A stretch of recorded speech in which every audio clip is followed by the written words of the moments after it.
Up. You ready, baby? Ready.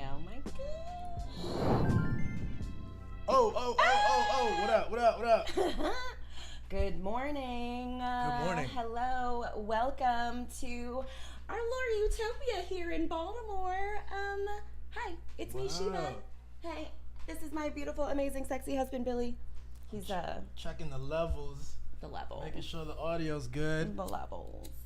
Can you hear? You can hear me, okay. Go speak into that. Let's see what happens. Hey. Oh, hello. Yeah, that's... Happy to be here. I wanna get more out of that one. Go again. Hello. All right, we're good. What up, y'all? Hey. Welcome to Sundays with Billy and Sheba. This is the first. This is something we've been talking about for what? You can just put your We're on these like... feet on the floor. Billy was in charge of getting, he took the liberty of getting us new office chairs. And did you get these from Massage? What the hell are these? These are like, they're called wobble stools. They're wobble stools. So you gotta like balance your core. You can't really You get see, to but kinda like, work out in at the same time. I'm you know actually what I mean? sitting in a really cool way. I feel like a yogi. Yeah. They're adjustable, so she can put her feet on the floor. I'll tell you anything you want to know. I'll tell you anything. This torture device of a chair. But that's what we do. We do it for you guys. Put the feet on the floor, and This then is- you can stabilize the core, and then you Okay. can sit, and then You're you can talking rise. about over 5'9" privilege, all right? Baby girl here is, oh, There we go. perfect. And you get. There we go. That actually We did quite it. comfortable. That's quite comfortable. Yeah. Whoop. I don't know about all that. You don't gotta, gas it up. It's comfortable, but as long as we can sit here, Yes. we're good. Yes. It is Sheba Sunday. No, it's not Sheba Sunday. I mean, it is. Sheba's gonna do a Sheba Sunday actually later on, but Yeah. This is Sundays with Billy and Sheba. This is like something new. It is something new. It's just like, I don't know. I feel like this is an idea that belongs to the collective. Did I already get like this ash on me? That's okay. An idea that came from the collective. It was very strong. I don't know. I think we all love to gather and to like play and rest and chill and just like commune. And like how lucky that we have the ability to do that with all this technology. Exactly. Yes, it's like a combination of like stuff I've talked about and things you talked about, and we're just like, yo, fuck it, let's get on camera and try stuff. Let's get weird chairs that are also torture workout devices. And, Yes. It'll like, certainly keep us alert for exactly. 12 hours. For 12 hours, because we're doing it. So the real, like Sheba has several shows, as many people know, and I do some shows on here. We do live streaming quite often. But this is a first ever attempt to be on for pretty much the whole fucking day for 12 hours. You okay? Yeah. It's like, what if I like set the house on fire? Like, Don't do iconic. None of that. Iconic first episode. They're like, None of damn, that. that bitch like really tried to raise some money, but ended up Crazy. burning down her entire home. Americans are great at that. Just like ruining a beautiful thing. Just kidding. Americans? Guys. Yeah. Not Sheba. I mean, it's Sheba's true. not. I only create and That's like right. heal And that's what we're doing and here. delight. Yes, and you're such a delight, Sheeps. Thank you, baby. And we have a whole like packed slate of things, a schedule I think we posted on Instagram and Facebook. Mm-hmm. But that schedule is a loose schedule. We will have 12 hours of like having fun. It includes a bunch of stuff. Yeah, it's just like kind of like our regular Sundays, which are, we don't usually have a schedule, but like we pack a lot in. We just like really follow our like intuition and desire, kind of like, what do we want to do? What do I want to, So I've already had such a fun day. It's 11. yeah, well, I've just been chilling. We've been sleeping, and then we had to wake up, did a little extra prep here, just to make sure that we were good on this on the technical side. I think it's And- beautiful, babe. I think you did a great Yeah. job. Can we give like a shout out to Billy? Hold on. Hey. Oh, there you go. I know, I love this. I love that we can just like create our own little world. Thanks, babe. Yeah, this was dope. It was dope to like kind of figure out the look of this and get the logo going. And wait, what is? Can you always ever explain that? You've explained this to me once before. What? Yeah, like the astrology girlies will know, maybe have a different explanation than me, but like, I don't know, you're supposed to like cleanse the space and certain things like white sage and Palo Santo do that, you know, I'm trying like all things. Like I think we should cast a wide net. There's a lot of collective human knowledge, and like we should like, you know, explore it. Yeah, exactly. Yeah, I'm all for it, yo. I think that's what life is about. You know, even if it was a regular chair, I would sit in it like cross-legged. Just You need it. I think you need a regular chair. no, not. It's like 4 minutes in. Oh no. Okay, no. I'm good. I'm good. We have a 12-hour live stream, baby. I'm trying to get you. It's true. It's good. No, I'm actually very good. It's perfect. I feel so balanced right now, actually. Good. I'm glad to hear that. Good. It's perfect. I think the first thing I put. So this is gonna be like a lot of. I feel like how I am. I love duality. I love a double meaning. You know. I love a multiple. I love a double entendre. You know. Yeah. Yeah. So yeah, the first part, I was like, it's a Sunday. A lot of religions have Sunday as their like, you know, religious day, holy day or whatever. So like, let's like use the first hour to be like a praise hour / we talk about religion and like, yeah. You also said a praise hour in the context of like praising each other, that we never really do it like with necessarily this kind of intention, but that we do find each other like praising each other, like saying, yo, I really appreciate you for this and I love you for this and these are the things. And sometimes people fail to do that, so you were like praise in terms of we could show each other love while the camera's on. I certainly am someone who like I work really well when I'm like praised. I have like a bit of a praise kink, probably because I have this. She does. My parents took one look at me and named me Sheba, like after a famous queen. Like, you know, I need people to come correct. And like, I think a lot of, you know, obstacles I had, you know, in life were kind of related to me just accepting any old little offering, any old little treatment, and like letting people project kind of their thing onto me, and me being like, oh yeah, they're right, probably. Like, wait a minute. Yeah. Hold up. I think, you know, we're taught to think that like sticks and stones can break my bones, but like words can't hurt me. But like, I think I know what you're talking about and pointing to. Real talk. Like I think like as a dude, I grew up. We were really tough on each other. Like from love, we would just kind of like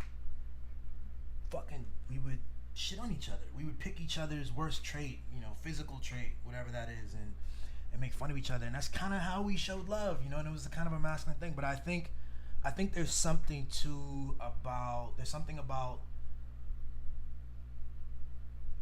vocalizing these kind of positive things, you know, whether we call it an affirmation or whatever. I think we understate it. I think it's something. I think it changes the game. It's a different texture to it. Now, if you have the freedom to do both, I think there's also a beautiful thing when you open your worst trait or the thing that brings you shame, and you guys can play on that space without injuring each other. Like I think that's dope too. I think that's what the male thing I'm trying to point to is. But sure. I think you guys like think you're better at doing it without hurting each other than you actually are. Like I think actually someone who doesn't like me could say they love me and then pick my worst trait and make me feel bad about it around like other people who I want to hold me in esteem. And I think we've been taught maybe to misread something that actually is like meant to tear you down and is something that someone who doesn't have your best interest at heart would do. We're meant to like misinterpret that as like love.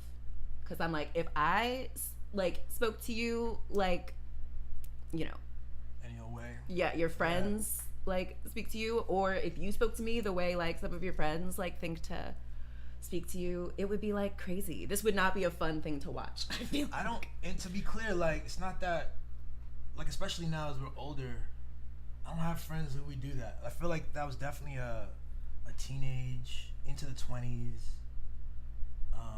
kind of thing. I think now it's just slightly different. It's not that same kind of thing. I am in chat groups where like, especially from high school, like guys from that area, like where you go back to like you're doing what that. You That's the playing field, right? You know, making fun of each other's, you know, your breath stinks and this and that and the dozens, whatever, you know. But so there's something nostalgic about it. But then I think without a doubt, praise, like intentional, like awareness, gratitude. intentional awareness about what the person brings in this moment. And I don't even want to limit to like just like us. Like, you know, I think gratitude is like a very important practice. Certainly for us Americans, who I feel like we just have like so much. Like, it's really important to recognize it, because then, like I think it like begets more like blessings. Like being grateful for one's blessings begets more blessings. Yeah, I think. Methinks. I don't know. No. I thinks. Methinks. We thinks. And this so is Sundays with Billy and Sheba. It shall be. We spoken. Power of words. Yeah. And like I think that's like we're all about that in different ways. Like I think we came about it in different ways, but it's real. I think we know it. It is real, and it's not the power of like you're saying. It's just like it's not just praise for you, or it's about everything that brought you to be. You know, like everything it's bigger than just you. You have to kind of accept that. So everything from, you know, I say sometimes, and I mean this, like I had a vision of a girl. Like for a while, I was like, I'm never gonna get married. By the way, I'm gonna be this single man forever, whatever. But then, if I had a vision of this beautiful, fine woman who was smart and freaky and political and like fun and kind of understood me and kind of was down for like weird adventures. I love a weird adventure. And there's so many elements of these things that I knew that I was conscious, and then like having met you and living with you and being married to you, there's these additional things that weren't part of the thing. And sometimes it's like, whoa, you know what I mean? Sometimes it's like, you're bigger than any like concept, you know what I'm saying? And I'm the same way. So part of it has been like the process of like learning about, oh shoot, she was bigger than I thought, and at different phases keep learning that. And I know you've had the same experience with me. Yeah, definitely. So. You know, I love that I've, you know, manifested, attracted someone who's like, you know, not I don't know, you don't run from my like expansiveness, and like, you know, I certainly understand. I'm like, I would hate if I was like, people like limited me to whatever their story of what like a woman, a black woman, you know, is or can be, you know, and like punishes me for like not for being too outside of what they've been told. So I'm glad that you not only like, I don't know, you have like an openness to, you're like, this is not what I expected, but like, okay, let me like stick around, see what's up. Because have I proven you wrong yet? I mean, like, you're fantastic, baby. More than meets the eye. What can I say? But like, I mean, it's honestly, it's like so funny. Billy's so like such like a hottie, like and a very like cisgender heteronormative. What's the thing, like the hegemonic ideal of masculinity? I don't know. Jordan Peterson or some grifter would use that type of language, but it is true. Like, he does have this like very like beautiful like masculine vessel, but with like this beautiful, I don't know, feminine, nurturing, expansive energy. Because I feel like sometimes masculinity can be really like rigid and like, you know, you can't question it. You have to be like certain. It's like, you know, this or this. And like, I think the reality is much more flowy and expansive. And that's like you. It's so fucking hot. Thank you, baby. That's so cute. Do you remember Practical Magic? One of my favorite movies. Mm-hmm. Sandy Bullock, Nicole Kidman. I remember I grudgingly watched that at first, but then it was dope. I know. I think also like a lot of movies that like are, you know, star women. Who's this? Ah, the Warrior Goddess. Hey, Selah. A queen. Hey, Selah, what's the deal, girl? I'm so honored that like I was. Oh my gosh, yes. Billy's a Libra. Do we like? I feel like we should introduce ourselves, kind of like this is, you know, a new audience. Yeah. I'm Sheba. Hello. Great to meet you. Beautiful, hilarious. As in Queen of. Brilliant. Sheba as in Queen of. Mm-hmm. Sometimes people think it's Shiva. the god. Nay. Sheba, as in queen of, brilliant queen, married to this amazing wise man, Billy, so hot. We met on Tinder. When I was like, Billy, I hope his name isn't William. You know, like my name is just so like, ooh, and like, you know, William, it's giving colonizer. However, but I love that, like, Billy is actually from Guadeloupe, which is an island in the Caribbean. Yes. And so his first language is French. Language. And like sometimes so many family out there. We gotta go. We do have to go. Yeah. Sometimes when he like talks in his sleep, he'll speak French. I don't know if this is true. It's so hot. I don't know if one time he woke up and he was like, "C'est chaud." C'est chaud. I was like, he like threw off the covers. And I was like, "C'est chaud." C'est chaud. I like wrote it down. I was like, "C'est chou" or something. And like in the morning, I was like, what is like the French? What does it mean? Like say show or something. It means it's hot. It means it's hot. I don't think it means it's hot. He threw off a blanket in our attic bedroom. You know what's funny? Whenever you tell that story, I always want to push back like I didn't. But like maybe French is like sitting there and I'm crushing my French. In my mind, like my French is like real poor because whenever I go home and my mom wants to speak French, I can like understand French pretty well. I can read it okay, and then but the issue is like remembering words to like speak it back. So, and then I see this like subtle as the conversation goes on with my mom. I see this subtle disappointment. She's like, "You have not been keeping up with your French." I see you have not been keeping up. I sent you the video. You have not looked at the video, Billy. No, I'm sorry, Mom. That's a good impression, actually. Like, okay, you have not kept up with your French, yeah? Oh. Okay. I see you have not been speaking French, huh? Exactly. Okay. So then, yeah. But he's great at it. Like, you know, I hate that she's negging you a little bit on that, but like, no, babe, like, you're certainly better than me. My aunts too. It's so funny. My aunts sometimes I'll call my aunts in Guadeloupe, and there it's like real, like they're 100% speaking French. Their English is kind of like my French, so yeah. And they'll go, but no, they get to rock a little bit more actually, man. And I'm like, ugh, like they're kind of coming over. But my cousin, for instance, his English is pretty good. So I'm always like judging against that. Like, can I say the words? So what if your French is really good, but they're just people who are not used to having grace for someone's language in the same way? Like you're like, oh, my cousin's English is good. What if yours is the same, but they're just used to being like, that's not very, I don't know. Yeah, maybe, I don't know. I'm just trying to like. I know. I appreciate it. You know, like don't be coming for my baby. My cousin doesn't. Don't you be making him. He doesn't make me feel like he just carries the weight of the language transfer. Yo, he's just like speaking in English the whole time. You know what I'm saying? So exactly. We rock out. He's not even like going through that.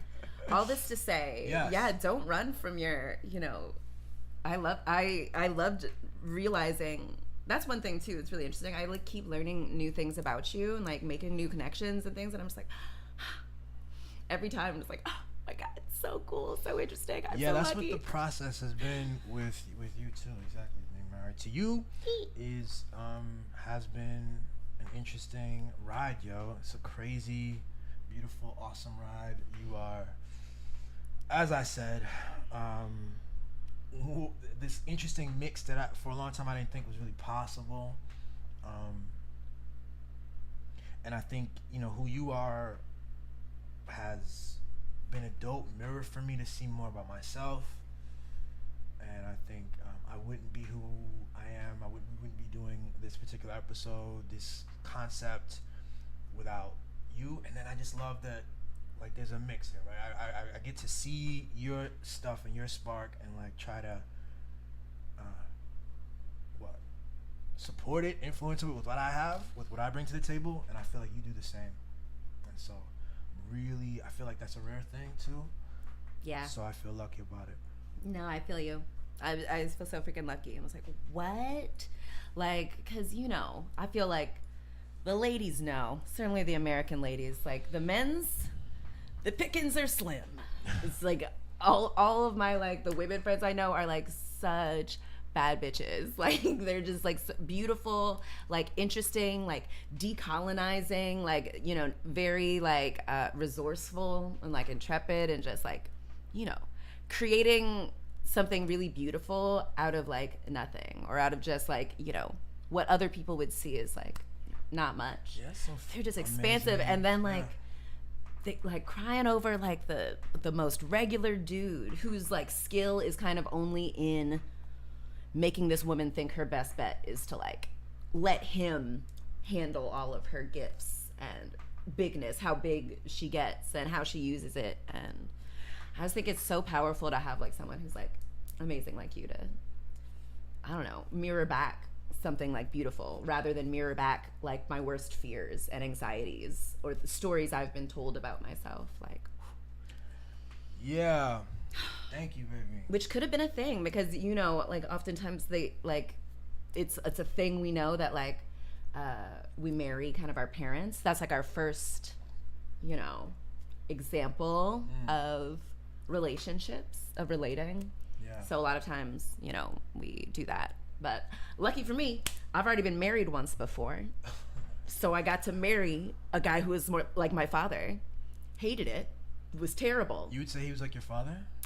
In many ways, in the ways that like I felt like bad about myself and like I had to kind of take being screamed at and kind of having a person who wasn't like who saw like me speaking, like how I kind of speak my mind, but I think it's very loving, if not like kind of objective, or like, you know, direct.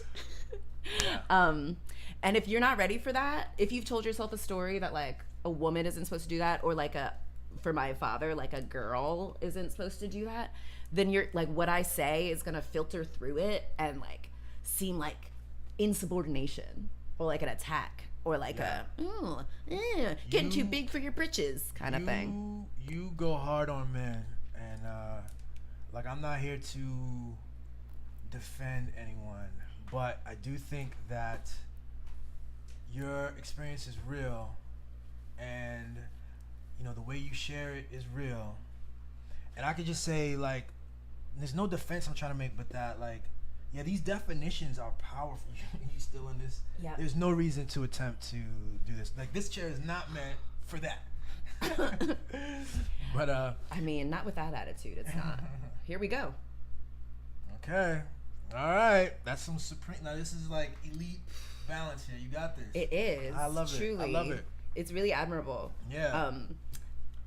Stella says, Sheba, baby, you know I get it, especially with the middle class values and the whole good girl concept. Yo, yes. Like, this is like a new experience too that I think like as the collective, this is the first time like ever I think that like women and black people have been able to speak so honestly, so publicly, about our inner workings and our experience. That's what I want to say. Is like you're dealing with the generation away from like these really rigid concepts that we've been taught. And so even with you, with my like background in philosophy and feminism, like even like in terms of like my background, right? Then I meet you and I still go through these challenges. And I think intentionally, this is what I mean by the mirror. Like even when you start doing stand-up and you know, talk about things that are, you know, personal for us, or you talk about things that are political, that like it's like an opportunity for me to notice what bothers me and why, versus trying to tell you what you should say or how you should, or when we did these shows, how many episodes early on.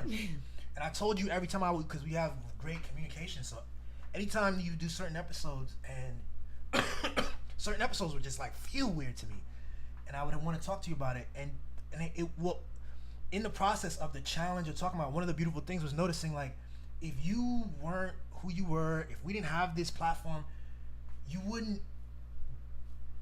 do these things. I wouldn't do these things that would give us the opportunity to to see what's weird. Yeah, you know to have these conflicts. It's like there's so much value in that, because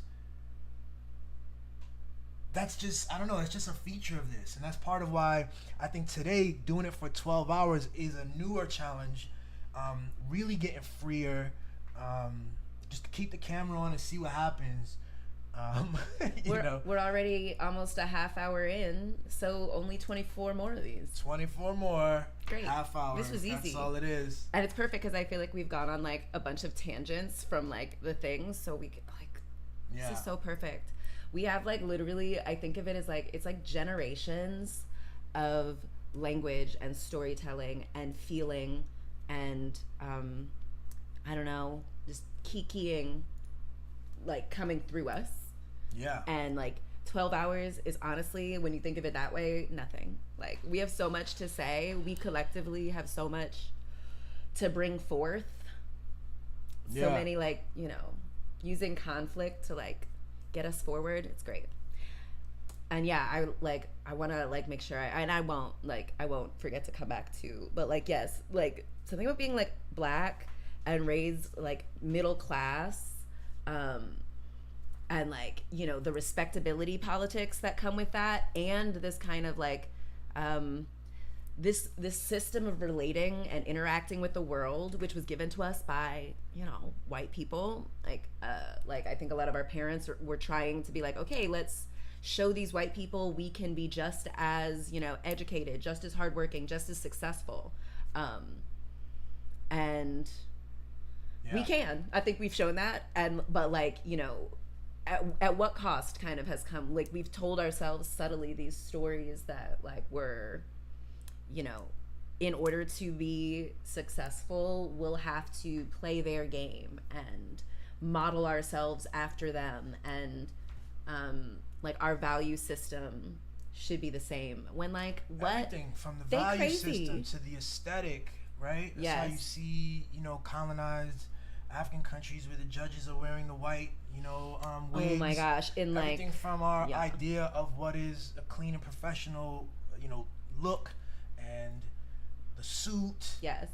What we consider feminine and masculine. The ideas of our goals, of what we, you know, what our lives should be about. You know what I'm saying? That's all like deeply underneath stuff, and we don't even question that. We just operate with that assumption, and without questioning it, it can produce a lot of anxiety because it's just simply assumed. And that's the power of the detachment and the unlearning, you know, and having a you know, being able to actually play in the sandbox with in a way that favors you, rather than like being burdened by like a sense of yourself based on you know what I'm saying, all of those, what the colonial systems and ideals, everything, it's wild. So, you know, thankful for that. Thankful for this, for here in 2024 with all the shit going on, and know that like in the past, it was also a lot of fucking wild shit as well. There's never been a better time to be a woman, a Black woman, a queer Black woman, just like a kind of, you know, an autistic, you know, on the spectrum probably Black woman. Oh my God. So amazing. Love you. Sorry if that was loud. So insane. And yeah, so I'm just like, wow, how lucky that like not only am I in a world where I'm not going to be like immediately lynched for like speaking out of turn. It's just so awesome that I have like the ability to like share my voice and stuff. And I think about all the people who like have died in anonymity and like, you know, without anyone knowing them even a little bit, only knowing, you know, the story they have about someone who looks like this person. So I'm just like, oh, I feel so lucky. Okay, we have a comment. Biibe, that is so courageous. I want more men to do the same work to understand what women are saying. Yes, you hit the nail on the head. I think like women are just such a wealth of knowledge and ingenuity and innovation and creativity about how to get through this thing, how to navigate through it successfully and differently than we've ever seen before.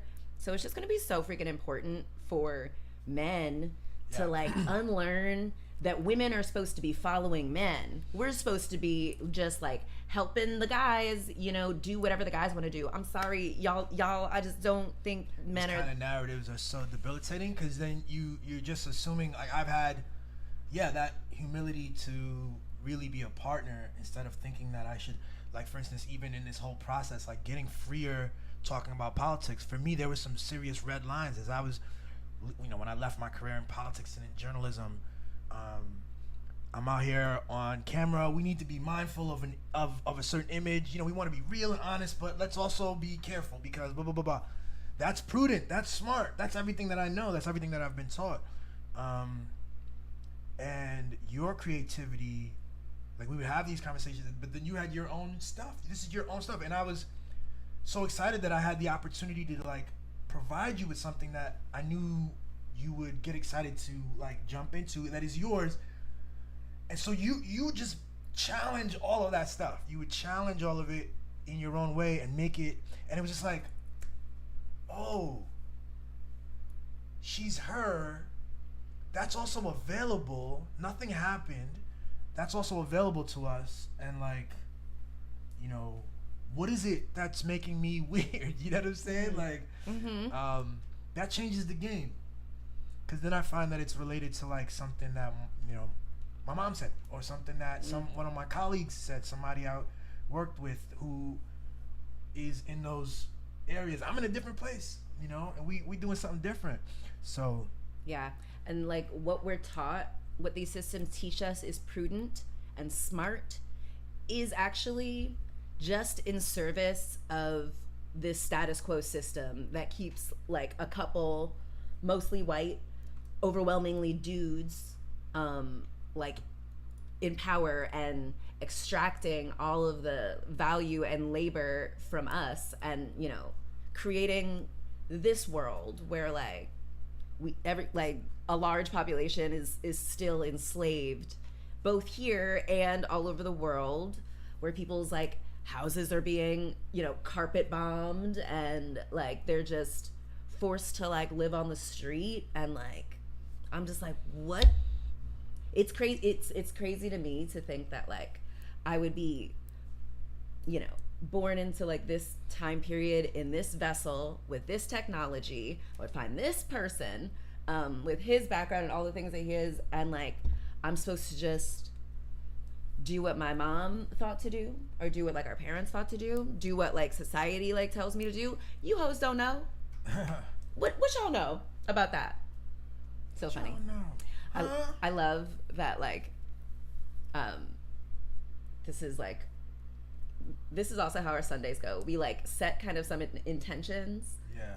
And then, you know, we're kind of in our religious talk and praise hour, but it works. This is the praise hour, guys. Everything is all connected, and I am so grateful. Yeah, like, oh my gosh, to be in this, like, vessel and to have all of this ability. I'm trying to get this thing working here. What is this?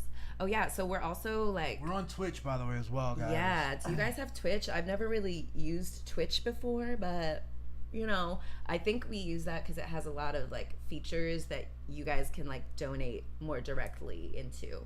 If you see up in this little corner, how does this work? Right there. In the corner, it's reversed, I guess.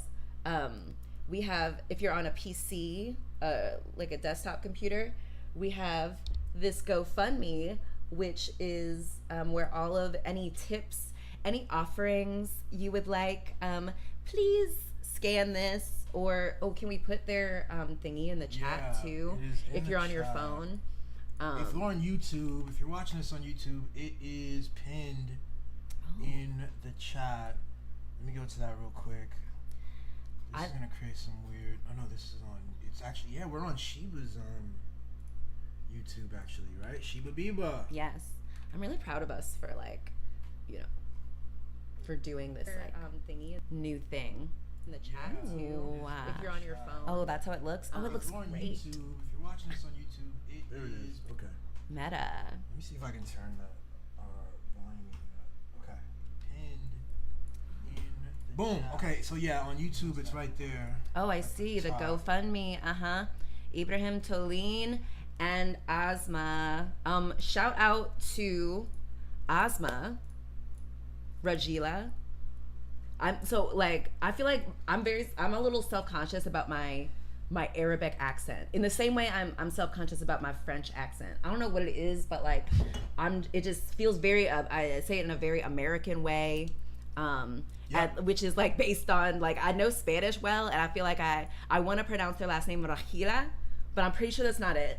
And when I speak like French, it's like oh my gosh. Okay, so I just like I don't understand how their language works. Whoever said it was the language of love, that's just branding. That is such a weird, gross colonizer's language. That's just branding. That is such a weird. Gross I went to Paris many moons ago with my family, and it was there. I learned the French president at the time.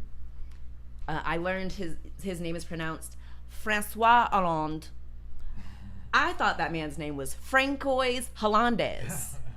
Why on earth would they have so many of those letters if I'm not supposed to say them? No. Just so wasteful. Those Europeans, they're just they like so many of the things they do is decorative. Exactly.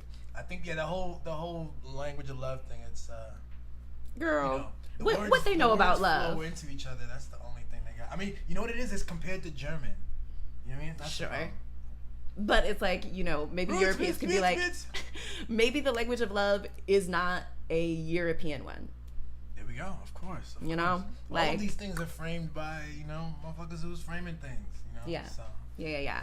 But I feel like we're gonna like show these hoes how to like use this English, this barbaric, you know, colonizer's language and transform it into something generative and healing and like. You know, I do think English is cool. Or all language is cool. You can like, it evolves. That's what I'm saying. With when you say speakers. Barbaric, you're pointing to the culture, not the language itself, right? I mean, it was like the language used by barbarians to subjugate and enslave and brutalize people who were just trying to help them. They like, oh, you came to, you know, our island, our beautiful, you know, Turtle Island. Yeah, here's some food. Here's how we do it here. Like, these are our trees. They all have names. We live in harmony with the land. It's like really quite beautiful. We actually don't have the concept of private property or ownership. I don't even know what you mean by that. And those Europeans were like, really? Oh, really? Excuse me? Oh, you don't say, huh? So you wouldn't mind if we just took all these. If I just put a fence around this tree. If I just put some shackles on your legs here, we call them bracelets. They're beautiful. Whatever, crazy. If anything, I think a lot of our ancestors, like, you know, shout out to their ways of communing and being. But I do think we have to, like, sit with, accept, consider that, like, their ways of doing things were insufficient to protect us from being enslaved and brutalized by a bunch of barbaric dum-dums for centuries. The Europeans. Barbaric dum-dums. Because I learned that, like, the Arab world is, like, what civilized Europe. Like, their mathematics and language and art and hygiene, like, that's all Africa. That's all freaking it's not even called the Middle East. What do I like? I don't know. I know that's like what the West wants us to call it. The Levant. Yeah. The Levant. See, all these words are really key, yo. That's why I love sort of where I'm at. Yeah. My passion with the linguistics of it, because these words each have like a whole context behind them, and a politics and a meaningful, like, they're all meaningful choices. But yeah, you're right. I hear you. As you talk about a certain, like, fucking history, particularly in terms of oppressive stuff, you know. This kind of ties in. Fear, shame, and guilt have become tools used to control our autonomy as Black people. Yes, certainly, probably as all people, but like we can particularly, I think, speak to the Black experience. Real and talk. Yes, it's a mental chain now. And like, bruh. Fear, shame, and guilt, yo. And I was exploring this recently too. For me, one of mine was I had shame around being proud. I had shame being around proud being of yourself. Yeah. Being of your accomplishments. boastful or you know, like. So that's crazy too. Yeah. That instilled. I'm working through that. I've worked through a lot of that already. Yeah, but still.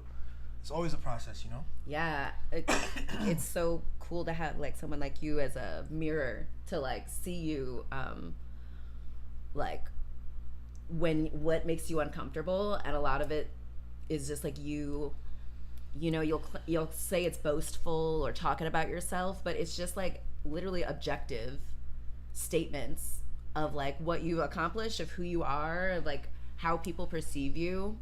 And that we've been taught to be like, oh, who, me? Oh, no, I'm nothing. That's part of it. I ain't That's got one of the like, things, yo. That's one of the ways they diminish us. So we diminish ourselves. They don't even need to do anything. Yeah, they've told us. And so our parents, you know, probably in, you know, with our best interests at heart or just doing what they were taught is best, you know. Kind of instills this thing. Yep. Instills this thing. You gotta break through it, son. Yeah, I gotta break through it. You gotta see each other.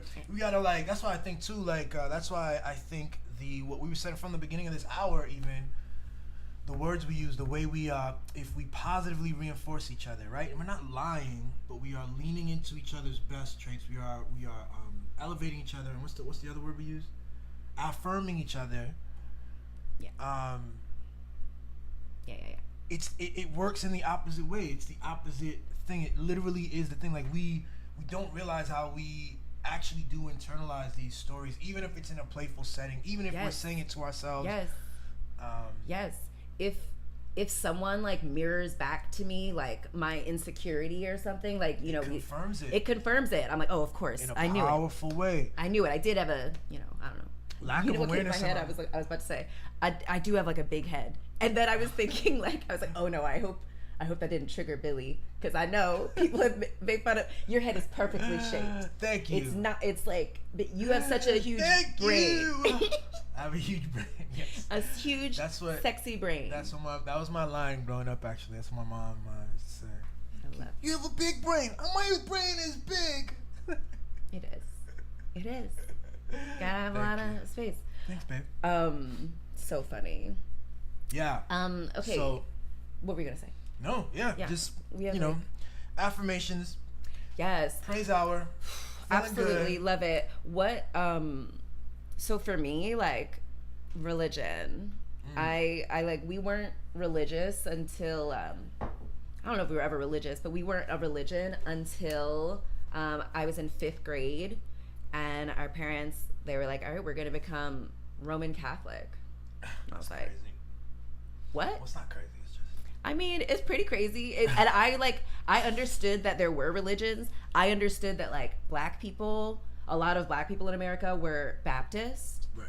And so I was like, it's also Catholic. What's that one? Yeah. But then I was like, okay, Sister Act. You know, love that movie. That was great. And that was your mom that or your dad? Yeah, my mom grew up Catholic, and yeah, my dad grew up Baptist. Yeah, my I lost one of my earrings, guys. So yeah, Billy's got some gauges. Switching the other ears. I know we were supposed to like introduce ourselves, kind of. Did we like do that? I mean, we like did, but in my mind I was like, what if there are people here who like don't know us at all, and they're like, who are these like what the heck people? Okay, yeah, like because yeah, you're like, oh, when I left CNN or whatever, I was like, should I let me do a quick like who are we? You got us? Who these hoes? Yes. Okay, so Billy, born to Clemire and Edson in Guadeloupe, a beautiful French Caribbean island. His father is this like, he speaks like 5 languages, and he's like a professor of language in Antigua. Retired and now, but Yes. Retired now, and like he's like an actor, like all into Shakespeare, very, you know, kind of Eurocentric, kind of like education kind of thing, which I'm sure is maybe very valuable. Which at the time, yeah, I mean back then in particular, that was a privilege and like a major like distinction, and that I think he, you know, held very close to him. You know what I'm saying? And yeah. So, however, you know, was Billy's mom and his father divorced, and Billy and his mother go to Brooklyn, New York, the big city, and like adorable French-speaking Billy. Oh my gosh, I wish we had a picture of you and your little, because like literally looked exactly like this, little dimple, no beard, but just like so sweet, and just how he's so sweet and loving and like supportive and helpful. Can you imagine him as a little baby, like with his mom in New York City in the 80s? Oh my God, I just think that is so precious. I love it. Trying to find a baby picture for you. Yes, please. Anyway, okay, so we're in New York, New York City in the 90s. His mother meets a smooth-talking, attractive New Yorker, like transplant from Philly. So someone from Philadelphia. I actually had a thought, like, Philadelphia is going to come up a lot, you know, today for some reason. Really? Yeah. Why? Like, okay, one. Milikowski? Exactly. Benjamin Netanyahu, Nee Milikowski, went to high school in Philadelphia, and like in like the 60s, in the late 60s. And so he got to know the Americans who are now in power, like the boomers. Like, so I just think he's playing you hoes like fiddles now. He like knows what our parents were raised on. He knows like what they fear, how they react to that fear, and he's just like Milikowski's no good, y'all. No good. Here's one. Oh my gosh. Oh, I love this one. Look at this like Billy classic. What are you? I would say 3. Oh. Wait, is this okay? Camera's going. Hold up. Oh my God. How old am I? Yes. I can't. I would say 3-ish. Yeah. I think you look a lot like Letty. That's so funny. Yeah. Or Letty looks like you. Oh my God, Billy. Okay. So sweet. I love that. Thank you. That was like precious. You're welcome. Yo, this is I wouldn't have done all this, by the way, like if I were telling the story. So I think this is an interesting like angle, the way you're approaching it. I know. Billy would have been like, well, you know, I'm from Brooklyn and I'm a storyteller. Like, bruh. Okay, so mom meets a guy from Philly who is in New York who sees how brilliant Billy's mother is, and, you know, kind of, you know, tricks her into thinking it's a good bet to hit your star to that guy. Tricks her into thinking. Weird language. So then, yeah, like presents himself as this like person who is a good guy to like marry and start a life with, and you know. I think my mom would definitely agree, I guess, with that. With at the end of the day, that her position on who he is or was, but you know. I'm very good at seeing the best in people, and I'm sure she is too. And so, like, and I think a lot of women are really good. We've been taught kind of to, like, you're not going to get everything in a man, so, you know, like, try to see what he does have and, like, love that. And ladies, like, no, okay? See that in yourself. Do that work for yourself, you know? Anyway, though, and, like, then Billy, when I guess you're about like 10, he becomes an older brother, and he's like the best, sweetest. Can you imagine Billy like in 1995 or whatever, like bopping around New York City with his little brothers in tow, and he's like taking them to get lunch and like teaching them, you know, their birthdays and their alphabets and shit. Like, oh, I was definitely brother, sort of uncle. I was definitely like early on. I just took on that kind of thing because we were 10 years old, so I couldn't fight with them. I couldn't do things. I was taught not to be that kind of a brother. So I was very paternal, like looking out for him, brother. Yeah, big time. Yeah. Yeah. I think that would have been so fun to have Billy as a older brother. Anyway, so you went to Brooklyn Tech High School, which apparently, if you're from New York, like whenever I tell people that, like, oh, you went to Tech, apparently it's like a school where a bunch of like smart kids go, or at least it's a school where a bunch of kids have to take a test to get in. And I only made that caveat because like I've seen how some of those kids turned out. They not smart. They're not smart at all. Some of them just like have parents who are rich, so they can like help them with testing. They can get that's the thing. All tests are like that. You know, motherfuckers are not smart in every school, everywhere. Exactly. I think we had a higher. Sorry, I got to stretch. Not smartness. Yeah, I think it's tough too. Sometimes when you're told you're smart, but you're not actually smart, like. You start to misinterpret your dumbass actions as the actions of a smart person simply because you can reason out why you've done it. But it's just, humans are so good at storytelling and logicking and reasoning. I think Tech produced some interesting, like we have a cool and interesting couple rosters of people, not just like celebrities, but also like who went to Tech? What's her name? From Living Single. Yeah, Living Single, Kim Fields, I think. Kim Fields. Was she what's her name? Regine. Oh my goodness. That's awesome. Is that right? Wow, Regine. I hope that's right. I thought it was maybe Kim the other one. Coles. Oh yeah, Kim Coles. Wait, Kim Coles. That's the other one. Oh, the other one. I knew it was a Kim. Exactly. They're both named Kim. Coles. So Kim Coles is this is. What's her name? Why can't I think of it? Overton and Sinclair. Sinclair. Yeah, that's Sinclair. Who we were for Halloween. Oh, I was what's her name?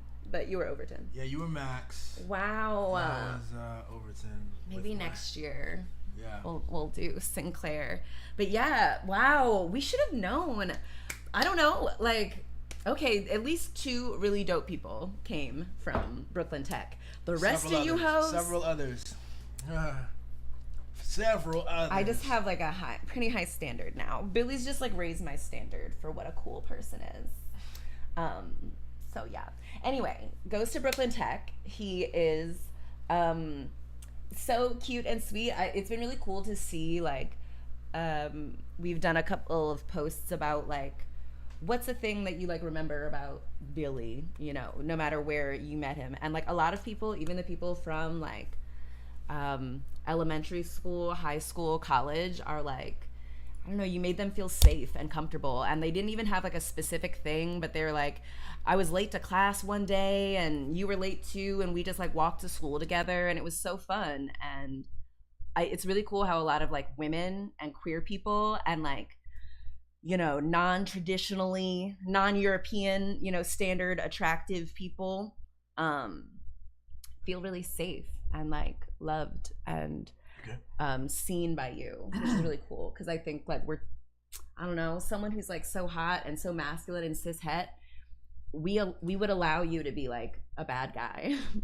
People would allow that of you. And so it's really cool that you I don't know. You've introduced me to that even line of thinking, you know what I'm saying? Like, so this is like, in the last 5 years, you've introduced me to that mode of thinking. I've had different people react to me differently, you know what I'm saying? A range of stuff. But, babe, it's true. To me, it's like, you know, try to be as good as I can, whatever that means, try to define that well and then do it.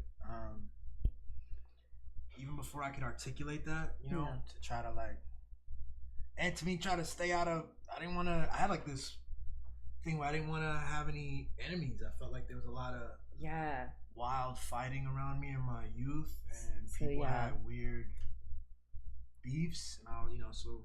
Yeah, because Billy, you know, in Brooklyn in the 80s. He lived in the projects, in the hood. Sorry, I'm from the suburbs, so I'm just like, oh, look at this city boy. Oh my God. You took the subway at such a young age, I bet. Ridiculous.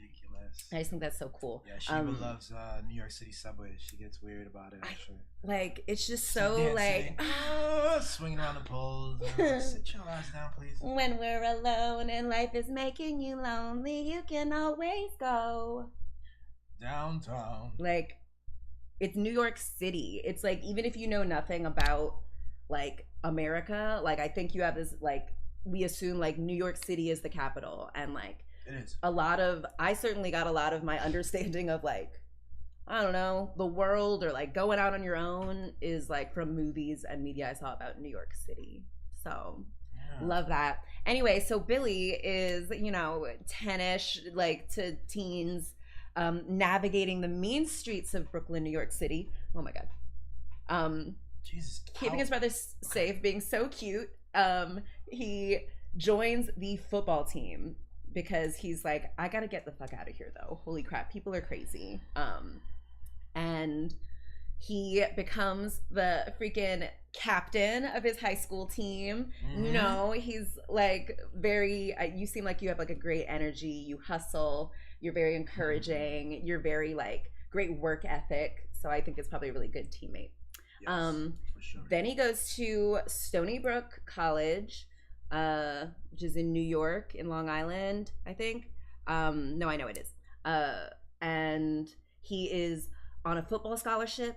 He becomes the captain of the football team there. He continues his, you know, reputation as just like a cool freaking dude. I think there you were like a host, an MC of a lot of stuff too, because you're just like, it's B.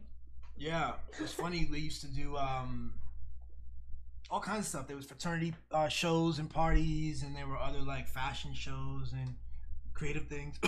It was a really big like Caribbean Black population, so they would like you know do a lot of events for the different islands, and it was dope. And the Black students had all kinds of cool events. So yeah, they always got some like comedian from off campus, some like professional to come and host. And I remember just talking shit like, yo, some of them were some of them were good, some of them were boring as fuck, some of them you could tell they got paid, they got the check, they didn't care. Mm-hmm. They came and just said a couple jokes and were kind of whack. And so how crazy is it that for some reason, after me boasting, you know, that I could do it, somehow one of the people I knew, one of my friends, was in charge, and somebody fell through, and they asked me. And they called me like 2 days before, and I remember all this fear, like, what the fuck? But it was a put up or show up moment. You know what I'm saying? So what I did was I asked my boy Patrice to do it with me, and so I could take some of the heat off. So banter. And he was down. He was super excited. And so yeah, we started like hosting different shows together, going because the first one went so well. We were, you know, and I think we did it for free. So it was just it was a great like. And I think life is like a bunch of these little things, man. Like these like shit just happens, and then you're thrown into it. Do you run from it? Do you step into it? And it's all about like your sense of self at the time. Like we had enough confidence to know that we could. Like who cared? I guess we both played football, and we were, you know, we thought we'd get seen by more girls, I guess, you know, so. Probably true. And Smart. Definitely true. It was a fun move, and it was fun. And it was a great, like, learn about yourself, you know? Yeah. Yeah. I love it. Like, I'm also a person who, like, I realized now after, like, you know, a bunch of therapy and, like, processing and blah, blah, blah, like, when the spotlight is on, like, I come alive. I actually have these dreams, like a recurring kind of dream where I like I come into like consciousness, and they're like, okay, I'm backstage at something, or they're like, okay, so you're supposed to like sing this song or be in this dance or be in this performance or do a stand-up set. You got like, there's 2 people before you or whatever, you've got 10 minutes, so you know, you ready? Yeah.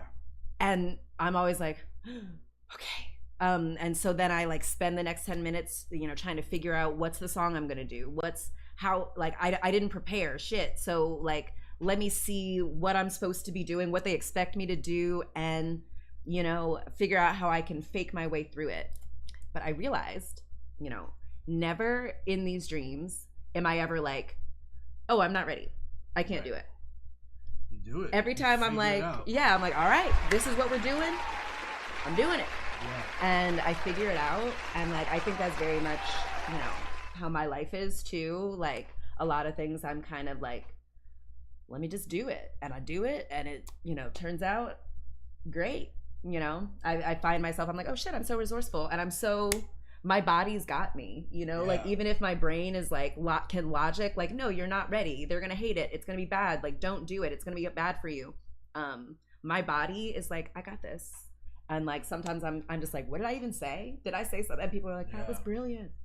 Yeah, that's how you've been with your stand-up too. Yeah. It's been really dope. So it feels like kind of like this is almost like a full circle thing. Like when you were like thrown into this in college, like kind of the hosting and, you know, telling jokes. Someone, one of your friends who you met later in life said that like Billy, like you met them probably when you were like in your 20s. Billy is the convener. Like he was always the one who, like, I don't know, you're like the glue that like brings people together, and you make safe spaces for people.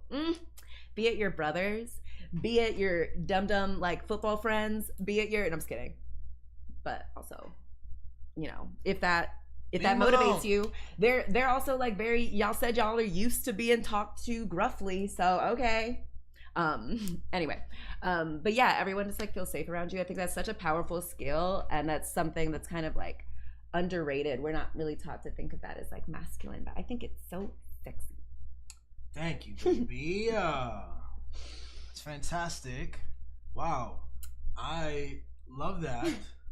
So we are at so I want to actually I want to actually see if I can do a similar roundup for you. Okay, cool. I didn't even like get through you. Hold on. We were only in college actually. Okay, so Billy goes to college. He's the captain of the football team. Everyone loves him.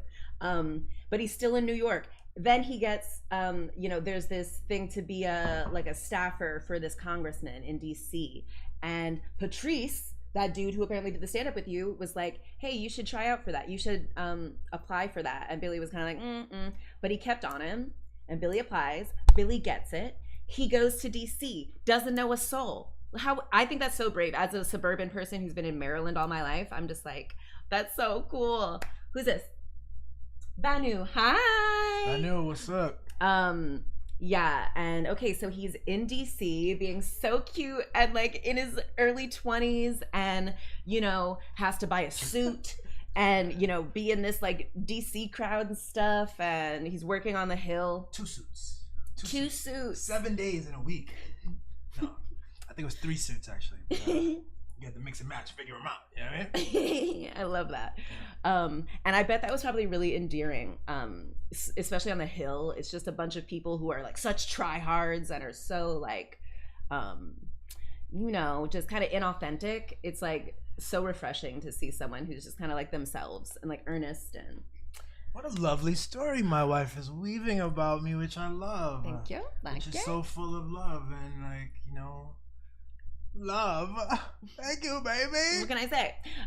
Okay, so then he starts to realize George Bush is president and Billy's on Capitol Hill, and he starts to realize like, oh, wait a minute. Are we the bad guys? Are we Americans the bad guy? Is George Bush actually lying to everyone and just murdering a bunch of people in Iraq and Afghanistan and lying, and everyone's just pretending? Yeah. Anyway, and so he's like, I gotta go. I gotta get out of here. Yeah. So that was an interesting. Yeah, please. Yeah, I'm on Capitol Hill, and I don't know, man. I was really excited to be at Capitol Hill. I was motivated. It was fresh out of college, and it was like this job. The other option for me at the time would have been, I think there was a job in Long Island that had to do with the Office of the Aging. Was the other alternative, which could have just took me down a different path as well. But to come to DC in the Capitol was kind of a weird dream that I had that I didn't think was possible also. But then the opportunity comes up, boom, and you know, so then everything's just moving, and you gotta go over there, and you're living it, and learning and getting good and meeting people, a lot of interesting people who are there for different reasons. And yeah, the Iraq War, man, the Iraq War came up, and I had a narrative in my head about what that was and what it meant and the role we were playing, especially as a Democrat. You're sort of anti-war, but they did do 9/11, and you got, you know, it's like this thing at the end of the day, you know, you don't realize how we have all these like narratives that the purpose of the narrative is to rationalize what is, you know what I mean? The purpose of the narrative is to rationalize what is. So especially in a place like that, you can't come to the raw conclusion that they are just lying and trying to steal and bomb. Right. So anyway, I'm starting to figure that out, and I'm in the gym, and this guy who I ended up starting a news magazine with, Kevin. I'll never trust a man named Kevin. We're in the gym. Anybody else know a Kevin who isn't like, you're not a little bit like, oh, he was kind of a piece of shit. Like, we're in the gym, and they're having like these political conversations, and he's saying stuff about Iraq and the Iraqi resistance, and speaking about them as like that's their right, and that's what they have to do. It makes total sense. Why are we over there? Things like this, and it just sat weird with me, and the things he was saying were so uncomfortable to me and new to me that I knew I needed to stop talking to him. I knew I needed to not kind of like affiliate with that it was just strange, and he sounded like he was defending violence against American troops, and he was, you know,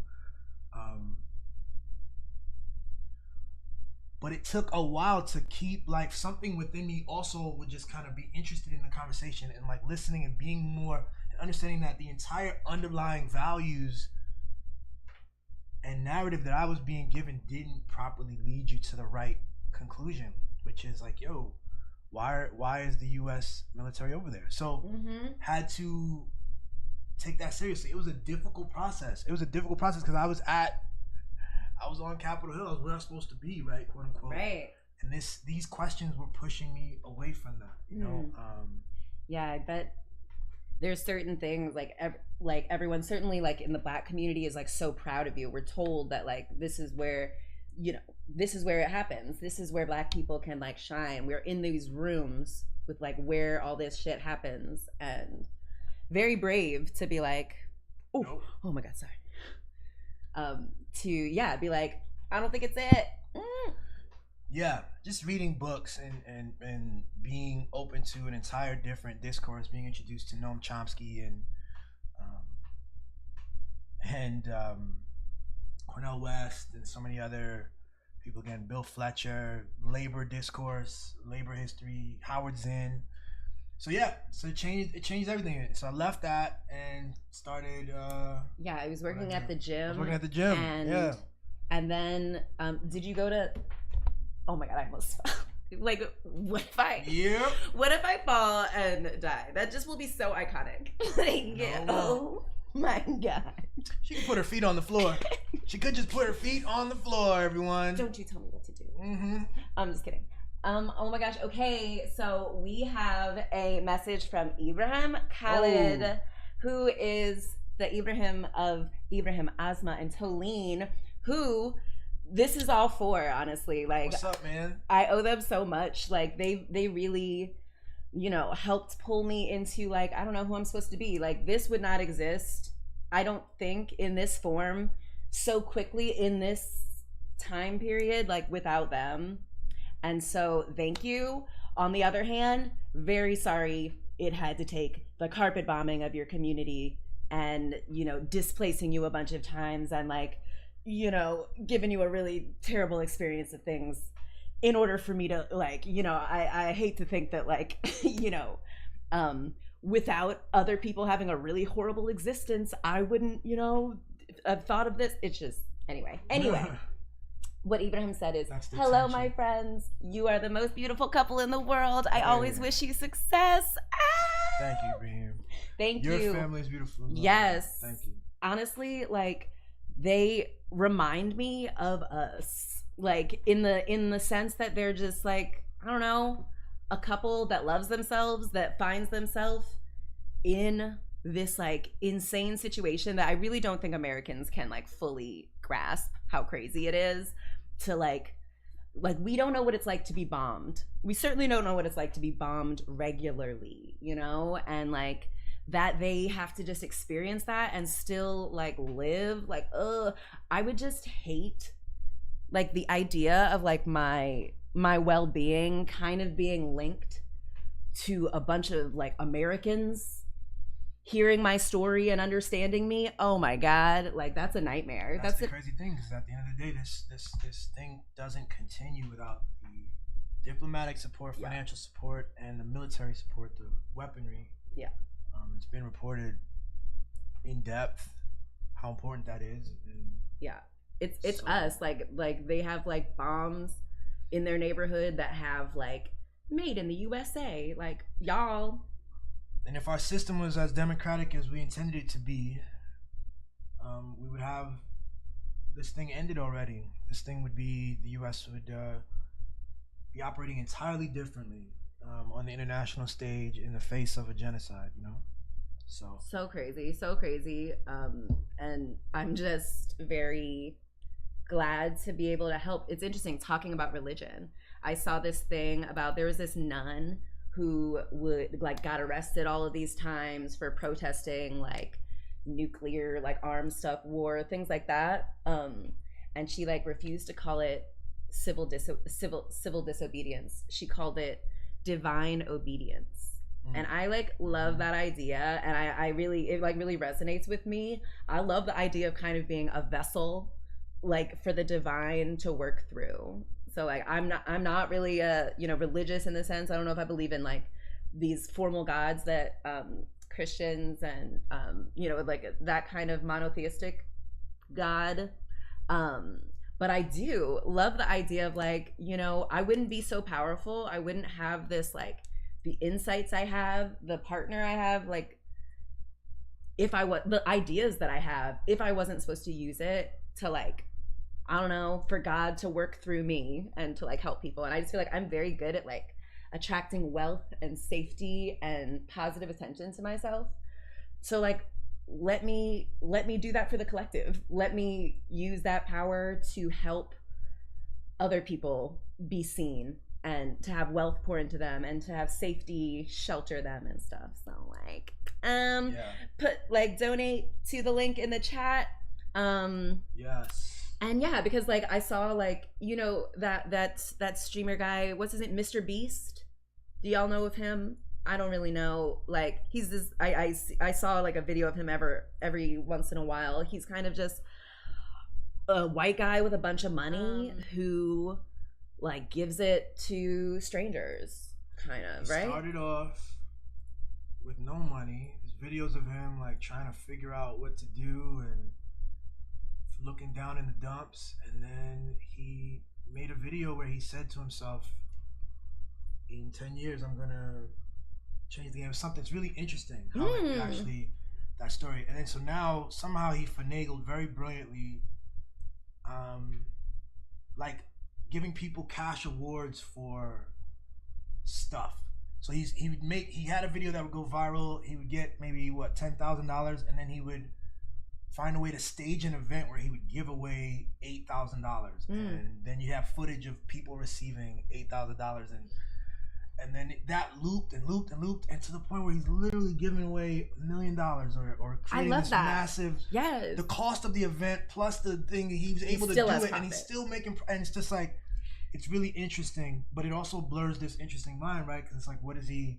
I don't know. He gets criticism sometimes, which is sometimes weird. And like, I love the idea, and like I heard this idea that like, our ideas are kind of like our children, in the sense that like they're from us, but they are not us. So once they're outside of us, they can become their own thing. Other people can take it and influence it, becomes something different. Shit, what were we talking about just before this? Oh my God, I'm so high. Yeah, wait. Oh, Mr. Beast. Right. Yes, and so yes. I think the idea of giving money away, giving your wealth to other people who need it is going to come back to you. I think that's something that like speaks to a lot of us. That's why it works. That's why one of my favorite movies is this movie Brewster's Millions with it's with the dude from Willy Wonka, the white guy, what's his name? Gene Wilder. No, Gene Hackman. Oh my God, that would have been such a different movie with Gene Hackman. Gene Hackman is he's from like Superman? that heist movie. He's from Hoosiers, right? Gene Hackman. Gene Hackman. Right, yeah. Yeah. Show everyone. I mean, if you're American, you know Gene Hackman. He's probably the president in something. Gene Hackman. Yeah. But you're talking about Gene. Wilder. See, yeah, Hackman. Willy Wonka. You know, Gene Wilder. Gene Wilder. Was married to this woman who was on SNL, Gilda Radner, who's like, she was like back when, what's his name, Bill, the guy from Ghostbusters, was on it. Bill Murray was on it. Okay. I remember Gilda Radner. Yeah. So they were married, actually. Okay. She died of cancer early. Anyway. But why'd you? Okay. The movie that I love is Brewster's Millions with Gene Wilder and Eddie Murphy. No, other black guy. I hate Richard that. Pryor. Richard Pryor. My bad. They were like really good friends. I know. Like, come on. My bad. Gene Wilder and Richard Pryor. It is the story of Richard Pryor is like a minor league baseball player. He's like unsuccessful. He's you know, like, but also kind of Richard Pryor. I don't know if that resonates with anyone. You know, lovable but unsuccessful. But like, you know, in like a 90s movie, kind of way. Okay. Anyway, he is broke. He wants to be in the big leagues, of course. He gets called into a will reading. Apparently, like his like great uncle or something, or his like great grandfather turned out to be this rich white man who, you know, had sex with his black maid or something, and turned out that Richard Pryor was the only living heir of this rich old white man, this eccentric rich old white man. And so at the will reading, the white man is like, okay, you will win. I will give you $30 million or something if you spend like $1 million a day for 30 days. You can't have any of the money left at the end of this 30 days. If you do, you don't get anything left over. And there are all these conditions on it. Anyway, so throughout this movie, Richard Pryor is trying to spend all this money on all of these things. So he drops all this money into his failing minor league team. The team is so encouraged and inspired that they start doing really well. And so they start making a lot of money. So he actually he's trying to give it away, but it keeps coming back to him in all these strange ways. So he bets on this like strange, scientific expedition that ends up discovering something very valuable. He then is like, okay, so I got to get more creative. How can I like waste money? So he becomes a politician. He's like, I'm going to run for president. That's the best way to get people's money and, spend it. And so he runs as like he runs as like the anybody else party or something. And it's just, he's talking about how these two parties are both grifters, trying to steal from you. Everyone loves that. Everyone loves the authenticity, the real talk. And he's like, I'll pay you to not vote for me or something. So he's like just giving people money, and the other politicians sue him, for something. And he's like, great, I'm going to pay. Great. Yeah. Anyway, I love that I'm a person who is like inspired by different stories of, you know, generosity being rewarded, and it like doesn't make sense, like it's not prudent, you know, the way these colonizers tell us, but like I think it's gonna work. I think it's gonna work. I think we got it, babe. I think yeah, I think it was a great movie. And like and you know what, the other thing too, you said like Mr. Beast gets some, you know, criticism and things. I probably have some criticisms of how Richard Pryor did it in this movie. And that's the thing. How men think to do it is probably not the way. There's probably a better way. There's probably a more generative, more sustainable, easier way than the way men have been taught to think of things. So the ways in which Mr. Beast failed, the ways in which fictional, you know, character Richard Pryor was playing failed, I think we got it. I think the key is, and the attitude that's dope about it is like the key is to step into it, because there's always some critique. There's always something. Everybody did something a little wrong, and somebody could have done that better. Yeah. And that's true. Yeah. But it's also like you don't know exactly what they were dealing with. Also, exactly. You don't know. It's like you just have a theory. And everybody has a fucking theory. Yeah. So how about step into it? So that's what I love about you. And that's what I love about this. Are you done? Can I do you now? Even though it's actually 12:20, 12:30. We go. Oh my gosh! I think we should like let ourselves flow and let ourselves finish and things, and then we can. Yeah, this is how our days go anyway. We kind of. I mean. Okay. What do you want to do? I know. I think we talk. Yeah. Exactly. This is kind of like a more intentional version of our day. You know what I'm saying? And definitely it's in front of the camera here. Now the seat is a little bit uncomfortable, I'll be honest with you. The seat that I bought, I'm pretty sure he got this from a Mossad agent, and like so it's supposed to be like torturing us. Like, oh god, we got 12 hours here. So okay. Yeah, let me try to do a version of you then. Okay. Okay, wait. We didn't even get through you, baby. We're not done. Okay, I'll try to crazy like wrap up some. I'll try to wrap it up. Okay. So baby, hello. Okay, so Billy leaves Capitol Hill. He goes to get his master's degree. He goes to American University. He gets a master's in like ethics and like international relations, like philosophy and shit. Like, how brilliant. While he's there, okay, he doesn't have he's this poor kid just like, you know, making it, and he doesn't have a computer. He doesn't have a laptop in school, and so he's like, I assume writing your notes on a paper like it's the 1950s. I love that. So he's just like writing his paper, and in one of his classes in grad school is this like Saudi prince, you know, like I don't know how it works, but he's one of the like lesser princes. He was a Saudi Arabian prince. This is a dude who had like, he had two cars. One was like this bright orange color, another, and it was like I don't know, I could say Ferrari, whatever, but I'm not sure. Okay, and it was like, he was extravagant. The dude had shoes that were colorful and interesting, and as I got to know him, none of the shoes I'd ever heard of the brands, you know. And he's an extravagant dude and he was there learning at American University. Yeah.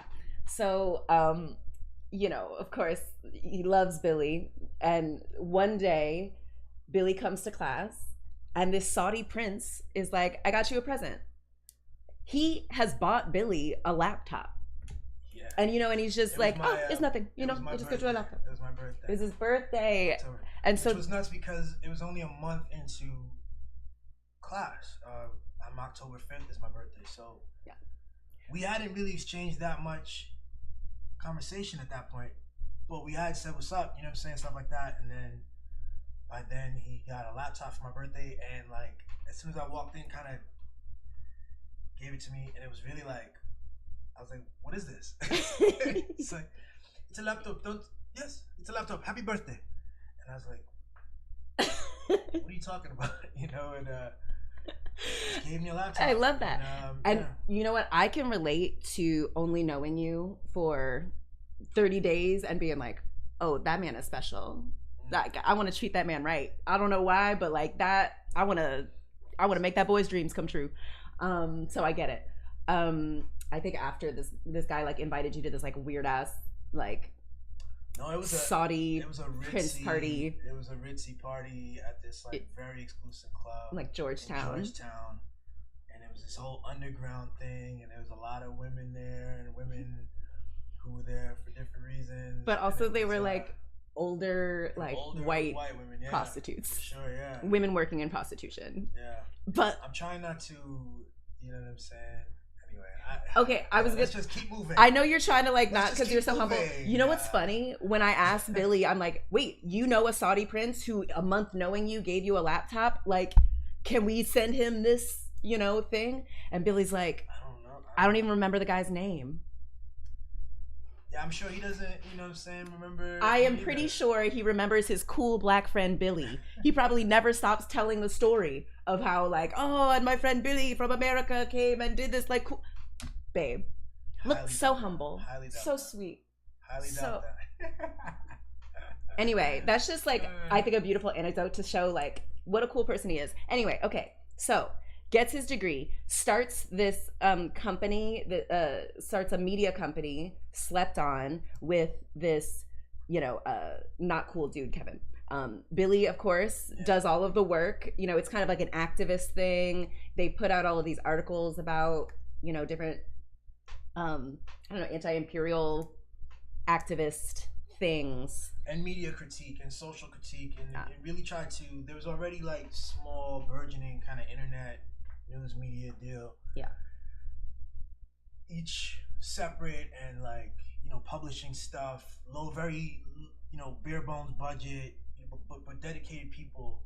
And so it was an opportunity to press into that and recognizing that it was a space that was needed, and to we had this big old heavy camera. This is back when the cameras were like shoulder heavy, and so we would there would be protests in DC, and there's footage of us, and it would be tape. I'd have to finagle tape into a USB thing. It was a whole mess. And now it's so much easier. But yeah. So he learned video stuff for that. Then he turns out this guy Kevin was kind of abusive and like exploiting Billy. Billy's just such like he's so good at creating a world, a reality that we haven't seen before. Some people can like exploit that for their own purposes, and kind of keep him feeling like you owe them or something. Listen, I don't want to dwell on any person that's not here. But the situation was not good for me or for anyone in the project. Could not go on, so we had to keep it moving. Yeah. So anyway, Jesse's friend was like, you don't have to take this. Jesse, you don't have to take that. It was an interesting. Honestly, it wasn't like a lack. There was so many things in there. There was psychological stuff involved in terms of who I thought I was and trying to be a good brother. With my brother, yeah, exactly. Stuff like this. On top of like my confidence on what I could do after like I left Capitol Hill, and I was really uncertain about what is available to me. And I had this thing that I actually enjoyed. I thought it was important and dope. Just couldn't. I thought that my partner on it was an asshole. So, but yeah, Jesse's like introduced the idea that you can keep it moving, and it was like, and so one day it just clicked after a lot of years. Clicked, so kept it moving. So started taking the animation stuff seriously. Things started happening. Got invited into this group of people who were in Adams Morgan, a group of artists, mostly camera people and producers who were plugged in DC, entrepreneurial minded white guys and Latin guys, and I was one of two animators. Everybody else was camera people or producers, talented. The cameras were top of the line back then, the red cameras and all this stuff. Stuff I'd never seen before. I was doing animation in the room for Slept On, doubting my capabilities because I had no one to judge myself against, and in fact, anytime I showed my stuff to people, it was a weird kind of, it wasn't always well received, so. But and they were plugged in with clients. They were just plugged in. So all of a sudden they're filming all these commercials for the State Department and for nonprofit XYZ, and they needed, and they would also book.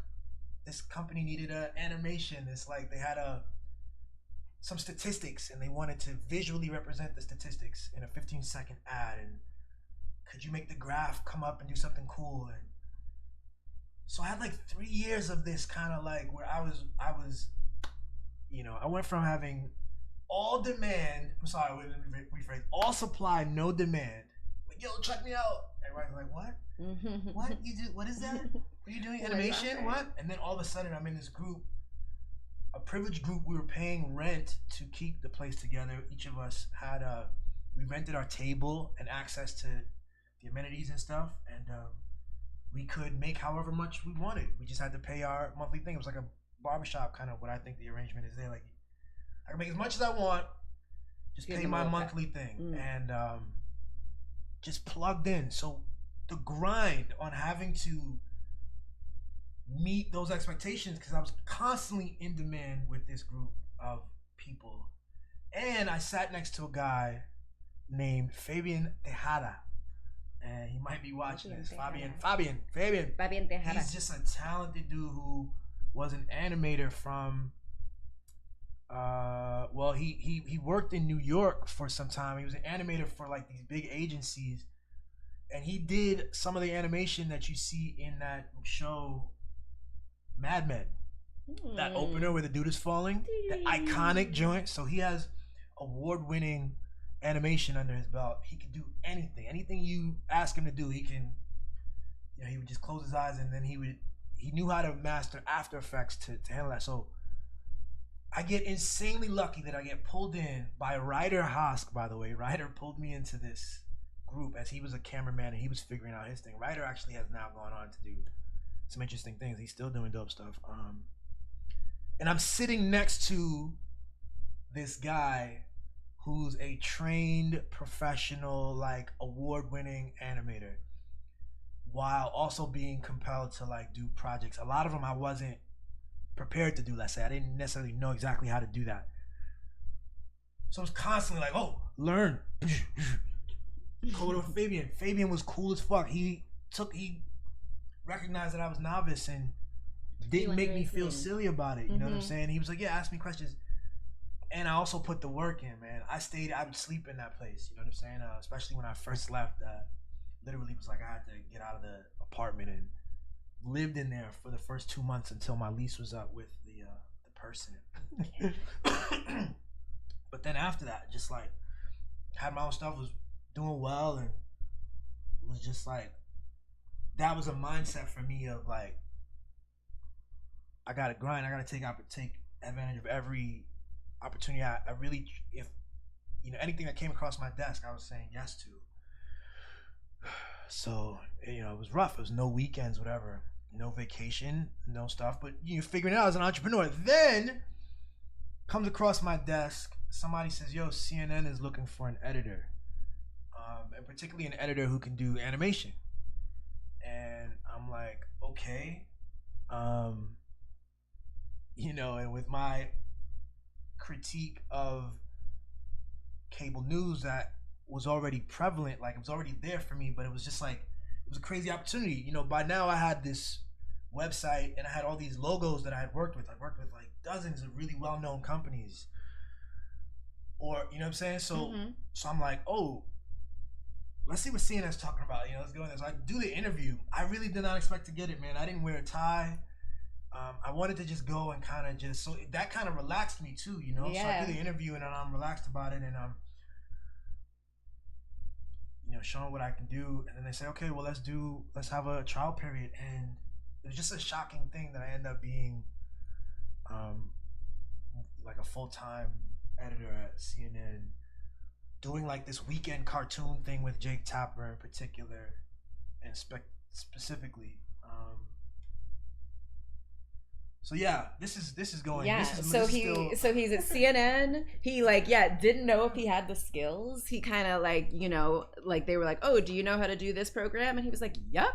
And then had to go and like learn it on YouTube, But you know, by the time I met him, he was the go-to editor at CNN. Like, they loved him. Like, when they needed a little extra razzle dazzle on their Israeli propaganda, they would just put, no, I'm just kidding. No, when Billy was there, it was about Trump. Everyone, like, they were trying to really pump Trump and all these things, and so, but if dump them, pump and dump, gross. Depends. But yeah, so like Billy was like, you know, their go-to guy, yeah, and he would do the cartoon with Jake Tapper, and yeah, actually when I met him, like on Tinder, it just said, you know, you were a VFX artist. I think you said an animator. And okay. I was like, oh, that's interesting. I don't know what an animator, I assume like a cartoonist, like you know, Garfield or something. I was like, okay, cool. And it wasn't until like maybe a month in of like knowing him, I saw like, you know, where he hangs his keys, it was like a CNN badge, and I was like, what's this? He's like, oh yeah, I work at CNN. I was like, do you? Like, what do you do? He's like, oh yeah, I'm just an editor producer. I'm like, oh, what?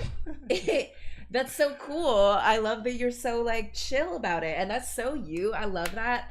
And you know, maybe it was a combination of things. It's chill, and it's also like it's some mixed, you know, I had a mixed sensibility about it. You know what I'm saying? Like, I know that there's some, like I said, I don't wear the badge, but sometimes occasionally I have it on. Maybe one time on the train, this dude was like, CNN, thank you, sir, for what you do, and you're saving America from Donald Trump. Thank you for saving us. God.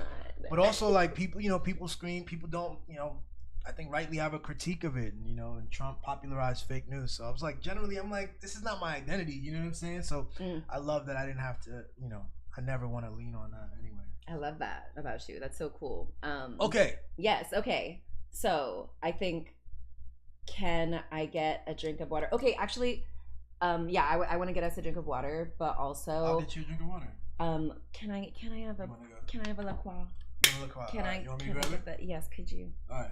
Okay, I'm just gonna tell about you leaving CNN. Yeah. Okay, so he's at CNN, and by the time I'm with him, he's been there for like 3.5 years, and like he's feeling really bad because he realizes that like it's a bad company. It's a corporation that makes money by selling you guys a false story, and whatever the corporations, whatever the government wants them to do, like they kind of, there's like a laundering from you know, media into politics, from politics into media, and it's just, you know, not good, not a great use of his talents. And like he was like, I gotta get out of here.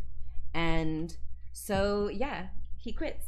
And when he quit, everyone was like, are they not paying you enough? Like, these grown white men who are making some really horrifying decisions about you know, Israel and how to frame this thing, like those white men were like, you know, tearing up when Billy was leaving. They were like, I'm gonna miss you, buddy. You're gonna do good, and it's gonna, we'll meet again. And like I was like, wow. So he walks away from the money and is like, I'm gonna do it on my own, like, which is kind of what you've always done. So it's so beautiful. I love that you like, you try a thing, you step out into the unknown, you like get a lay of the land, you like learn what you need to, and then you like stay on your path. You're like, okay, bye, see ya. With enough like awareness and like history now, like that's a story that makes sense, that makes sense to me. But like it wasn't always a feeling, you know what I mean? So just that's why I love it. So yeah, but a lot of that, especially the post CNN stuff, you know, it's just brought us to here, and it has to do with a lot of stuff, a lot of growth. Real talk, a lot of growth, yo, crazy. But I'm lucky. All right, can I do Sheba now? We're gonna do Sheba. Yes, okay. All right, we did it. Oh my gosh, thank you, Shebs. Praise be. Thank you to. Oh, praise be. Isn't that crazy? Because your first initial is B. Oh, nice. Yeah, so proud of you, and so like grateful that the universe like gave me you. Like, of all the people in the world. I can't believe I'm so lucky. Who, me? Awesome. So funny. Thank you, baby. Love it. Oh, Watermelon Brigades. Hey. Watermelon Brigades? A person who I have met through in the past 10 months of genocide, unfortunately. Another like American person who I think is trying to help and is trying to like, is similarly like, what the heck is going on? Oh my God, we gotta do something. We gotta say something. We are way too powerful to be like this kind of helpless and kind of just, well, that's what is, and she'll always be like, no, not on my watch. No. So yeah. All right. So look. Okay. We are now. Yeah, where we at? We're at 12:45. Wow. That's great. We're crushing it. Hour 45 minutes. Only hour 45. 10 more hours and some change. Yeah. Easy. And easy peasy. I'm Pally American. Fantastic. Oh, Pally American. Yes. I love. Thank you for being here. Thank you for being here. Please always let us know if there's like, I don't know, if we can represent Palestinians and or Americans better and like get us all closer to the goal of liberation and land back and just like fulfilling our ancestors' wildest dreams and our own. So absolutely, baby. Absolutely. Yeah. So Sheba just spent, I think, an hour running through my history. Those are the cliff notes too. That's really like they love the stream. Sorry. Extra for that. Love the stream. Let's go. Yes. I think that Great. Thank you so much. I'm glad you love it.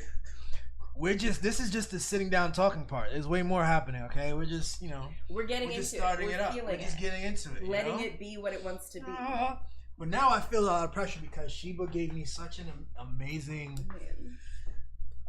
gracious, kind of, can I say, long-winded introduction about like myself and my history and who I am, and it's so much texture in there, and there's a lot of love, and you memorize or you can remember so much. So I'm really important. It's my turn. All right, so Sheba Newman Blunt is a powerful young lady who was born in was it Laurel or Lanham, Maryland?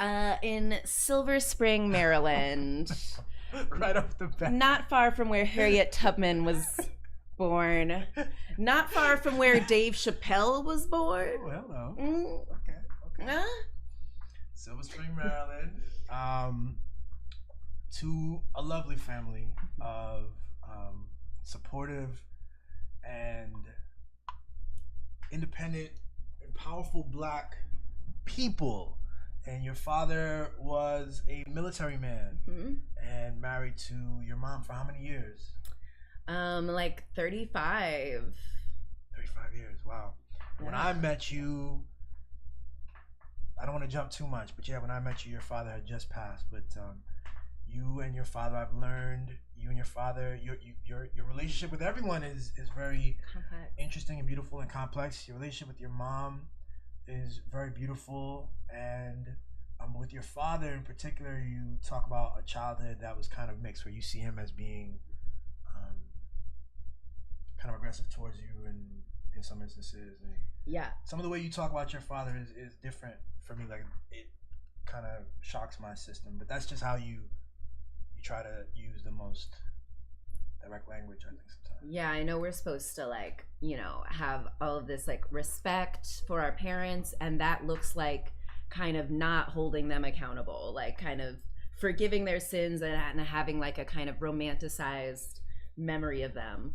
But I mean, if he wanted me to have a romantic memory of him, he should have been a little sweeter to me, okay? I was a delight to raise, and I think my father was just a bit gruff with me, He's on the spectrum, certainly, and also like a old Black man, born in like the 40s, in poverty in Virginia, like the capital of the South.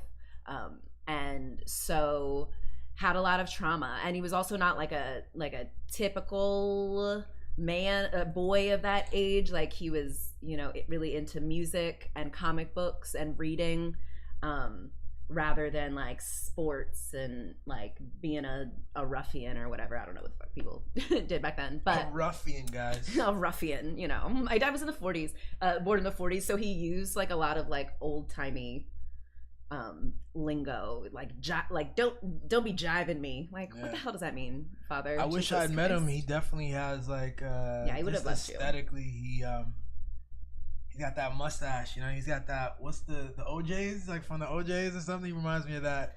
My dad actually, my mom and dad would go on the Soul Train cruise all the time, which is a cruise that brings a lot of like Soul Train Motown artists and stuff. And like whenever he was on it, my dad's like a big black man with a bushy beard, bushy mustache, and like when he was on the, you know, elevators and stuff, a lot of times white people would be like, so which band are you in? Yeah, oh my god. And he's like, no, I'm not in a band. No. They're like, it's okay, you can tell me. Like, man, the man is not being coy. He's like, also he's like enormous. Like, I'm sorry, that man is not like, you know, like dancing under some lights all day. Like, that's funny. That man worked in an office. You know, he worked for Department of Labor for many years, and yeah. Anyway, though, very charming. I think as a people with autism, they're very good at masking. So I feel like my father was very good at navigating through this world, but was like, I don't know, very gruff and very mean and very like shouty and like, you know, with me. And I'm like, you know, as like I feel like I'm very like, don't tell me what to do. Like, you know, like I'm very anti-authoritarian. Like, and that probably comes from being raised by a guy who was always trying to like tell me what to do and telling me I was doing it wrong and like yelling at me for things that I was like, what? So one of the formative stories I know I've heard you tell me about your childhood relates to was it like playing basketball earlier on? Was it a basketball camp or something where everyone had to take their shirts off? And you were the only girl at this camp? No, so it was at YMCA camp in DC, and it was the summer, and I was probably like 6 or something, and so I was in the younger kids group, and we were walking to this park to, you know, play whatever, and it was super freaking hot. You know, DC is in a swamp, so it was really hot. So our counselors, who were probably like 15-year-olds, were like, okay, if you're hot, you can take off your shirt. I was like, oh my god, thank God. So I like take off my shirt, and one of the counselors was like, what are you doing? Not you. Sorry. See? These massage chairs, like, gonna kill us. Oh my Lord.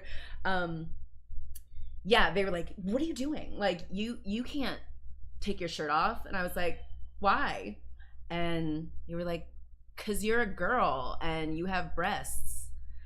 Were you having breasts at this point? No, I was 6. So what I told them was, I don't have breasts, I have nipples. Which, you know, black kids in the 90s don't seem to care if you know the difference between breasts and nipples. They only care that you keep your shirt on when you're supposed to. And I was like, wait, what? I bring that up because as we're trying to talk about Sheba's timeline, yeah, that's one of those stories that I think you brought up to me before, and I just think it seems to be, you know, this personality you have, your insights, the way you view your gender and your sexuality and the way you view men. I feel like it's just an insightful like story, you know what I'm saying? But yeah, so you're like, your family's a really I would say middle class family from in the suburbs in Maryland. Father's in the military, you know, established in the military. Your mom worked as well with. She was yeah, they met at work. They were both working at Department of Labor. So yeah, my mom was also she probably grew up more upper middle class than my father. My mom, my like great grandfather was the first black man to go to Johns Hopkins, and he went on to found the School of Sociology at Howard, and he was like a thinker back then, like he was like a middle of the ground person between Du Bois and Booker T. Washington. But you know how they only let black people get like, you know, it's a binary, so like there's only 2 speakers or thinkers at any given time. Nay. So yeah, it's cool. Like my great grandfather was already in the you know, kind of was different, was queer, was weird, you know, and his daughter was May Miller, who was the most widely read poet in the Harlem Renaissance. And yeah, anyway, so we just have like this beautiful house in DC that my great grandfather whatever bought when in like the 30s, you know. So like a black man in America buying this beautiful row home over near Howard University in the 30s is just like beautiful and a point of pride for our family. Yeah. And yeah. And so, you know, you're the middle sister. Mm-hmm. You have an older sister and a younger brother, and you guys grew up very close, and you really adore your big sister and your younger brother, and you have different relationships, all you guys, but you guys, it was full of like camp, and it was full of like events and like family. Yeah, we would like go out to eat all the time. Yeah. We would go on vacations a couple times a year. We were all in sports, and like we would go to camp every summer. You'd follow your big sister around like a little little sister. Yeah, I was 2 years younger than her, so we were like, you know, always together. And like our parents were very like, you know, my mom would drive all of us everywhere. So like if my sister had a birthday party or something to go to, she would like make me go. My mom would make me go, and I hated that. And I was like, these are not my friends. I don't want to be here. And one time I was at one and I was like crying because I was like, I hate this. Like I don't know anyone here. This isn't for me. And like the mom of whatever kid it was like, oh, she's sad because the party isn't for her. I'm like, no, I'm not. Yikes. No, I'm not. I'm the party isn't for me. Like, damn it. So anyway, that's just so yeah, I was very close with my sister and my brother. I think being with a, you know, kind of like our dad was like real autistic and strict and, you know, crazy. So I think it like kind of trauma bonds you a little bit. And so yeah, but I went to the same, you know, elementary school, high school, college, and law school as my sister. And yeah, I just thought she was always really cool. It was always really cool to be like Freddie's little sister. My sister's name is Freddie. Yeah, I know that must have been interesting for her too, because like I'm 10 years apart from my brother, so with you two, I know she loves you. It was like this mix of like, oh, my little sister, you don't fuck with my little sister. You know what I mean? Yeah. So yeah, okay, so quick. So high school, you go to the sister school of the school that's in that movie of Remember the Titans. Oh yeah, I did. I went to Bishop Ireton, which is the private school that is next to the public school that was in the classic Denzel movie Remember the Titans. Yeah. We watched it a lot because the school T.C. Williams was right next door.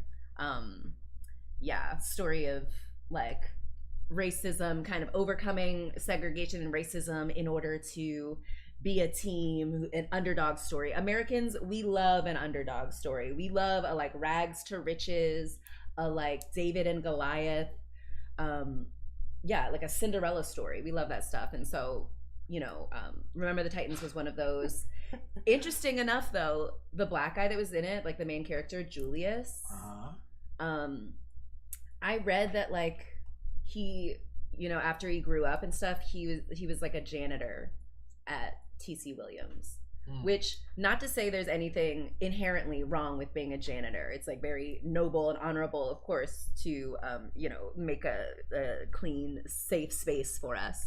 However, you know, like to make this like Hollywood movie with all of our best actors talking about how we like triumphed over racism in order to create this beautiful society, and the main character still has to go back to living in a society where he's mostly valued for being a black man, like willing to do whatever labor is available. And I'm just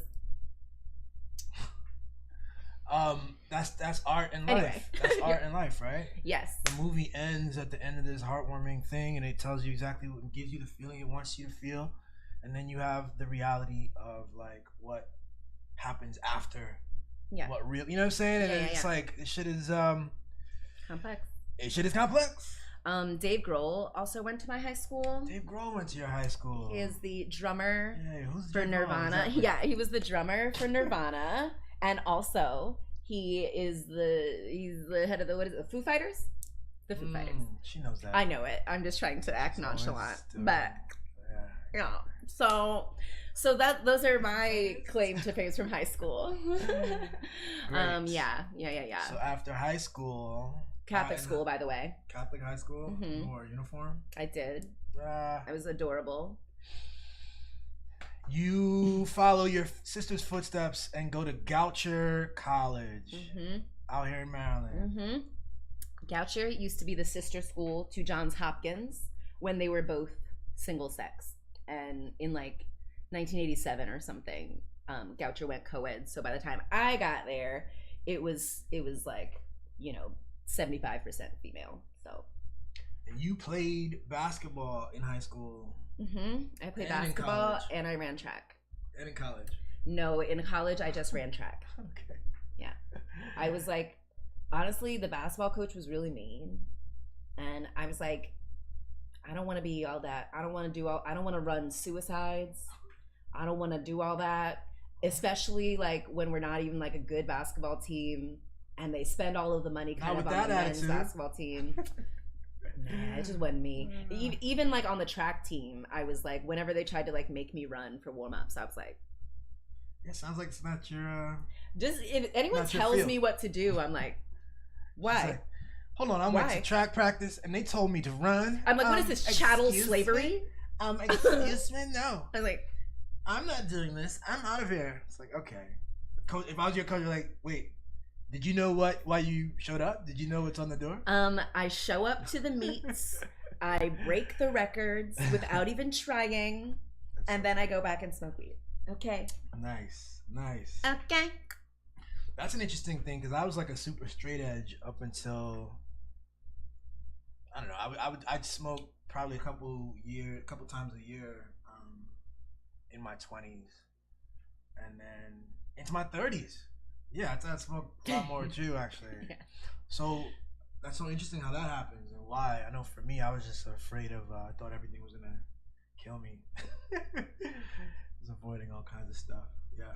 I think like you are really good at keeping yourself alive and others alive, and yeah, you got it.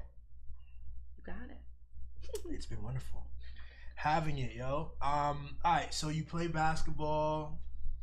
You go to Goucher, which is this nice little liberal tiny college out here, very artsy and mostly white.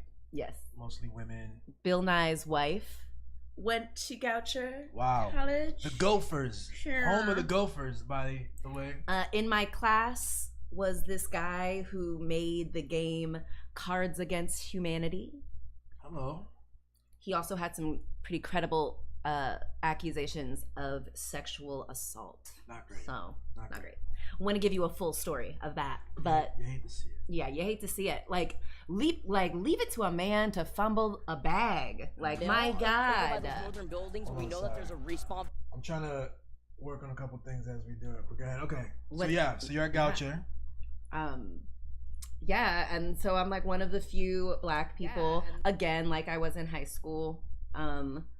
But who cares? I'm amazing and great. And like I gain like a deeper understanding of who I am and how awesome I am, and through going to the do these different track meets and stuff. And I'd be there and like people from other schools would like find my name on the heat list and like message me on Facebook. Facebook had just come out a couple of years ago, so it was like, and I was like, am I a baddie? Wait a minute. Oh my God, wait a minute. Right, so that's a part of it. Oh my God. She was. One day I'm gonna get that down like packed, and it's gonna crush be like, it, or you're not, or it'll be the other way around. Don't you bring that energy. Yeah, that's another thing. So you're just generally in terms of dating, you know, how'd you feel? You didn't feel about yourself as like a little cutie, little baddie. Yeah, I didn't have, like, no one ever asked me to a dance in high school. Crazy. Like, I just, you know, I knew I had like a sexy body that people wanted to have sex with, but like no one ever wanted to be like my boyfriend. And I was like, I am beautiful. What the hell? And so then I started to be like, wait, is there racism? Is maybe racism at play or something? Even with the like black men who were at my school, my schools, you know, I was like, maybe I'm not like performing, you know, respectable woman well enough or whatever, or like girlfriend well enough. It's a whole complex thing, yeah. It's racism and like subtle definitions of masculine and feminine role and like how these things show up versus like what we actually are. You know, I did that thing about you and like again your forthrightness, your comedy, your energy you bring. You know, I've dated a lot of women who at least at the beginning they get the sense that at least they're presenting a more quiet, like, oh, you know, kind of thing. You don't do that. You present yourself like very authentically very early on, and you know, maybe that's autism or whatever, but I'm like, certainly with my ex-husband, who is only my second boyfriend, you know, I was like, there would be certain things where he would be like, oh, I didn't know that about you, like kind of implying like I had misled him. I hadn't. He was being manipulative. However, I learned, I was like, all right, let me just like be myself, and maybe even an exaggerated version of myself on purpose, so that like my partners can know who I am, so they can't be like, oh, didn't know you were gonna be this like mouthy bad bitch. Like, yes you did, that's why you love me. Anyway, so yeah, totally. Yeah. So now you're in culture. Yeah. And like you said, okay, so you were saying in high school you're getting like people on Facebook hitting you up. No, that was college. That's yeah. Okay. No, in high school. That's funny because this is right around Facebook for me popped off after college for me. I'm 4 years older than you, 5 years older. Yeah, mine was like literally the first year of college. It must be ridiculous now. Like just I think only the old people use Facebook now. That's what I'm saying, not Facebook. I'm saying this being a young person in the college arena, athletes connecting and all that stuff. I remember when like video kind of on your, like when phones came out, but also when like the ability to send videos and take pictures on your phone came out. Yeah. I was probably in college by that time, and I was like, I am so glad this technology didn't exist when I was in high school, because like I would have, of course, like everyone does, want to like show off how beautiful and sexy I am, and like, you know, want to please my peers, you know. And so like if they wanted to see me naked, I would have been like, here you go. Like I would have sent it immediately, and I would have ended up like a lot of, you know, a lot of people who came after. Like, of course, like I think our parents taught us to be ashamed of nudity and sexuality and be willingly doing those things. And so they teach us you're supposed to bully a kid who you have seen naked or for their sexuality or whatever. So just saying, parents, you taught that to us, and I'm glad that I was at least old enough to not have to get like, to not have that experience. I think we're right at this sweet spot of like understand feeling of the internet.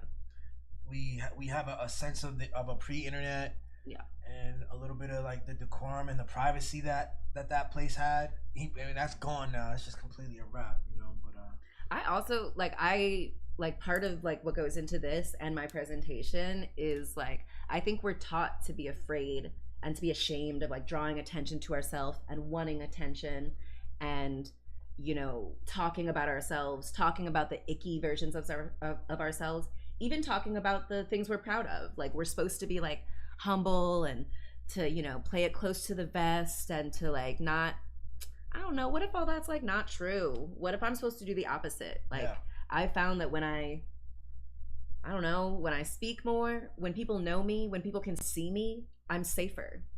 So like, listen, I don't think I have anything to hide. I think they want us to be afraid that like they're gonna take something. Like, I think a lot of these stories have been, these myths have been challenged. Just being in this relationship with you, been able to challenge a lot of the myths, stories I had about what safety meant, and this is one of them for sure. We're still on it. We're still developing our understanding of like what's comfortable for us and our boundaries.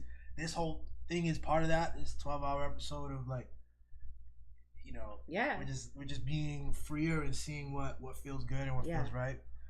It's a beautiful thing. I think like I do love the phrase now, sacred visibility, and like we're kind of, by making ourselves visible, by opening ourselves up, being vulnerable, that's like a holy act that's like, I don't know, helping us in some way. And I think we as humans, we love that. Like, we loved Truman Show for a reason. You know, we love like Real World. We love watching people being people. I think we love watching beings being beings. Like, that's what bird watching is, or whale watching, or like any kind of thing. I think that's a thing that we certainly enjoy, just like seeing how other people do it. And so yeah, like I was like, I think they're gonna love us. We're so cool. Yeah, I think we're very fucking cool. So I'm enjoying just being here, and this is essentially just having the camera on and having a little bit of structure. But let me continue. Yes. Let me continue talking about who you are. So after college, See me almost trip. I mean, you're moving in interesting ways. Quick.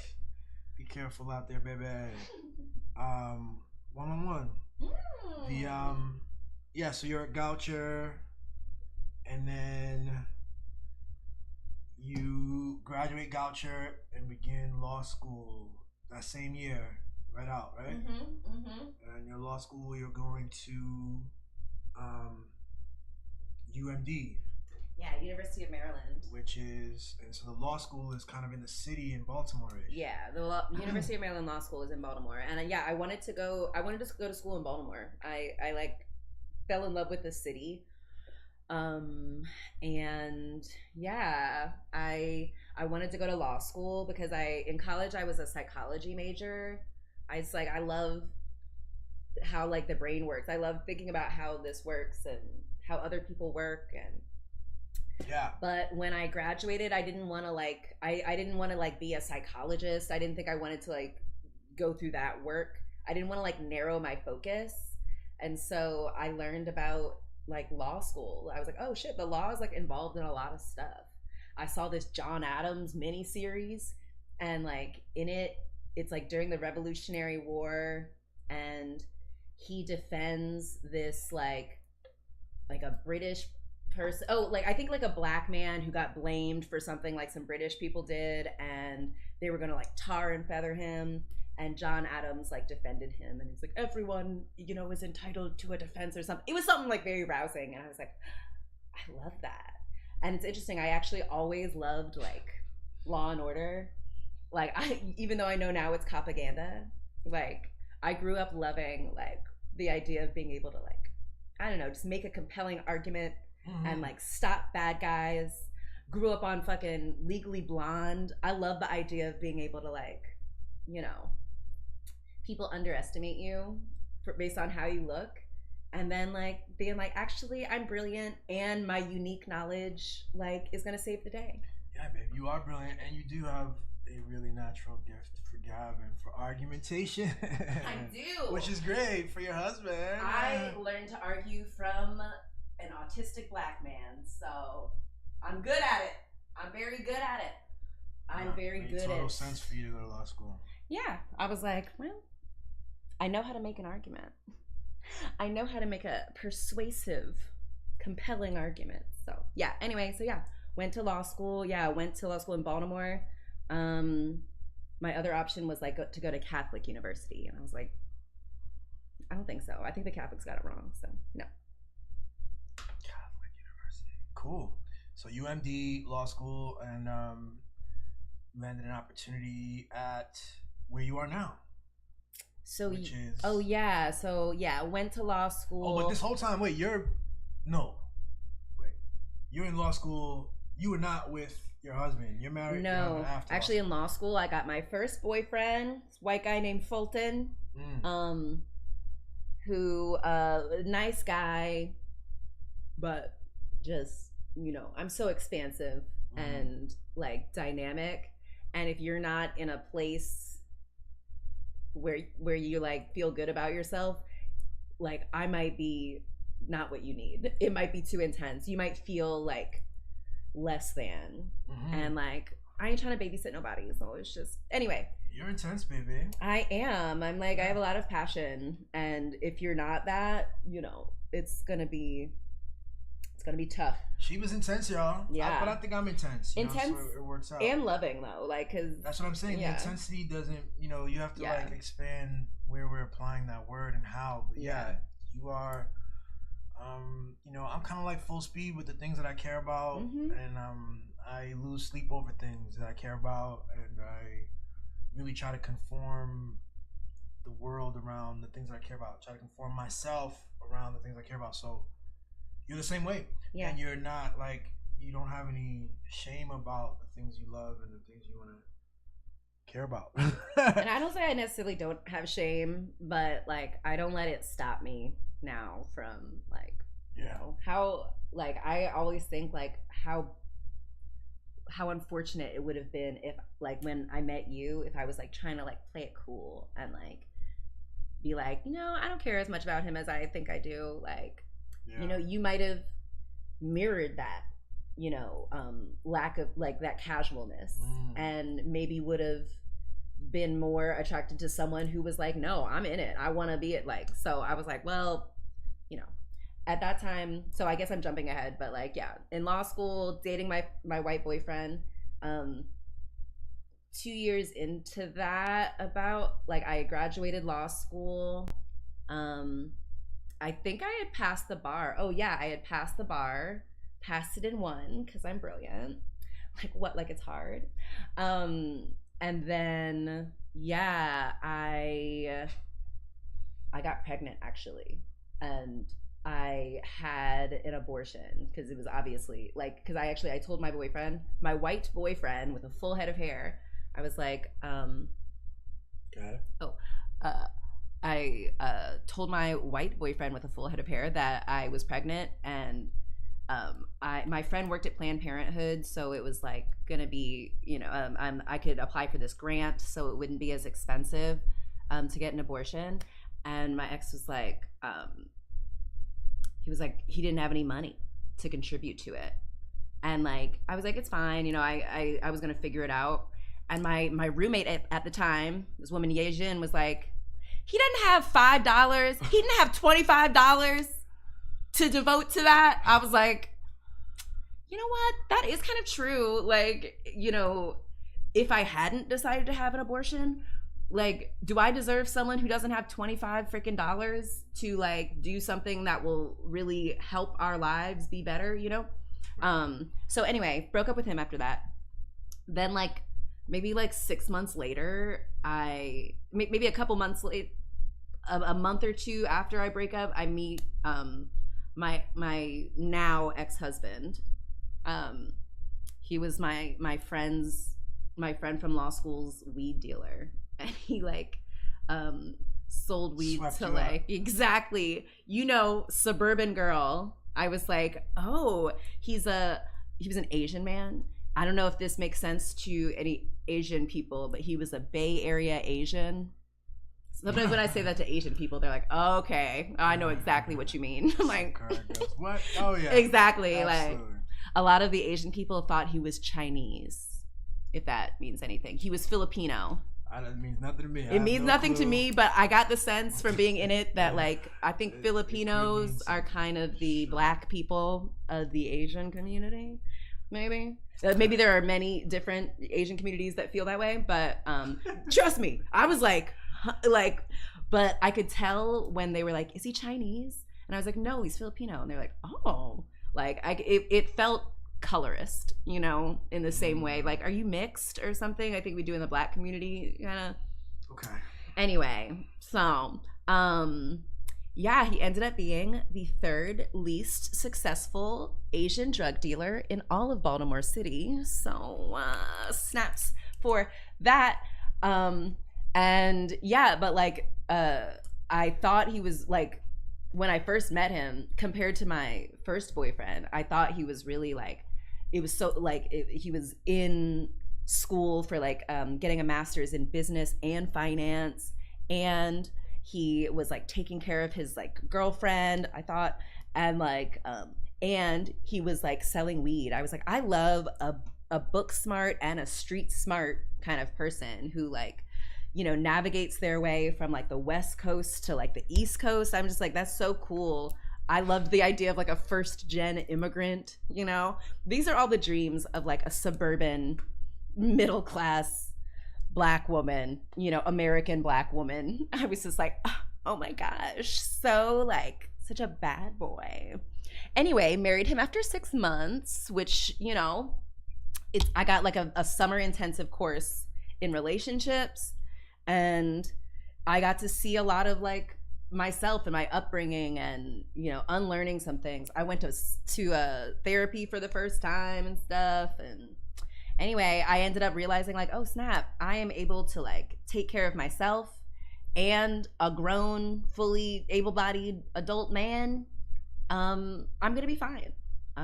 So like one day my father died suddenly, and like in the like maybe the next day I went and told, you know, was talking to my husband. Apparently my husband, who was like unemployed. Not me. Yeah, my ex-husband. I know, I want to like get it like a, yeah, my ex-husband, who was unemployed, and when he wanted to work, he was like being a professional poker player.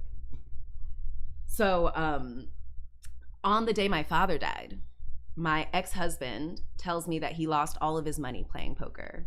35-year-old man lost all of his money, every dollar to his name. Not great.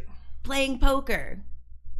And it was kind of funny though, because like my dad had just died, and I was just like, wow, like, Dad, you didn't have to die. I was gonna like realize this man was not for me, but yeesh. So dramatic. And yeah, so it took like maybe like 10 days to plan the funeral and the wake. And in that time, like my ex didn't like call me or message me. He didn't come to the wake or the funeral. And so it was like kind of easy to be like, dang, I can wait for another one of my parents to die to see if this guy's gonna support me. Or I can like read the very clear signs from the universe. I love a clear sign from the universe. I'm so grateful for it. Yeah. And I can, you know, we didn't have any kids. We didn't have any property. The law in Maryland had just changed. So like if you didn't have kids or property, you could just do a property separation agreement, and you didn't have to wait 12 months to file. So I was able to just like file it, bang, bang. Get it done, moved back home with my mother, and like, you know, started a journey as a divorcee. And it was really interesting. I learned a lot about myself. 3 years later or so, I was in Tinder swiping distance of one Mr. Billy Bunton. And it was perfect. It's great. Yes. Yeah. Yeah. And the rest they say. Yeah. I loved learning. So I said kind of at the beginning, I was like, oh my God, please don't let this man's real name be William. To colonizer. But Billy, his name is actually just Billy. His father, the Antiguan guy, was like I don't know what it's called, like an Americanophile. Like he really loves American culture. He really loves American culture. Yeah, he's big on America, and it's so interesting because, you know, he's not open to a lot of critiques. You know, he thinks America's the greatest political project ever. He's drinking the Kool-Aid, the colonial Kool-Aid of it. Well, but he's referencing it differently. That's how I see it. That's a beautiful way to see it. But you know, I'm like, yeah, he's referencing it against all these other things and these other, like, his particular set of values, and having never lived here, you know what I'm saying, and all the kinds of stuff like that. But yeah, totally. Anyway, loves America, so he wanted Billy to have the most like American name, So his name is Billy. Billy! Which I think is so cute and so sweet, and I love that. I think that's perfect. Yeah. Yeah, yo. That is like sort of how we got here. You know what I'm saying? And yeah, that's kind of the introduction. Oh my God. Can you show, like, you should show our engagement video. Like, engagement video? Yeah, we got engaged. Like, so now we're gonna get into actually just to kind of loosely. It's 1:24. Damn, we're way so behind good. on some things, but our timing is perfect. Yeah. 1:24. Let's get into like what we call show and tell, man. I love it. Show and tell is gonna be a combination of different things that Sheba and I have worked on together. And how lucky am I that Did you hear that? I heard that. It's crazy. She was crazy with this stuff. Crack. Nope. Almost. Okay. Can I get you anything? Do you want I'm good, my love. How you feeling? I'm feeling good. Okay, great. I also love that, like, someone posted on like a comment.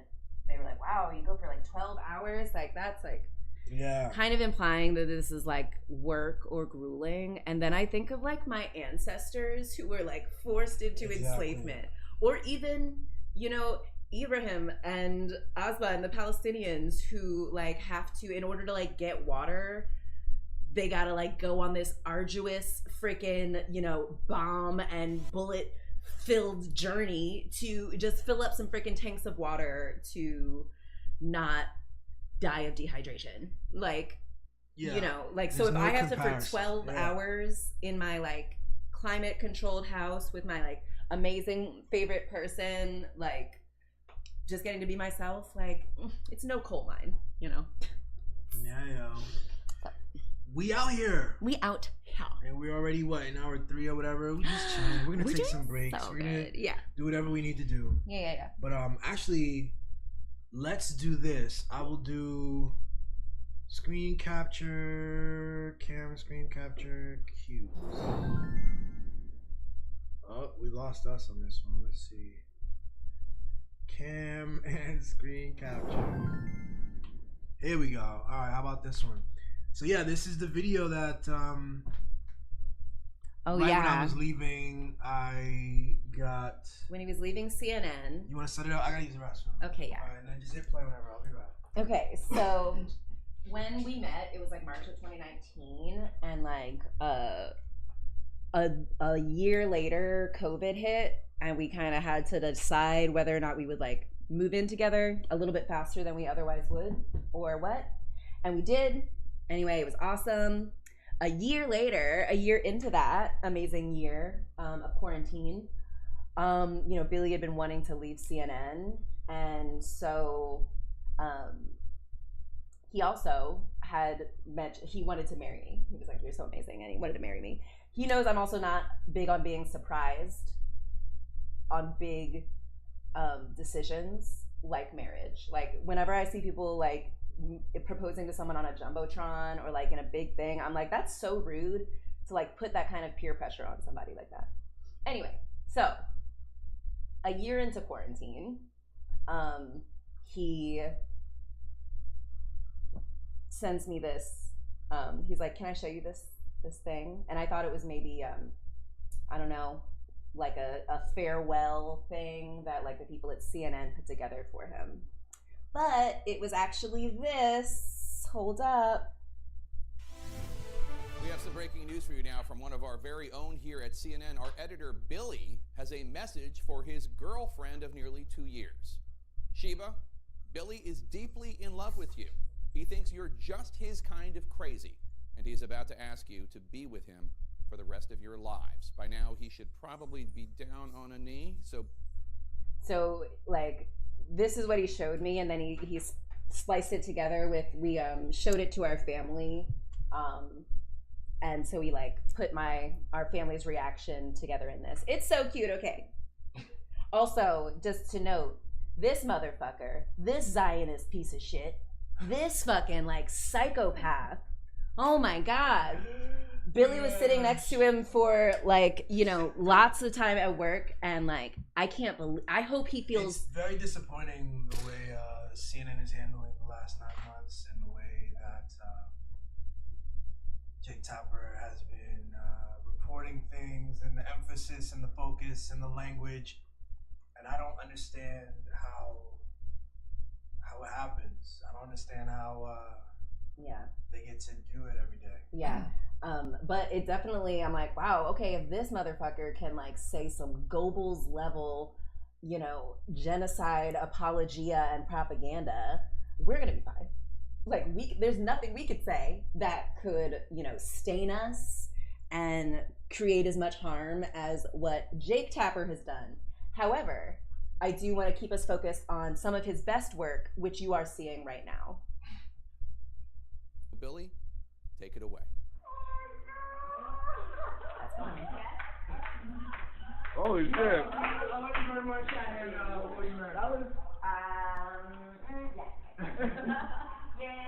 Yeah.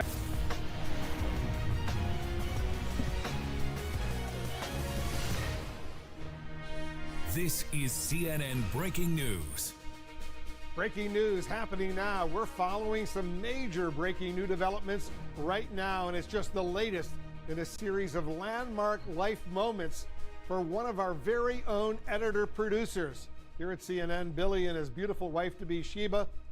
I'm talking about a great, great couple. I'm Wolf Blitzer. You're in the Situation Room. We begin with the word congratulations. The lovely couple, Sheba and Billy, they are engaged to be married out of just seconds ago. Unless Sheba said no, in which case Billy has wasted my time getting me to film this video. I'm Wolf Blitzer, and I'm a very, very busy man. Sheba, Billy is deeply in love with you, and he's excited to spend the rest of his life as your best partner and your friend. In a short statement, he said this, and I'm quoting him now, "I'm really glad I swiped right." Just as exciting as the love between these two is the beautiful merging of the Bunton and Newman Blunt families. Billy's mother, Clemire, and Sheba's mom, Agnes, they have become good friends in a very short time. The future is bright and exciting for these two, as well as for all of their family and all of their loved ones. That's it for me here in the Situation Room. Thanks very much for watching. Best of luck, you too. So another super Zionist, this one. So, you know, another super Zionist in Wolf Blitzer. Did you know that he got his career started as an AIPAC lobbyist? This motherfucker has always been shilling and lying for this terrorist state. The first time I heard of Wolf Blitzer, I saw him, was in a debate actually with, where he was debating in favor of something Israel was doing, another war against, I think, Christopher Hitchens or George Galloway, either of those two figures. Yeah. And then to meet him at CNN, where he's trying to do this like, old grandpa, I'm Wolf Blitzer. Like, he loves the kind of lore that everyone gives him about like this. He's a journalist. He's got white hair. Like,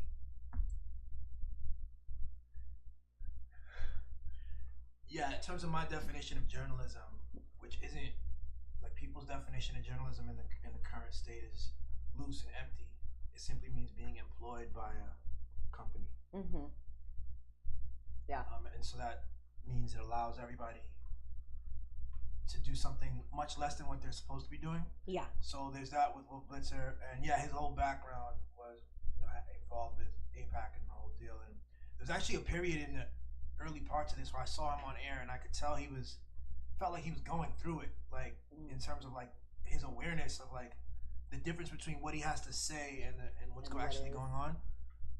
But then somehow I feel like that just went away, and you know, they just kind of plowed forward with this stuff. So, but anyway, I'm so glad to not be in that space, because when I was in that space, I felt it. I had physical reactions in my body at times over the different things I wasn't necessarily dealing with. Like, there's no like meaningful conversations that go on. It's a lot of everybody has a job to do, to hit certain time things to hit to get content out, and this kind of like real analysis and challenging each other, it doesn't happen in a space like that. So I'm happy to be using my voice totally differently, and I can remember the day I went on Instagram and like committed to that and said to myself, I'm going to use my voice differently. I'm not going to be someone thinking twice about what I have to say, things like this. Changed everything. Changed everything, son. So yeah. Proud of you. Great. You're so brilliant. Yay. Yeah, so I love that. I think that was Wolf Blitzer and what's his name? Jake Tapper's last piece of like, something with journalistic value.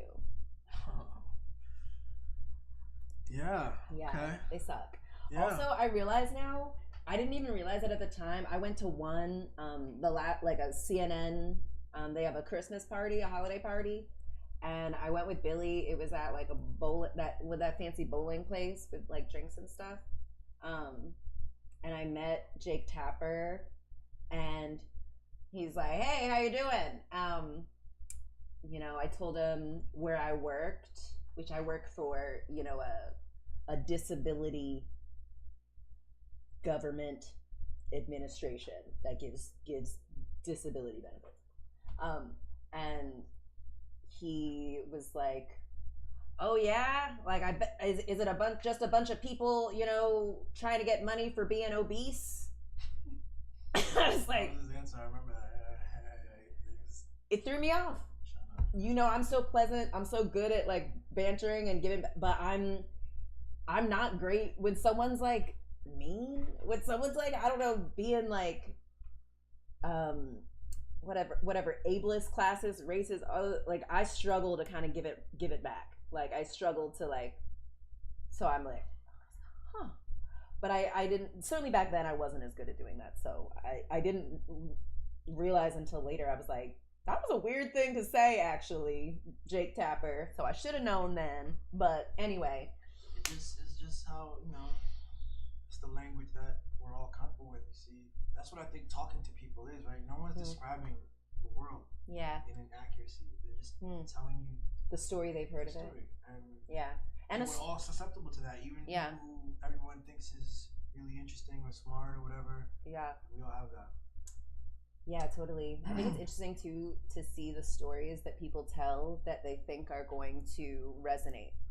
So like Jake Tapper said that because he thought I would be like, "Oh yeah, fat people, ha ha ha," like obese, yeah, like, bro, just because I'm little and like straight size doesn't mean I'm like down with that white man. Sorry. Anyway, okay. So let's continue show and tell. We were as I was leaving CNN, I knew I wanted to do something right before leaving. I wanted to publish something that would challenge me artistically and would also be a challenge to write and to like something with a hefty script that would be thought out and that Sheba and I would have to like record, and it would take some time. And I was super anxious, if you remember around this time, Sheba. I was really nervous, and I thought I had like a couple of, I said, I'm gonna leave and I need to get, it's like literally I said, I need to get famous in like 3 months. I had maybe 3-4 months of savings or whatever, and let's do it. And I've got this background and I've got this insider knowledge and the world is crazy, and I'm gonna strike a chord with this like thing that it's gonna be transformative and it's gonna be like a conversation starter, and people are going, "Oh shit, I didn't know you could do that, Billy." And okay, here, I had this whole vision in my head, and nothing panned out the way that I thought. Yet it's panned out beautifully differently, and it's still panning out and unfolding. So that's even too much of an introduction. What came out of that though, this period here, was this idea, this thing I did with Sheba, and let's just play it. I remember you were like, on this. Sorry, I know you said just play it, but like I remember you were like, I gotta do something that is gonna be big, and I have to get it out by Friday or whatever. You had this date. You were like, I gotta do it because my last day of employment was like December 28th or something. Yeah, so like I wanted to be a technical. There it is. Wow. I wanted to be technically and accurately, fully employed with this.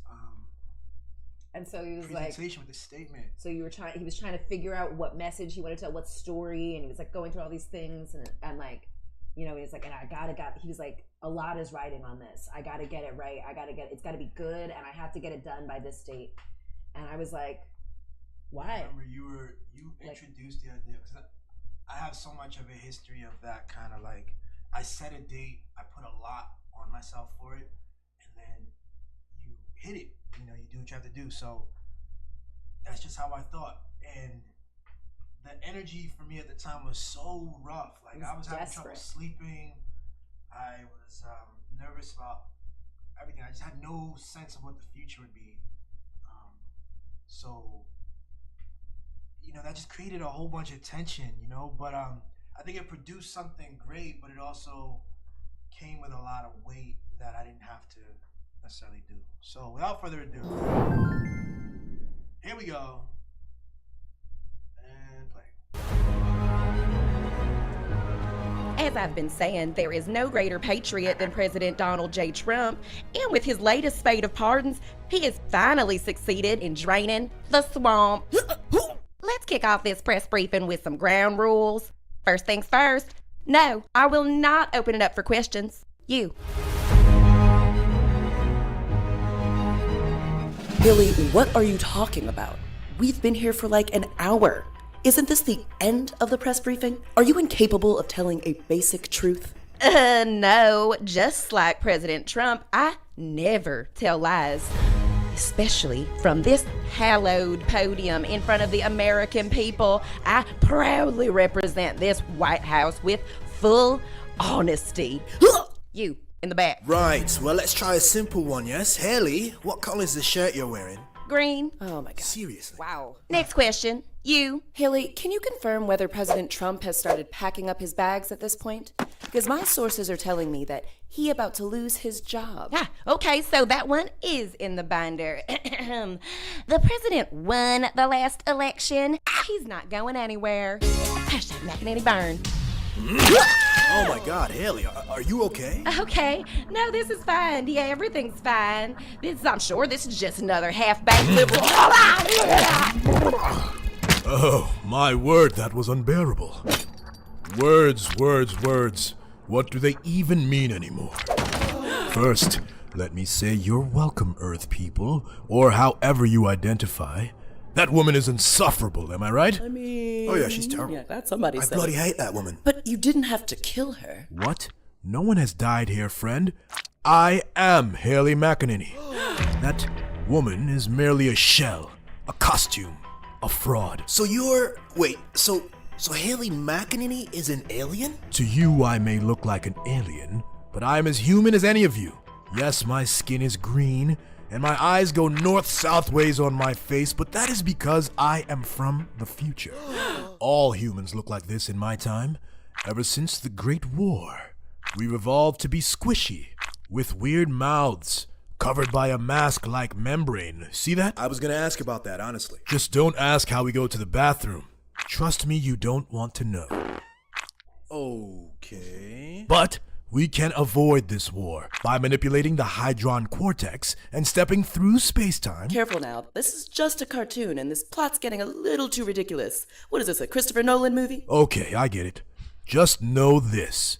When I appear in my true green form, I can neither tell nor tolerate lies, and I have invaluable information for you from the future. Yeesh. Finally, a useful message coming from that podium. All right, let's hear it then. Okay, well, here goes.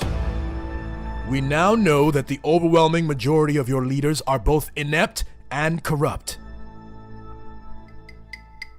What? Duh, we already know that. Oh yeah, we talk about that all the time. That's not really news, future guy. Really? Wow. I thought that would have more impact. Anything else for us? Well, as we speak, generations of your nation's children are being systematically deprived of basic human necessities to flourish and grow. There seems to be a direct correlation between... Boring. That's not news either. Has this thing even mentioned Donald Trump yet? Boo, we hate this. What? No, don't you see? Donald Trump is merely one man. He's just a symptom of... Future Haley, would you wrap this up? All right. Look, This final piece is the most... Make it count, Haley. It is imperative that the American people see honest, high-quality conversations on their television screens. We must become interested in the truth, or else... Okay, if that thing doesn't say Donald Trump's name immediately, I'm leaving this room and going to the Giuliani briefing outside. Boo! Get off the stage! Bring back President present-day Haley! Present-day Haley! Present-day Haley! Present. Damn, I'm too late. It was at this moment that our tragic heroine realized going back in time was as dangerous as it was futile. In this topsy-turvy timeline, the slimy Haley McEnany is somehow both villain and victim. A bizarre, rotten tale of lies, swamp, and circumstance. Thank you, viewer, for joining me in the Twilight Zone. What's going on, everybody? My name is Billy, and I'm the creator of the cartoon you just watched, a new animated series called Swamp and Circumstance. I'm on a little push right now, trying to see if I can get 1,000 subscribers by January 1st.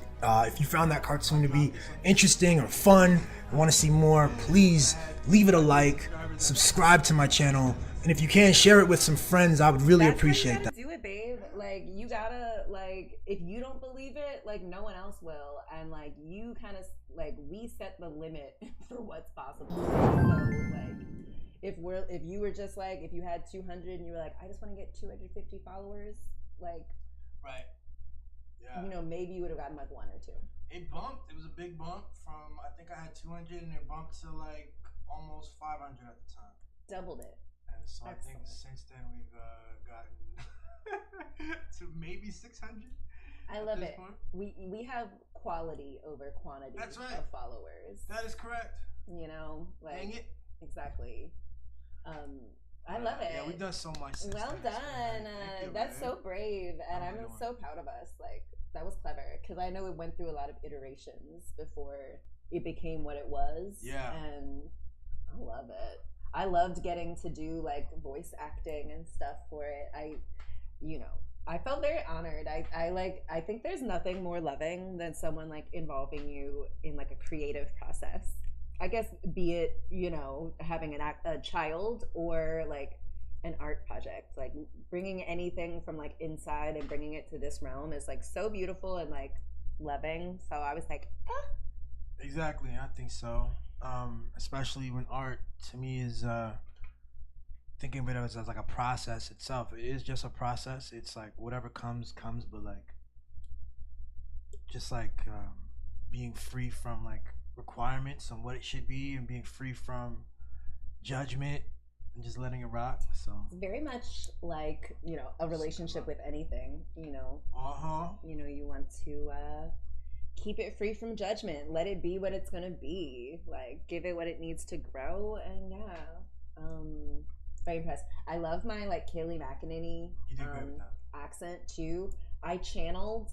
There was this girl in my law school who was. She was also from. Oh my God, she was also from Philly, y'all. She was from Philly, and she was someone who, like, she went to school though in Florida. She went to, like, college in Florida, where she was, like, really big into sororities, and, like, but she was very kind of, like, shallow in that she would, like, date the president of, or, like, the vice president of some sorority simply because she was the vice president of her sorority or whatever, you know, like, political like that. Like, she really cared about, like, that kind of prestige. Exactly. Or, like, you know, Ivy League schools being, like, admirable, whereas, like, a law school like we went to, Maryland, is, like, not, you know, on the books, I guess, as, like, I don't know. I was like, girl, I don't know what you're talking about. Like, I'm from PG County. Anyway, she was very, like, kind of ashamed, of that she wasn't sort of, like, higher class, I guess. I don't fucking know. I don't know. She just had, like, she would straighten her hair every day. She was very, like, if it got, like, humid at all, she was really blah, blah, blah. She was the first person I know to, like, buy photo shoots of herself, like, where she would just be in different outfits and, like, And I always thought that was like so weird, honestly. That's pretty normal now. I know. I remember you actually, one of our first, like, you asked if I wanted that for like my birthday. And I was kind of like, what for? Like, what am I going to do with those pictures? Like, you also you did the... I know. I've grown a lot. I've grown since. However, I like, you know, and I think maybe that's part of how we're taught to like, you know, oh, not me. Like taking a selfie.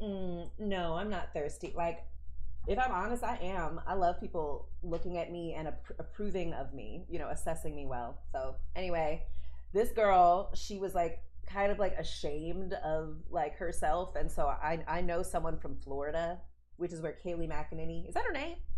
Kaylee McEnany? Haley McEnany. No, Kaylee is the real one. I think we did Haley in the cartoon. Oh yes, for copyright, I'm sure, issues or some shit. But yeah, this girl. So I was like, all right, someone from Florida who's trying to make it in DC is probably trying to hide what a country bumpkin she is, and so like I think it would really deep down hurt her feelings to be portrayed as who she is, just a country bumpkin saying whatever she needs to make a buck. Anyway, that's where I got that character choice from. So you're welcome. Wow. Yeah. Thank you for that. You're welcome. Yes. It's show and tell, okay? It is show and tell.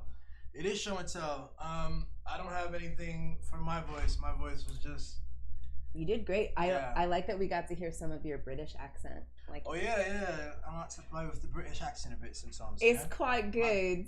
Man, them is always talking, aren't they? Let's get it. Shahana, I don't know. Shahana is who set up the GoFundMe for the Rajila family. I'm pretty sure she's from England because like it's set up in pounds. If so, could you tell us how our accents are, please? I think they're quite good. Just give us a bit of a sense, yeah? Yeah, just give us a bit of a sense whether we're there or not. I had mine was like quite posh. Yeah. And his more like hood. I don't know really. Don't know, man. You know, just looking for some food, yes? Alright, yeah. Let's go to the next one. This is a weird one that we collaborated on actually. I love it. It was after we watched Umbrella Academy. Oh wait, you doing that one? Oh, I thought you were just this. your finger was on it. Here, this one. Oh, you're right. This one was an early one. I forget about this one.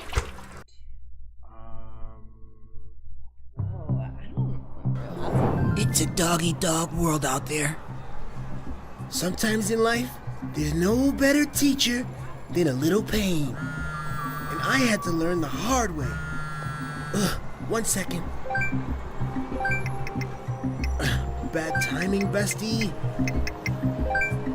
Where was I? Right. Gotta stay alert and thankful for your friends.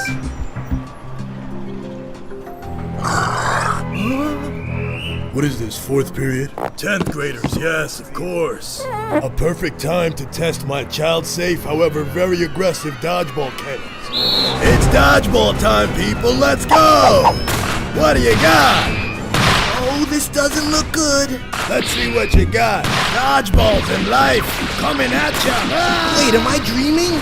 Wake up, Journey!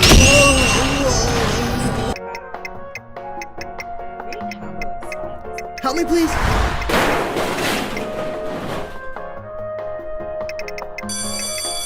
Class dismissed. Careful, phone. Rebecca! Tell my story. Are you okay? I'm fine. I'm a confident and tough girl. And like you're my best friend. Oh. So I'm sorry. This cartoon's going terribly. Getting the pacing right is hard. We got beat up. Oh, I don't know, Journey. It's our first cartoon with, like, characters. Yes. Narratives. Yes, of course. Right, we'll get better. Well, you know you gotta start somewhere. Exactly, like we started. Establish something here. Exactly, girl. Journey's Path. With Rebecca sometimes. I love it. Let's take a picture for the gram. I love that movie. like, one, I love that, like, one thing about storytelling that I haven't loved growing up is like how men are often given the opportunity to tell the story, and that like how they speak of women, how they portray us is really like one-dimensional and inaccurate and kind of informed more by stories they've been told rather than what women are actually like. So it's so cool that like you even think to portray not just like women but like girls thinking of themselves, you know, and it's just so cool. Thanks, babe. Yeah, I gotta sit back here for a check. Just get my hips going. Yeah, go stretch it out, babe. That chair is definitely, I don't know if, let me see if I can be heard here. Hello. Yeah, that chair is definitely, you know, it's not for long term. It's for whatever. It's for minutes. If you're trying to get some secrets out of somebody, you sit them in this chair and they'll be singing like a bird for 12 hours straight. What's the next one? Man, what do we got? Academy? That's kind of like an evolution of this Journey character, which I think was that's why I thought it was that's so funny. It is that. I love your fucking brain. It's so cool. And I kind of forgot that it's like that. Interesting. So we saw Umbrella Academy and like really loved the messaging. Well, the message that we took from it.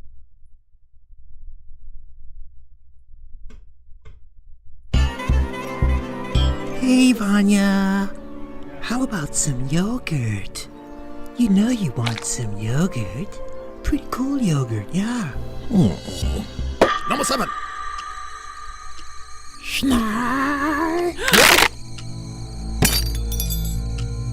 Number 7.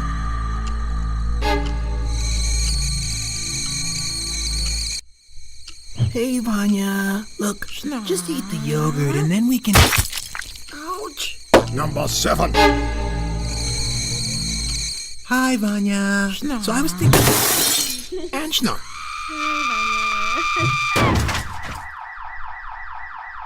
Number 7.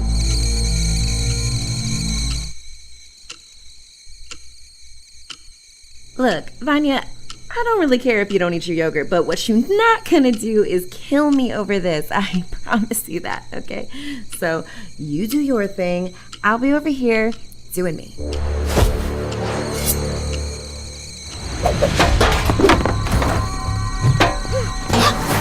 Stop it, Vanya. Stop it. Stop killing people. Number 8. The name is Journey. I thought this was so cool.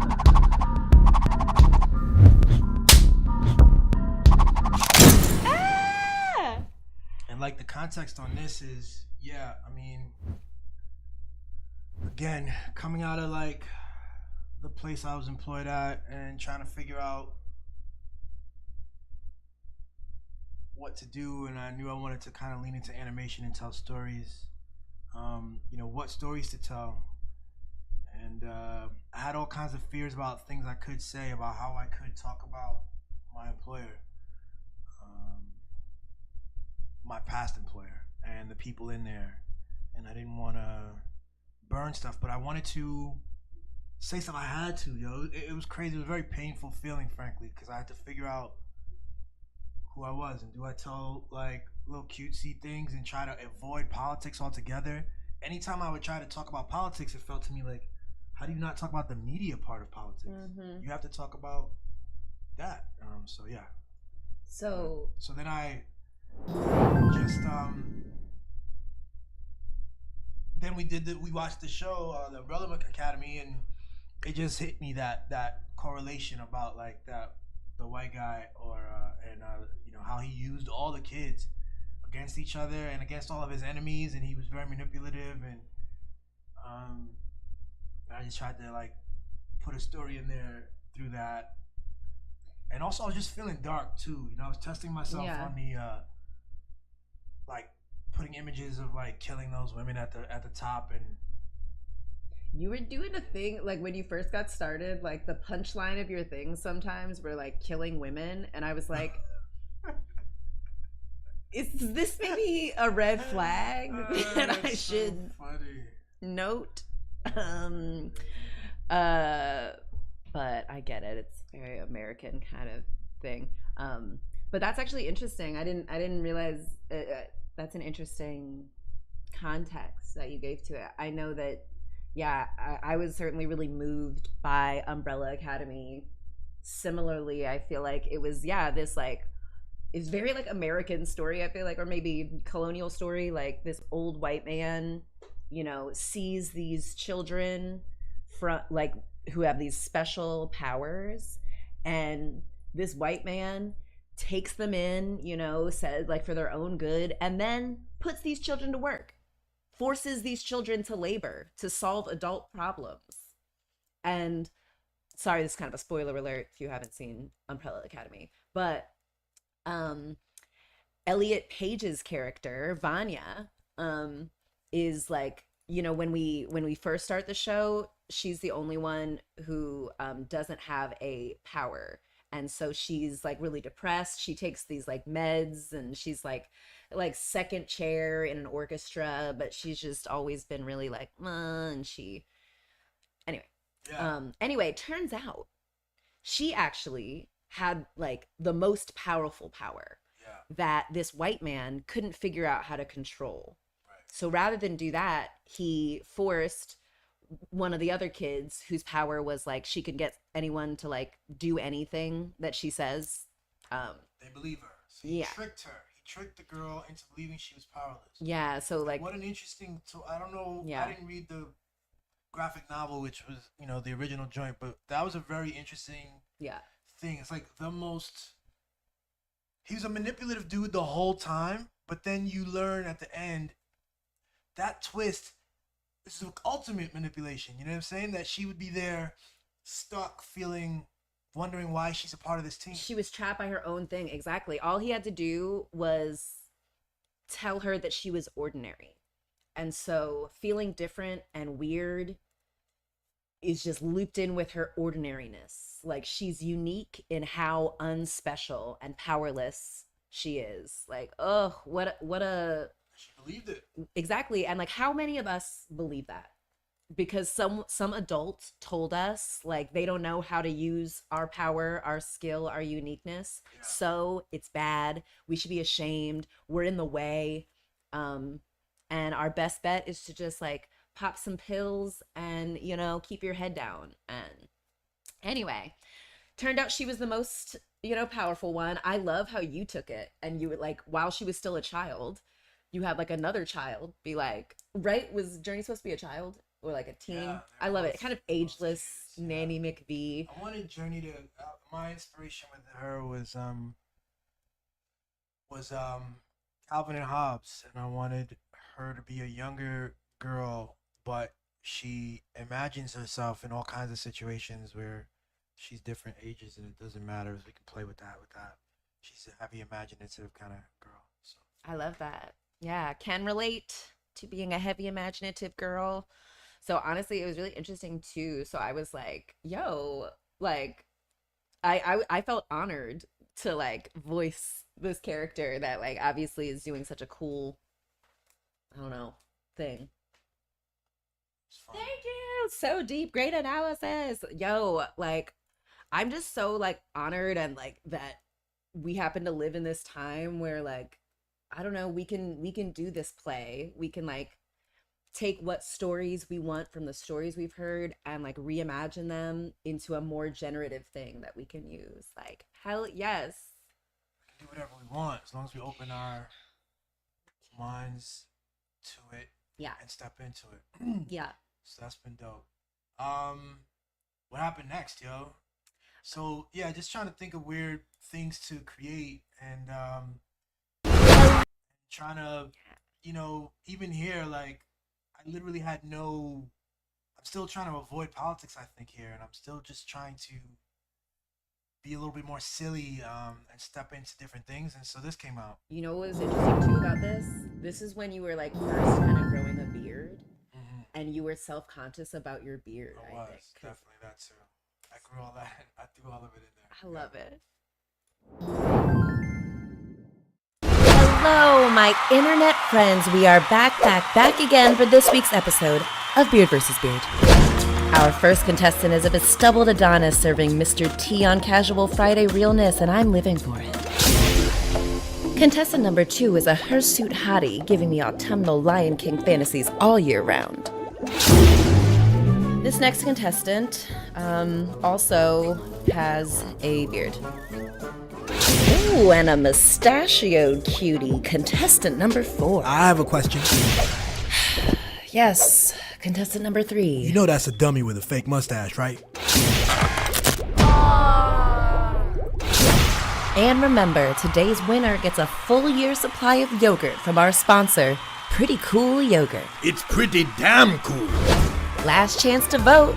Ooh, it's getting hairy out here, y'all. Honestly, the way I see it, all our beards are excellent. I mean, we're just all winners here. Am I right, guys? The seer evolution. Yeah. At this point, I'm still.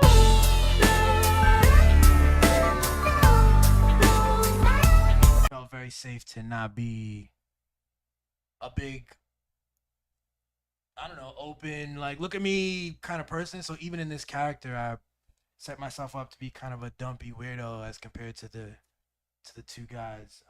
Honestly, it's so great because you're so fucking sexy and like cisgender and het. Like, I know I keep like talking about that, but like, you know, it's so beautiful that you're like so humble, you know, and you're not trying to just like rest on your looks or your, you know, rest on your laurels in any way. So it's very endearing. I love it. Well, thank you, love. I loved the opportunity to be able to like, you know, I love words. I loved hirsute. Ooh, Yeah. to like. Sheba wrote autumnal. all of her stuff in that for sure. And we did round 2 on that. Yeah. Missed you, my beloved internet friends. Thank you so much for joining me for this latest episode of Beard versus Beard. Let's jump right in, shall we? The first of our brizzly combatants is bespeckled, bewhiskered, and can align my chakras any day. I bow to the divine in all our beards. I hear tell this next contestant is a barbate bad boy from all the way across the pond. Right. Yeah, it was my nan that did this. Makes me look quite sharp, bruv. This competition's sorted, innit? Contestant number 3 is out here proving that tried and true saying, 2 heads are better than 1, especially if those heads have goatees on them.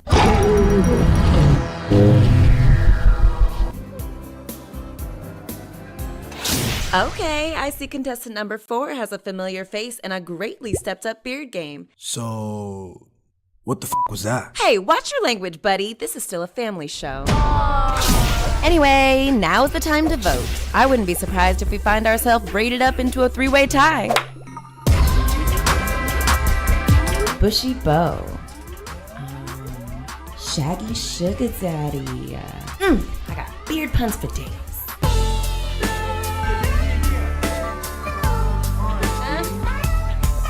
Thank you.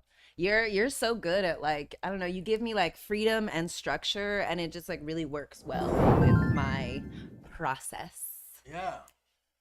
It was good stuff, yo. Yeah. It's like, hey, got another weird beard thing, you know. I was like, I'm ready. And she did, and it was fantastic. I love too that you were like getting more comfortable with your beard. Yeah. And like it was like reflected in the cartoon and stuff. I love it. But I also love like, you know, when you're super hot, it's like endearing to be self-depreciating, but like not in a way that it still like makes sense. It's still like within the realm of possibilities. Sometimes when like a super hottie is like, oh, I'm so ugly and I can't get a date. It's like, okay. I'll never do that, but I definitely, you know. Baby can get a date. This is actually one of the first joints ever, yo. Yes, which these other cartoons have referenced this concept several times, so I love it. I was really. This was like I think your first one. one. The very first one, maybe, or was the clown one with Joker. Was the oh yeah, I was gonna say the Jigsaw too. That one too, yeah. No, Jigsaw's not the first But yeah, here we go. This is Billy. What is Billy running from, you ask? I remember when I lost my mind. Look, a poltergeist CeeLo Green. That's pretty cool. And what is Billy running in, you ask? Yogurt. Now that's pretty damn cool. Tyson's pretty cool yogurt. It's pretty damn cool. Pretty cool as people. You see that at the end? What? Explain that. I didn't see that before. It's people. Pretty cool yogurt is people. You know, like So. remember that show? Oh, like Soylent Green. Yeah, Soylent. I don't even know what that's from actually. But I think it was either a movie or a Twilight Zone episode about Soylent. Soylent was this product, and at the end of the day, at the end of the episode, you find out it was people. People meat. You know, if we were in like a situation where it was commonplace, I'd try it. Nope. I'd try people meat. You know, in the same way I would try like a weird How'd they meat get the people in meat? another How'd place. they get the people meat, Sheba? Listen, how do they get turtle meat? How do they get like anything that's like kind of a strange if you get thing? to a place that had people meat, you're not interested in the question of how they receive people meat, where these people, who these people are. You're not interested. I'm Just interested. Like, I'll have a number 2, supersize. I'm interested, but I'm not saying it would necessarily dissuade me. Gotcha. All right. And I think humans are great at making up stories for why what they want to do is okay. So I think me, a brilliant storyteller, will be able to like find a way to make it so it works. Please. And I know I'm not the first. Not that I want to do, but if you're in the situation where you have to eat people meat, it's desperate times calling for desperate measures. Now we switched it up entirely because what you said earlier was if we were in a place where it was cool. Yeah. All right, we'll move So on. maybe cool and no, it's we not needed the same to. thing. No, it's not the same thing. Okay, so I think that what I was saying, if it was commonplace, in like, I think we have an idea that like some places eat dog or something. You don't have to. You don't have to explain this. There's no what common. So that you go to a place that's common, they just chilling. They're like, yeah, number 3 is actually human. I would be curious. Muscle. I think this is where we come in, which we love to ask questions. So I would be like, where do you get it? Where do you source your human calf muscle? That's what I wanted you to say yes to. That you would ask that question. I would. I said I would. No, you didn't. Earlier you said, now you're saying you would. Fine. Okay. And then what if they said Oregon? What now? Like, what is the answer that would be a good answer for you? I would just be curious. I would be curious. I don't have to like say Atlanta, yes. Georgia. Atlanta, We exactly. Get our human foot. Like, where does it come from? Is it like, because if it's like prison labor, I don't want it. But maybe if it's like, I don't know, privileged frat boy, someone who's not used to being eaten and like, you know, who's not used to being used as fodder. So like, you know, in the South, I know there's plenty of police chiefs.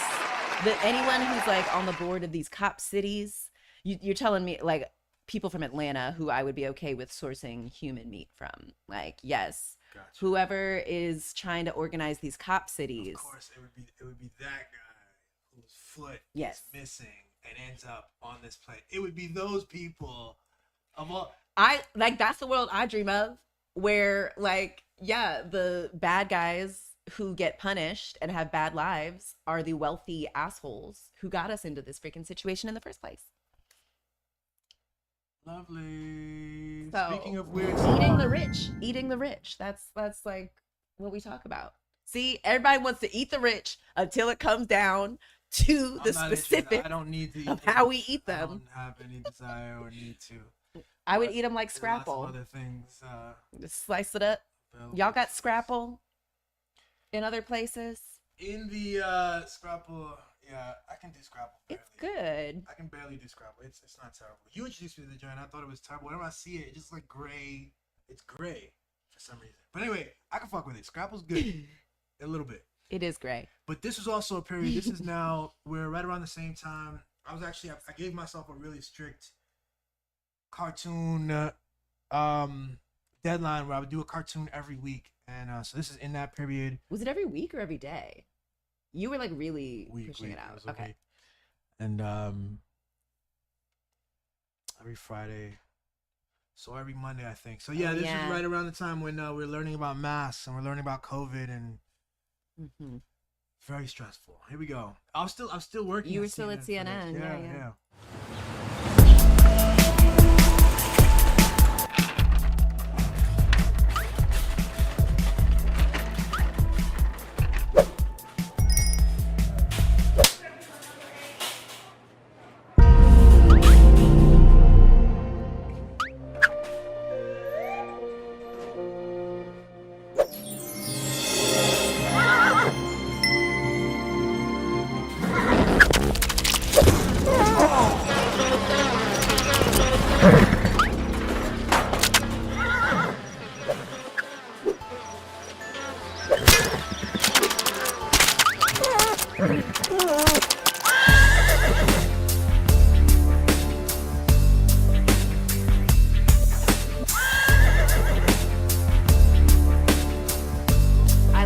I'm sorry, I was messaging Ozma and Neigborhood. Yeah, look at they said they're watching us. Hey, I love it. Hey, what's up? Here, can I? Do they want their faces? Oh yeah, maybe they want your faces. I'm sorry. I know Ozma's like sometimes like I get it. It's weird to have one's face out. Okay, hold on. Is everybody gonna be able to do it? Yes, love. Thank y'all. Hell yeah. Yeah, I love you guys. Hope y'all are having an okay day. It's so funny. I be starting my morning like, you know, in my beautiful home next to my amazing husband. It's like we've got a fan going. Like, it's just so lovely. And like, then I think of, you know, everyone in Palestine who is like, you know, you probably can't sleep past when the sun comes up because it's super freaking hot. And you're in a dang tent and there's insects and flies and yeah, I really don't think like, you know, Americans, we just like struggle to understand that like one day that can just like be your reality and you just have to figure it out. Like, yeah, yo, and the depth of how wild it can get, yes, it's highly beyond people's comprehension.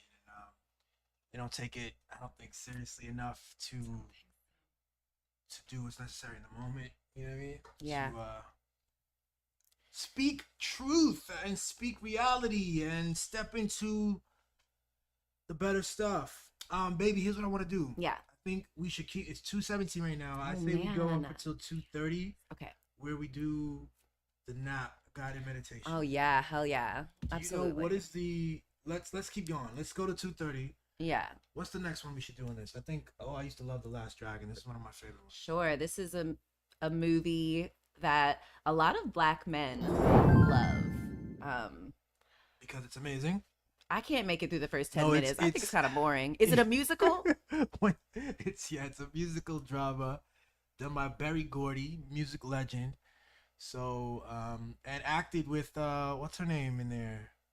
The actress is a singer. Apollonia. Almost, but no. Destiny or something like that. Something like that. Charity, yeah, chastity. No. But yeah, here we go. The Last Dragon.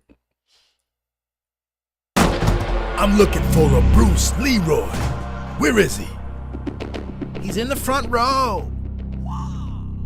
This punk right here? You ain't so tough. That's the only guy that stands between show and total supremacy. What? Am I the meanest? Show enough.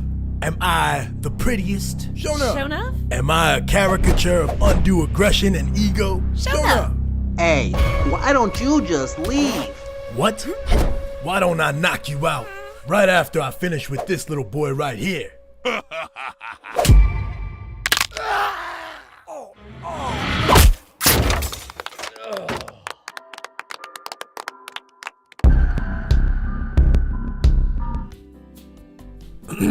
So, wanna grab a drink or something? Nah, I'm good. Cool. So funny. I love that. I think that's really good. I love how you like experiment with drawing styles and whatnot, and like your transitions and like how you like. I just be winging it, yo. To be honest with you, I love it. I appreciate it. I do a little bit of thinking, especially during this period of doing one a week. It was like really had to find ways to streamline it. So I come up with like a scene where, you know, there was like a wide shot and then a tight shot and then a tight shot, and that was it. Maybe there'd be a fourth thing. And, you know, as you can see, these are like a minute long, and they're not giving you a ton of like anything really. It's not. There's no huge purpose or whatever. You know, it's just to it was for me to get it out. What a practice.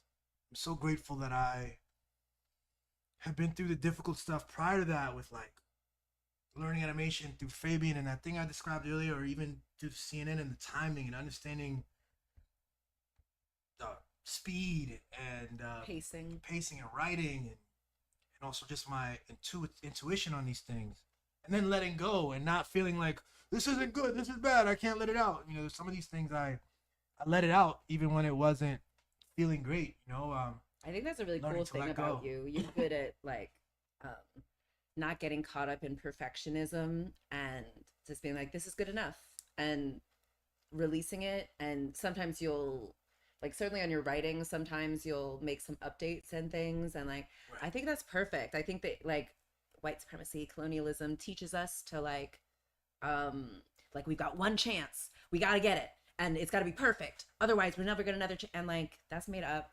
We don't have to do it. And like it's good to know that you can.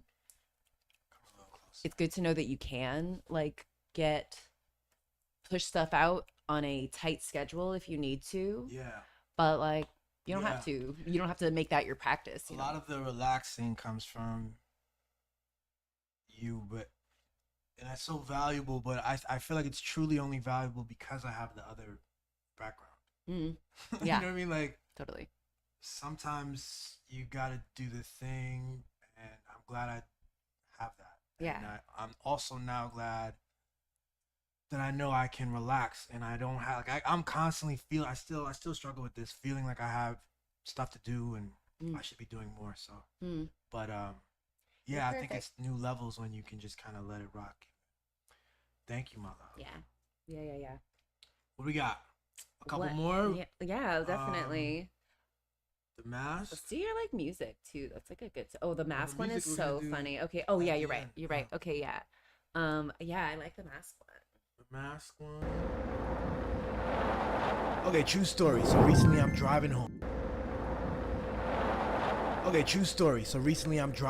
And I had to pull in for gas, but I was stuck because I didn't have a mask in the car. So I called Sheba. Hi, my love. What's up? Hey, baby, what you doing? Well, you know, it's full moon, so I'm just doing witch stuff. Why? What are you up to? Huh. Okay. Yo, I'm getting gas real quick. But we don't have any masks in the car? There's definitely a mask in there, baby. I should have a cute one in the glove compartment, I think. Right. I do see that one. Don't we have any regular masks, babe? Like, we just don't carry those anymore? When you say regular masks, you mean... Meaning a normal mask, baby. Just a face covering with 2 loops for the ears. Nothing crazy. Pretty sure my cute mask has loops for the ears. Sheba. Billy! Protection from COVID-19. Check. As an added bonus, that mask is gorgeous. When I wear it, people cannot help but compliment me. And honestly, it's kind of magical. Ooh, magical, huh? Yeah. I think you'll see what I mean, babe. Right.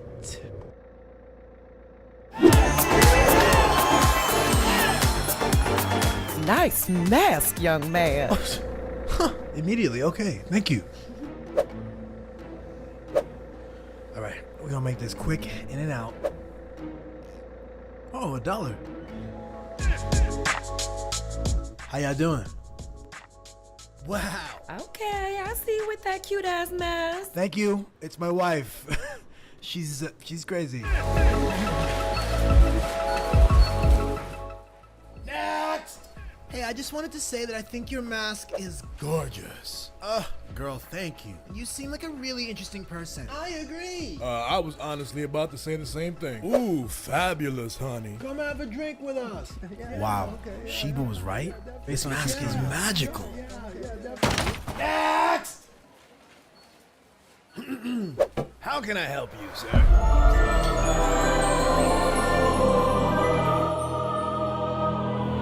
Sir? Let me get $20 on tank 3, please. Thank you. Would you like a receipt? Nope. Thanks. You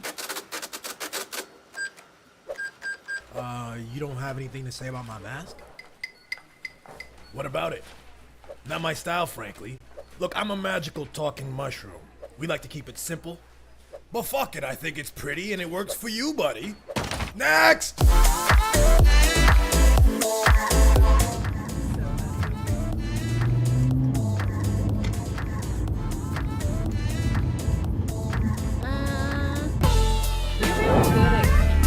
Like conveying emotion and expression, even with just like little eyebrow moves or like. Thank you, baby. Really beautiful. Yeah, especially I was kind of minimalist on a lot of it.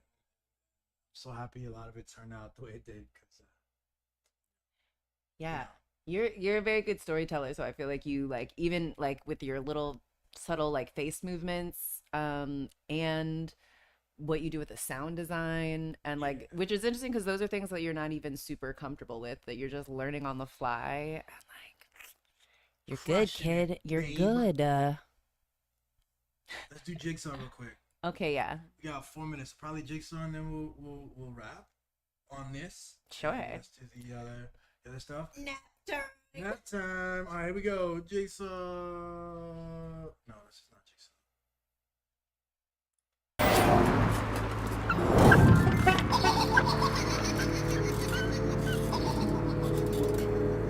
Good evening, sir. That'll be $4. Hello, Brian. I'd like to play a game. Your friend Corey is trapped in a meat closet nearby, and he will surely die unless you head over to the nearby Chick-fil-A restaurant. Are you listening, Brian? To the greeter, you say the words, "Time waits for no one." Just perform this simple task and Corey will be released safely. What? Without a scratch. Man, how did you know that Chick-fil-A is my favorite restaurant? Wait, what?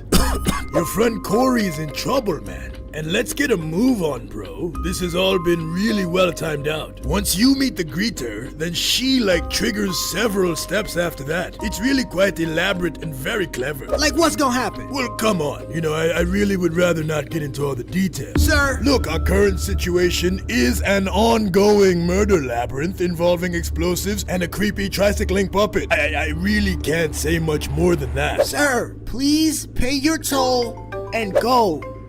That's the timer. And you didn't trigger the next phase. This is a first. Okay, you're a real tough SUV. You know what? I'm just gonna go. Watch this. 3, 2, and it's all your fault, Brian. He took today off. I'm not even Brian. Wait. What? Ooh, I just can't. Millennials.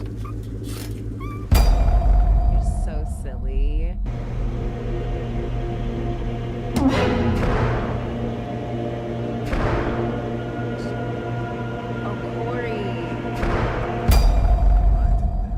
Oh, hilarious. Well, it looks like he didn't explode. So funny. I love that. You know what? Now I'm reading more into it than I'm sure that you meant at the time. But I feel like, how is this relevant today? I feel like some Jigsaw is this old white man, right? Or whatever. And He's villainous white man forcing everyone into these murder labyrinths and these like elaborate things, and they're like, you got to do this. And what if the solution is for us to just be like, what are you talking about? Please, like, what? Just go. Like, bro, I don't even know who Brian is. I hope that guy is Brian, and he's just like, I don't know. I'm not like talking to this man. What is he, the police? Jigsaw, you weirdo. Yeah, like, I think that's how we're supposed to do it. These white people have this crazy, elaborate thing of how things are supposed to work and how things are done, and I think we just have to be like, no, let's just do something different. Agreed, baby. Okay, so I'm ready for now. I need to like rest a lot, like, which is another thing. Oh my goodness, like, I'm just so lucky to be me, because like you see these amazing nails, you see how much rest I need to like be myself. Like, I just really like rely on civilization, to kind of be myself. So I don't know what I'm saying. Anyway, I think I need to take a little nap. I think it's nap time, yo. And I think what should I search on YouTube for? Okay, Kenneth Soares, SOA. There you go. Which one is a good one? I don't know. Let's see what we got. What's a more recent? We got a 7 months. Let's see, and we can go by like time too. Latest. No worries. Let's see. He's got some that are longer than others. I also have like I have a insight timer. It's like a meditation app. I don't know if that's the thing, but yeah. Okay, let's see. Let's see. I was gonna go by one that was longer, but I guess I don't have those on here. Here's a 10. Oh no, that's just like an 8-hour.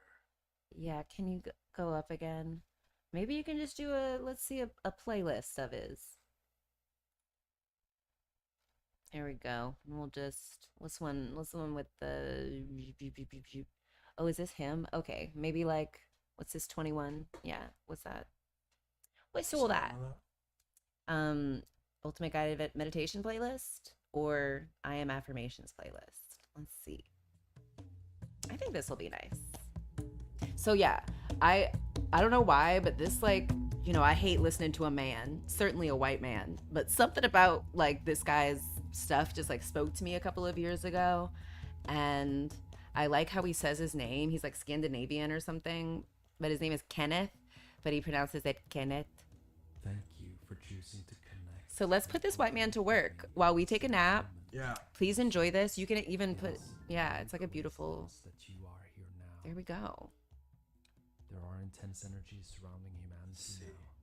Emotional triggers come up from old collective and personal woundings and beliefs that many people have held dearly onto, and they are now surfacing in an intense way. The more attached we are to the physical aspect, the third dimensional aspect of life, the more affected we are by external reality. All right, y'all. So look, we're about to take a nap. Enjoy this meditation. We'll be back in about an hour or so. There's some really powerful stuff. Just let this rocking by in the background. Yeah, this is what I nap to also. I just like to put on a guided meditation and just like let my subconscious do the rest. Integrate our shadows now.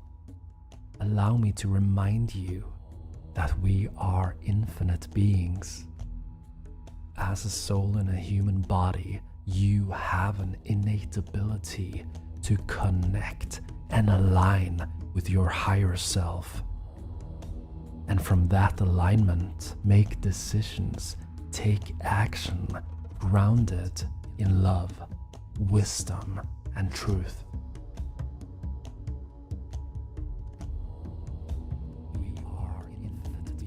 We are here on Earth to experience physical life. But we are not of the physical. We are divine fragments of source energy living a multidimensional life. From our multidimensional standpoint, we know that what is going on in the world right now, it is a catalyst for the Great Awakening. Now, let's start the affirmations and invocations, spoken from my heart to your heart, from soul to soul. Imagine now that these words are your reality. I am the breath of life. I am the light of the heart. I am a soul in a human body exploring the physical dimension. I am bathing in love light fire, igniting the warrior of light within me to stand up for myself and what I believe in, to show up and speak up from my heart. I am detaching from other people's opinions. I am a sovereign being, free to form my own opinions and decisions. I am a multi-dimensional being. How I perceive life is only but a fragment of all I am. I choose to see life through the lens of sacred clarity, truth, and love. I am consciousness, penetrating into the core of truth.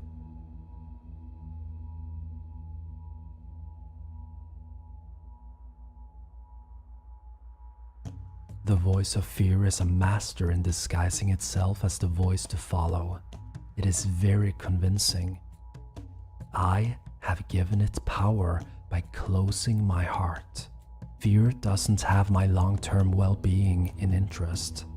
It only wants to survive. Everything is about survival, and in that space, love is not present. I have allowed fear to suffocate the voice of my heart and soul to guide me through life. Is this how I intend to live my life? For how long will I allow this? I am now choosing to put my foot down. I am setting boundaries from a place of pure love, power, and wisdom.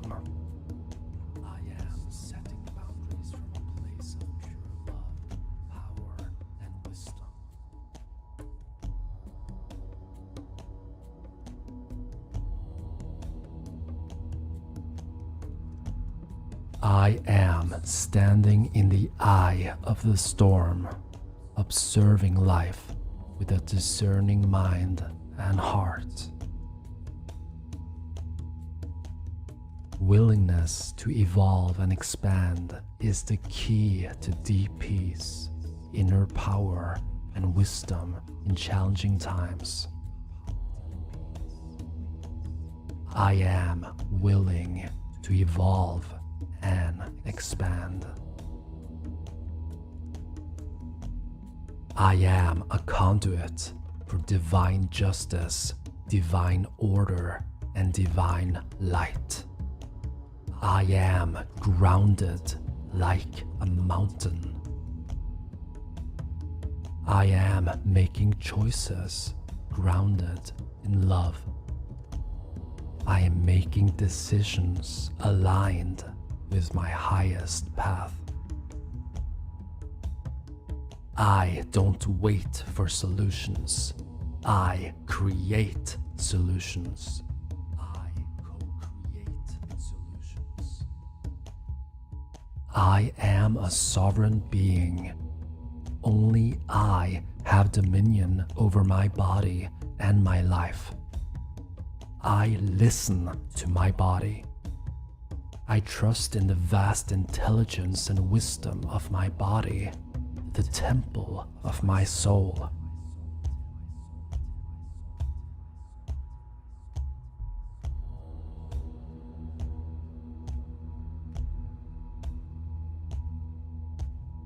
outside sources do not know what is best for me.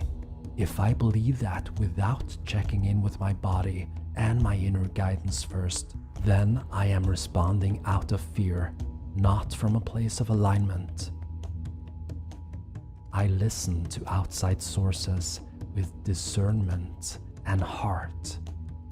I love good intentional advice, and I choose to filter out advice that feels out of alignment. What I feed my body is my choice, always. What I feed my mind is my choice, always.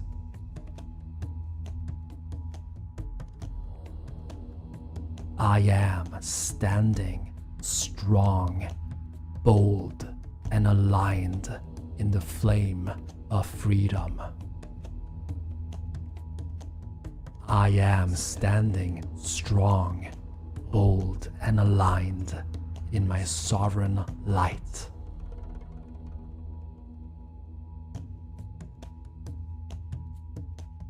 I am aware, alive, and awake. I am aware, alive, and awake. I let my voice be heard now. I am allowing myself to step into the heart of courage. The time is now. If I notice fear in my body, I accept it, I feel it, I heal it, and I integrate it by allowing it to flow through me like a cloud in the sky. And I say, hello dear fear, how are you today? I know it's easy to get all excited and worked up about what's going on in my life and in the world, but why are you being so dramatic about it? You know that I am an infinite being of light. You know that I can never die. Yes, my body will die at some point, and that is just how a physical life works. Come on, you know this. It is the most natural transition. And what if we all transition exactly when our soul has planned to? And we humans resist it because we are so attached to the physical life, which is just one tiny fragment of the whole. My soul lives forever.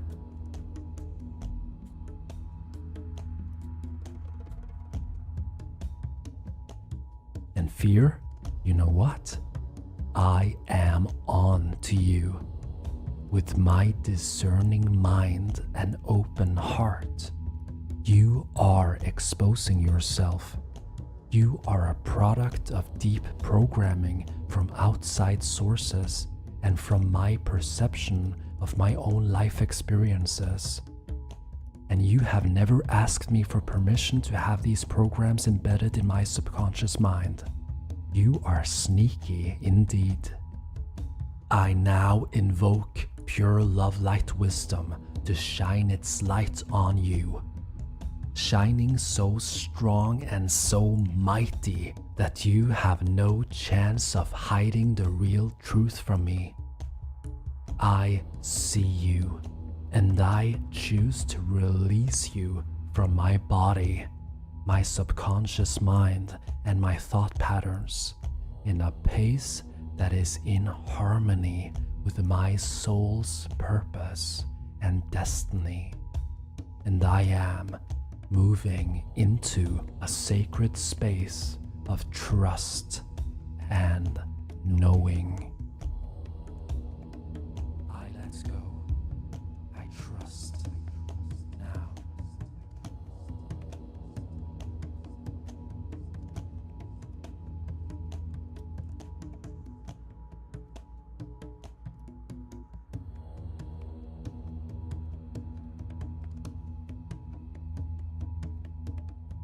I am free like an eagle. I am bathing breathing and basking in the flame of freedom. Freedom and liberation from the shackles of fear that have blind-spelled humanity for ages. Now I rise. Now we rise as one. One heart, one consciousness, one love.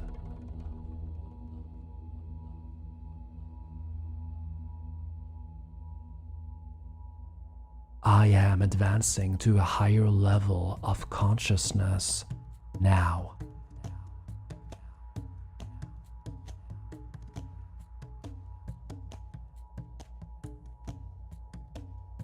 Life is in a constant state of flow with an infinite number of realities. I choose to connect with the reality that is serving my highest purpose.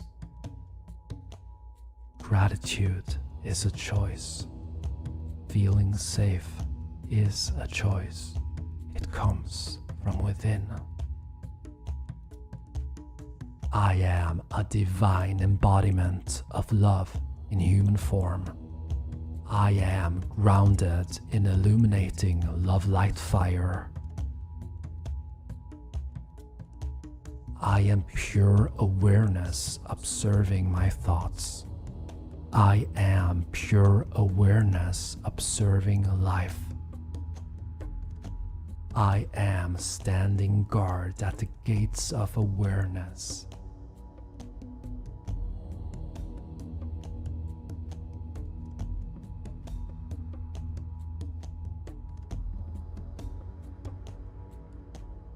Thank you, universe, for guiding me.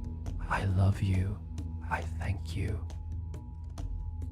I am cosmically charged with love. I am blazing like a sun, blazing new trails with fierce love. I am cosmically charged with an unwavering sense of trust in my inner guidance. I trust my higher heart, my body and soul. I detach from the need for others to understand where I am coming from. I detach from the need for approval. These needs are born out of fear of losing love. Love is an inside job. I am love. I am a divine spark of universal love. I can never lose something that I am. I am the light of the heart.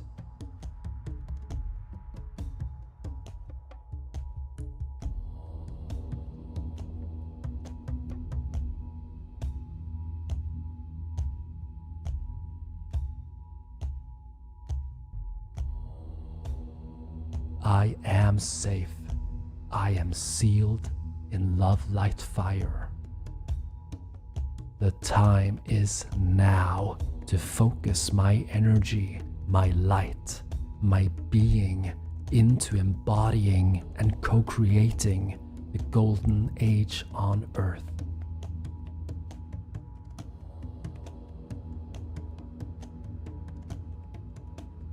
I am graciously grateful for the opportunity to contribute in making the world a better place. I can and I am. My light reminds other people of their own light. Therefore, I choose to shine. I am honoring my free will power by using it wisely. I am honoring the path that feels right for me.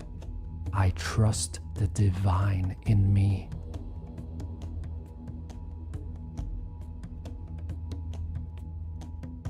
Other people's doubts and fears are not mine. I'm calm, I'm connected, I am safe. I am love and consciousness, eternally expanding. I am grateful for my ability to see, hear, and feel life from a higher perspective. I am safe. I am secure. I am trusting the path. I am standing grounded in divine strength in the eye of every storm, calm, aligned, awake, and aware. All for love. I am. My choices, decisions, and actions are forming my life and the life of humanity. Yes, I am that powerful. I always have been, and I always will be. I am stepping up, showing up, and speaking up on behalf of myself and humanity.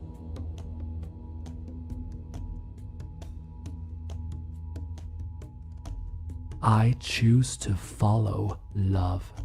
I choose to follow my higher heart. I am calm. I am peace.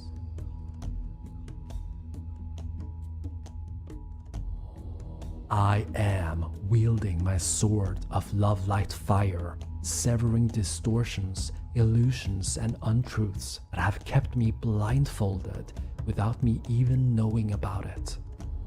I am awakening to higher levels, to new levels of my innate power and light. We are awakening to one heart consciousness.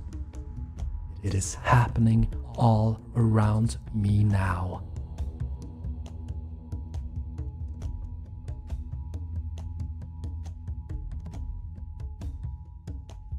I am setting boundaries that are in harmony with my sovereign beingness and aligned with my higher purpose.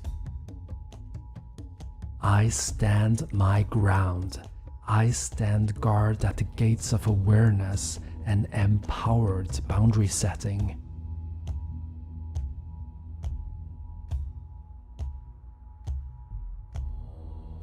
I know who I am and what I stand for. I stand for peace. I stand for love. I stand for freedom. I am riding the dragon of divine justice and divine power into the forest of shadows, courageously staring into the eyes of my own shadows and shadows of humanity. I see you. You are exposed.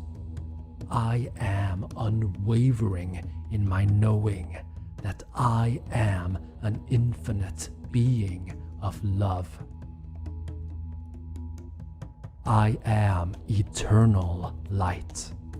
No amount of darkness can ever extinguish one single candle. I am that candle. I am eternal light.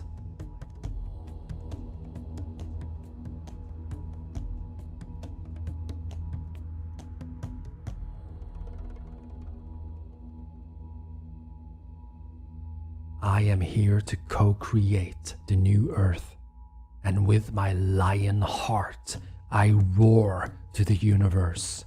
I am a sovereign being of light. And I invoke the highest and purest divine light to support humanity in the creation of the golden age on earth.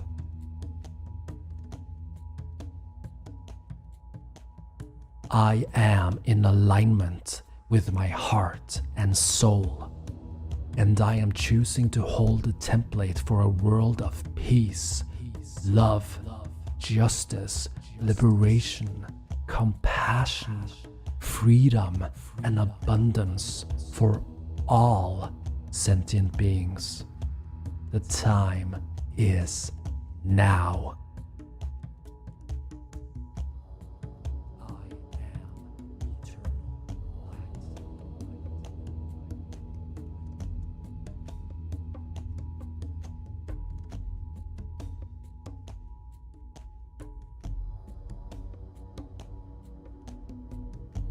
We're moving into the end of this session now, and I want to ask you to put both your hands on your heart now, and I'm doing the same.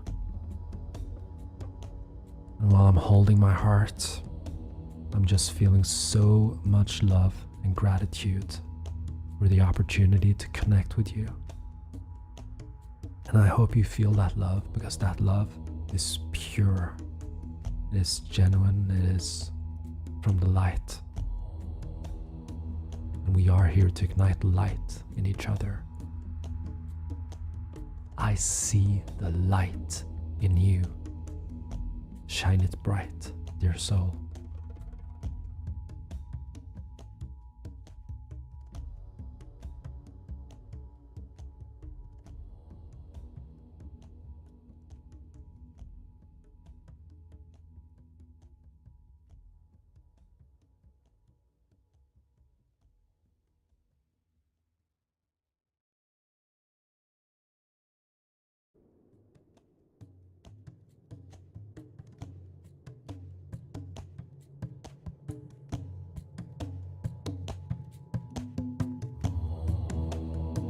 Thank you for being here, dear soul.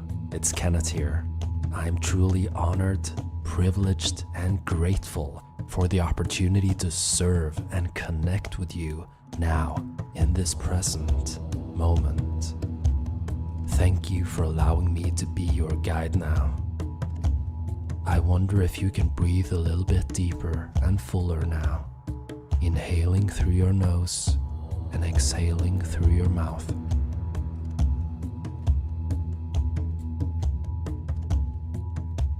Imagine that the empowering and loving words that I share now are your words, that they are your reality. You don't need to remember every word. Know and trust that your subconscious mind listens, and only that which is for your highest good will be absorbed and reinforced in the core of your being, activating your true essence. Now, in every present moment is the only place you can change. Worries, anxiety, and fear come from lack of trust in life. This is normal. We all have our reasons. However, I have reincarnated in my physical body knowing that I am a master creator of my reality, knowing that my body always seeks balance. It always seeks to be in flow. With my free willpower, I can make choices in every situation I find myself in. In every present moment, I have the power to create something new. Feelings of powerlessness or helplessness are a choice. Activating my inner strength and courage is a choice. All emotions are vibration that we as humans create with our mind. No one else creates them for us. We can blame others. We can blame our past. We can blame the economy or the weather. However, going down that path will only recreate more of the same.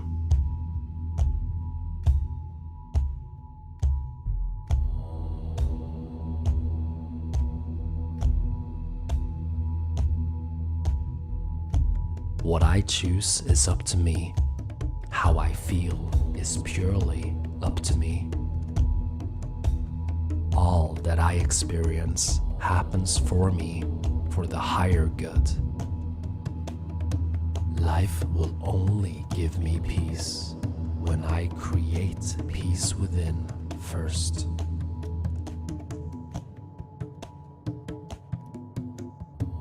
The universe can only give me the matching vibration of the frequency I am.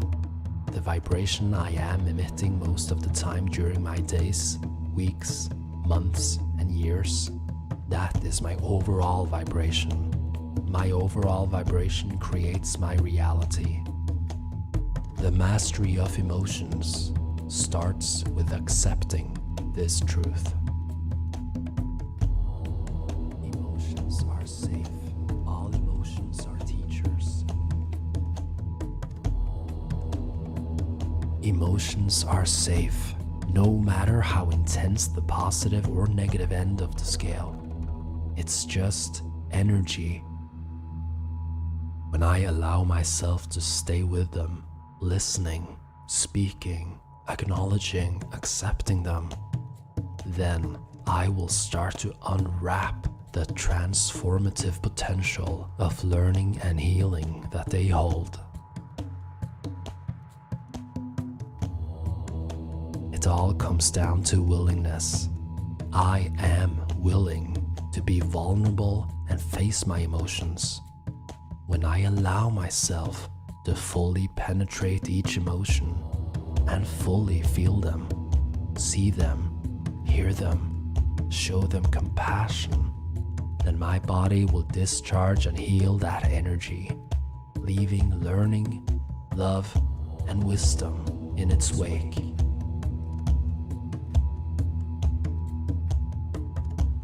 I am a soul in a human body. I am here now to learn, to grow, and experience life to the fullest, embracing all the contrasts that life offers. I chose to be here in this three-dimensional reality specifically to experience emotions and to realize that they are created from within.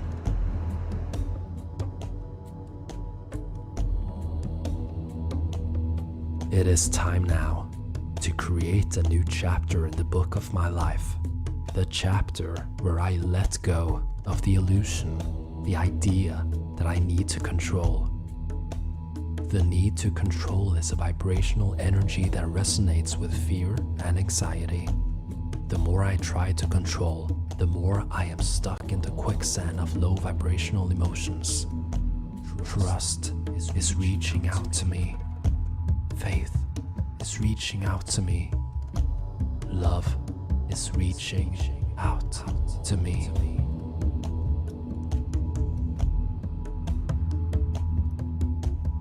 I am not used to trusting fully with an open heart. I have been hurt in the past. I have been lied to. I have been betrayed.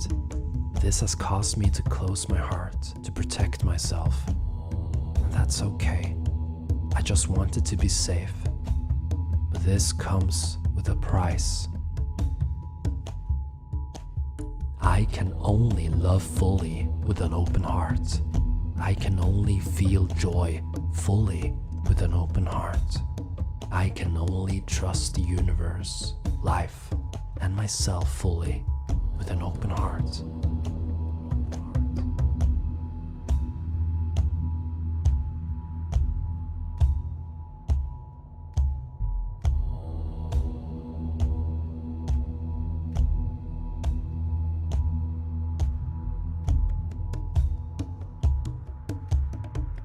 What if I am ready to take this leap of faith now, trusting life from a higher perspective, from an open and activated heart? What if I fully embrace the truth that everything happens for me, not to me?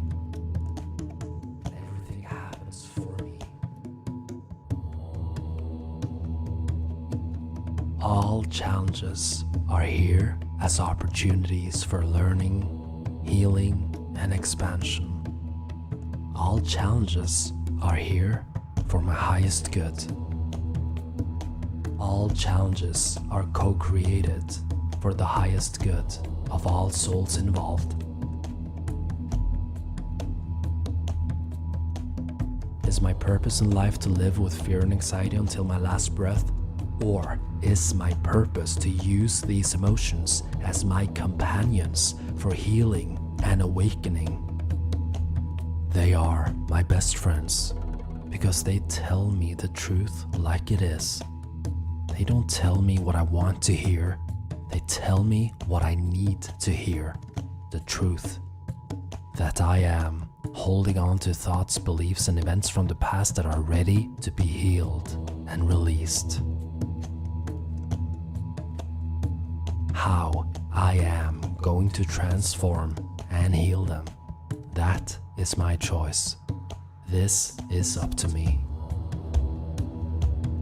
And this process that I can choose to trust, it may take time, because time is part of the alchemy that is needed in our physical reality for change to manifest. The alchemical process of healing, most of all, needs my willingness to heal, my willingness to take full responsibility for my state of being, my vibration, and my life. I am worthy. It is possible to heal and change any circumstance. From now on, I will take the action steps necessary every day, step by step, small steps, big steps, leaps of faith. I work with time. Time and I are best friends. I am patient. I choose to trust the process now, taking that leap of faith. I am willing to step up my game and face all challenges with my back straight and chin held high. I am free to change my thinking, my choices, and actions in any situation. I am inviting inner peace and harmony into my body now. I am choosing to learn from my emotions. When I listen to them, they heal and let go. To be vulnerable is a strength. It is bravery. It is honesty and authenticity. It is the path to activate the fullness of love, wisdom, and inner power that is available to me.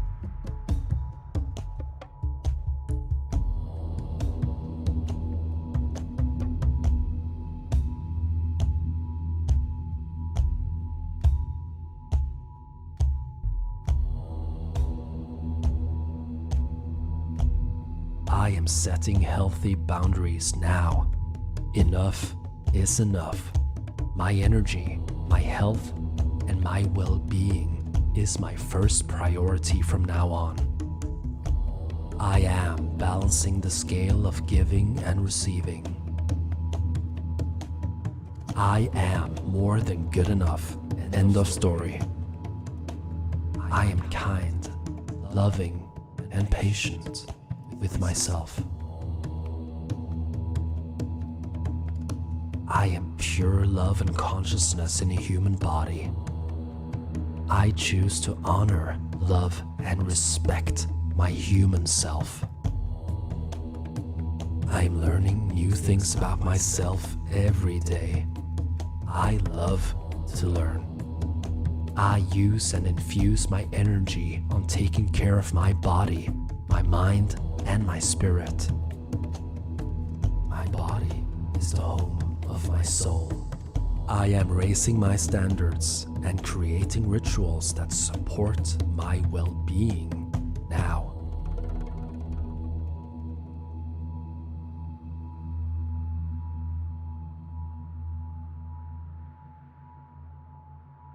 I am communicating lovingly with my precious body. Even if I have not loved and accepted myself fully in the past, I can choose to consider doing that now. Maybe it's safe to just allow it to happen naturally. I can take my time. I am willing to love and accept myself fully and completely for the highest good of all. The level of love that I have for myself and life has a tremendous power that permeates the core of the collective consciousness of humanity. When I choose to love myself, I raise my vibration and thus raise the vibration of the collective consciousness. Peace is already within me. Harmony is already within me. Love is always within me. I am open to letting go of the need to have an opinion about others. Unless it's uplifting and empowering, I let it go. I am aware. I am awake. I am alive. In every moment, I sow seeds for the future. I choose my seeds wisely.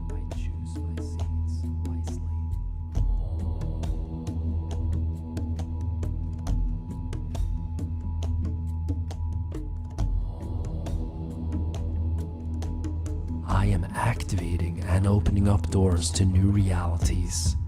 I feel empowered, centered, and secure. I choose to tap into my subconscious mind now, and I activate my innate ability to feel safe and secure in all scenarios that I co-create. All my emotions are created from within me. I have access to the whole buffet of emotions that exist. Today, I choose peace. Today, I choose to feel safe and secure. Today, I trust and I have faith. I am trusting the universe. I am trusting life.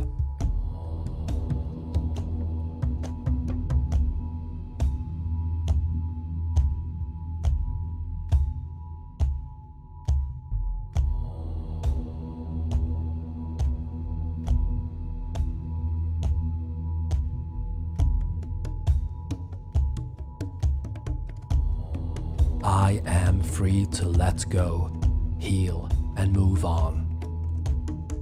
Some things may take time to heal, and that's okay. Trusting life is the key that sets me free. I am patient. I am consciously throwing unresourceful thoughts and behaviors into the flame of freedom. Now, I am free. Change is a sign of life, and I choose life. Self-love, acceptance, and trust are the keys that keeps me connected to the higher path of my soul purpose. I choose to cleanse my mind and my physical surroundings of things that need to go. I am courageous and confident, and I am embodying these resourceful states now because I can.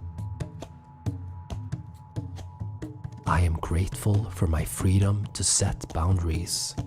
I am free to say yes. I am free to say no. I am free to follow my heart. I learn from my past. I grow from my past. I am grateful for my past. I choose to be grateful for what I have. All that I experience is serving a purpose. I am releasing the need to understand everyone and everything.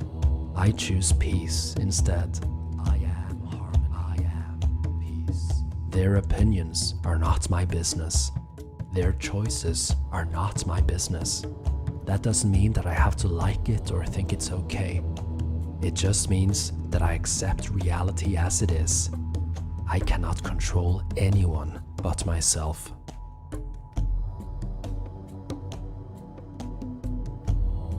I am detaching from the need for others to understand me 100%.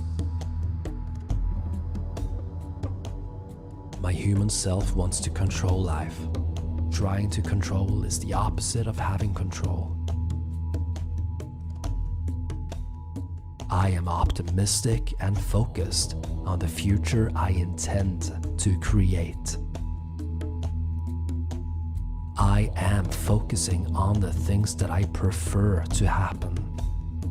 And at the same time, I am detaching from the need for it to happen as I prefer.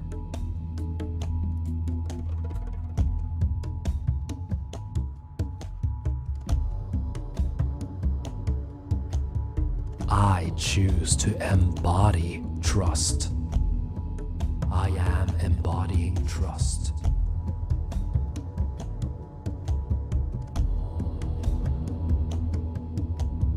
I am trusting my body. I choose to be grateful for whatever happens. I always find a solution. It always works out. Everything happens for me. I know that deep inside. I see, hear, and feel everything that happens as an opportunity to me and others to shine stronger and brighter. I am grateful.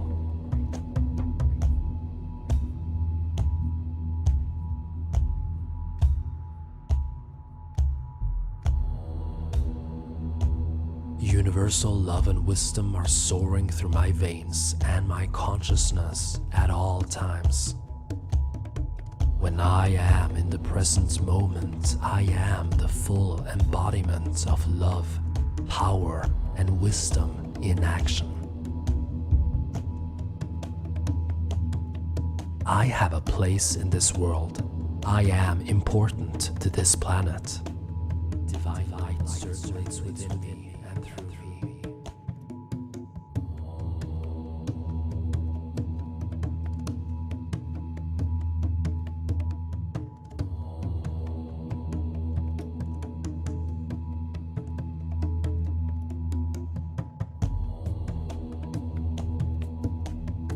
I am at peace with myself and my life.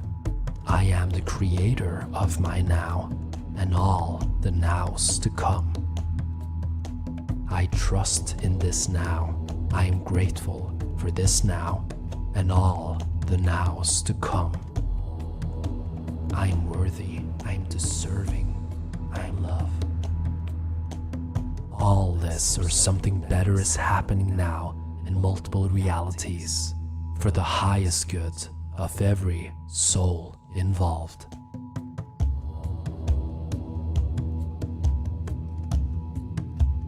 In a few moments, the music will fade out, and I want to ask you to breathe a little bit deeper now. In whatever way you choose to show up in your life today, the energy and intention of this transformative I Am affirmation session will affect you in the most empowering and positive way. I am humbly asking you to put both your hands on your heart now, and I am doing the same now. From my heart to your heart, from my soul to your soul. Thank you for your trust. I believe in you. I see the light in you. Shine it bright, dear soul.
Thank you for being here, dear soul. From my heart, I welcome you to this morning meditation with I am gratitude affirmations. Thank you for allowing me to be your guide today. Every day is a new opportunity to create the life you love to live. It is not always easy, but it is always possible. Possibilities and opportunities are waiting for you. They want you to notice them. What you want wants you. Are you ready now to make a courageous commitment to create an extraordinary day no matter what? I am. Allow the words that I share to shower over you, like you're standing in the most beautiful, tranquil waterfall of pure blue-green water. You do not need to remember the words that I share. Trust that your subconscious mind will absorb them and imprint them in every fiber of your being. Now, take a nice deep breath in and hold that life force inside your body for a few moments. And you can smile with your eyes and your mouth. Decide that this day is your day. Exhale slowly now and breathe life into your life. I deserve to feel good. That is why I do what it takes to make that happen. I am gratefully accepting that my well-being and happiness is my responsibility.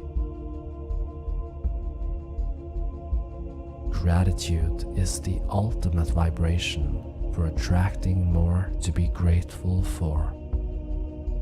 I am embracing this day with gratitude. With a thankful smile in my heart, I am passionately present in my life today. I am truly thankful for my free will to choose. I am opening up my mind and heart in gratitude for the good things that are on their way to me now. Thank you, life.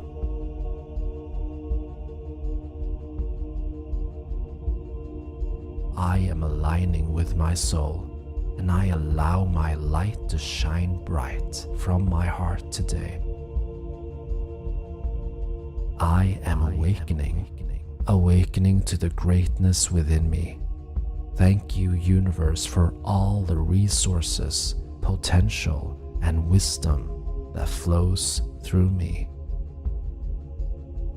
I am connected to my essence, connected to source, connected to the infinite wisdom and love that circulates through all.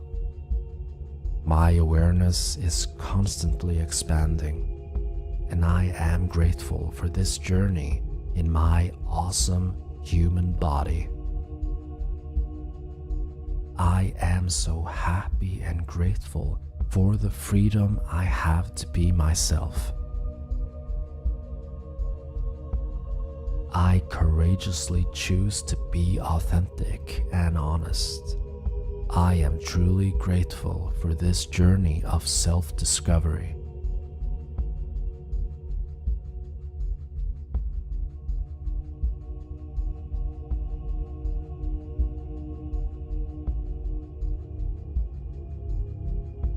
I am a beautiful expression of life. I am here to be me. I am here to shine my unique light. I am lovingly speaking my truth. I am me, and I am grateful for that. I am valuable. Thank you. I am important. Thank you. I am deserving. Thank you. I am love. My appreciation for life sends ripples of goodness all around me. I am grateful for the small things, for the big things. I am thankful for a blue sky, the sun shining, the sound of raindrops, the breeze on my skin, the sound of ocean waves, or simply a smile, or a touch, or a warm hug from a good friend. My mind and heart are expanding together in harmony, becoming very aware of so many things to appreciate that I have never thought of before. I am forever thankful for my senses. I love you deeply. I am sending infinite gratitude to all the cells in my body, to all my organs. Thank you for the amazing job you are doing. I truly love you.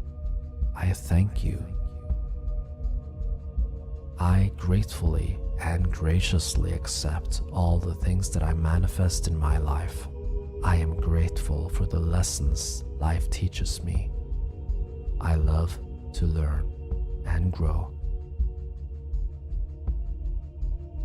With my mind and heart, I can choose to change what needs to be changed. I am grateful for this opportunity. I am always finding new things to appreciate in my life.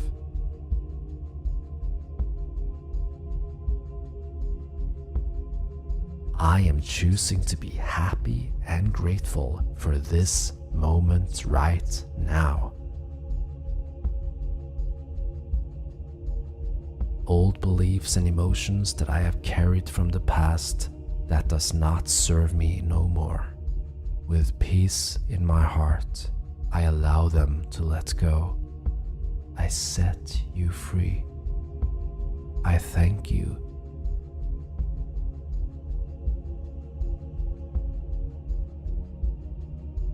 I choose to move into an abundance mindset, an empowering mindset, a positive mindset, lifting myself, lifting others, supporting myself, supporting others.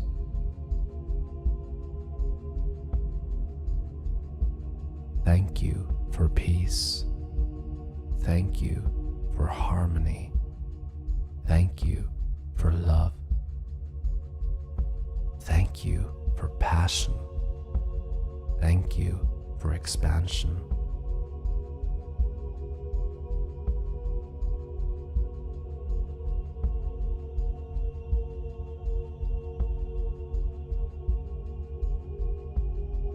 I choose to appreciate myself just as I am. Today, I choose to love myself fully and completely. I am sending love to my inner child. Thank you for being you, little one. I appreciate you just as you are. And I send you this energy of love, acceptance, and deep appreciation from my heart to yours, connecting us. You are a beautiful expression of life. I am proud of you. Shine your magical light. I am here for you. I am with you from now on, always. I can choose to accept and appreciate all of me. I don't need to, but I can if I want to. Thank you for courage. Thank you for confidence. Thank you for inner strength. Thank you for freedom. Thank you for kindness, for happiness from within. My appreciation and love for life is constantly expanding. Where my focus goes, energy flows. I am empowering myself and others with my attitude of gratitude. All that I want wants me.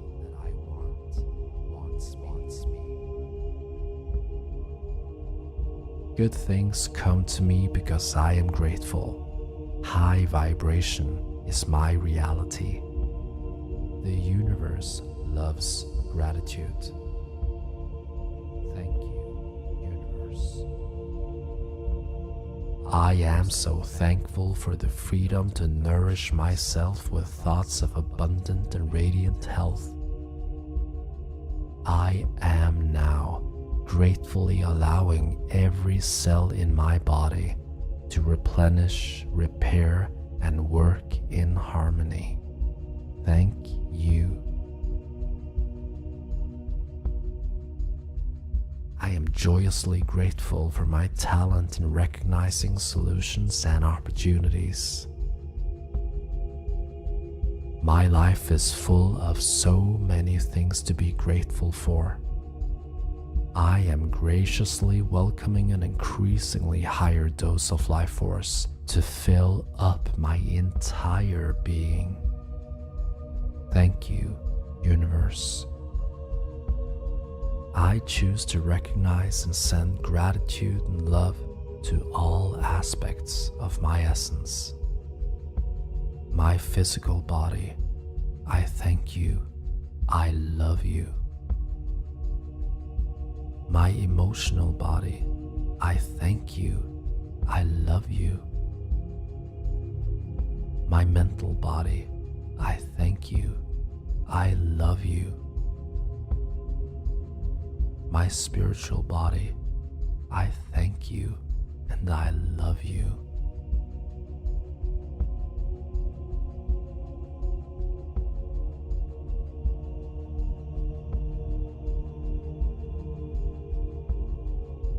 I am passionately grateful for the high vibrational energy that is building up inside me. I am a part of something much bigger than myself. I choose to show up in my life and honor the opportunity that I have been given. Life is an opportunity.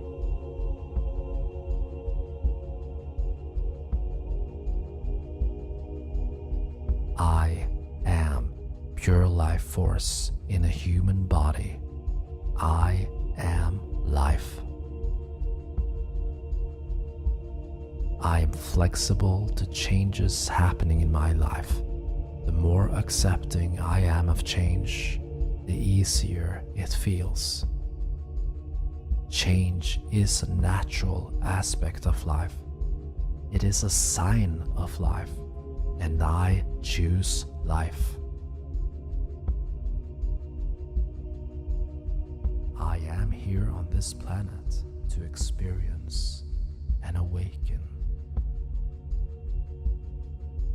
Whatever I am going through, it is a part of my growing process. I choose to embrace learning.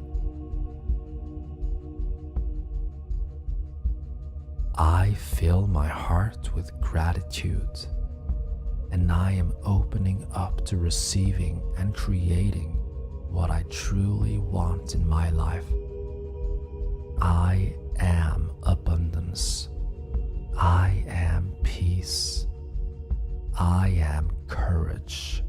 I am love.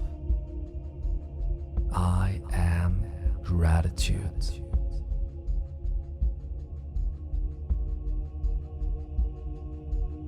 You are attracting all these ideas and thoughts into your reality now for the highest good of every soul involved. It is already done.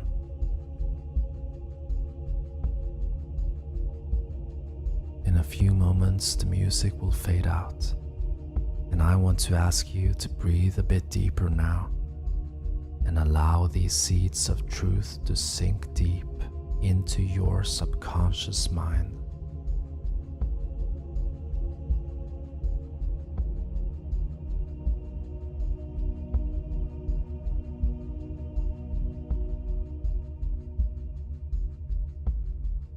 And I'm humbly asking you to put both your hands on your heart now.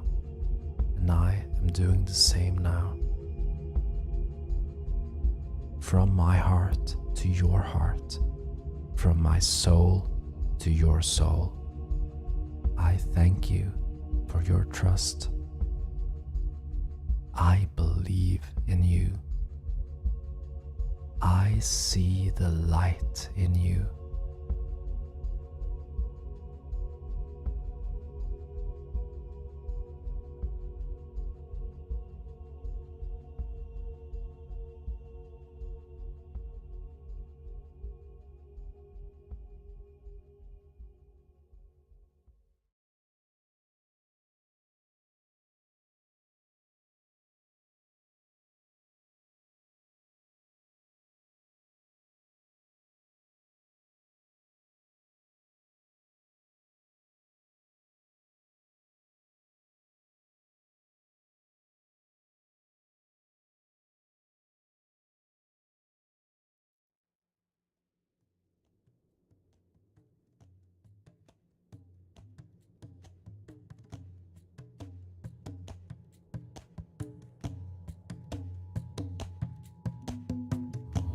Welcome, dear soul.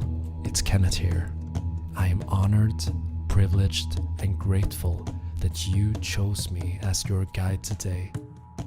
Allow the words that I share to shower over you, like standing in a beautiful waterfall, smiling. I wonder if you can take a deep breath, inhaling that beautiful prana into your body. And exhale. One more time, inhale that life force. And exhale fully. Now, one more time, inhale and imagine you are inhaling universal light. And exhale that light through your heart. Breathe in your natural way while these empowering and loving words wash over you. I choose to be happy. I am the master of my day. Things will happen outside of my control, and that is a natural part of life. How I react to this is my choice. Everything that I experience is part of my learning process. In gratitude and in love, I walk this path. Life supports me in every possible way. I am a loving soul in a human body. I am here to learn, grow, and remember that I am a part of something much bigger than myself. I choose to honor that truth by living that truth. I am gentle and loving with myself. I am worthy of love, kindness, and respect.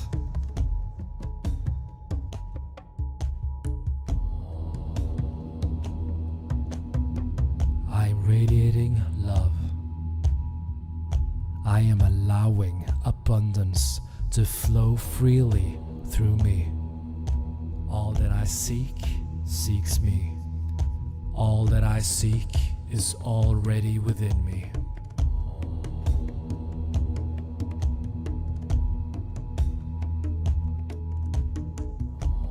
I respect myself. I accept myself. I love myself.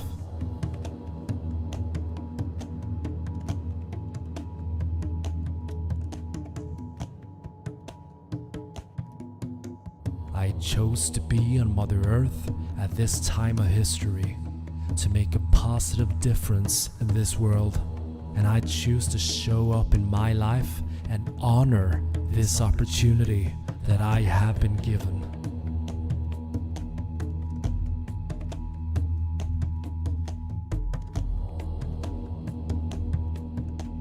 I choose to be happy. I am present, here and now, absorbing life. Today is going to be a really, really extraordinary day.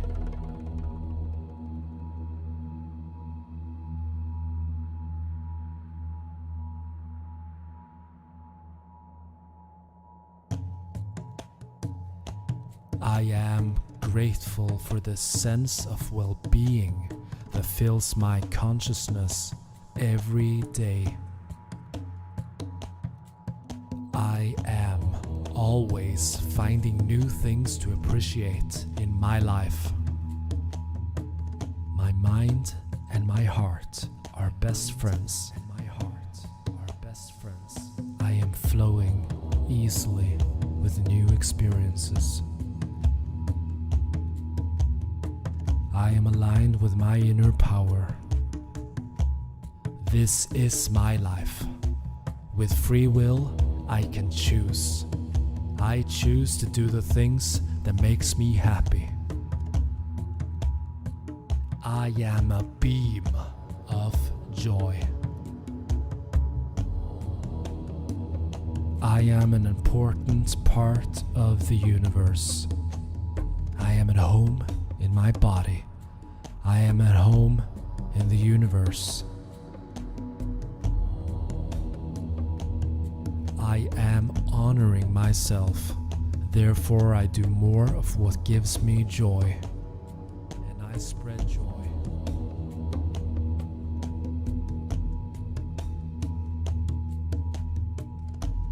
It's my life. With free will, I can choose every moment.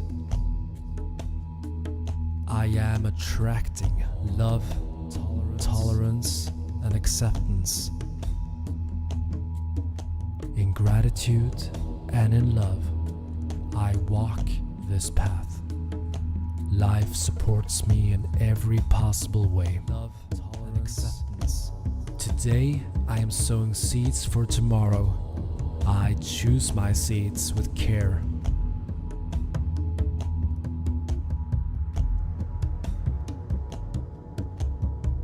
Where focus goes, energy flows.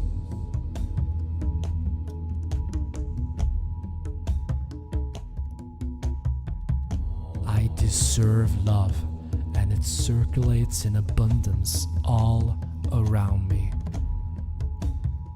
I am pure life force in a human body. I am life. Every being has its own unique path. We are all family, and Mother Earth is our home.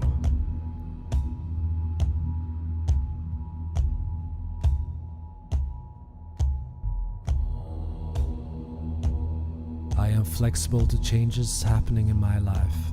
The more accepting I am of change, the easier it feels.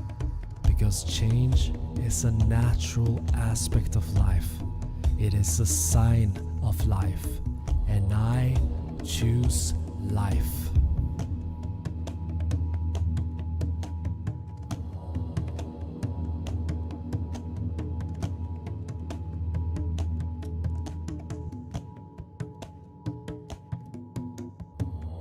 I am a joyous being. people I meet feel that energy. My mind and my heart are best friends. I am a positive thinker. I am a powerful thinker. I am a conscious thinker. I accept that life is a journey. Everything that happens are a part of the greater picture, of the greater whole, of the highest good. The highest good. I have all that I need within me. And I am proud to shine my light.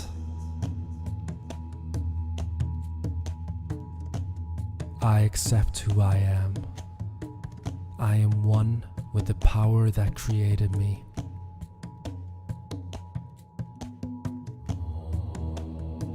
I choose to release the need to understand it all. I choose peace. My subconscious is filled with unlimited resources. I choose peace. I accept who I am. I remember who I am. I am one with the power that created me. I choose peace. I am freedom. I am a powerful force for good.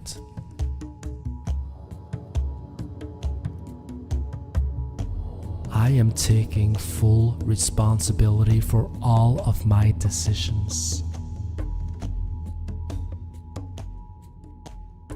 I absorb it all, and I'm here to learn.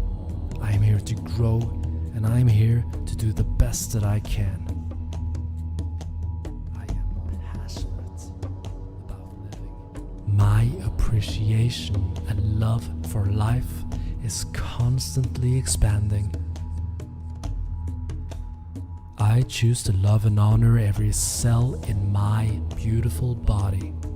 I love you.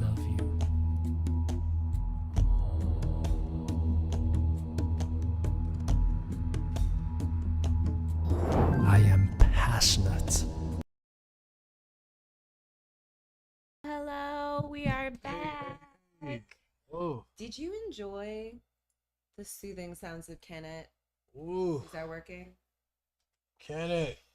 Yo. Soothing. Yo. Calming. Like, for years, I've just been listening to this white man just like speak life and possibility into me, and like, he's legit, yo. A lot of powerful, and that's the affirming stuff. The affirmations are like for real to like soak in all these like incredible ideas about the self instead of all the incredible limitations that we do soak in all the time with, you know, just quietly soaking in these ideas, yo. So, you know, it's interesting. Like, when like I talk about, you know, a guided meditation, or I'm like, you know, do you want to do a guided meditation? Or when I thought to like do it for this, I was like, it's cringe, you know, like something about like speaking life into oneself. I like feel like I'm supposed to be embarrassed about it. Like, I feel like I've seen like in movies, or do you remember in Russian Doll, the that's black the redhead girl. And like the black guy who was like really depressed, he was like, he would be listening to kind of some sort of like, I am powerful, I am a Right. and like I think we've been taught to think of that as like silly, yeah, exactly, silly, and something that like, you know, losers do. For sure. But I don't think we understand the power of words. I don't think we understand the power of narrative and how narrative plays into our minds. Yes. And how reality is something different than the narratives that we hold. And what that means is that we have interesting power and control in the narratives, in the words, in the word choices, in the context and the subtext and the definitions of the words that we're choosing. And the assumptions we make. There's a whole vocabulary available to us about ourselves that we don't play into because we have our fear around them, or we think it's silly or it's not real, and we play into this other thing, which is typically small. You know what I'm saying? So that shit is dope. and I'm a big fan of it. And I'm glad. And I needed that nap too, because I was feeling a little Me too. sleepy. I really we back. like. Thank you for making sure we did that, because like sometimes I can, like when I'm in a thing, I can just like keep going, and it's like hard for me to like get out of it or realize that I'm like, oh, I'm sleepy or I'm like hungry, and I might just like start to sound a little bit more nonsensical than I usually do. So I'm grateful. Thank you for that, baby. Did you guys get to rest any? And if you're in Palestine, I know it's probably like 10 p.m. or so where you're at. So Yeah. I hope you're able to get a little rest, hopefully get some food. Yeah. And hey to the people who came by while we were meditating. Yo, yo. And hey, Cheryl. I think Cheryl, I know of her through Shahana. She's a beautiful Black woman and a fundraiser on Facebook who like helps Where do you see Cheryl? in our messages. Oh, okay, nice. Hi, Cheryl. What's up? Oh, I didn't see. They're not over there. That's interesting. Yeah, I don't know why they don't show up there. Might be Twitch versus YouTube. I don't know what's going on. Mm. But what's up, y'all? So yeah, you know Cheryl? I don't really. I only know of her. I know she posted the GoFundMe we're GoFunding for. She had Okay. posted that. So yeah. Hey. That's what's up. How about this?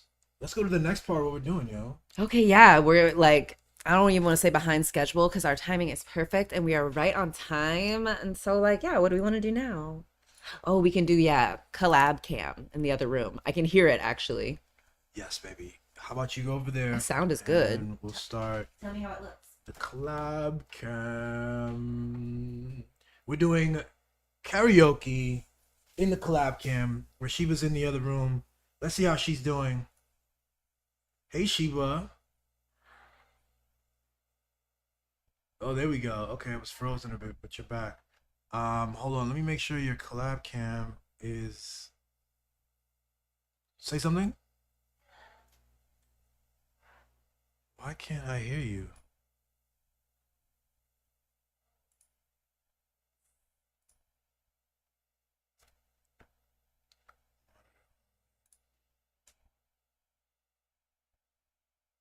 It says that I can hear you. It shows you. Let's see. Monitor off. Monitor off. And then if I scroll up here, say some more things.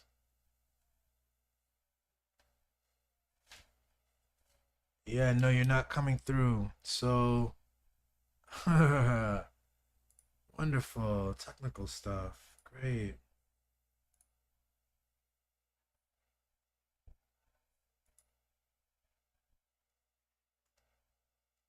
I see you, babe. I can't hear you. Is that what you're saying?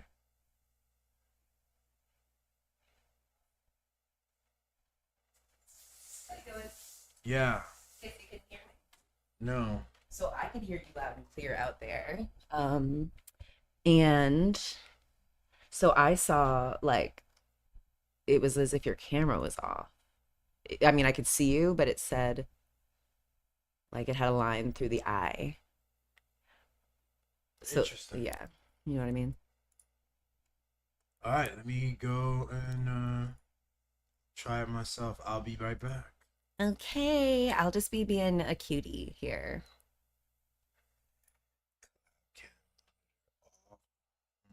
Okay. Thanks, baby. Here's our problem solver.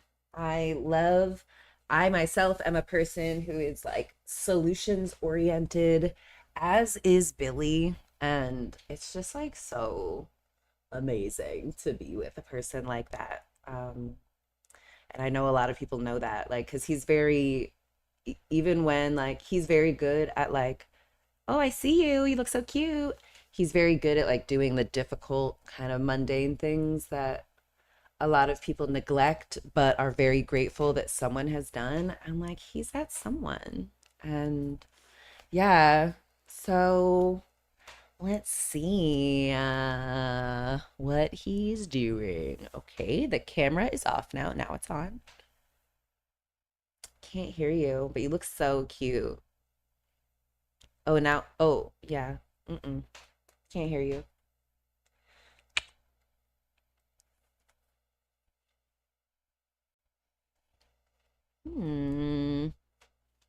So that's what it looks like from the other side. I love it.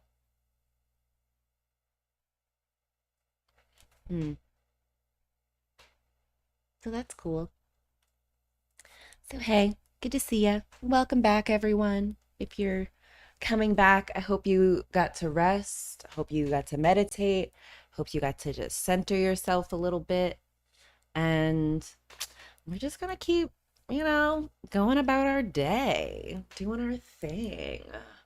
We're about to, if we can figure out the collab cam, oh my God, it's gonna be so perfect.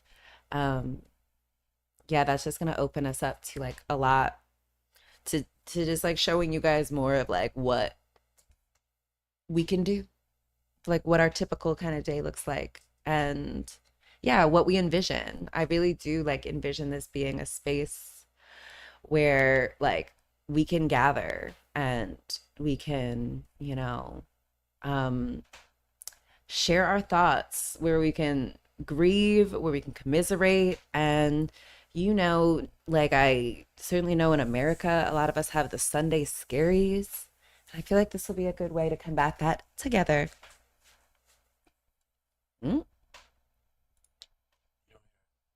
No. I was yapping though. So.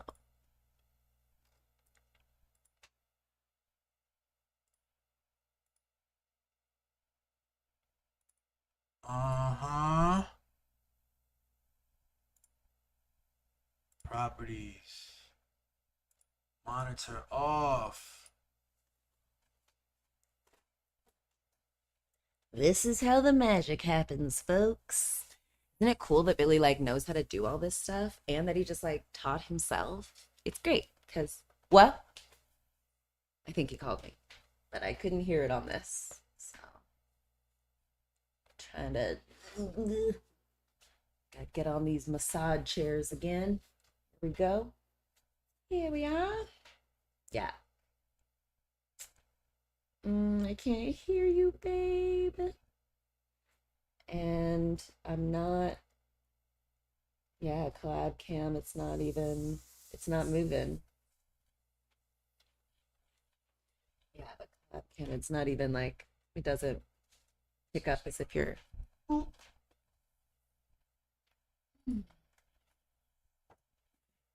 Okay.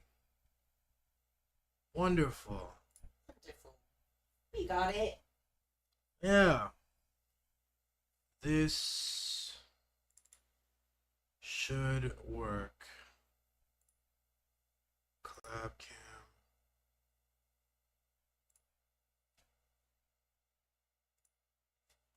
Alright, let's bring that angle down to more of where the camera is, but once we figure it out.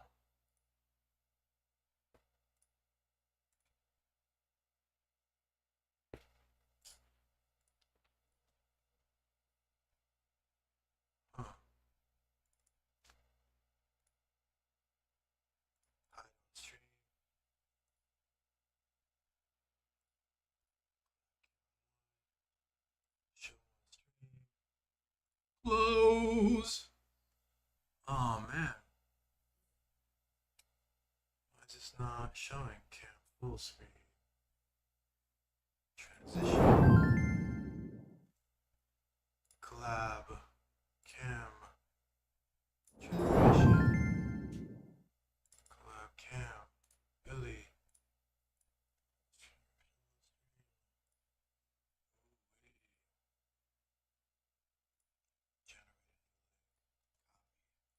Close.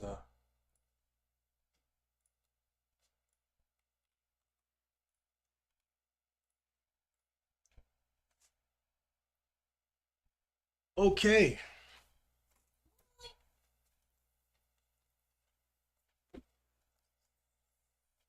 So grateful that we have this technology. Oh my God. I just think it's so, I really do think this is like the key that our ancestors have not had, which is just the ability to like literally get the microphone back.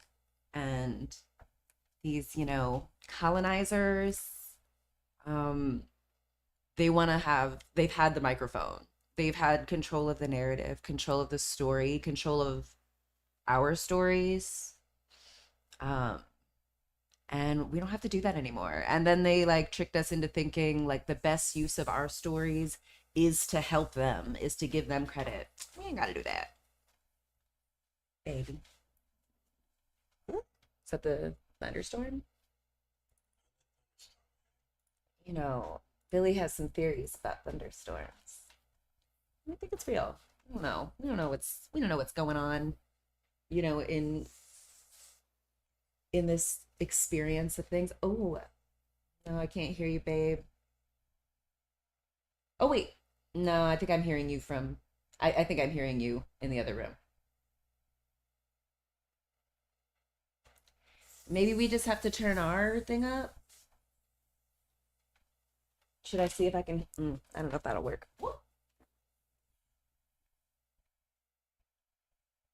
Wow.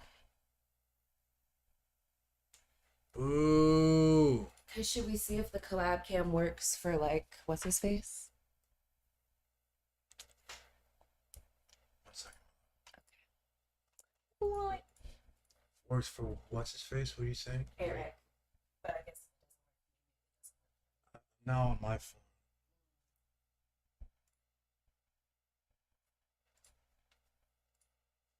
And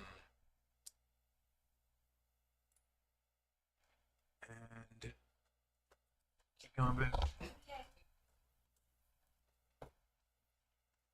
all right. So I envision as this thing grows and he's so cute. Wild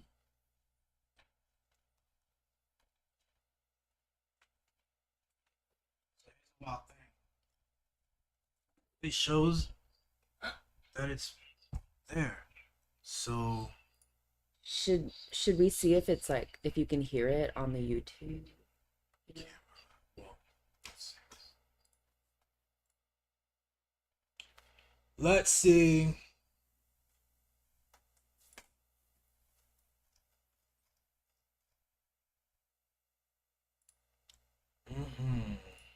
If you can hear it on the YouTube key. Let's see. They're not even showing it. But why don't I see myself here? If you can hear it on the YouTube key. Yeah, that's. Is it still on mine? Let's see. They're not even showing it. Oh, but no. Why don't I see myself here? So interesting. I was saying when I was out there, like, yeah, that's your camera. It had a line through it. Let's see. They're not even showing it. Oh, but no. Why don't I see myself here? See that here, and I don't understand that. So interesting. I was saying when I was out there, like, yeah, that's. It's not even showing. It had a line through it. Let's see. They're not even showing it.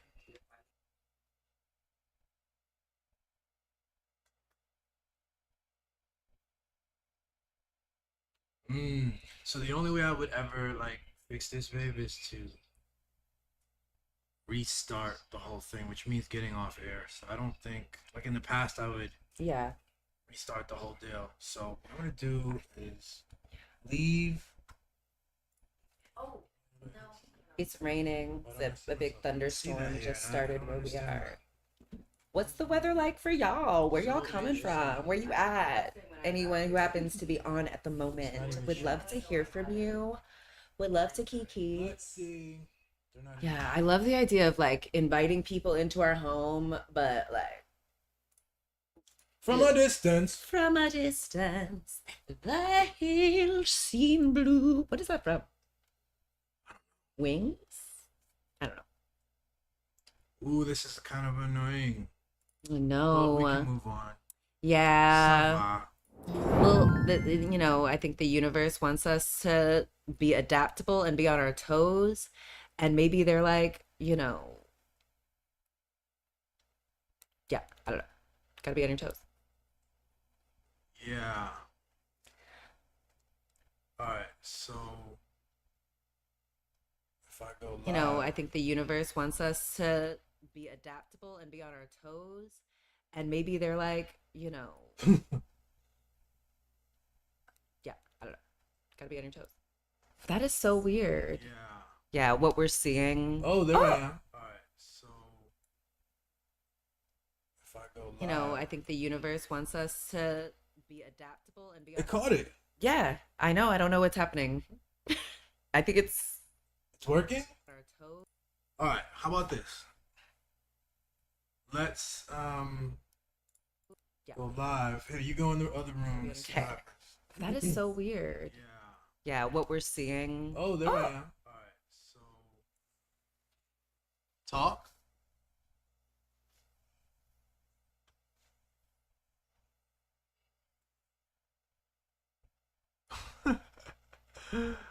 No.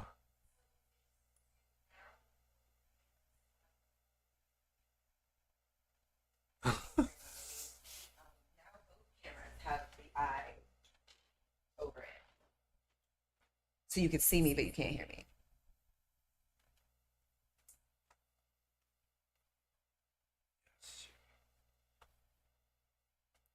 Yes. Now both have interesting.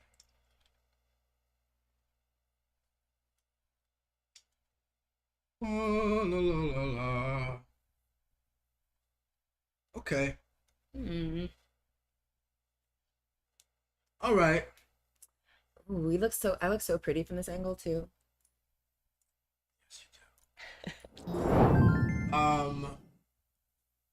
Yeah.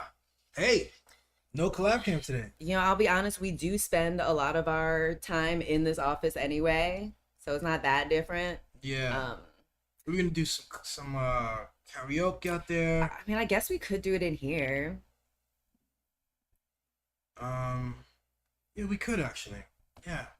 So what are Why the heck not? Are there like rules about like music we can play or not play? There are. We can get some karaoke songs. Yeah, if we can do the karaoke version, we got it. Big storm happening, yo. Bruh.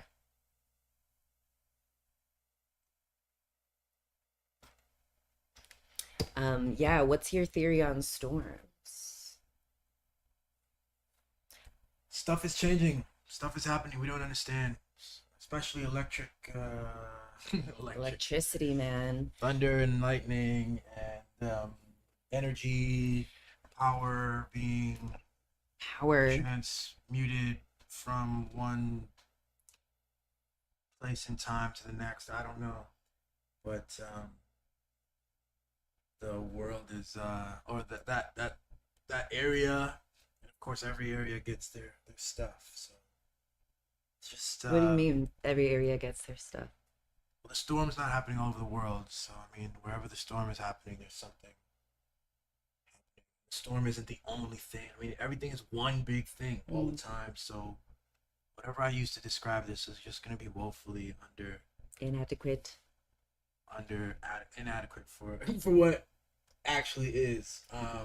I think about, like, when you said electricity, I think about how in Palestine they haven't had electricity for months, and how they've had to be really creative to still be able to communicate with the outside world, and how powerful that is. And how I feel like the occupation wasn't expecting, like the occupation, like I think they believe too much of their own propaganda, so they really don't realize how clever and ingenuitive, or is that the word? I don't know. how much creativity and how much desire to live, how good the Palestinians are at staying alive. I think, you know, the Israelis just really were not counting on that. Neither were a lot of the Americans I'm seeing. I'm kind of getting a sense that, like, you know, some more like liberal people, decent people, you know, we're hoping the Palestinians would have died by now so that they don't have to hear about this anymore. It's so sickening when you hear people say, finish the job and all this other bullshit, and Trump saying he needs the tool, and Netanyahu saying he needs the tools to finish the job, and what? People cheering on that idea. So, crazy and wild. That's what we got. That's what we got. Apologizing for those Americans and Westerners who are contributing to that, and to those Westerners, I hate to break it to you, babe, but the Palestinians are gonna win, babe. Absolutely. I know there's this idea of, like, you know, like, when is the oppressed ever, you know, won? And I think the oppressors want us to keep that kind of mindset. Truth will win. And in this moment, they underestimated a few things. You talk about resiliency and creativity in life. Outside of the occupied territories, you know, the way that the media has been operating, they've exposed themselves too badly. It's everyone's asking, not everyone, unfortunately, but enough people are asking the right kinds of questions about just how compromised our information sources are, how much they warp language and, like, come up with cutest euphemisms and ways to say things and to avoid saying things. Like, what's the purpose behind that?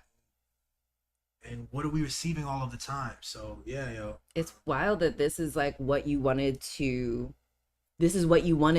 certainly Americans to start being aware of, is like, the media is lying to you. Like, they are making money off of lying to you. Their goal is to distract you, is to scare you into making decisions that will trick you out of your money and put it into their pockets. It's wild.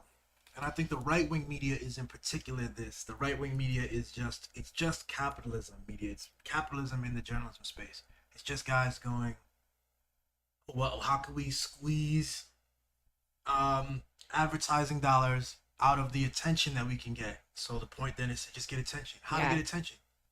All kinds of ways to sow division and to point out someone's weird over here, someone's different, and just tell stories and get people excited and monetize it. They've really taught us to have a very binary framework too. So, like, there's good and there's evil. So with, you know, Palestine or with the war on terror, like, or anything, all they have to do is, like, this is who is on our side and the other side is them. Our side is the good guys, their side is the bad guys. And so, yeah, one of the things I think people need to get serious about and understand is that all these simplistic stories are not helpful. You cannot be engaged in simple answers about who us and them are and that kind of stuff. That is dead. That's 18th century thinking. It will get us this, you know, multiple genocides. Like, yeah, exactly. We got to grow up. Like, we were told children's stories. So you look real goofy, still thinking like a child, even though you're an adult now. A lot of adults thinking like children. And it's interesting, you know, you're like, of course, Fox News, the more right-wing stations, you know, they're very kind of like patently, like, obviously, you know, corporate and doing that. They're less concerned about the performance of that. But I think Americans were also taught, like, oh, if one side is bad, the other side must be good. And I think that's what the Democrats are banking on. Yeah. The CNN execs are banking on just being like, as long as, like, we have differentiated ourselves from Fox, from the Republicans, dumb Americans are going to assume we're the good guy simply because we've done such a good job of, you know, demonstrating and painting the other side as the bad guy. And Americans still think there's only two and never the twain shall meet. We couldn't have two bad guys who are working together and are like... It complicates the problem manyfold to have to deal with it that way.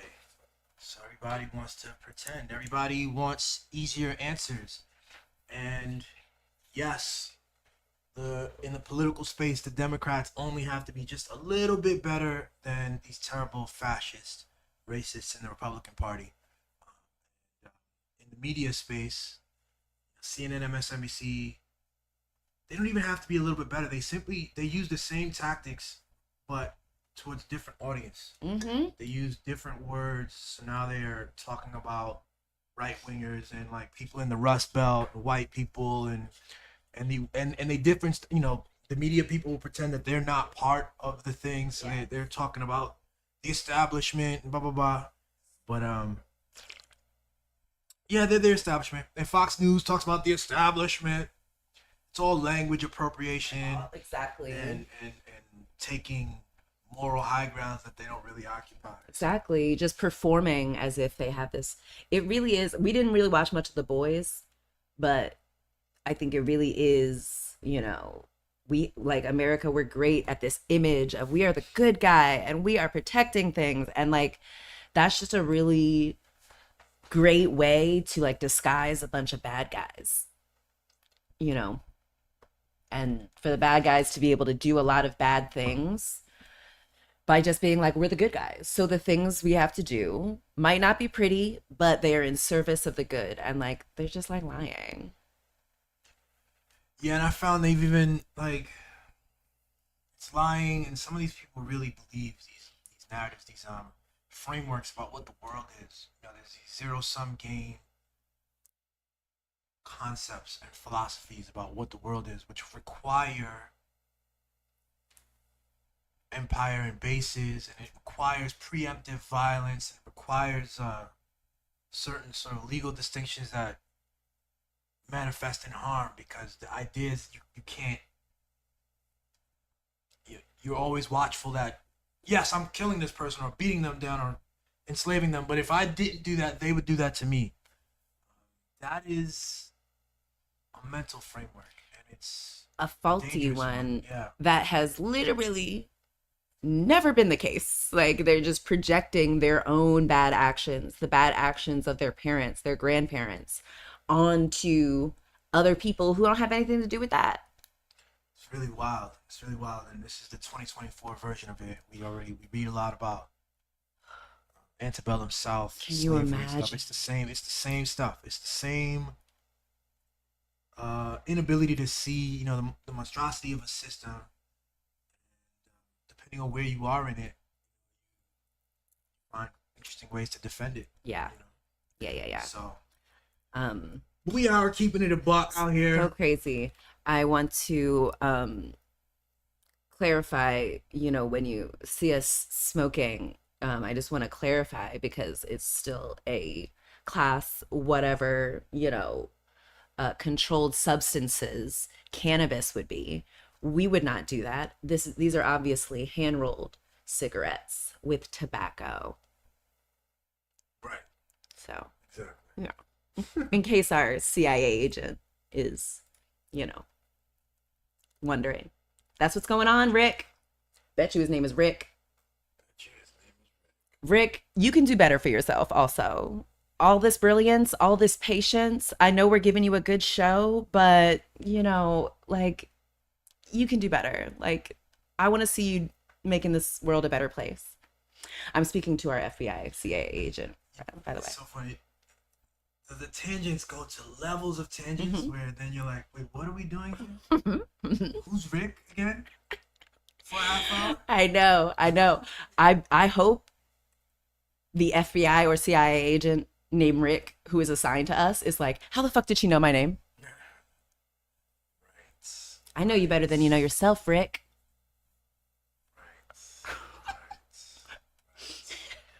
What up, y'all? It's Sundays with Billy and Sheba. Welcome to our home. You guys having a good time?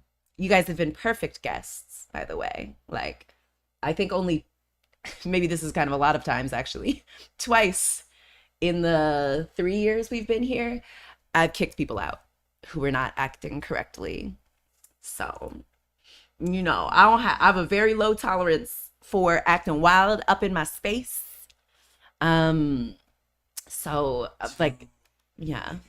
It's 2 unique occasions. The first time maybe like less, but I'm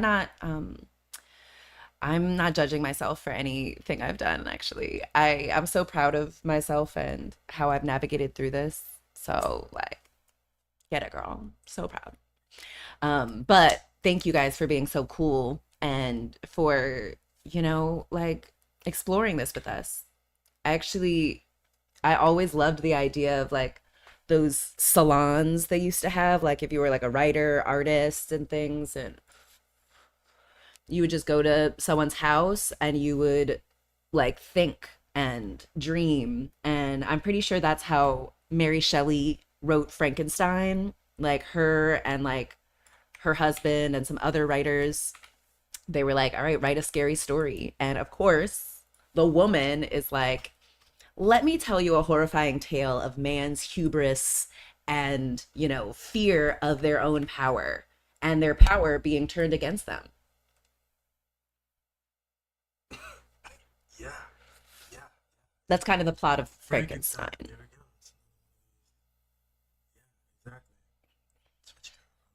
I'm sorry. Sometimes I'm doing double things here. I'm talking and listening, and I'm also trying to like make sure we're technically sound. And that's so amazing, baby. And like, don't feel like you have to like pretend if you're doing these things.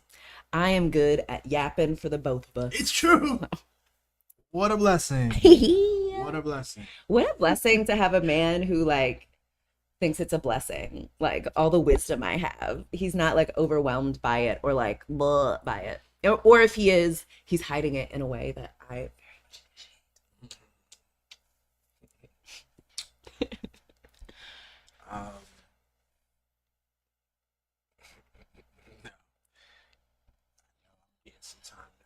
Do my stuff. I love it. Yeah, you like tinkering and like figuring out things, or do you? Have I put that on you? I do. I like to make sure stuff is on point. I don't want to find out that we've been talking to ourselves or that the camera's off for 2 hours or something like that. Very not great. Ooh, we have a what's that comment say underneath? Oh snap! The Cosmic Hype Podcast. The Reverend. Yes, God. What's up, though? Collective imagination is so powerful, and so many of us are not connected or being intentional. Real talk, yo. We're taught that it's like silly and childish, and you don't want to be childish to like imagine, to have creativity. Like I know even just like, the outfits we choose to wear, how we choose to like adorn ourselves outside, to the outside world. Yeah. Is we have this idea of like dressing your age or, like dressing in an immature way. And like, it doesn't make sense to me why we allow children the freedom to like kind of wear what they want and express. And we like look at it, we're like, oh, that's so cute. Oh God, I wish. And it's like, why wouldn't we as adults be able to do that? Like, I pay a mortgage, Wait, adults not able to do what? Like express imaginatively. In like your dress and we your lock each other, we lock ourselves into identity paths and narrow conceptions of the self on a level that's so deep that most of us never really address it. It's so deep that it becomes what is, and we don't realize that our whole sense of everything is off, yo. Yeah. Our linear sense of everything, that there's a past and a present and a future, when that sort of the past happens and then the next thing and then the next. Yes. I think that there's just a now, and both directions sprout from the now. So if you can really access that, and that's like everything. That's like if you were pissed at somebody for 30 years, and then in the now you have someone there's a new thing they tell you, a new insight, you can forgive that whole thing. It changes different from now. Totally. And then it can change your path going forward. And the same is true with the clothing, and the same is true with every other sort of thing we take for granted. We can just choose to really be present, which requires some detachment from the thing. But then the real gag is like making yourself like, it's instead of like detaching on an individual basis, like knowing that you are always present gives you this more freedom. Yeah. With your clothes, with your sound, with your, Yeah. I could literally like go upstairs and come back and be like goth. I'm allowed to. Exactly. You can just like this is all drag. You can just like do whatever you want, create a new thing. Carmen said, and at what point do we tell people to stop imagining? Yes. I think like we see a lot of remakes of movies, you know. Exactly. I think high school. Exactly. I feel like we've told ourselves that high school is kind of like the pinnacle of, you know, prom and blah blah blah, and after that you're an adult and you got to shape up and you got to like do what's going to get you hired, you know. Been a bunch of values. All these institutions were originally funded by the entrepreneurs who wanted a working class, who wanted a group of workers who were prepared to like step in and do these things. It's not for your flourishing and for your fullness of your expression, whatever that could mean. Because that's crazy. The market might not have a. That's the thing about this. We're not talking about doing something that other people will exchange money for. We're talking about being yourself. That's it. It's all the way out here. It's an entirely different conversation. But we're not even privy to that conversation. I wasn't until something like my late 30s to really sit and think about myself rather than to know that I'm supposed to be hustling, especially as a dude. There's a gender component to this we could touch on, but like as a dude, black dude, I'm wasting time if I'm engaged in any sort of feely, touchy thing. Like, am I making money? You know, everything comes from that. And that's a really dangerous, painful place, I think, to find yourself without like, you know, especially if you don't have money, right? Especially if you don't have the thing you're told you're supposed to have. Exactly. Yeah, and how I always think that's so tragic that we like tell boys, certainly in America, you know, that like ease, rest, gentle touch, you know, like just your presence like is not enough. If you're gonna be here, you're gonna work. And it's going to be painful. You know, work is supposed to not be fun. It's supposed to be work. And you're supposed to just grind and grind. And I'm like, I don't know. I think they're tricking you guys into more free labor out of you, you know?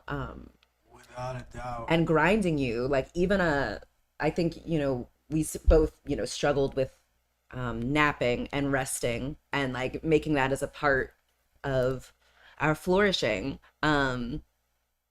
I think we're taught to. You?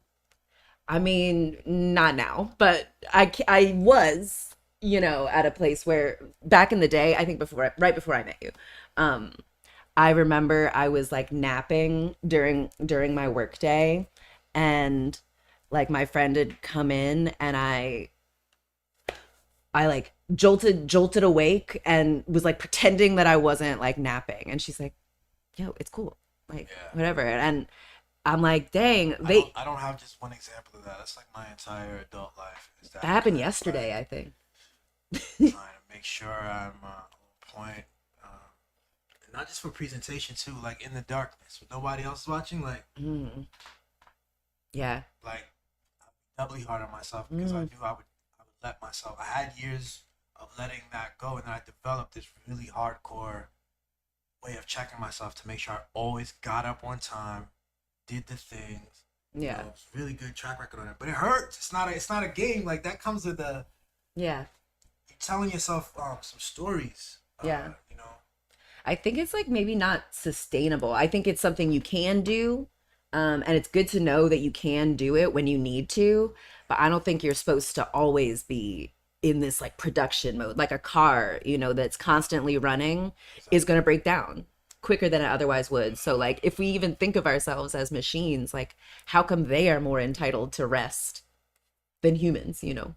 If you're thinking clearly, you realize that the long game requires it, right? If you think you're logical, so you just want to be logical about it, yeah, just like any machine, you got to turn it off, you got to clean it, you got to rest it. You got to maintain it. You got to like take care of it. You got to like do all of these things that we as humans, as Americans maybe, are taught to like sleep when you're dead, you know, like rest is for the weak. thing about it too, Bruh. sentences don't do paradox well. But we Simple love a sentences. sentence. So a sentence like "sleep when you're dead" is cool, but it's not complete. Like, it's not the whole thing. And like sometimes you want to access that, but you also need it and like love yourself and like take a rest and sleep a lot. It's like, I don't know. All these stories are the duality that like you need to be able to access at your whim, and if you can control that, that's a powerful place to be. Carmen says, "It is in imagination where we see what is possible without cost or consequence." Yes. Then we say, "Well, why can't it be like this?" Yeah. You know what's so interesting about that? So I want our house to like the name of it. I want it to be called Lil Utopia. Lor Utopia. Lor, Lor is like how they like in Baltimore. That's like the accent for little. Lor. Lord Baltimore. Anyway, so I want our house to be called, and this space to be Lur Utopia. Lil Utopia. Because I feel like whenever we're talking about world building or the future, people always are quick to remind me that utopia doesn't exist. Well, there's no such thing as a utopia. And I'm like, how come everyone is so certain of that there is no utopia? And so why don't I create this thing? Why can't it be like this? Like, why can't, even when we're imagining, see what's possible without cost or consequence? And I see us, even, when we're being well-meaning and loving, I think a lot of us, we have the instinct to like tamp down on each other's imagination, make sure we're not getting too unrealistic, like, okay, utopia doesn't exist. I don't think that's true. I'm really familiar with that too, this tamp down thing and how that plays out. It's really interesting, from a place of love. You hear someone's interesting story and you think you're smart, you think you're being helpful by immediately reminding them of how difficult it is or how it's good. That'll never work. Exactly. Like, I mean, that's never worked before. Yeah. Like, and I think there's room for that too, especially honest, like criticism, but we talked about this earlier. No, thank you. I think the people who got to be careful with it. I think we should be more mindful with it than we understand. I think we should be like, the limitation I have in my head, I need to be mindful about when I'm vocalizing it. Again, when you first started doing comedy, I had in my mind fears about some of your subject matter. You were getting into, you as a 13-year-old sexually interested 13-year-old and what that meant. Very horny. Joking with that, and it was like, and talking about, our non-monogamy and all this stuff. And I'm like thinking about what our image should be. So anyway, the point is like, my stuff is my stuff. I look at it and I think I know that it makes sense that we like be more mindful this way. And I think it was important for me to go, don't be like, I voice certain things, but it's interesting. You don't know like the process that I go through. Like, the things I would voice is a process before I start to try to clamp anything, because I don't know enough, And I think through this process, like, I've gotten better. And it's like, you're freer than, I don't want to put even in your head this doubt where you have to even think about anything. So I love that. Yeah. Actually, when I started comedy, it was during COVID. So I took this online class at this like woman-owned studio, Pretty Funny Women. And one of the like, tips that they had was like, find a woman friend. Like, don't go to your boyfriend or your husband or your dad, because like men are taught to kind of be like, whenever I like to tell a dude who's not Billy, like they're quick to be like, what's your goal with this? Or like, they're quick to, speak doubt into it, well-meaning, realistic doubt. And it's like, we think we're being practical. We think we're giving you like, especially when like we've all been told that women aren't funny. And so if you haven't seen a lot of funny women, or if you haven't, told like realized that women are funny, you're gonna be like, well, I haven't heard this before. Like, you don't sound like, I don't know, Amy Schumer, I don't even know. You don't sound like this person. So people aren't gonna get it. It's gonna be to this. And I definitely didn't say Amy Schumer or anything. He didn't say any of quotes of me, but. And also, I want to say this is what the, women-owned comedy studio advised, because like Billy is so one of a kind. Advised that. I mean, not really. Like, men are kind of told that they are the funny ones. And like, if they haven't worked out their shit, their girlfriend trying to be like, hey, I think I'm funny, I want to try it. Like, I just know a lot of women who don't think they're funny, who like after they see me perform, they'll be like, oh, I could never do that. And I'm like, I bet you could. I bet you're really funny. I bet you make people laugh all the time. But you've told yourself, or you have someone's voice in your head that like, you're not funny, you're not this. I think you kind of had people, told you that you were not funny. Yeah, man, it's so funny because I know, as a kid, that was my whole thing. I was a major class clown, and I've always been funny. But then life gets weird and life gets serious, and things pull you. And then as I'm trying to like navigate stuff, it gets serious. I'm so glad that my wife is crazier than I am and like makes things light. But yeah, no, my ex was one of the people that like I was around her and around her friends in the sense that like I'm like the serious person. I'm the serious one. And I might be, but not like that. Yeah, like he was making you feel like weird. not funny. No, exactly. He's like, you're not funny. You know what, too? Even this stuff, like you're leaning into this stuff where I see, I'm like trying to help our energy and your vision to like get on stage. It was the opposite with her. Like, she didn't like, She's like, oh, no. The idea that I would rap or do some music stuff, are you kidding me? Like, it's like, absolutely not, Billy. That's ridiculous. No one's, don't do that. And that's just her. And that's not a knock on, no, let me rephrase. That's like, it is her, it's me, it's what it is. It's, what I mean to say is like, she needs to find someone that won't produce some of the anxieties that I would have given her through me being me. Yeah. You know what I'm saying? So, yeah. Totally. And vice versa. There's things about her doing her that produce anxiety in me.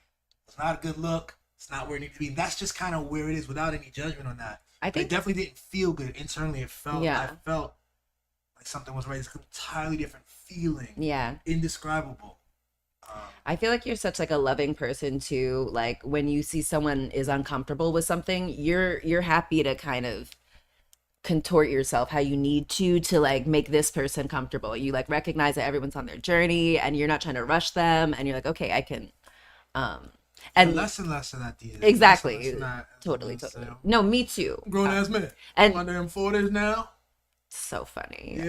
It's so funny. I feel like women do that a lot too. Like we're kind of taught to like compromise and make ourselves smaller to like recognize that a man won't be comfortable with you at your fullest. So it's interesting. Yeah, with my ex, I was also kind of the same amount of funny and honest and loving, but he would take, I wouldn't have been able to like do comedy just because like he took offense to everything. Sounds like even like the very positive kind things I would be saying. He was like assuming I was like negging him or like being sarcastic. It was just so like, I'm like, one of the most interesting things in our marriage for me was noticing when I assumed that you were being sarcastic. When you were giving me a compliment, when you were saying nice things about my art, I was like, oh my God, this is so cool. I'm so proud of you. And I would go, and I'd be looking at you, and I'm looking for, my therapist calls it scanning. I'd be looking for the subtlest bit of information that would tell me that, no, you're just bullshitting. Because the way you give appreciation and show it so dope and so colorful and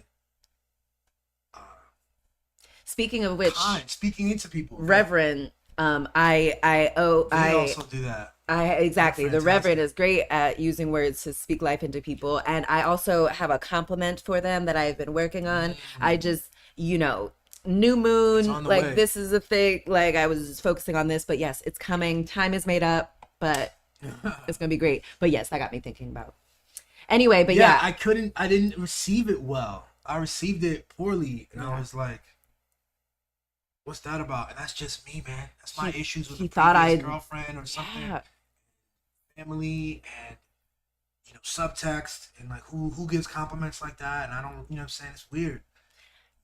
So all of this has just been crazy growth, Yeah, I get it though. I'm realizing, which like I'm just realizing like, wow, people are really used to people being mean to them, like not complimenting them, like framing them negatively. Because like not only you reacting to like my very kind, loving, honest assessment as like, oh okay, like why would you say that? Recently we were hanging out with a woman, and she was talking about how she was from like Boston, and how she came like to California, and then she came here like all by herself. I'm a suburban kid like who's been in Maryland all my life, so I think it's so cool when I see people leaving their family and like going out on their own. I just think that's so, I love an intrepid individual myself. And so yeah, and so I was like, wow, so brave. And she was like, oh, wow, so brave. Like I was like, oh, it is brave. So brave. So stuff like that. Yeah, so brave. Or you would frame things in a positive light, in a very positive light. I think with intention, without intention, I don't know what's going on. Sometimes I don't know. But like my simple ass, I just think I'm being like, oh, that's so cool. I could never. Not used to. I certainly wasn't. And I know who you're talking about. She wasn't used to that. So, but it's I think it's a powerful thing. Yeah, well, get used to it, hoes. Oh yeah. Because I see some stuff like you guys are awesome in general, and it's deep down, and you're taught to like the coolest things about you. You've taught to have shame about, and to like feel like to tamp it down. Yes. Oh man, Carmen says every revolution starts in the imagination. So where can we practice this? Connecting to expression through dress. So many of us ain't even trying to play there either. So true. This is like drag, I guess. Yeah. Yes. Like that's what I was saying kind of about like we leave children, like it's the realm of children, to like wear a crazy outfit, wear a tutu out, like what is it, Halloween, and like you have freedom as a black woman or as a white woman. You have freedom as a woman. I feel the strongest expression of what you guys are saying is like a cis man thing. Certainly, but also, cis women also have restricted themselves to like, there's not a lot of women out there wearing tutus, and like when they do, like people are like, oh, are you going somewhere? Are you doing something? Is it Halloween? And like, but we still have so much more expression than cis men have afforded themselves. Oh my gosh, and I feel so like you guys are so like rigid. And like, it's so interesting sometimes to see Billy with another guy, either on like when you're doing an interview on, How Billy Sees It or something, and him and the person he's interviewing are wearing the exact same outfit. It's I'm like, are y'all on a dance team? Did you guys coordinate this? What in the hell? And it's so funny too, because I feel like men are often like, no, I'm a free thinker. I'm an individual. I don't, I do what I want. And I'm like, okay, that's weird that what you want to do is wear the exact same thing as every other man in the room right now. Like a gray, I hate to hate on a gray shirt, a gray shirt and like a beanie a lot of times. Yeah. It's so funny. I'm like, without a doubt, my color range, especially in the last couple of years, but yeah, even when I was younger, I played more with color, I guess, a little bit, It's just a dude thing. It's completely like, and I see it all the time now. I definitely see guys dudes meet up and everybody's wearing black, and it was not planned, and it just is what it is, So yeah, I think sometimes watching RuPaul's Drag Race and you hear someone do it for the first time drag and they're crying and they're like, finally this is able a transformative to... thing for them. I think the average person doesn't understand that. I don't think I fully understand that, but I think it's clear. It's an art. It's an expression, and you see people kind of transform their entire movement. Their gait changes as they're in a different thing. I think it's a more with the heels too. Probably. Yeah. Oh yeah, the heels. I think in general, like color and like expression is the more natural, correct thing. Like just accessing whatever it's like really. Yeah, the fullness of what is way more complex than like a gray shirt and like, you know, or a suit or whatever. But that's not who we are, you know. And like when even in nature, like the birds or whatnot, like a lot of the birds that are really colorful are the male of the species, you know, and the female of the species is often this little brown, you know, kind of regular little looking thing. Exactly. And I love that idea too. She's just like chilling. She's like, these birds are like doing a crazy bird dance and like bringing her like little trinkets and things. And she's just like, who's that dude, Paperboy Prince? Mm-hmm. He's very colorful in a way that I can't imagine. And I can't imagine that. And I can't imagine so many other people, but I can't imagine like even the masculine dandy. Mm-hmm. Dresses in the suit, the immaculate suit, three pieces, and the cufflinks. Super manicured. So effort that is like, it doesn't seem fun to me. So I think I know. Like I'm still figuring it out. You know what I'm saying? That expression to me sometimes, that like really manicured, like black man with a beard that's like really, you know, blah, and like the suit, and like it's like a colorful, an assortment of kind of colorful suits. And I just think that's like so boring. I think it's like it's an attempt to like recognize that like it's kind of, I don't know, childish, colonized, whatever, to like be afraid of color like that. But I still think it's a uniform. It's the guys are like very good at like kind of doing what they're told and like taking the temperature of the room and like being like, oh, we're all wearing suits now. Oh, cool. This is what a man wears. Like, and I was like, I mean, sure. So you gotta wear a suit and a skirt for you to respect it, my love. I need to like. There's just more to life than a suit and a skirt. Like, you know, when you give like, you ever seen like, you know, a monkey? You give them a chest of clothes.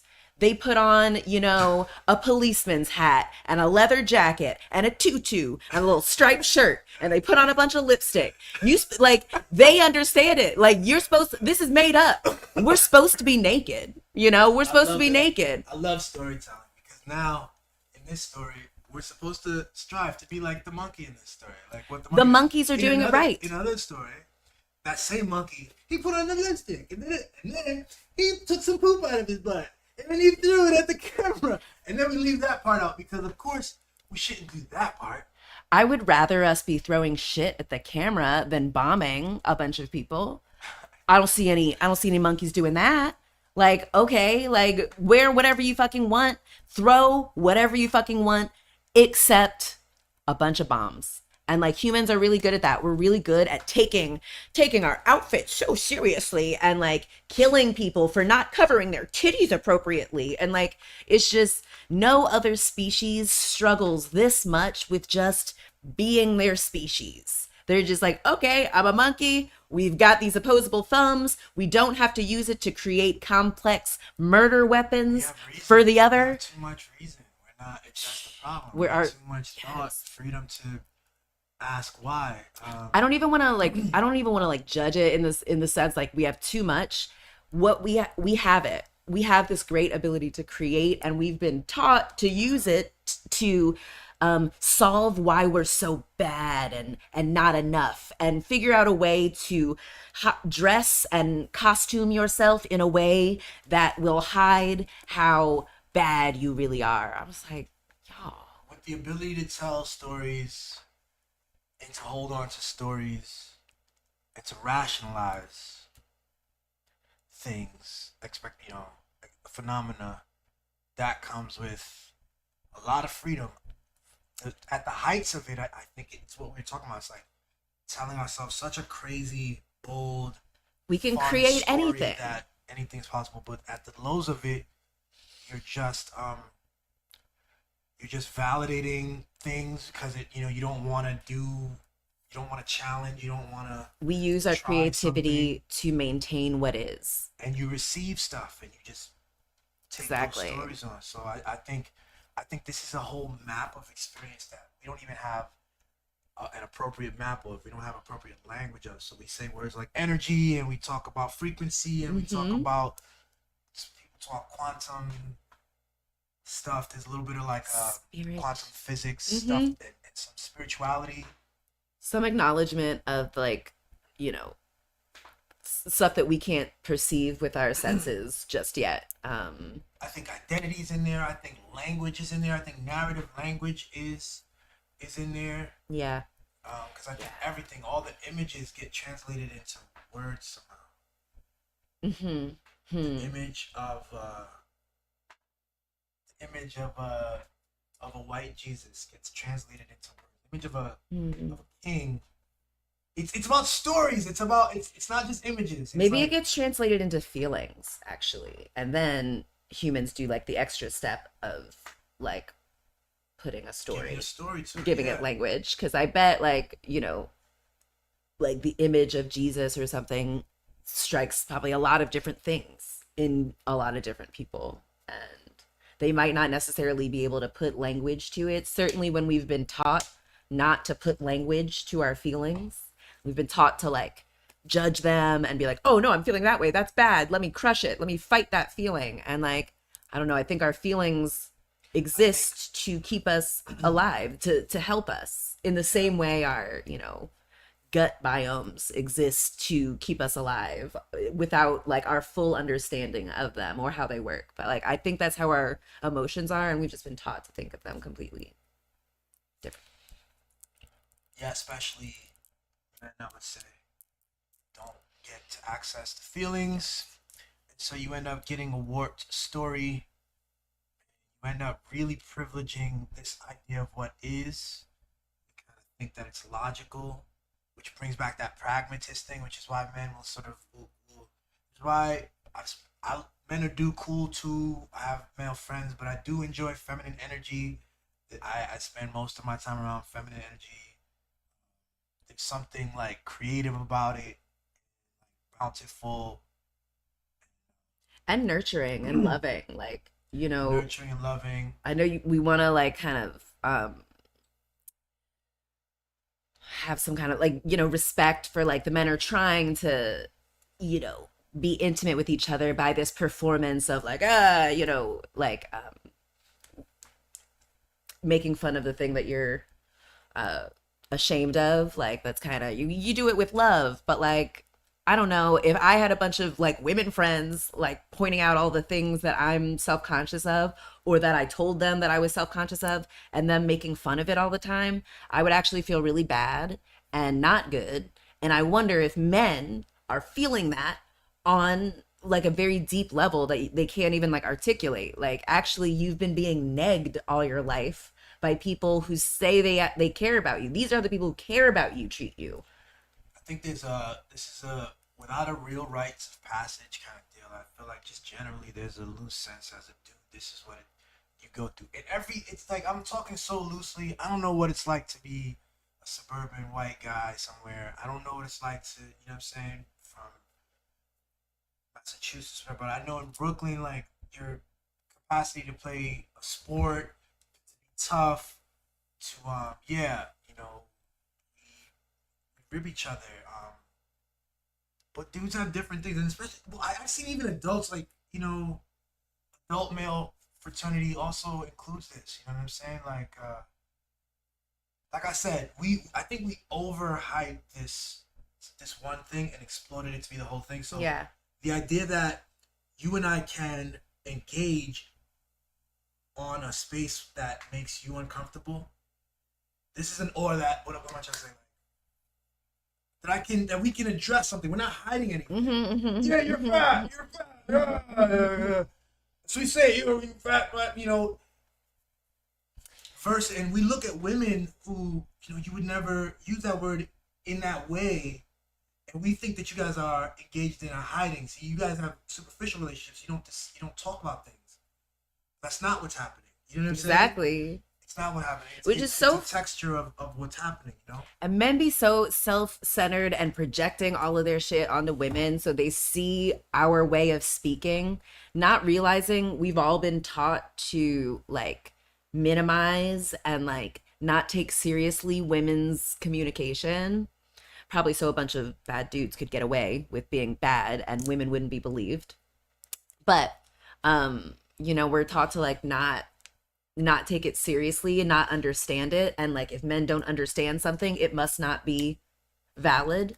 And like where women be dropping knowledge, we be like really attuned to what's actually going on rather than what the person has logicked and said, you know, like we're able to like understand. I don't know, like I don't think every woman is wise, and I don't think every group of women are necessarily wise either.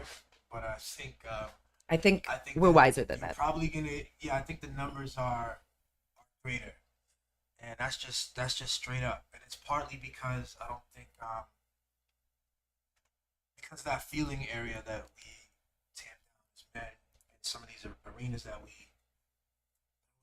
we're overwhelmed with like a masculine set of priorities, and I think that kind of harms our ability to have fuller conversations the way women typically do. Yeah, definitely. And I feel like the women who aren't wise are ones who have believed the misogyny that women are not wise and that we are frivolous and catty, and the best bet we can make is to like be pleasing to some man who can just tell us what to do, who he can have his dream and our job is to just kind of do what he tells us to. Like, y'all, look at the world. Please let us not do this anymore. Yeah, Carmen says, people are so used to criticism that affirmations are offensive. You can only imagine the friction Carmen gets. Carmen is I feel so honored and lucky that we met them. Person. Like, yes, I do too. I feel lucky about a really cool small group of interesting people who are like dope and beautiful people, and it feels like a nice reflection of us. I'm like, oh snap, like people that awesome vibe with us, and they're all doing their thing. They're all like artists in one way or another, and it's like it's a good vibe, yo. Yeah, it's really cool. A great vibe.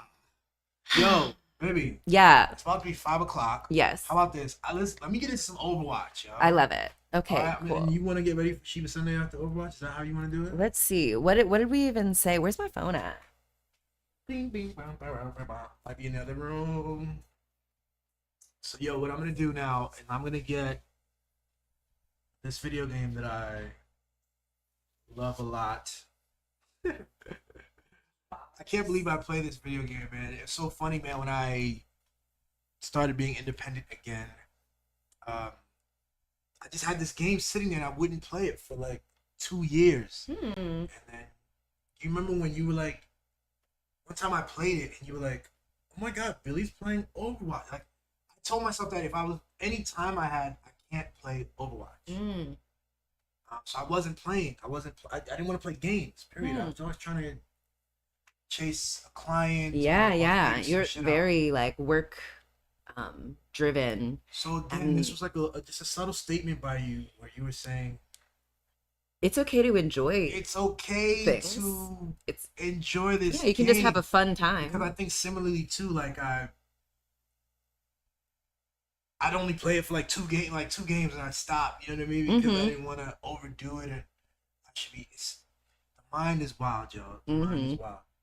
All right. Okay, so I'm looking at our thing. Yeah, I think some Overwatch. Hell yeah, have fun. Is Eric around? I don't know how it works. Okay, cool. And then afterwards, what do you want to do after? Yeah, tarot and sip and draw, and then a reading hour. Okay, cool. Oh yeah, maybe I'll skip a Sheba Sunday just because like it kind of is like a Sheba Sunday. Yeah. I've been talking a lot. But you know, who knows? We'll see what the vibe is. We still got how many more hours? 6 hours. Look at us. Are we halfway through? We're more than crushing. Yeah, we are about. Yeah, exactly. Yay. Oh my gosh. Okay, well, I think perfect time then to like y'all donate, you know? Yeah. If you're, I don't know if you're watching it live or if you're watching afterwards, donate. If you have any questions for us, like, what? Leave it in the chat. Yeah. Just leave it in the chat. Thanks a lot. Sure. Leave it in the chat. And donate. I'm going to drop the link again. If you're watching, and we got to think up some things that are like, you know, like the nerdy rap reviewer guy. He's like, okay, if you want like me to play this song or whatever, it'll be $10 or whatever. If you want to ask us a question, I don't know, ask us advice, request a song, yeah, we'll think about it. But just anyway, you know, I'm trying to see them numbers go up, and I don't think I have yet. Disappointed. Yeah, maybe while I'm overwatching, I can drop it on,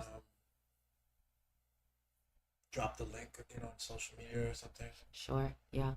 Totally. But cool. Yeah. All right. Let me just switch over here. Let me bring a little thing. Can I get you? I'm good. We're gonna take a break. Be right back.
Ooh-wee.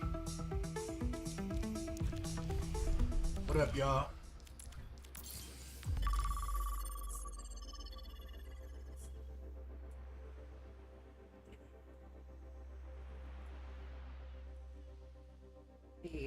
Mine just fell out. Oh, you're good. You're right.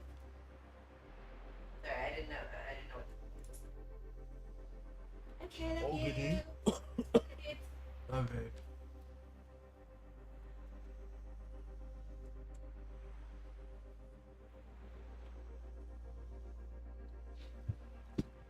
Yeah. About to get this Baptiste on, son.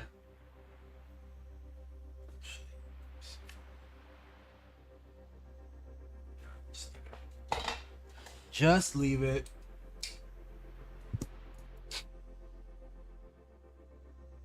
Hope you're enjoying the show. And if you aren't, it's okay. Oh, wait, let me turn this on. Prepare for battle. Select your hero.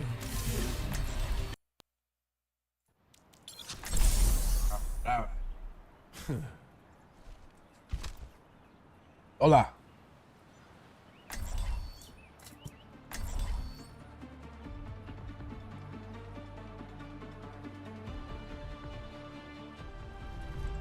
Another day, another battlefield. I've done things I'm not proud of. First game. I hope the aim is on. Whatever awaits us, I am prepared. Not my most favorite map. That's okay. 5, 4, 3, 2, 1. Round 1. Capture the objective. How we doing? Huh? Your mic cut out. How you guys doing? Oh, I'm doing good. How are you?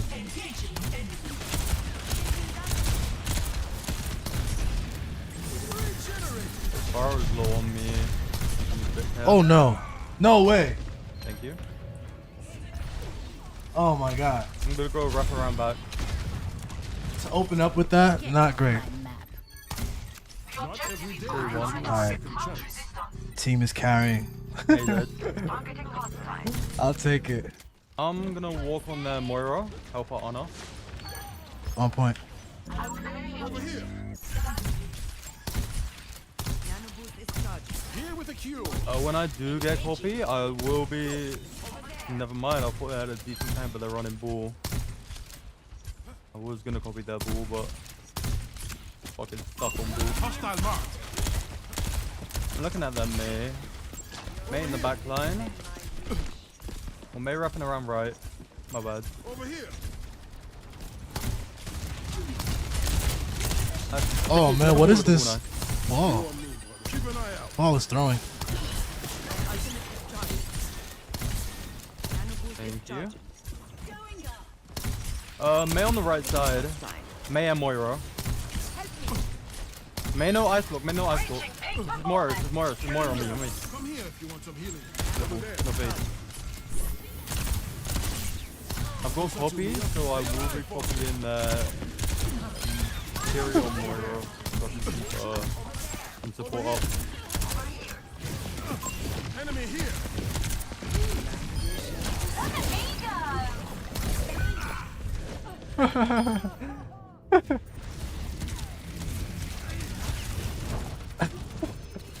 Come on, son. You gotta keep me up, son. My ultimate is almost ready. My cooldowns were all not there. Nanoboost is ready to deploy. Yikes. May no ice block in the back. Like new again.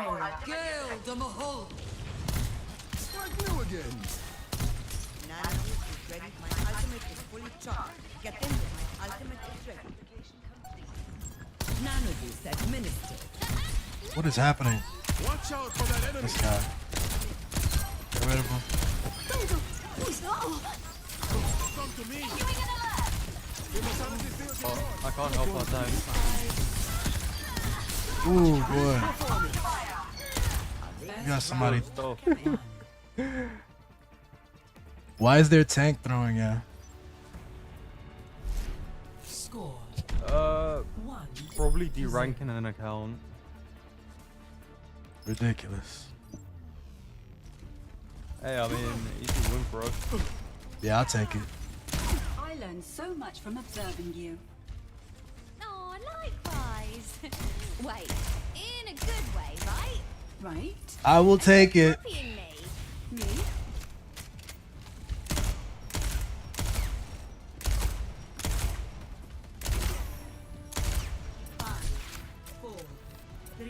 Trying to get the. Let's get the. Some days the aim is on, son. Keep it up. We're going to do this. Just because you got rolled by teams, if it's not. What?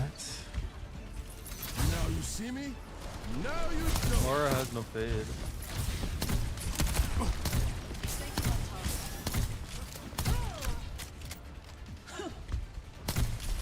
They're not even leaving spawn.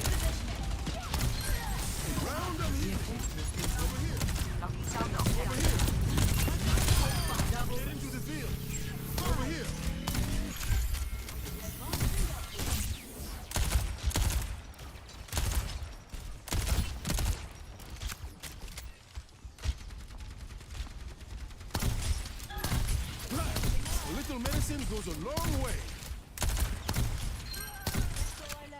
Hostile mark.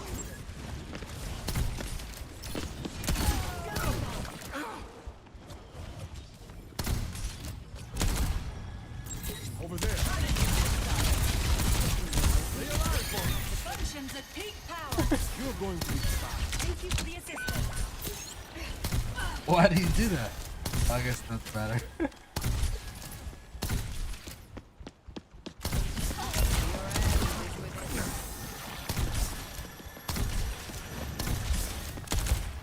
Why is that on a sleeping?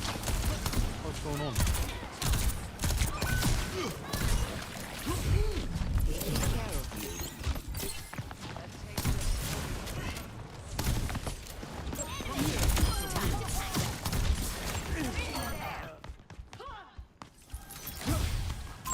I spot an enemy.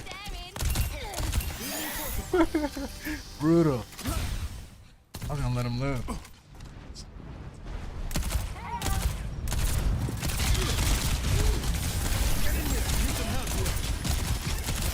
I'm the cream of the crop.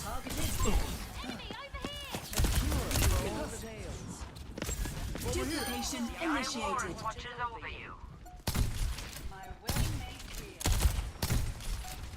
Enemy target located.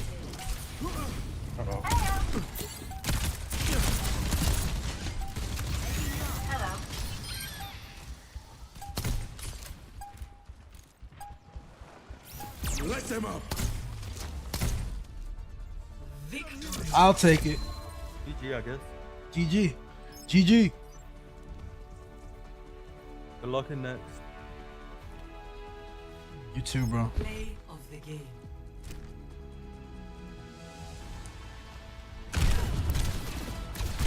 This is not the one. This is the one. Get off my map. That's crazy. On my live stream, yo. Disrespectful. For that to be the play of the game, too. It's like the first thing that happened. Ridiculous.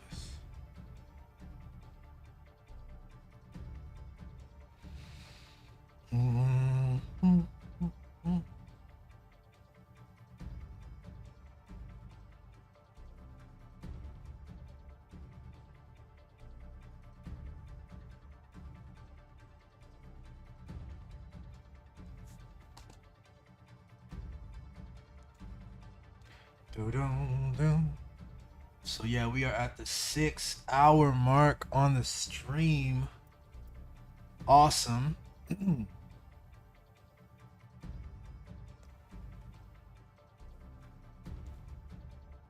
Yeah. It's been a chill day. Sheba and I talking in front of the camera. Getting more and more relaxed. Sharing. Playing. That's a good look. I'm with it.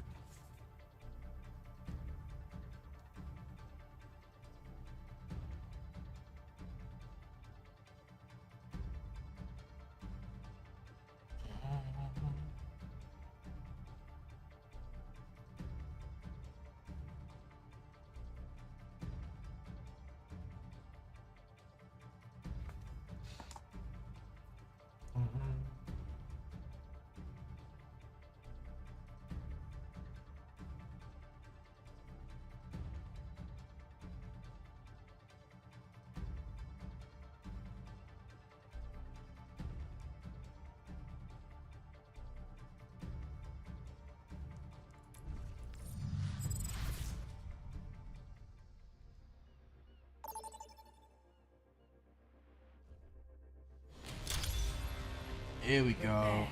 I like this map. Select your hero.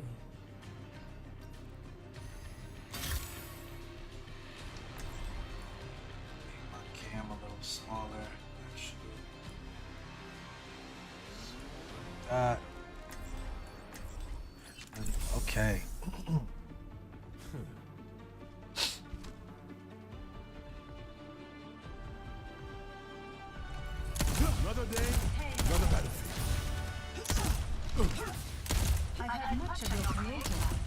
does she like? Hey, babe. I'm good. Thank you. Very pleased to hear that. Helping those in need is its own reward.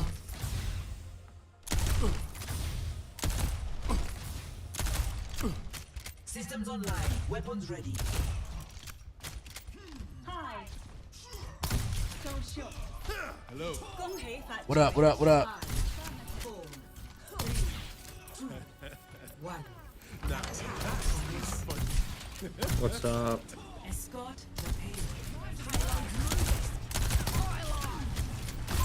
Watch out for that enemy.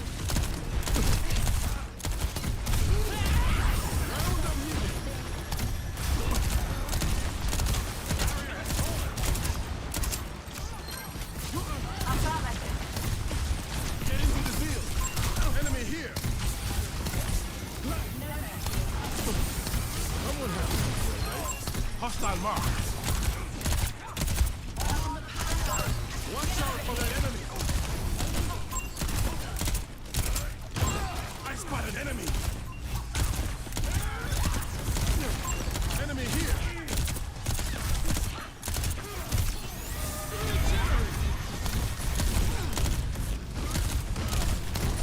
Get in here. Who's that to me up? Over here.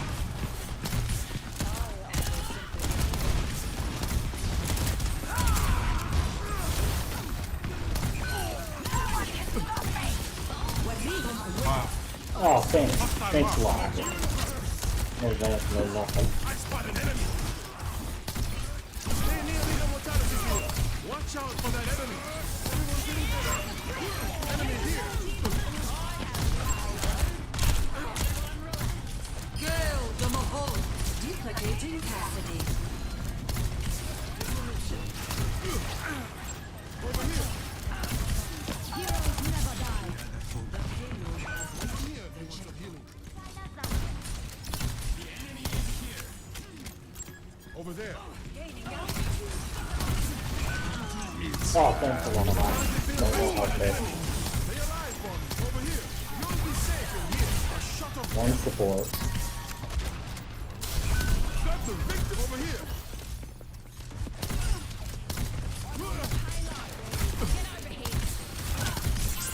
What's he doing? Watch out for that enemy. Over here. Oh, nice. Again, thank you, man.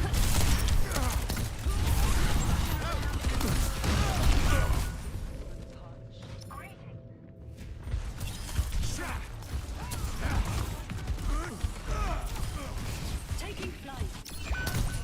Yeah, the night is young. Oh, wow, thanks. Stop again. Over here. Stay near the mortality field. Nice to be the patient for a change.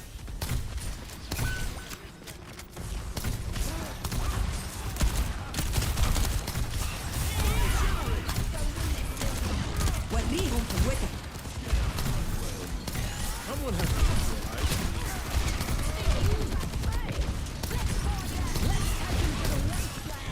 Put your universum, sing for my... Immortality field deployed. I'm the cream of the crop.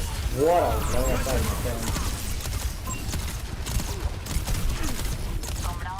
I spot an enemy. Oh my God.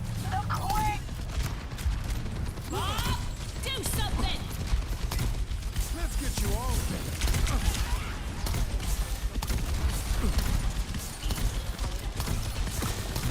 Get into the field. The dragon becomes heads up, and we're making progress.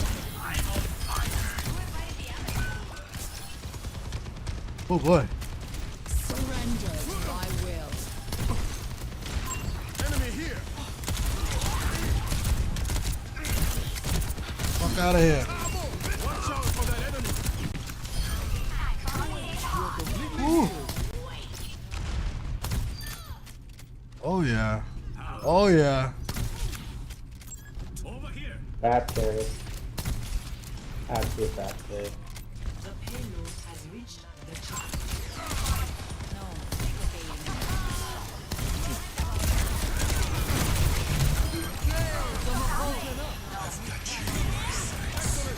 Keep the payload loose.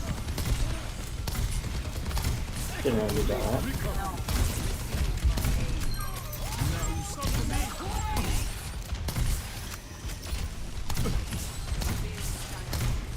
They got me babysitting the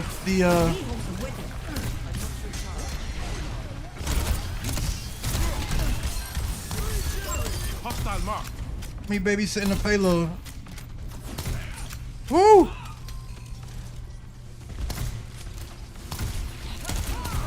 Someone has to do it, right?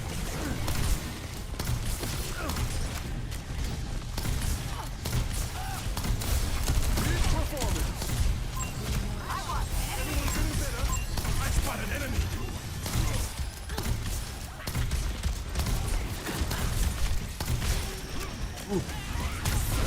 Ooh.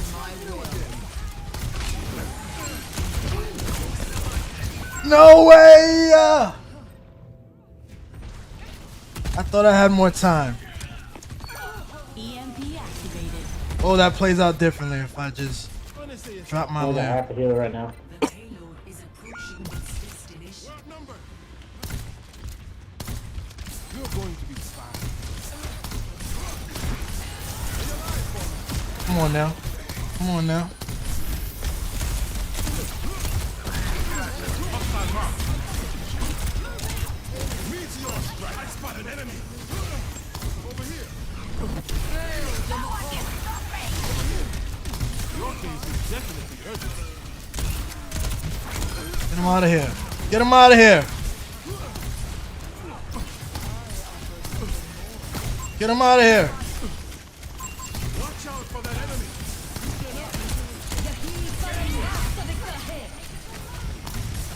Push, push, push. Let them out. Way to use my matrix, Destiny. There's hope for you yet. I spot an enemy. Get out of here. I'm the cream of Bye bye. over there. Let's take him 60 seconds.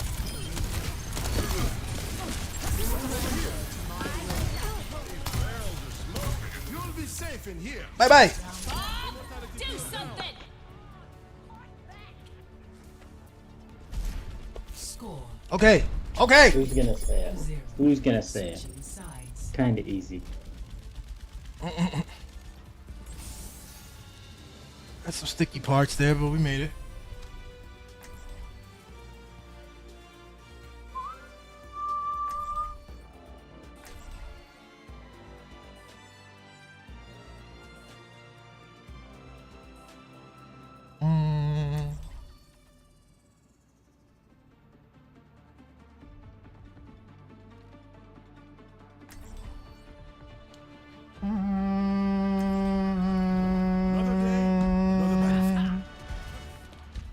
Over here. Safety's off. It's a cruel world.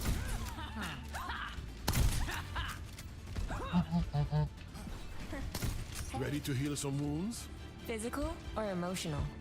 Ready to heal some wounds? If you can handle both, go for it. Namaste. Alright, this round I'm not losing No city in any of the world can compare 1v1s, to y'all. Utopia. Try to take a 1v1 with me. I take the 1v1. I handle the 1v1. Stay clean. 5, 4, 3, 2, 1. Attackers incoming. Hit 'em hard. Let's stop that payload from getting any further.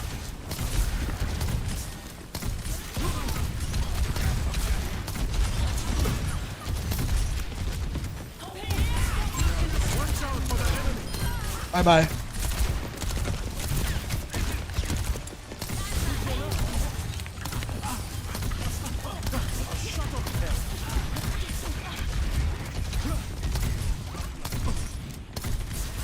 Over there.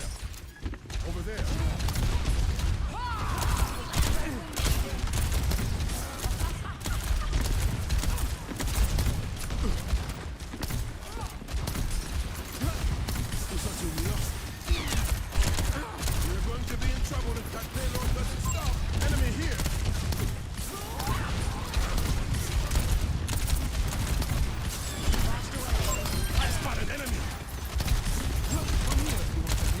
They can't even get around the corner, yo. It's like that. Dipped up shit. Oh. Over here. Hostile mark.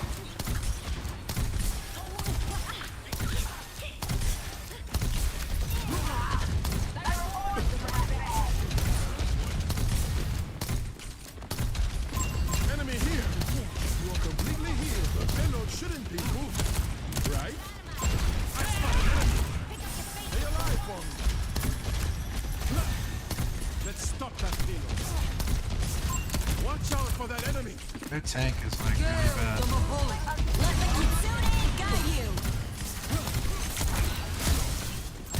Over here.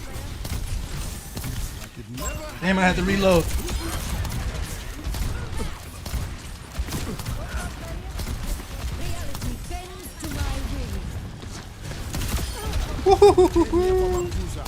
No, say no. Over here. Amplification matrix ready. Prepare to fire. Regenerated. We're going to be in trouble if that payload doesn't stop. Do something. To me. Let them up.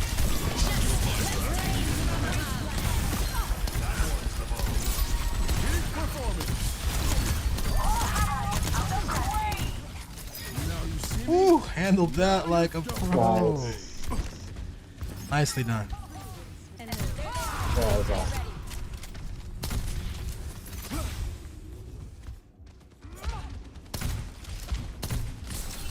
Get the middles of you. 60 seconds remaining.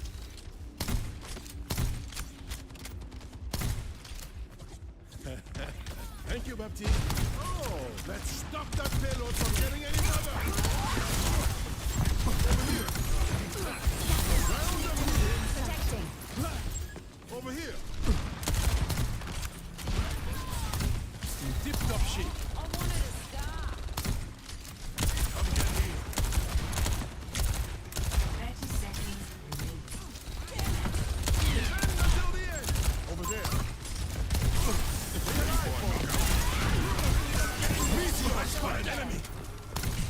We're going to be in trouble if that payload moves. Soothing your wounds. Let the kitsune guide you. For that enemy.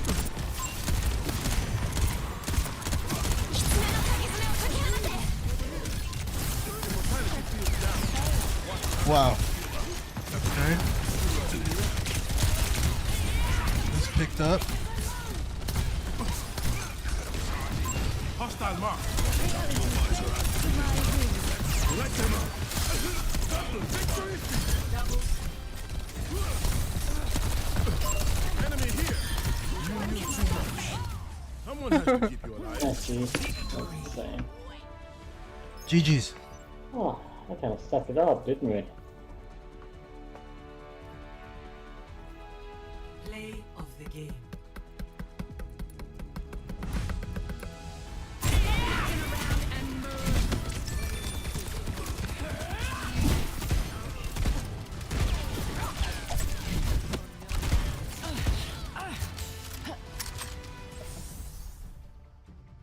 Oh yeah.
think I was feeling it a little bit there. I was feeling like high. I was struggling to hit some of them shots. Refocus. This fake game is big.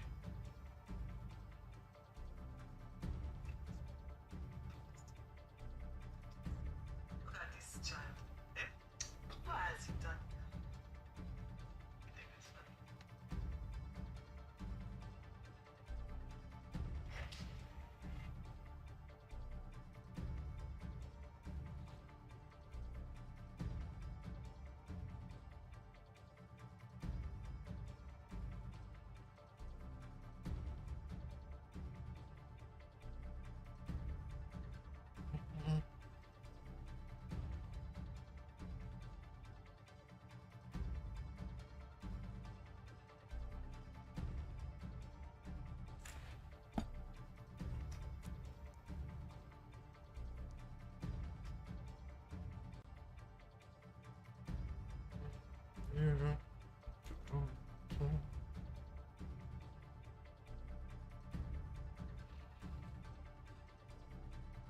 Yeah.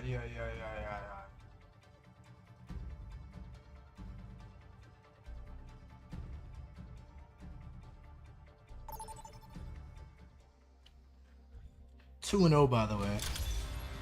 Yes, another map I enjoy.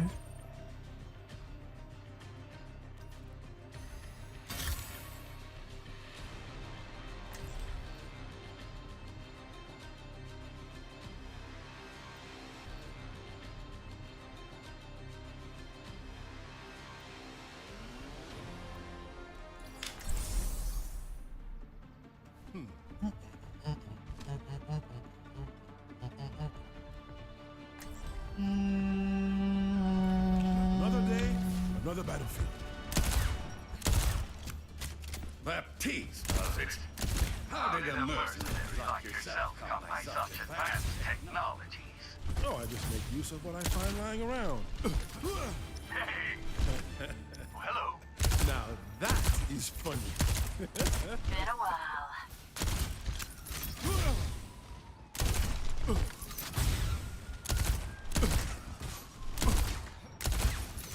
Stay sharp.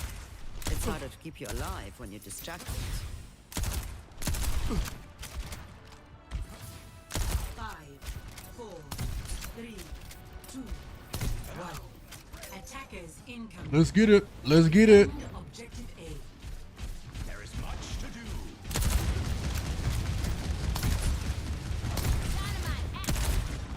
Who's that, Leah? Over there.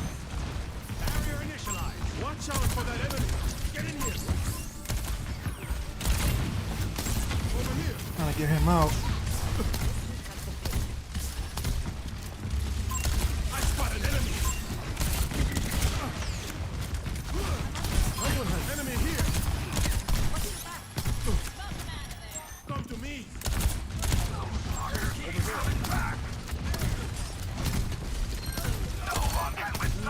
Come here. No! No! Trying to save this. He's legit, actually. In that little corner, he's got some little moves in there. Somehow he stayed alive. Oh boy. I'm on the way. Come to me. I thought you needed a hand.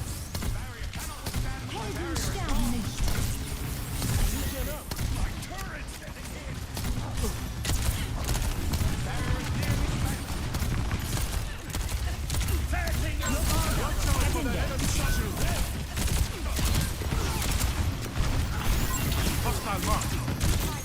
Nice, though. Over here. Over here. Over here. Get into the field. Watch here. Enemy here. I'm reloading. Give me a second. Heads up. Light them up. You're going to... Watch out for that enemy. Over here. Let's go!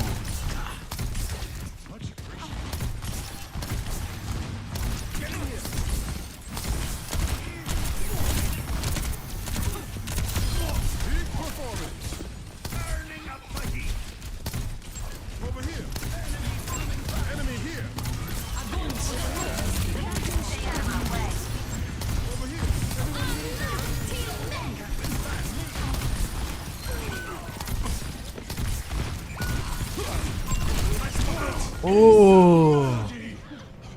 Ooh. That was a lot going on. Got to reload. A sip for the punch. 60 seconds. Go for it, go for it, go. Defend the objective. Let's get you all better.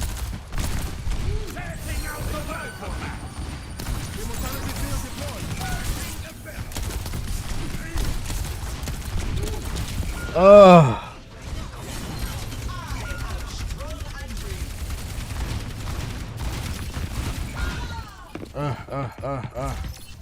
They got it. Stop the payload. Soldier 76 reporting for duty. Reinhardt at your service. Doctor's orders. Stop the payload.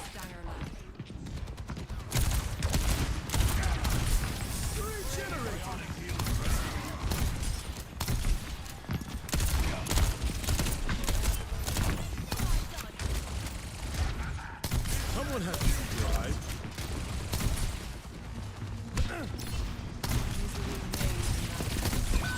No way. Watch out for that enemy. Get into the field. Keep an eye out.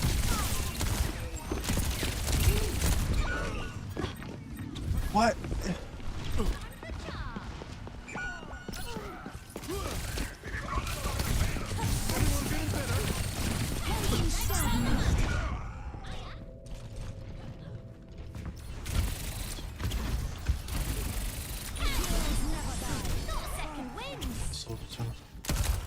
C'est tant qu'on va ruin ta vie, ce monde. You are completely over here.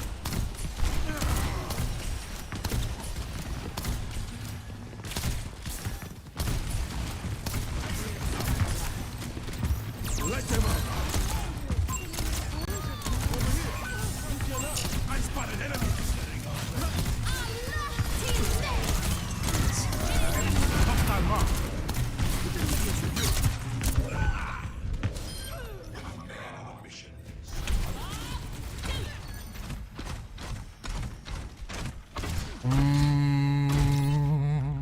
It's not over till it's over.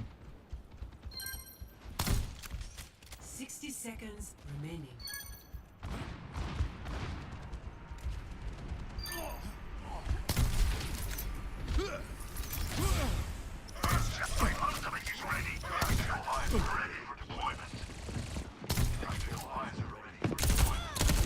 Come here if you want some food. Enemy here.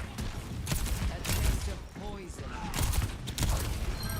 I spotted enemy. Hostile mark. Stay alive, boy. Let us end this. Enemy here. You cannot escape me. Over there. 10 seconds. We're almost there. Keep it together. Push up to you. Reloading. Be careful. Get into the field. Come here. I spot an enemy.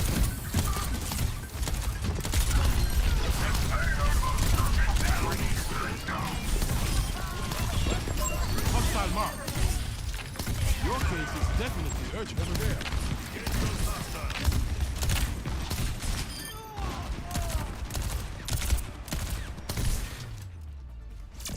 Here we go. Hold that. And some of that. 0-1. Switching sides. Ugh. I got sticky there. Prepare to attack. Select your hero. Yeah.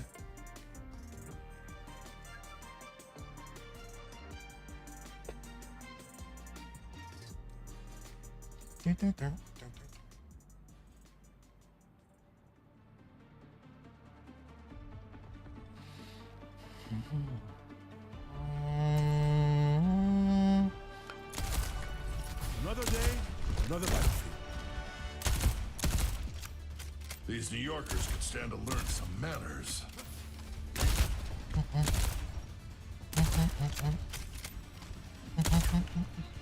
wanted man on the run. I've known a few of you.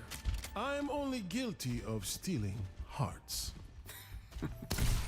Guess it's a good thing I'm heartless. Now that we're in for a smooth ride, right? Right? Prepare to be boarded. Thank you, Repti. Oh, you're welcome. Got it. I've still got it. I've still got it. Attack objective. Capture objective A. Let's move on.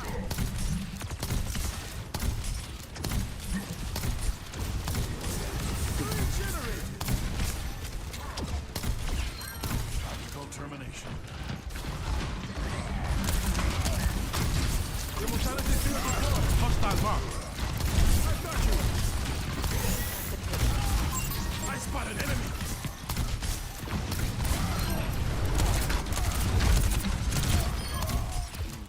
Over here. What's going on? Enemy here. Yeah, now. Don't want that. You don't want that.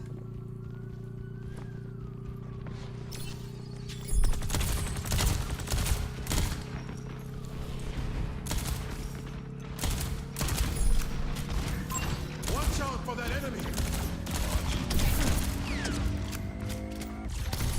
Objective A captured. Escort the Someone has to keep you alive. Thanks.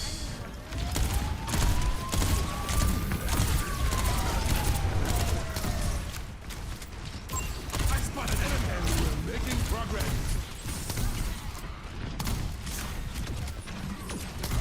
adaptive circuit engaged. Roadblock.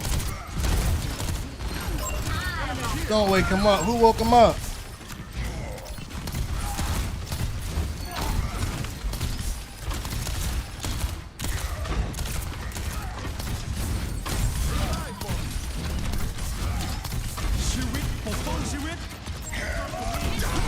Oh, no way. I'm not even in this. It's terrible.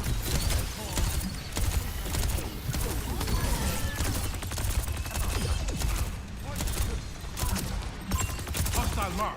Hit Sun right here, please. Jesus Christ.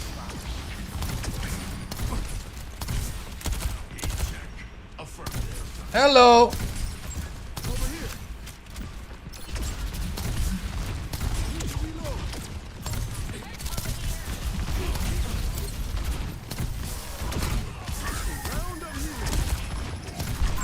Watch out for that enemy. Immortality field is over here. Let them up. Advisor activated. Go, go, go, go. There we go. There we go. How about I try that again? Nano boost administered. That's how you handle that. That's how you handle that. Team. The payload is approaching its destination. One more fight. Not even. Victory. Ooh. Yes. Good job, GG's. Play of the game.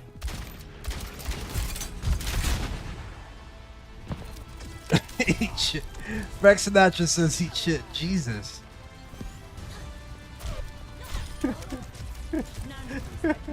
Come on, Frank. It's not that serious, bruh. It's not that serious. Okay.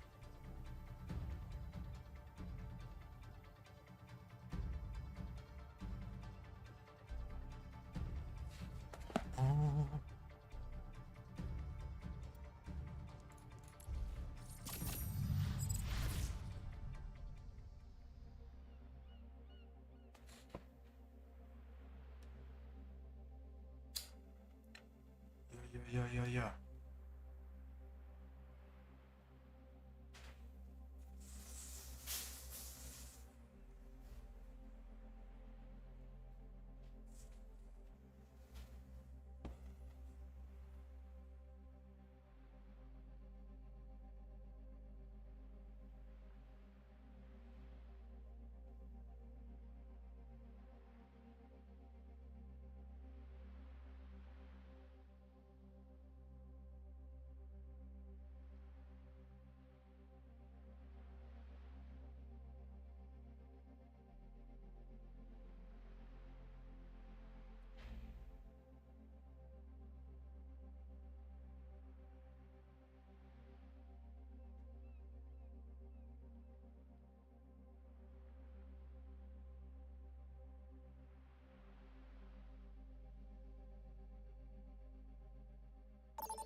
battle.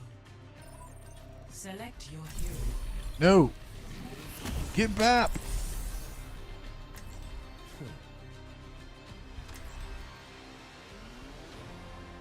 Your boy is 3-0 right now. I think that's right.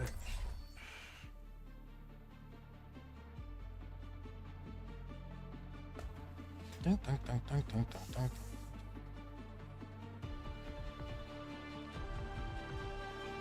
Hey. Another day, another battlefield. Yeah, that sounds good. You're in the presence of a legend. Wonderful. Hey, no worries. You wanna? It's another thing because there's the draw thing too. That's a separate thing. So you do that part first, and then I'll draw. Yeah, I was thinking we should do it at the same time. So you don't have to. Actually, yeah, sure. That makes sense. Actually. Hold on, just stay with me. Exactly. No, that makes sense. That makes sense. Okay. Love it.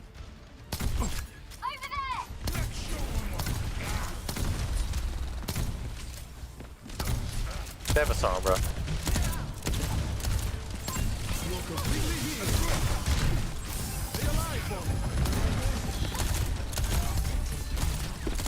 Tracer one.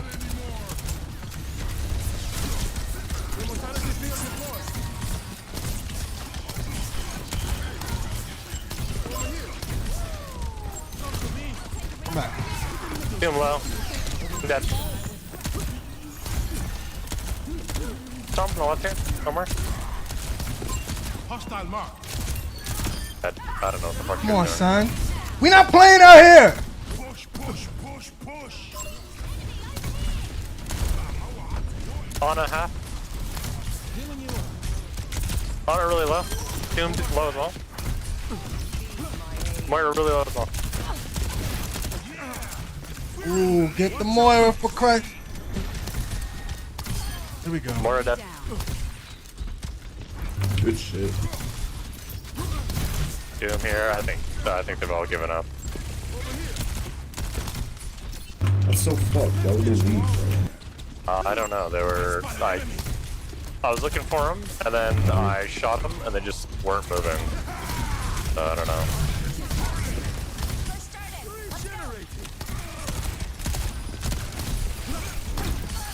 Moira dead. Ana is low. She'll be full now though.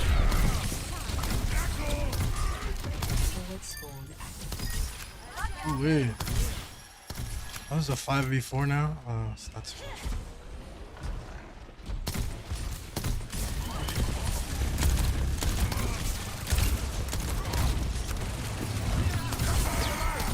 Oh my god.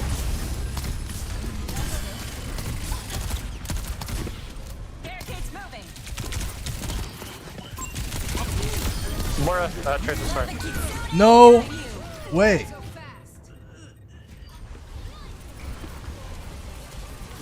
Thought I had more time. That.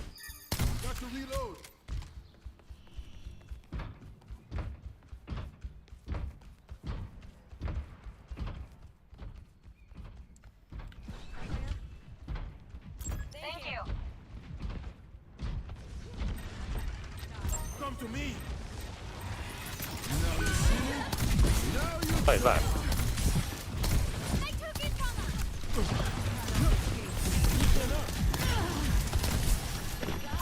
Enemy here.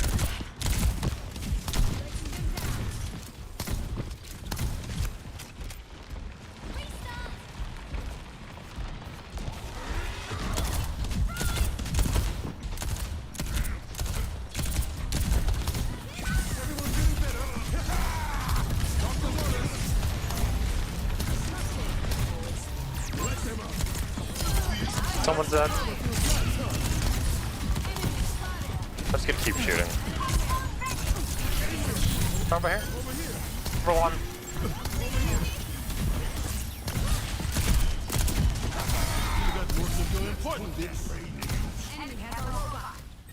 Oh, bro. Choose in here. This tin can's coming with me. Over there. You need too much. On your six. Feels like selling, huh? Completely healed. We got him where we want him. 101. Hunter dead. Oh, I'm really low. I might die here. I need help. Hey, help.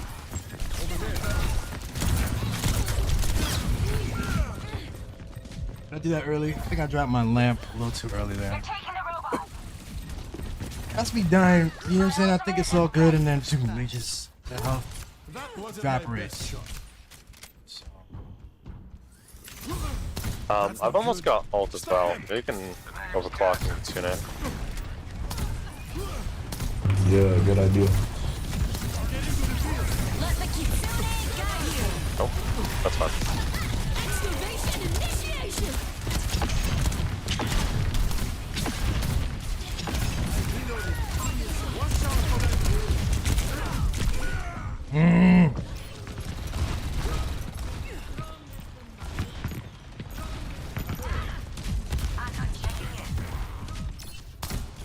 Another go, maybe. Do not die out there, bro.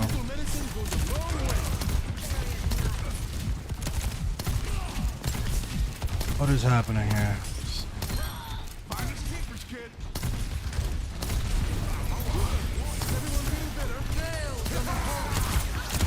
We're here.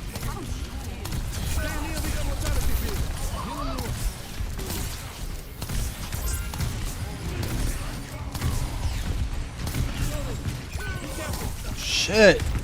Don't let them push. Don't let them. Good eye. Enemy here. Need help. Thank you. Feeling better.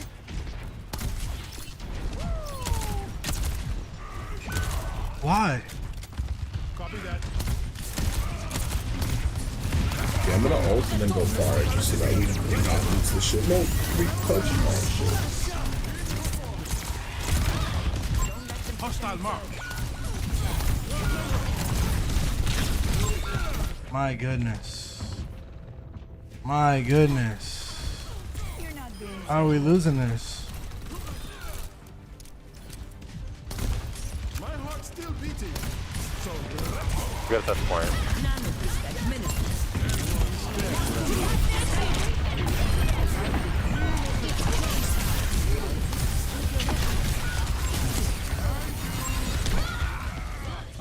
My goodness. Approaching the final destination. That started off great and went terrible.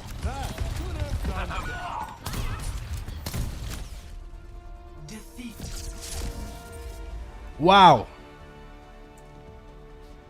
No GG to that. I'm out of here. BQ.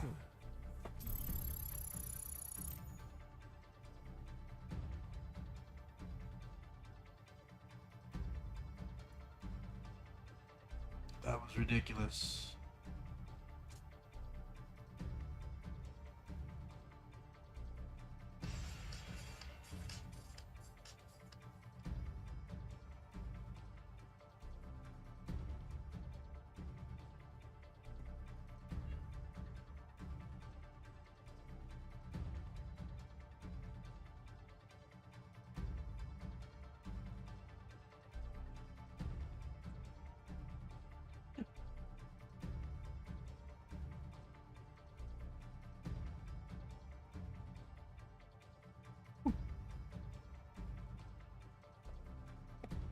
Ridiculous. Oh.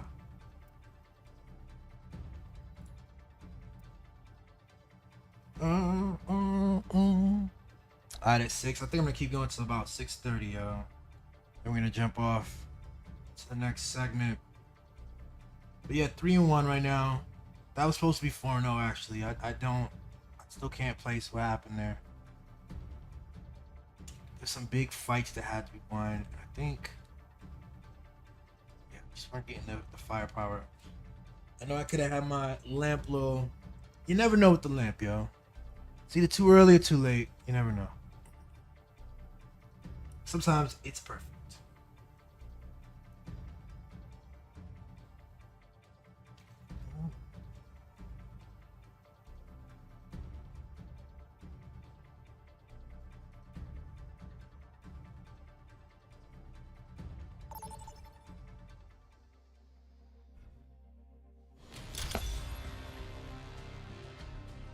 Prepare to attack. Select your hero.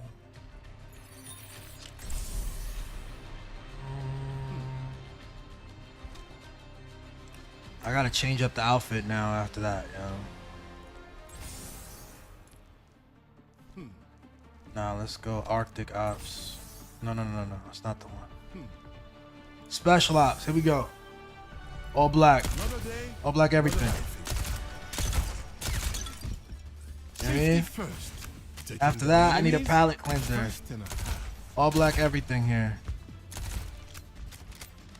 Killing everything that moves. You don't want this. You don't want that work, man. Luckily, we are the same team, bro. You appear to have a bird following you. Why? What up? What up? How we doing today? Interesting. Well, if I see the twigs, I will let you know. 4, 3, 2, 1. Attack commencing. Got no talkers and sluggers. Okay. Oh, Widow.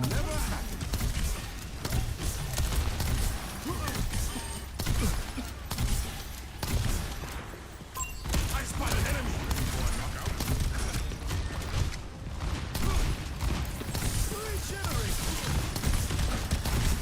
Over there. Enemy here. Yikes.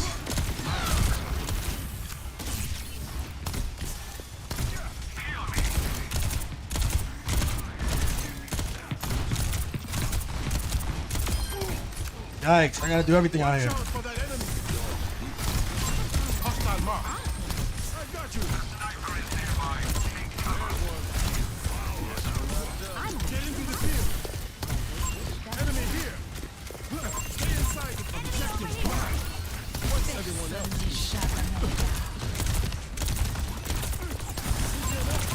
What's this guy doing?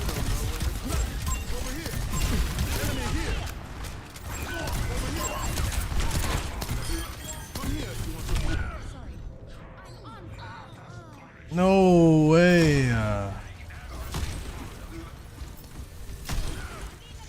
No Not every way. day gives you a second chance.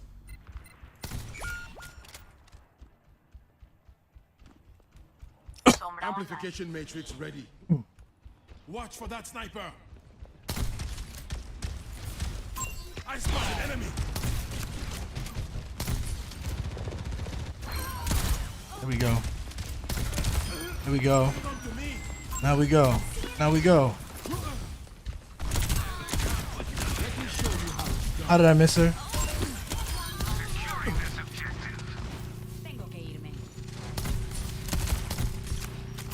Watch out for that enemy.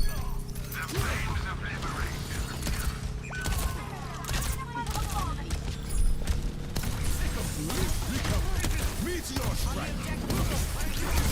Let them out. Not having this. Objective A captured. Spot the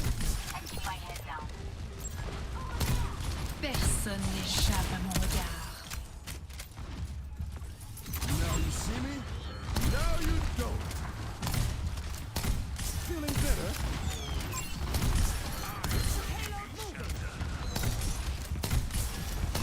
Ping Widow when you can. I read you.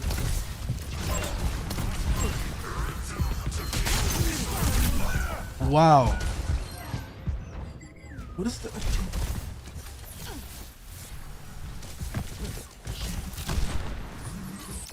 Tank just went full rogue.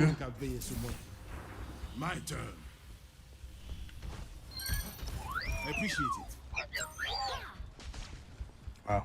I got you. Everybody's still alive somehow.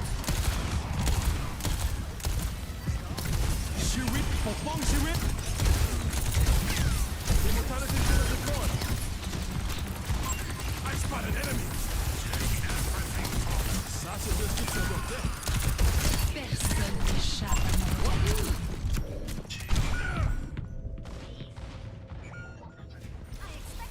No one.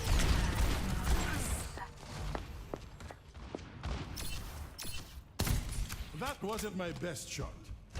We gonna move the payload or what? All right. What we got? All right, Sombra's all coming. Completely healed. It's the Widow. He's showing you.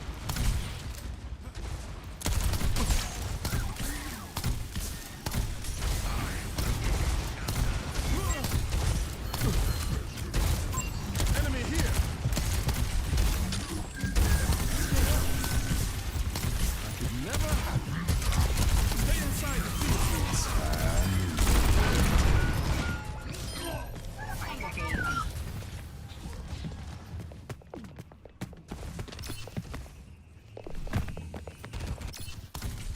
Not every day gives you a second chance. Mr. Smiles.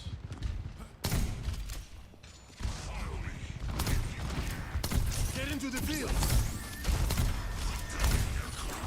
Cover you up. Over here.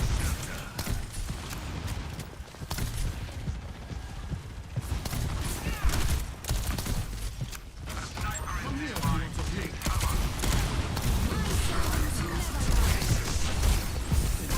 I spotted enemy. Hostile mark.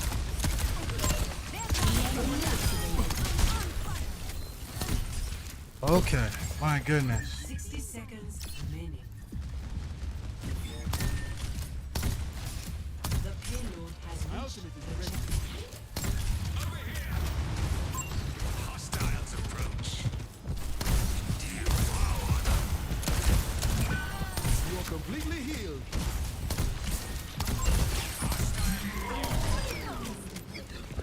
Heads up.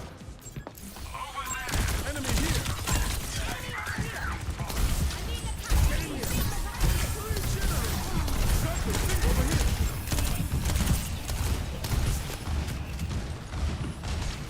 Healing you up. Personne n'échappe à mon regard. Let them up. That was a bad move. That didn't work. Okay. Oh my God. Oh my God. He just walked right around the. All right.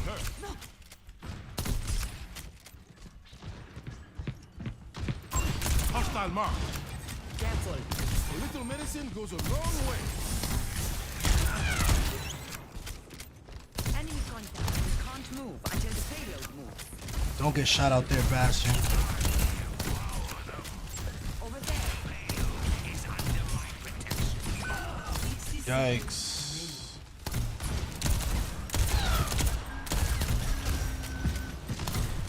Never happen. Immortality field deployed. Watch out for that enemy. Keep an eye out.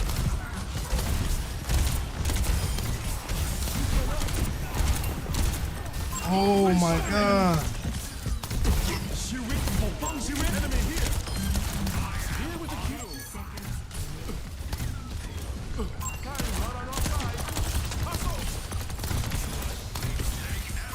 Hostile mark.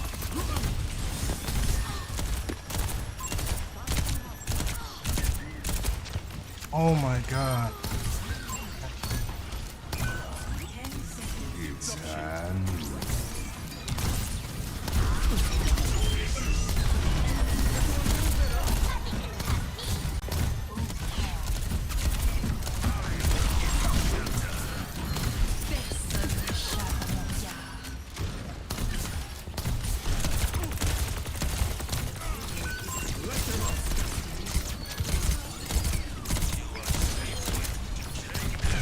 No!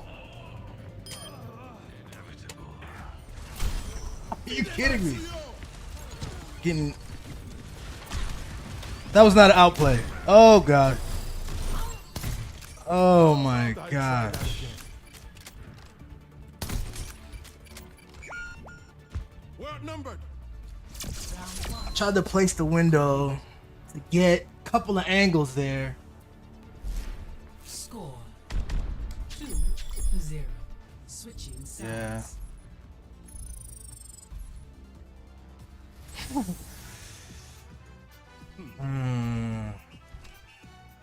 Tag looks like a out heel situation, but that's not what's actually happening. I think. Let me change the outfit again. Wasn't fit. You know what? Keeping it. Keeping it. All black everything. With the cornrows. Let's do it. Another day, another battle. Follow my lead. I've been through more of these than I can count.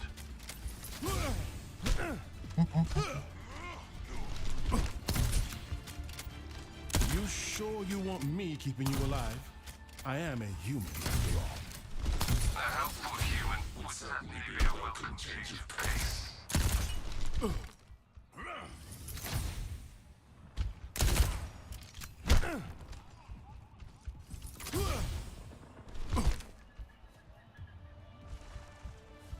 You got a play from over there? 5, 4, 3, 2, 1. Attackers incoming. Defend objective A. Look out for each other, because I'm only human.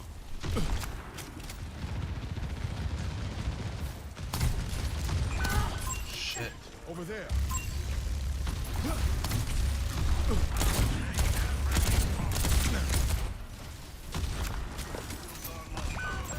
Man.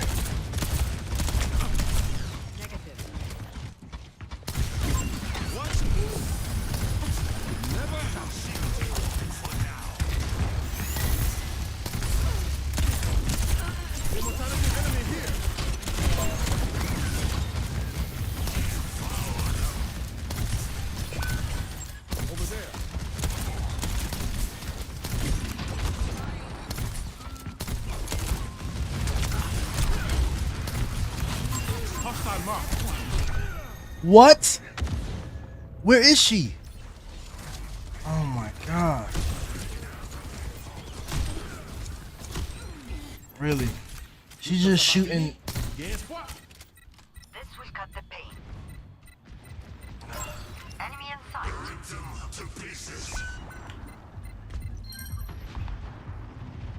Come here. Get into the field. Oh, that was. I got you.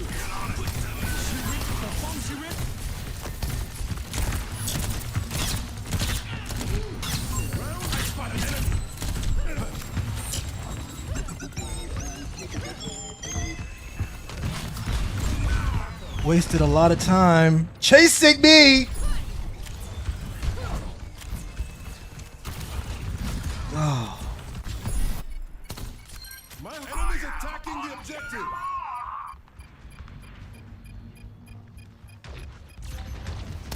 Your game is definitely urgent. Stop the payload. Enemy here. Jesus. I'm unstoppable. Nice to be the patient for a change.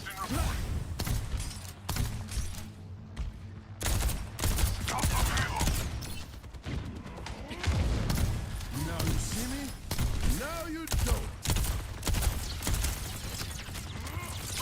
Hostile mark.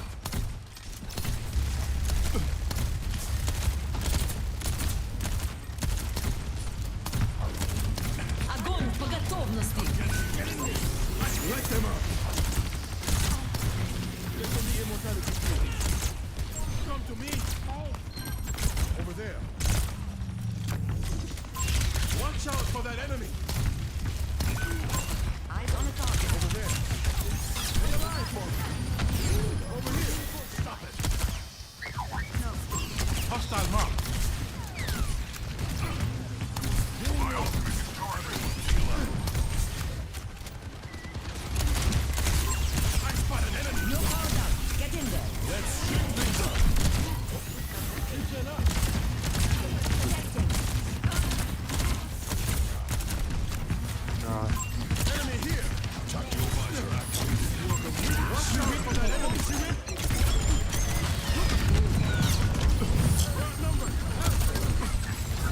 This is like Mr. Smiles. I gotta get off this.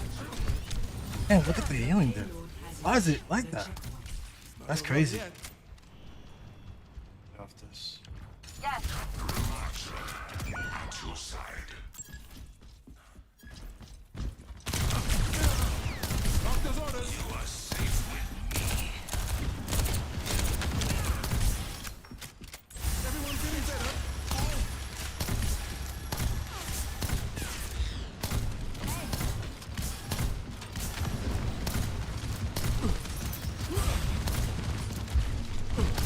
Stay near the immortality field. You'll be safe in here. Enemy here.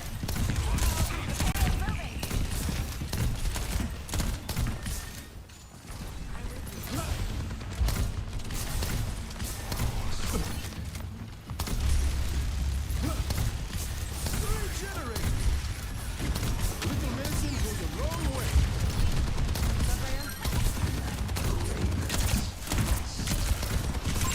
Hostile mark. Огонь по готовности.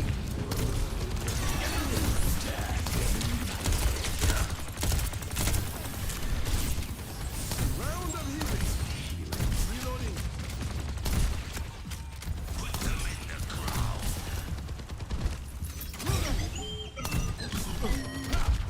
Enemy here.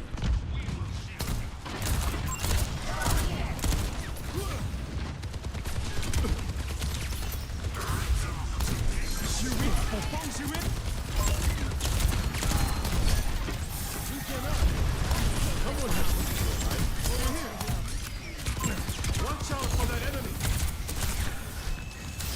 Big performance.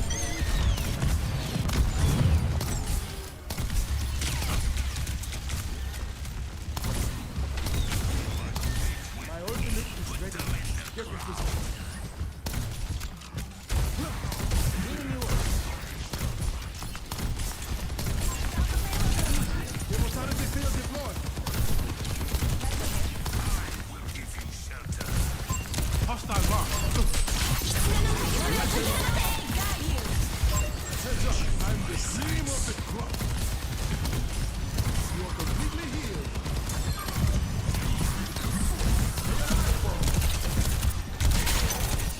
The battle ignites me. I spotted enemy. Watch out for that enemy. Got one here.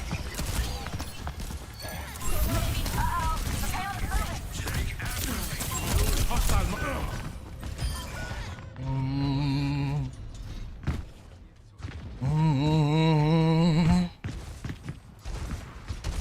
Back up, don't die out there. Si me refait encore.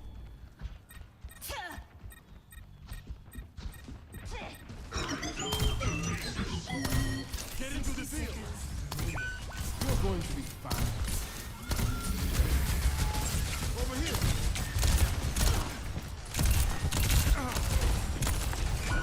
Yikes. I spotted enemy. Oh. Over here. Enemy here.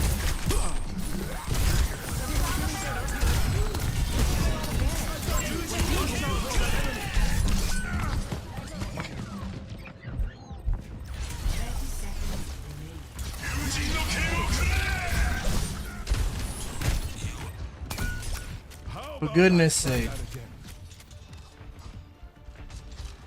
Yeah, that's the best game. Doctor's orders.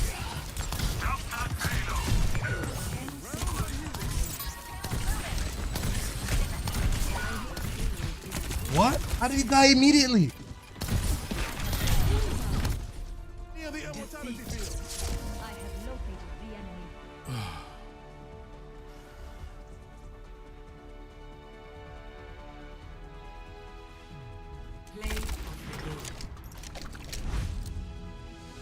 That dude died immediately. Our tank. But no, there was a DPS issue. This dude pulled off a winner here. Alright. What we got? Well, probably one more game. One more game. Then we're gonna take a break. All right.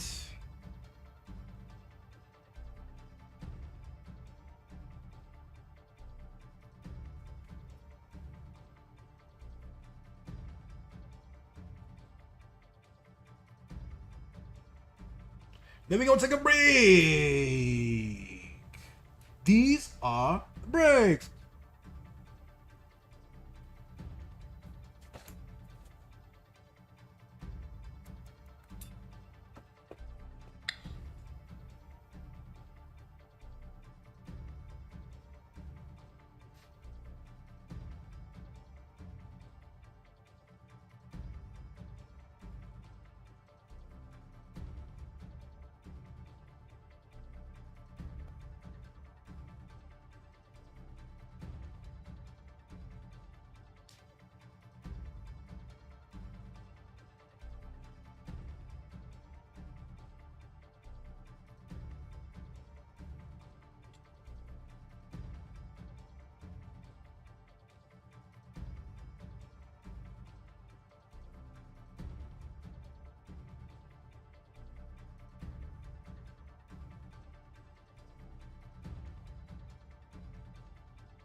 Prepare your defenses.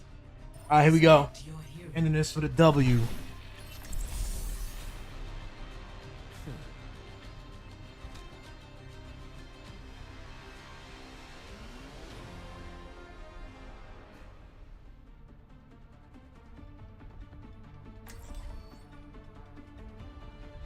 All right. Another day, another battlefield. Tell Jack to stop chasing me. I all have. shooters. You wouldn't listen. Isn't that just like him? Whoa. All shooters. Shut Oh, the fuck up. You're getting rusty. You don't have friends. No, it's not you, Golden. I love you. I'm just gonna go bald because my last team sucked.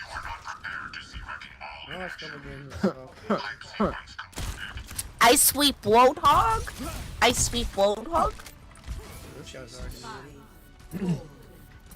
We got a weirdo. We got a weirdo. Attackers incoming.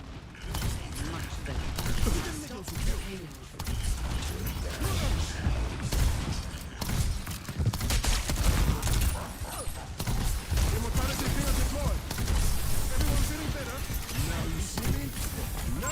I spot an enemy.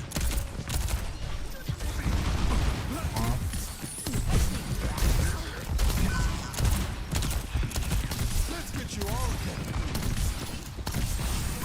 Hostile mark. What?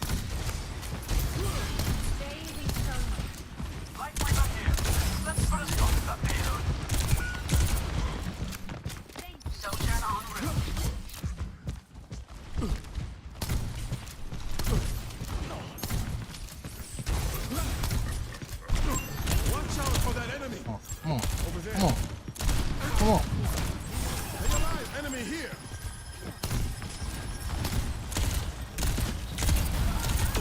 Come on. Come on. Hostile mark. Come on.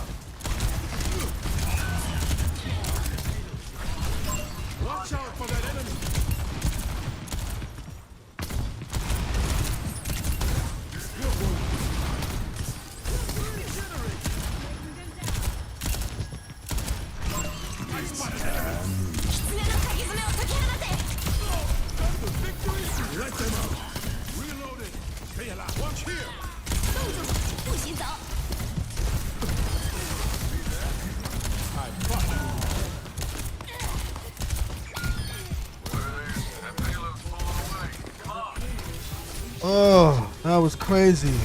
No way. And I'm lagging. I don't even know what happened there. This guy's relentless. Damn, we cooked already, bro. So we should just let him. Shut the fuck up. Hey, shut the fuck up. Damn, my guy, you had like 70 healing 2 minutes in, bro.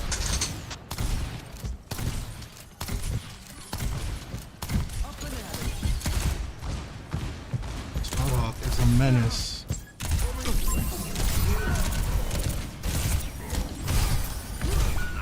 Oh my gosh. I could have gone around. I figured the best way was through. Why do I have the most kills on this team? Don't worry, I'll run in my spawn and do myself, bro. Like shit. What?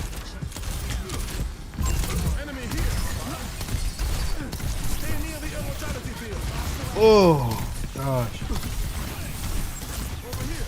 Oh my gosh. I spot an enemy.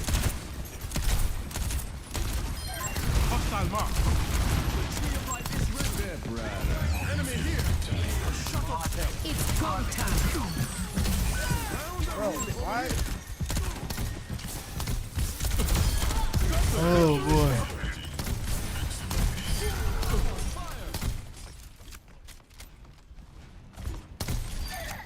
No one can hold me down. This guy golden wind.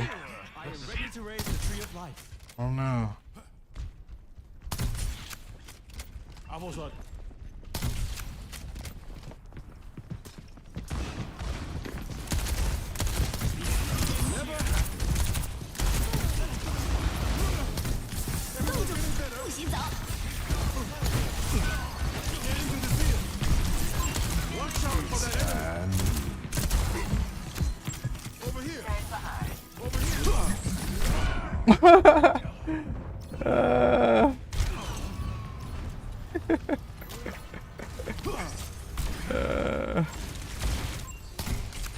Not over yet. Come on, man. What is my team doing out here? Huh? I gotta do everything. I gotta heal people. I gotta kill people. Look at this. Mercy. Mercy! Oh my god. Wow.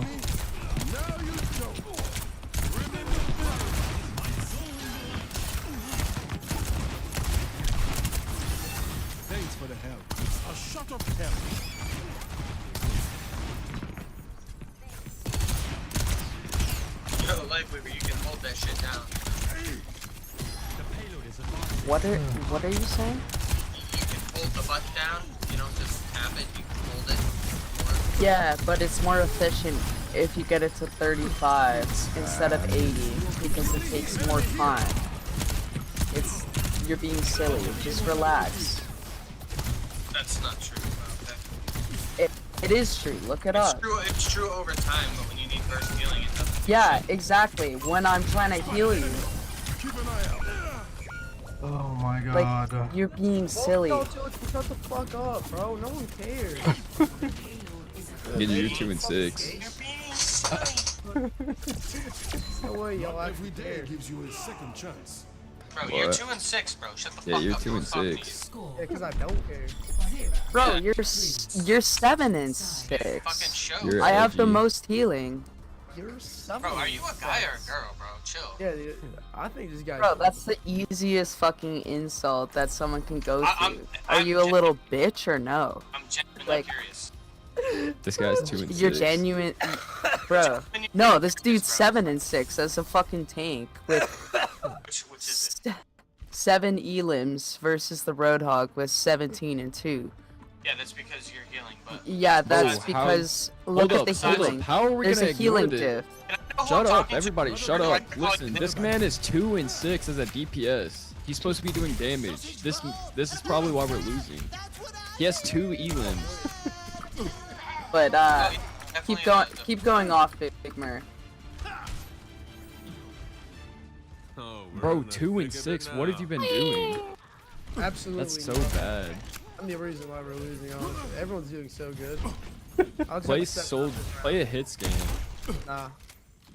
Can't. That requires aim. Hey, Golden Wing, bro. You sound. No, why? Why don't you play a hits game? I said I wouldn't play his game. I said I wouldn't play soldier. Play a hits game. Why? Why? When's the last time you saw your toes, bro? Bro, you should see this man. He's so skinny. Shut you right on that. Oh my god. Bro, play a hits game. Play Farah.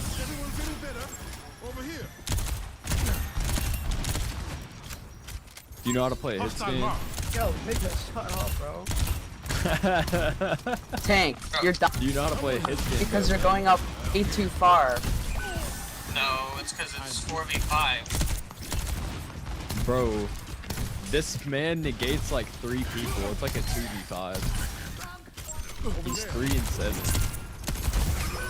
Yo, John, dude, And I have turn no to your team left, to bro. play He's attacking you, ball. and you're not even turning around. Play hog and I'll fucking stay right behind you. We could just out hog this guy. Well, the only way I can out hog him is the What? Oh. Just do it. No balls. There you go. Oh, I got fucking balls, but our healers need to heal me, man. It's not the healer, bro. It's this fucking DPS. We don't have enough damage. Like, their team's just out damaging ours. That's how dog shit this guy is. That's why I said he negates like 3 people. He needs to play a hit stand. Just go up there, Junkrat. Just go up there. No balls. There you go.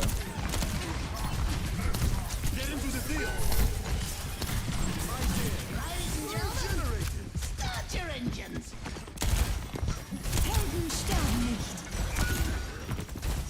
Oh, we're never gonna get anywhere. Junkrat's ass. Oh, shit.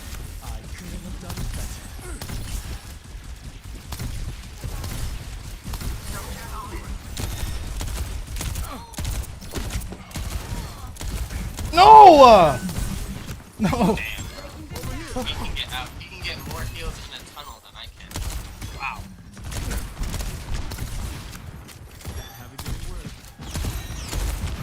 You have heals. You have a heal button now. You can't complain anymore about heals. I don't know. You just, right. come You on. can heal yourself, Come bro. on.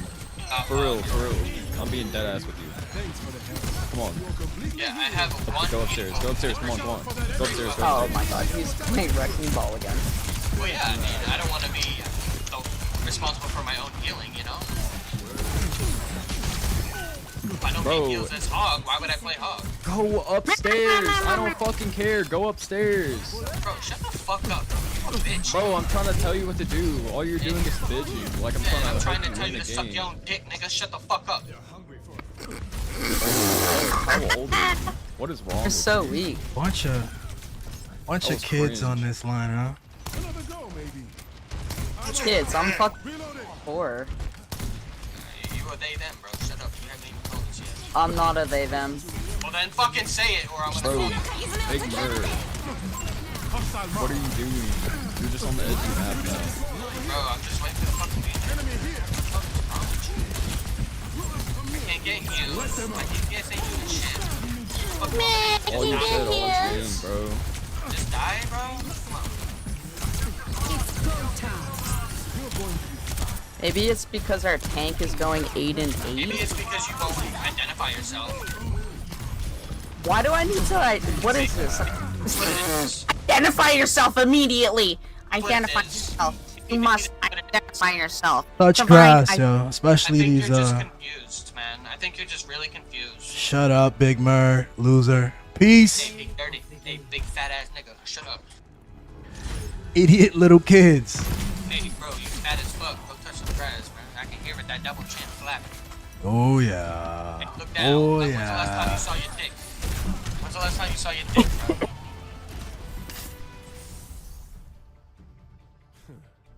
Today. That's the last time.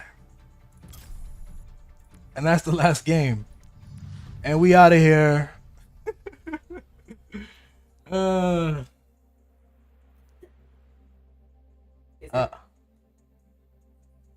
Is it weird playing with kids?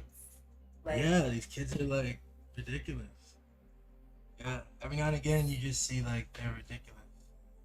I could like tune in. I don't know if they can hear me. Oh, it's a wrap. Yeah, the game's over. No, I mean, it's your Oh, yeah. headphones are. Oh, that's right. The headphones are on. Let me turn these back to speaker. So interesting. You never know what happens when you're Yeah.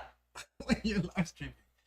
The kids are just being idiots to each other. This one dude's like being transphobic, another dude's being racist. They're just like ignoring it until it gets absurd, but it's what it is. It's very like, wow, it's I never saw This American Life, but in my head I imagine this is what that is. It's like, oh, this is what Americans are like. Everything else, the whole bag. Yeah. Okay, so all yeah. right. How was that? That was good. It was fun. Yeah. Yeah. Started off with a nice streak and then it just ended bad. I think 3-3. Man, so people just like that's like live streaming for watch games and other video games is like a thing that people do. Absolutely. That's so interesting. See, yeah, humans like to watch other humans just like humans. We'll do interesting stuff for the most part, but also any kind of stuff. Interesting is we have a wide breadth of what we find interesting. What do we got now? I think we wanted to take a short break and then but also set up the Yeah. We're gonna do a tower. What are the intentions on this tower? Yeah, I want to like set intentions for the show. Today is actually the new moon.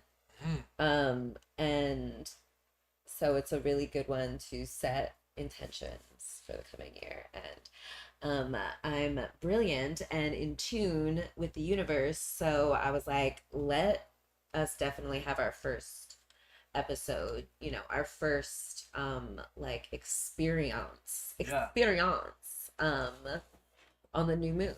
So I want to just like, I think this is going to be something really lovely and healing and like, it'll be community, what we need. Well, let's do it then. Yeah. So anyway, I want to just set some intentions for that and like see what the universe has to say. Yeah. Like, so yeah,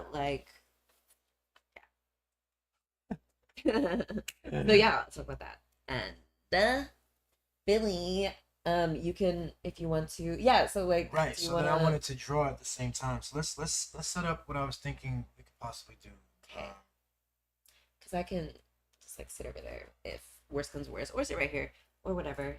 Outside an hour. One second.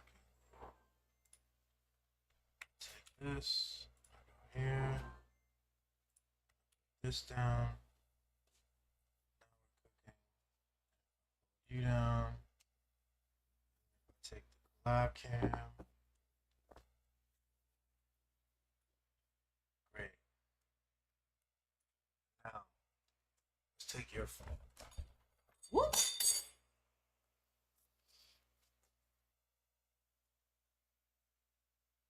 Go to Gmail. Send you an email. Hit you with that. Boom. We're gonna try this collab thing again. We're gonna do it a little differently this time. Ooh. Stream not found. Let's do it. Generate a new link. Generate a new link. And copy. And compose. And boom. And send. And to Sheba. Boom.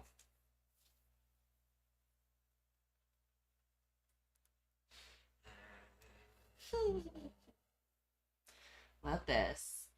Our like I feel like I'm like learning a lot. Like having a really fun experience with this. Oh gosh, but then I checked in like on social media about What's that? just a lot of murder and yeah, massacres. Sure. Mm-hmm.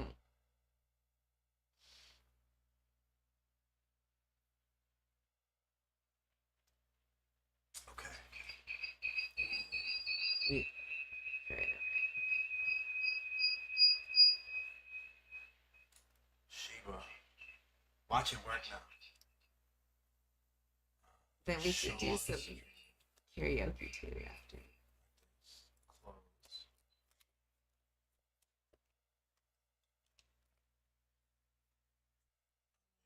Hello? No, it's still not working. That's So that's okay. So here, you know that thing? Mm-hmm.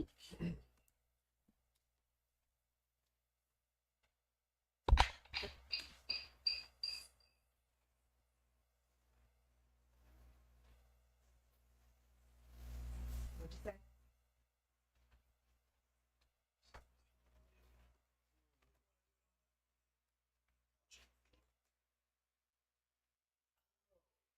Oh, so you can still hear me? Can you hear me when I'm over here? Oh, that's cool. Sure.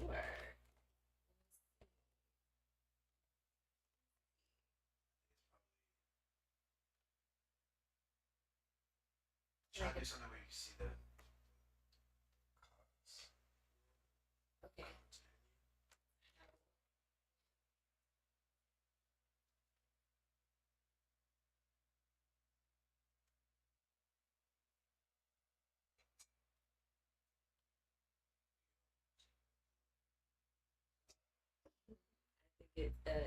Yeah, back up.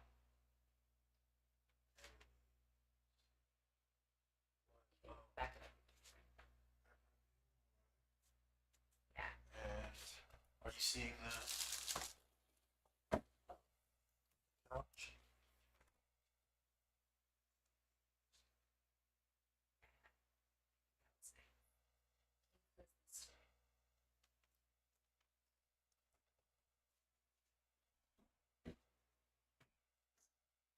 So I'm trying to make it so that you can see the couch as well. You see what I'm saying? So you can see the colors.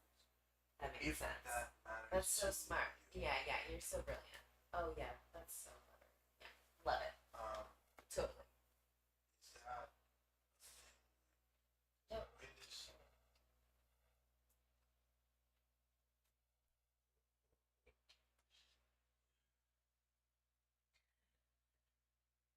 I'm paused. Yeah, just a little pause. The cute little butterfly. I love this stream thing.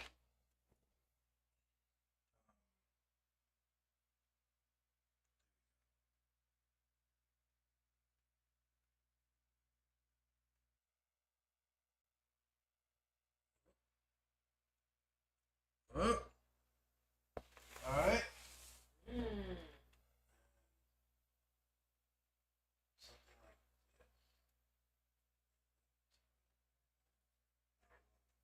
That's it. I don't know. It might be not. Let's see what it looks like for more cards. And maybe a little less cards. Okay.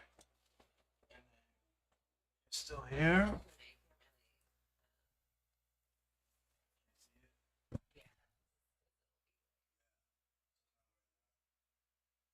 Maybe if the other way to do it is if you back up even further. Actually, I can just like hold them up. Like, Sure. that's also. Yeah. Let's say if you back up even further. Then it's down. It's right there.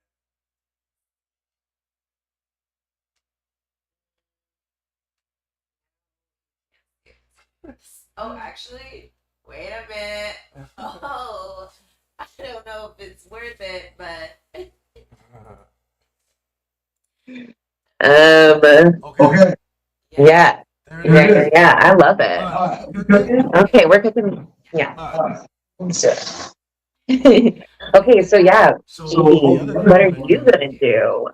I'm going to draw, and I'm also going to Oh yeah.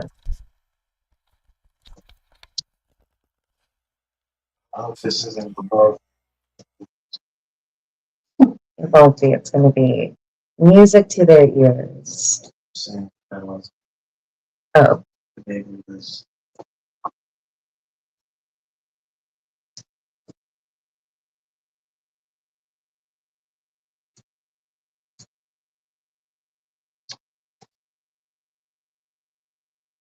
Mm.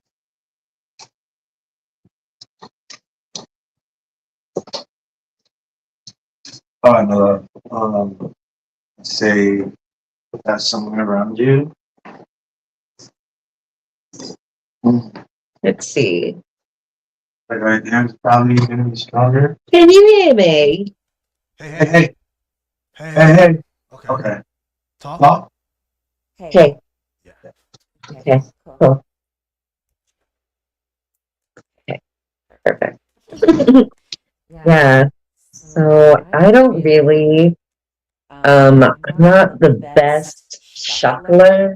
Like I wish I could do it like Gambit, from X-Men, or like a, poker player. So, this one, but I like this tried and true one. It's more precise.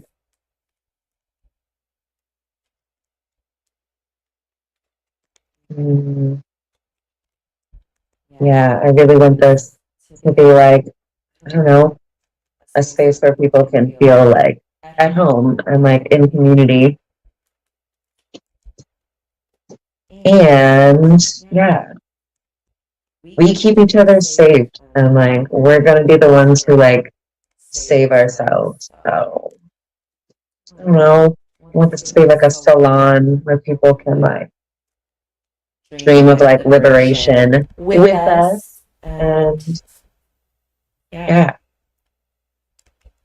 like heal and confront things that we've been taught to like, not. Also, like home was like kind of traumatic for me, so, like growing up, and I'm sure a lot of other people have that experience, even in a different way, of course. But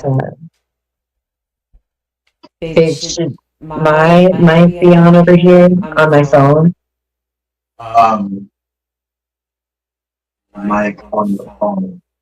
I think it's picking up both of it.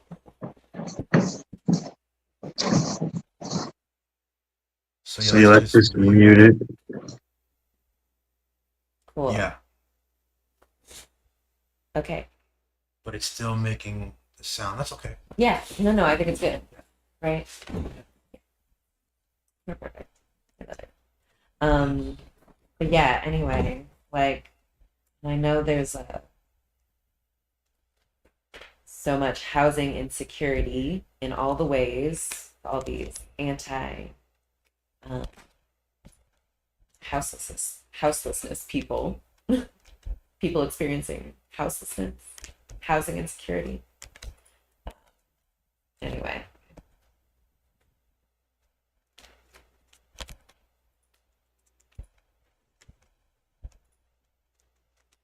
Find a way to make like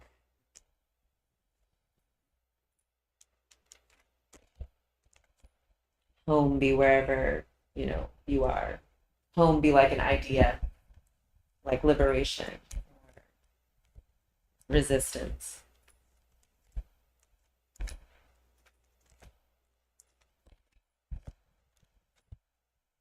So it can't be destroyed. You can always access it.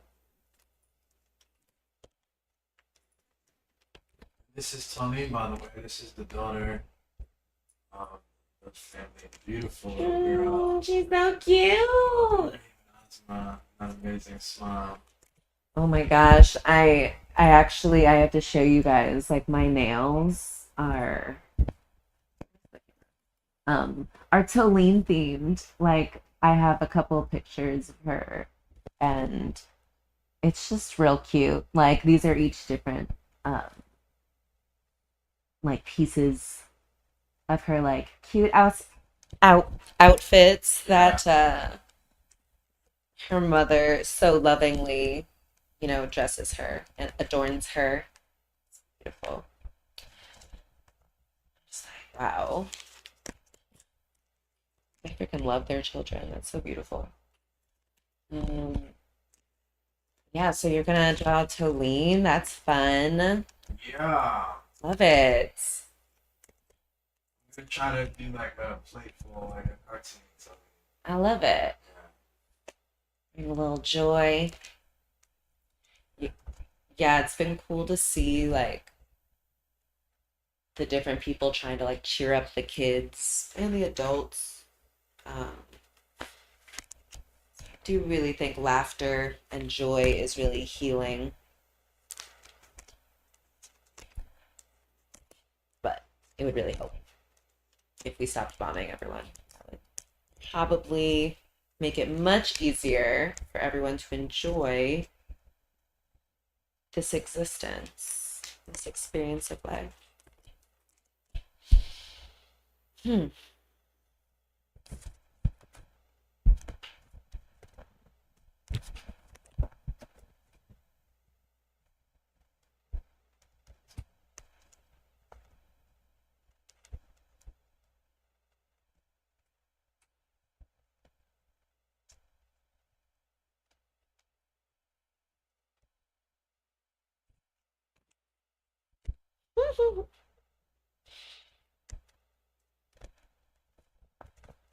Okay, let's see.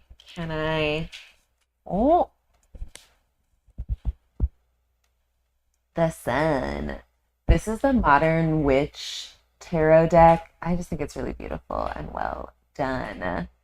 Ooh. Okay, let me put that kind of there since we tried to figure this out. Wow. So here? Yeah. I mean... no, it'll have to do. Got it. Yeah, thank you. You're right. Let's see. Okay, it's whatever.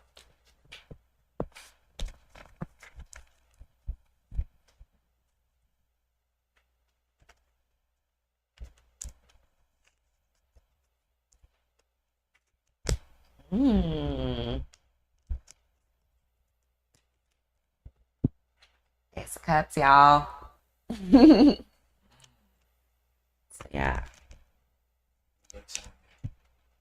That's for later. You got it. Ooh, yeah. A lot of water. Water flowing. That feels like, you know, positive and generative. And it's in the present card. It's in the present placement. I'll talk more about it in a second. But... oh my god.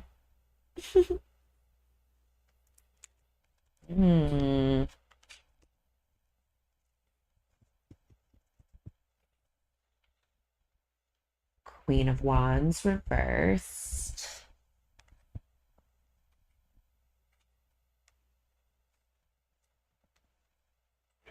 Birthday. Yeah.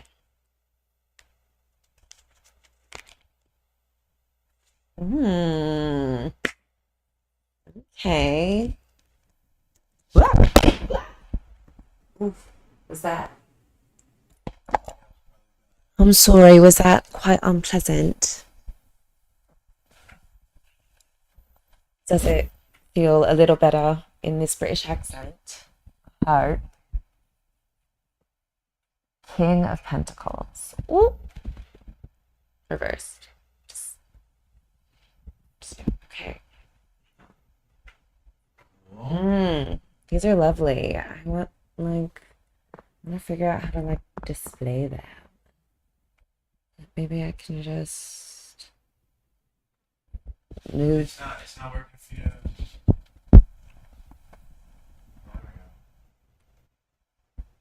Blech. How does that appear to everyone? I think that works. Okay. Let's see.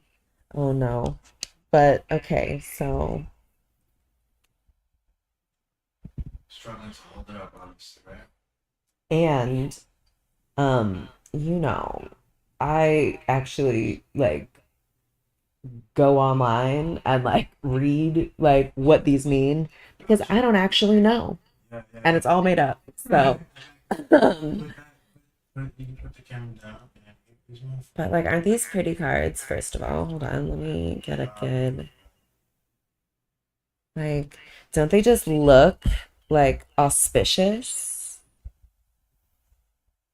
There you go. Thank you, beloved.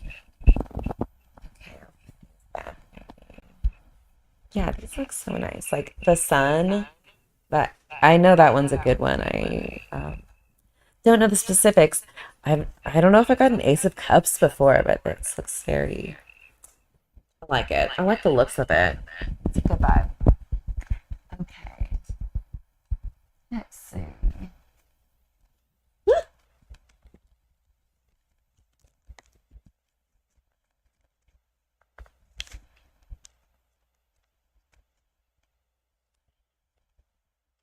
All right. Thank you, beloved, for lending me your phone.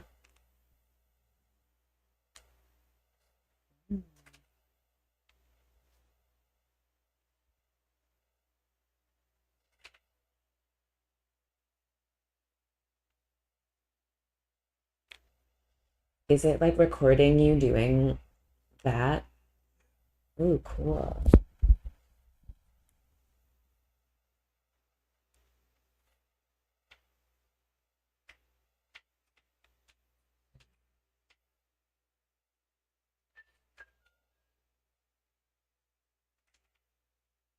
What's the rule on like music? Mm-hmm.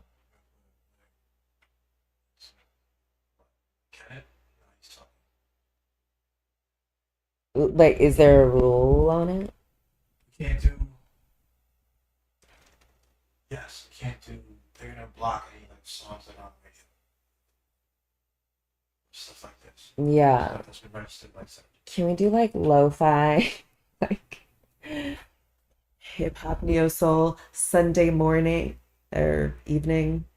Yeah, actually, could you be DJ for this little, just some, see what we got? Any background tunes? Okay.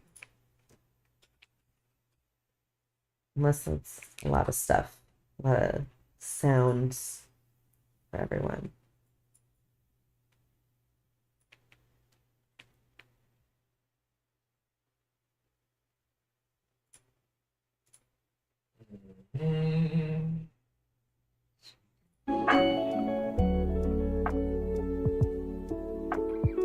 Alright, desktop audio down.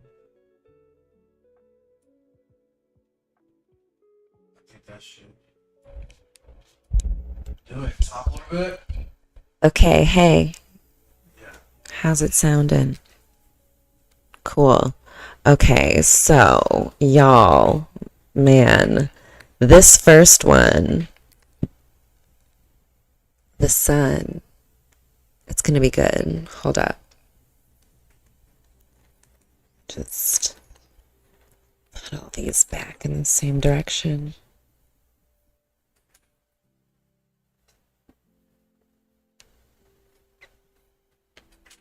All right, so let's see. Can I figure out? I feel like I can figure it out if I put my mind to it. Just like anything. Oh, you brilliant bitch. Oh my God. Thank you, universe. Do you see that shit standing up? Oh my God. The sun, well, All right, let me tell you about this card. So, the sun represents success, radiance, and abundance. The sun gives you strength. Should I turn the sound down on that? Like, is that a thing? Yeah, I can. It's just on the left side of your phone. Yeah. Is that? Oh my god. Oh no, it didn't help. Oh wait. Here.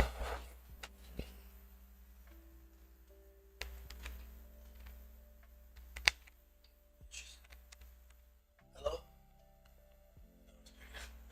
You say something? Hello.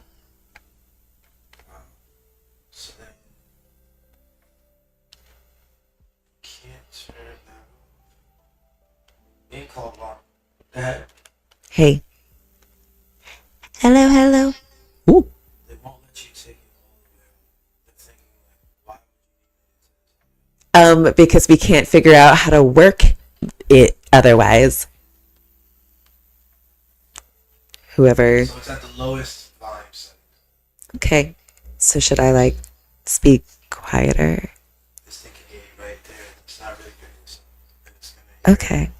Cool. Oh.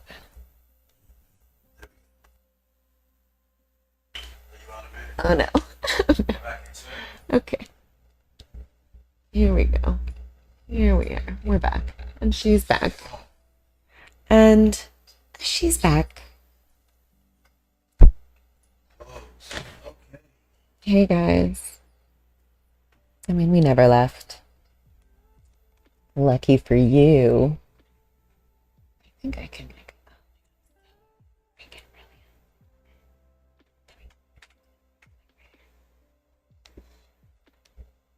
maybe okay right now. Nope. Where am I? Orientation of this is a bit strange. Hold on.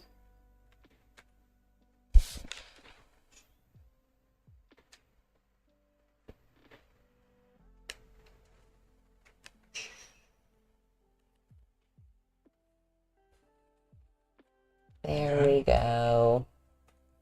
That's it. Nailed it. Okay. So, can you see me? That would be a double treat for you. Good enough. All right. The sun represents success, radiance, and abundance. The sun gives you strength and tells you that no matter where you go or what you do, your positive and radiant energy will follow you and bring you happiness and joy. People are drawn to you because you can always see the bright side and bring such warmth into other people's lives. Yes. Hold on. I'm trying to think of this. Let me see what it sounds. Oh, we can listen to what you said. Like, keep going, baby. I'm sorry. You're doing great. But maybe it's too much noise. Like, we can take it off. I just didn't know if it was like a lot of... Let's hear it. Let's hear it. Oh, yeah, we can do that.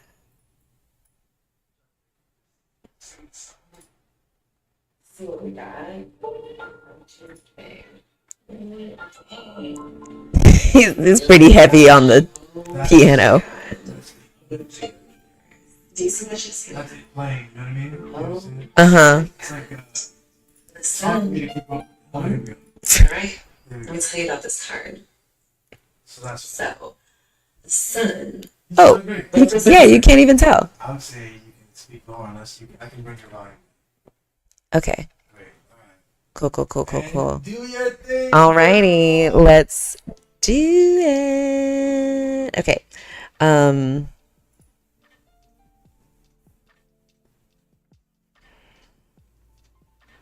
Okay, I think this bears repeating. People are drawn to you because you can always see the bright side and bring such warmth into other people's lives. This beautiful, warm energy is what will get you through the tough times and help you succeed. Yes. Ugh. You are also in a position where you can share your highest qualities and achievements with others. Radiate who you are and what you stand for. Shine your love on those you care about. Like, okay, thank you, universe. That's literally exactly what I was looking for and what I was hoping for. This idea of Sundays with Billy and Sheba. So, hell yeah. All right. If you're going through a difficult time, the sun brings you the message you've been waiting for, that things will get better, a lot better. Through the challenges along your path, you discovered who you are and why you're here. Now you are full of energy and zeal for the future and can already perceive success and abundance flowing to you. OMG, it's so true. You are brimming with confidence because you know everything will work out. It always does. Life is good. Baby, don't I always say, like, everything always works out for me? It literally does. It's wild. So, like, honestly, the world is, like, pretty fortunate that this happens to be the case. So, wow. Anyway. Oh my God, honored. Like, thank you, universe and collective. I like want to see my face, but like, okay, it's fine. I guess you have 11.5 other hours of me. Okay, good.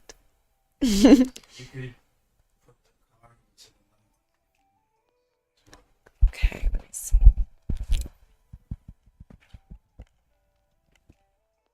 that where I'm at?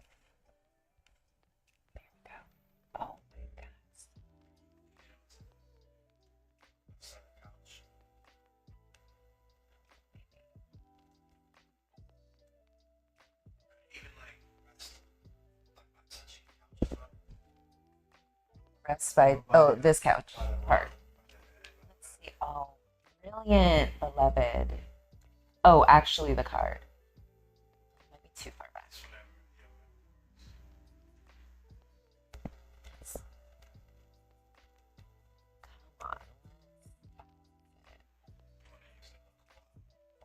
Come on.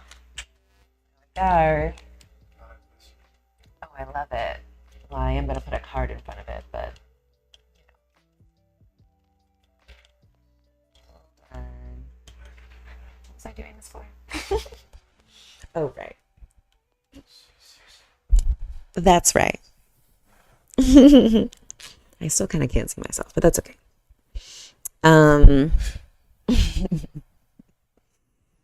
But I'm really impressed with that card placement, though. You can see that cards. See you too. Okay, good. Okay, so the sun connects you to your power base, not fear-driven, egotistical power, but the abundant inner energy radiating through you right now. You sense it in your solar plexus chakra. I don't really know where that is, but I do certainly feel this. You'll sense it in your solar plexus chakra, calling you to express yourself authentically and be fully present in the world around you. You have what others want and are being asked to radiate your energy and your gifts out into the world in a big way. Tap into your power and use your divine will to express that power in positive ways.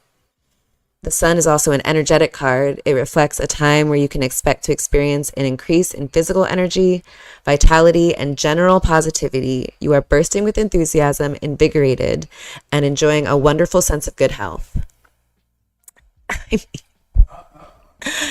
I mean, the cards don't lie.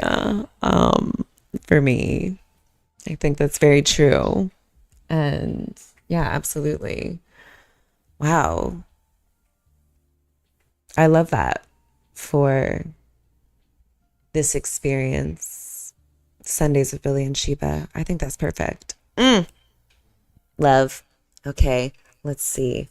How can I display them all? That's once, I don't know, we'll put this like, we put this over here. There we go. All right, next up, what do we got? Ace of Cups. Oh yeah. Like, I am loving the look of this cup running over, like overflowing. It's so like active and like, love it.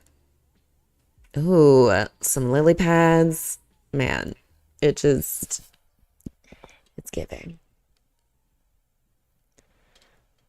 I love these cards also. I love the depictions of the hands in like the ace cards. I think they're really beautiful. I love hands. It's just like, I'm blessed with having amazing hands. So it's just, thanks, man. I hope people notice, you know, it's like a silly thing, but like, I hope they're like, that bitch has like beautiful hands. It's just like lovely. Thank you. Thank you. All right, let's see. The sun. Thank you. Yes, I feel that for this. And I love that for us. Okay, Ace of Cups.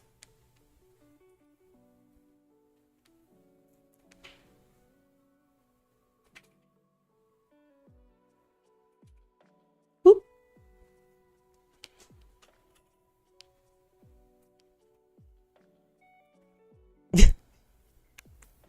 Sorry, sometimes they're just like so perfect. I'm like, damn. Okay. So Ace of Cups. With the Ace of Cups, divine love and compassion are pouring through you. You are a vessel for deep spiritual love from the universe, and you can't help but let that love flow through you and into the world. You receive love, you give love, you are love. Your heart overflows. I was literally talking at the beginning of this about being like, you know, a vessel for the divine. Oh my God. Like, you know I love a good, clear message from the universe. So, wow. Merci. What's thank you in Arabic? I'm going to learn that next time. Maybe it's the... No, I don't know. Yeah. Something about me also, I like to guess. I'm like... I was literally about to be like, let me like see if I can figure out what it could be based on what I've already... I'm just going to ask. Yeah, if anyone watching wants to drop it in the chat, I am curious. I know marhaba is like welcome or like hello. Yeah. Anywho, I'm learning. Okay. Back to this though. Back to this perfect reading I'm having. I'm just like so tickled. Okay, now is the perfect time for you to open your heart and experience the rich flow of emotion available to you right now. You are more receptive to creative opportunities, loving connections, and deep compassion for other living beings. As with all aces in the tarot, this card comes as an invitation. Oof, and I love an invitation. You know that as a projector. I don't know if you guys know anything about human design. It's kind of like astrology. It's a whole thing. However, I'm a projector, and so like getting invited is important. Anyway, so this Ace of Cups comes as an invitation. Will you take it? Will you say yes to divine love and compassion? And will you run with it? The Ace of Cups carries the potential for spiritual and emotional fulfillment, but only if you embrace it with an open heart. Bruh. Yes. Love that. Love this for us. Oh my God, I love this for us. This is going to be such a beautiful space for the collective. Like, oh. Yeah. I don't know if I mentioned it earlier, but like this idea felt like it came in so clearly that it felt like it was from the collective and just like coming through me. And I'm just supposed to, you know, let it be, let it exist.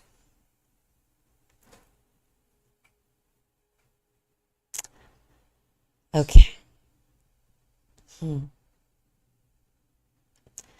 So this card often appears in tarot readings when you are open to creative expression, especially when you can allow your emotions to shine through your endeavors.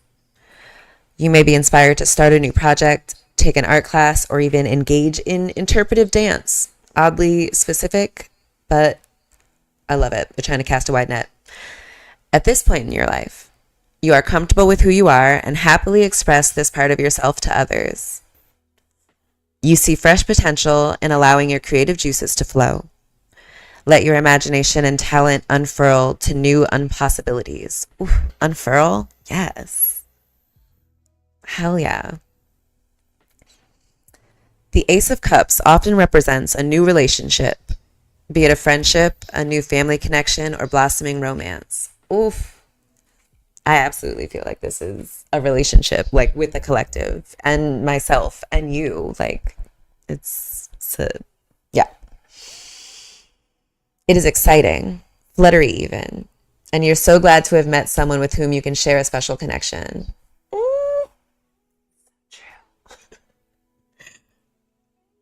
Give yourself permission to open yourself to giving and receiving unconditional love, and you will notice that affection flows effortlessly when you are in this loving state of mind.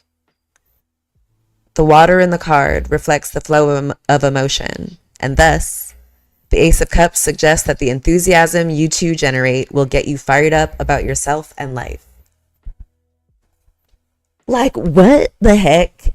You better stop. No, I'm just kidding. Don't stop. You're doing so good, universe. Thank you so much for, giving us some great messages. There is a generous, compassionate side to the Ace of Cups too. See this as a time of giving, not taking, and make the most of any opportunity to help others. You have the power to share your inner radiance and positive energy, like we saw in the Sun card, OMG, bringing great happiness to those around you. Ugh, love that. That feels good. Great, because, oh my gosh, we need a little bit of happiness, man. And you will find that the more you give, the more you receive on multiple levels. Just like in Brewster's Millions. Just like Mr. Beast. This is kind of wild, y'all. Finally, the Ace of Cups. Let's see. I'll read it. Finally, the Ace of Cups can signify conception, pregnancy, or birth. Look to the other cards in the reading for further confirmation, such as the Empress, Page of Cups, or Four of Wands. Nope. So on a more metaphorical level, it may mean the birth of a new idea or a spark of inspiration, something in which you can invest a great deal of loving and creative energy. OMFG. That's like, wow. Thank you, universe. It's beautiful. It's very affirming. OMG, I can't believe it. Yeah, that's what that one is. That's beautiful. Let's see. Where do we?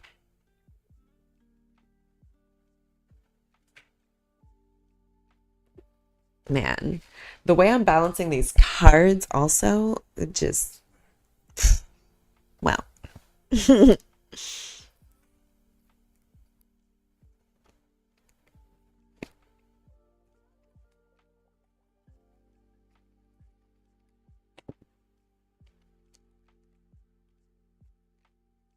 I like to have like all the cards in the same direction. What's going on with that? I don't know. Here we go.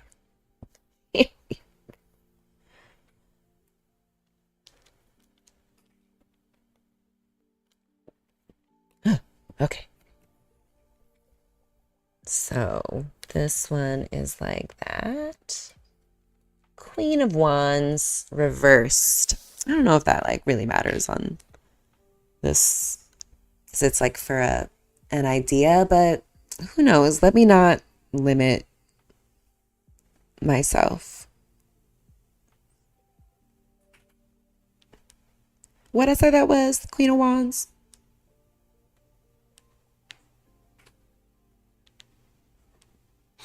Oh, sorry. You don't have to answer me, my love. I know you're drawing. It's looking great.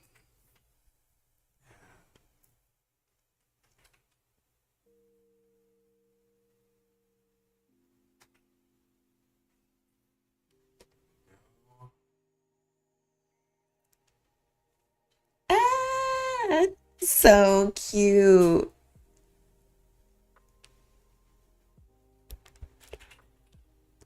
I love it.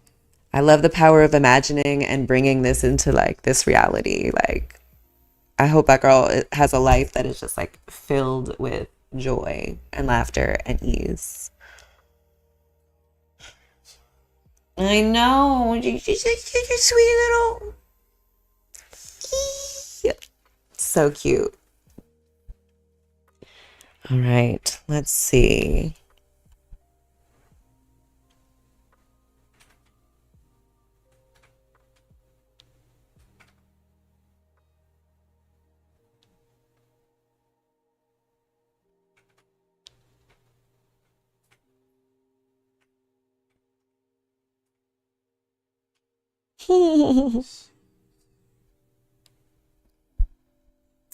Okay, so the Queen of Wands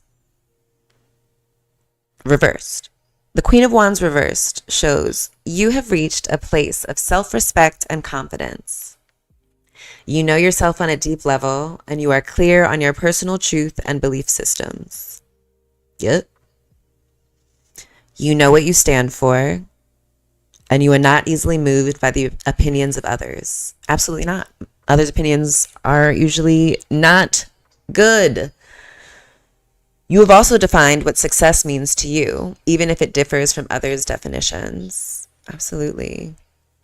The Queen of Wands reverse can also suggest that you may be more introverted than usual. Instead of being the social butterfly and center of attention, you prefer to linger on the sidelines and watch what's going on. Maybe this is more for the idea rather than me. I don't know. Anyway, that's perfectly okay. Honor your needs and feelings and don't push yourself to be extroverted and out there when you don't want to be. Now that resonates, like, you know, listening to myself and taking rests and, you know, not feeling the need to always be visible despite my calling to be like, to like sacred visibility. Anyway, you may also feel called to spend more time alone so you can connect with your inner self and hear your inner voice. Yeah, probably after today. If you have lacked in confidence, the Queen of Wands reversed invites you to bring your energy and attention inward and focus on rebuilding your sense of self and your resilience. You may have handed your power over to others by paying too much attention to their thoughts and opinions. Now you need to bring your awareness inward so you can hear yourself and access your personal strengths and talents. Discover who you are and be courageous in expressing you in everything you do, even if it's different from what others expect of you. Bruh. I'm sorry, I was talking to the universe. Like, OMG. It's just like hitting. It's so crazy to me. Like, love it. Love a good clear sign from the universe. And yeah, to anyone watching this or watching this eventually, if it resonates, love that for you. Like, get it. All right.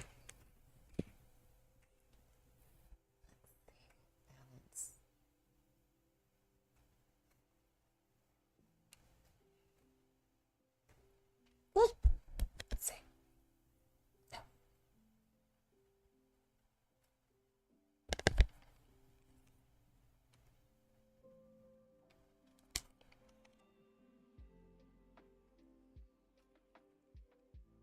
And there we go. Got it. Hold on.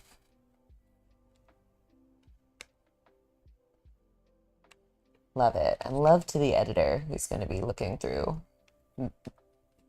45 minutes of me trying to arrange cards. And also my like stream of consciousness. Which also though, what am I talking about? You're welcome.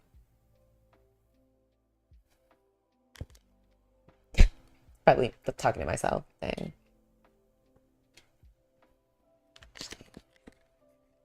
This one was also reversed.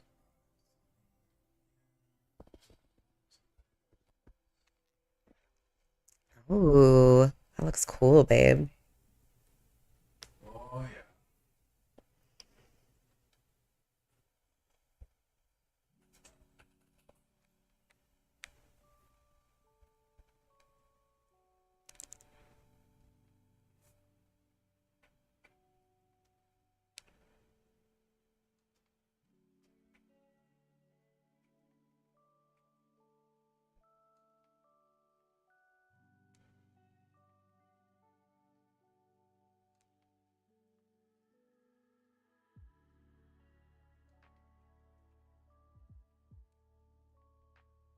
Okay. You know what? I took a look at the reversed of the King of Wands description, and I note that like the website I use, which is just viiibe Tarot, is like probably written by like a European person, and so I like take it with a grain of salt when I want to. And since this is all like, you know, my interpretation of it, I think that's the right thing to do. Anyway, all that to say, we're going with the King of Wands upright. I think that's what the universe meant to say. I think that's what they were saying. All right. The King of Wands represents pure fire energy in its masculine form. Oh, my cards fell over. That's okay. Unlike the other Wands court cards, the king is not so interested in creation and creativity or in dreaming up ideas and implementing them himself. Instead, he's more inclined to take an idea and then enlist others to help him actualize it. Ain't that like a man? I'm just kidding.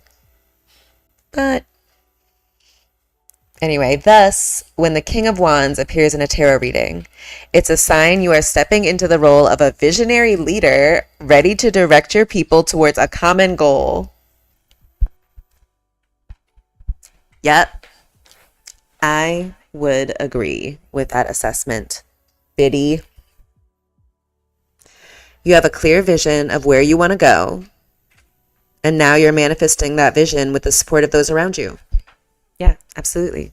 I like literally want to like create utopia, the thing that like we say doesn't exist. I like love proving people wrong. So, yeah, we're going to create it. We're going to create this little utopia. Yeah, we're getting free, y'all. Going to Liberation. If you've heard my other Sheba Sundays, which based on the view count, you have not.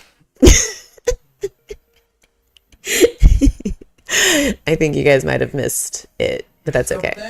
But like, I'm thinking maybe I'll play that, like the Sheba Sunday that I've already done, so I don't have to give myself more work, and so I can like, yeah, who knows?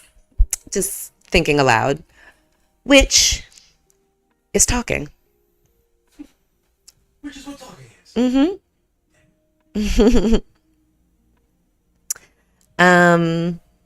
Yeah, you have a clear vision of where you want to go, and now you are manifesting that vision with the support of those around you. Others naturally gravitate towards you because you are charismatic, focused, and determined, and they believe in you and your vision. Ah, I felt that, y'all. I know you do. Thank you. I'm honored. And that's like very much sun energy. Like, wow. Crazy.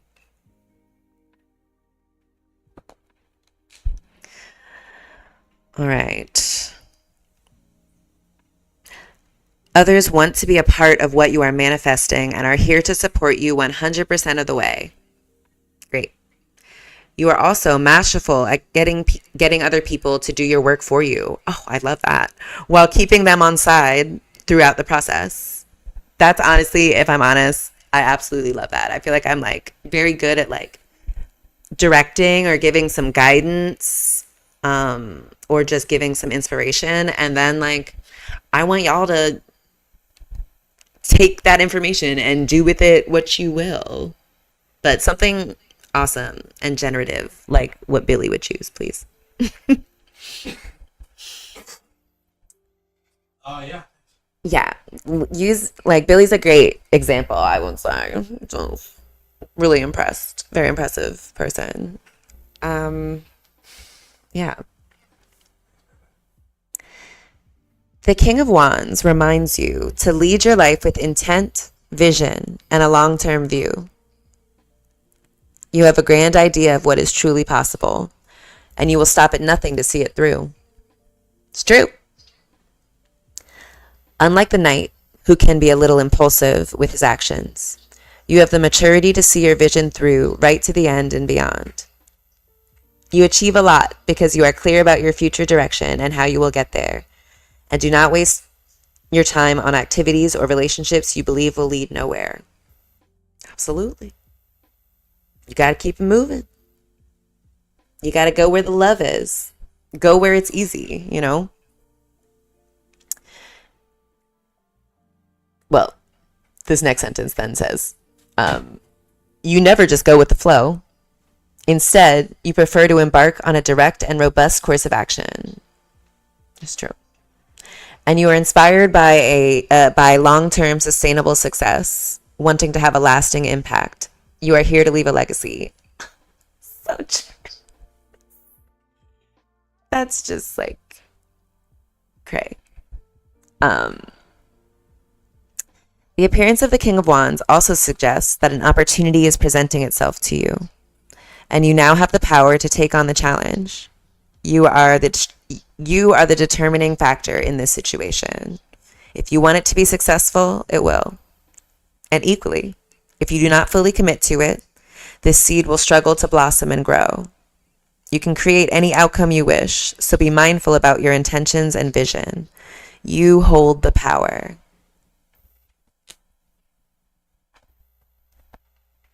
Like, what? OMG. Y'all.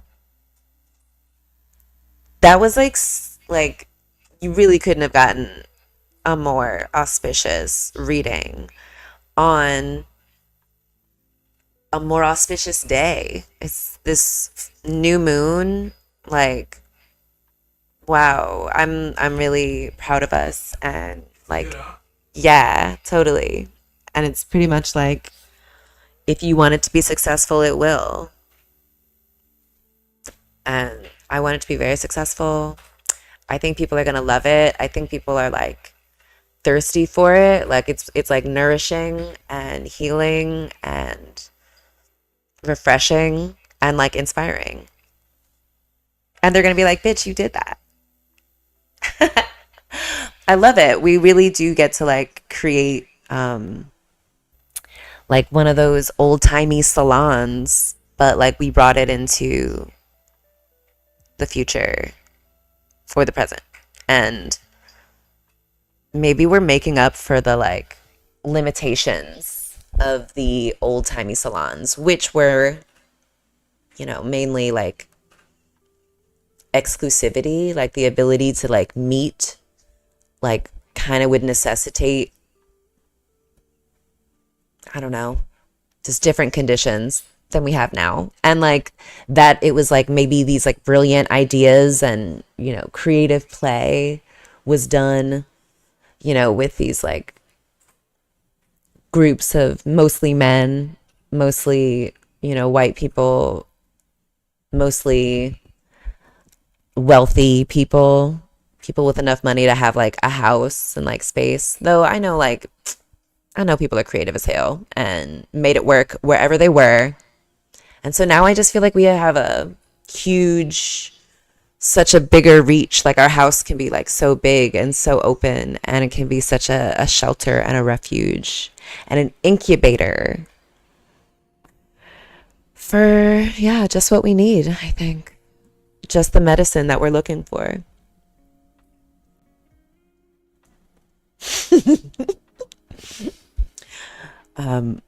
Yeah, I'm kind of talking to myself, so no need to. I love that Billy like always tries to make me feel like recognized and seen and heard. even if I know it's kind of difficult for you to like work and have a lot of noise, so great. I love it. You're doing an amazing job. I'm so impressed with you. That's so cool. Yeah, wow. I'm like so gagged by these freaking cards, by the way. Like, OMG.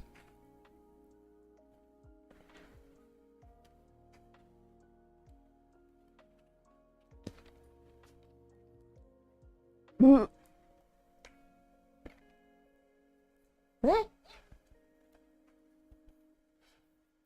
Oh no.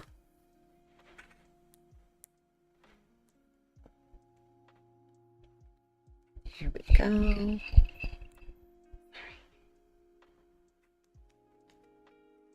Let me just make some room.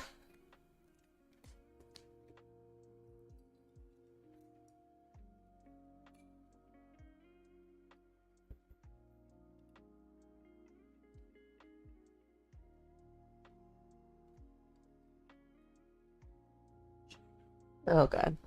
Trying to move this to a place that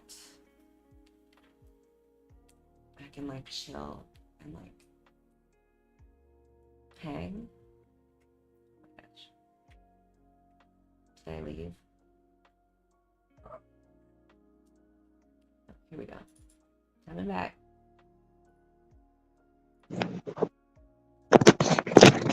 Hey.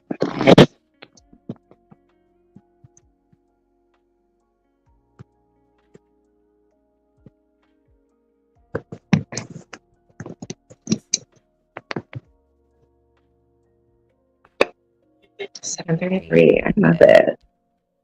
We're just like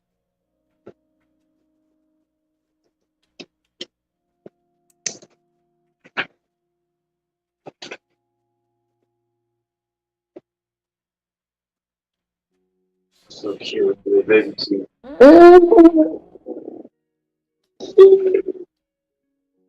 Yeah, she's so sweet. Love you, Tolene.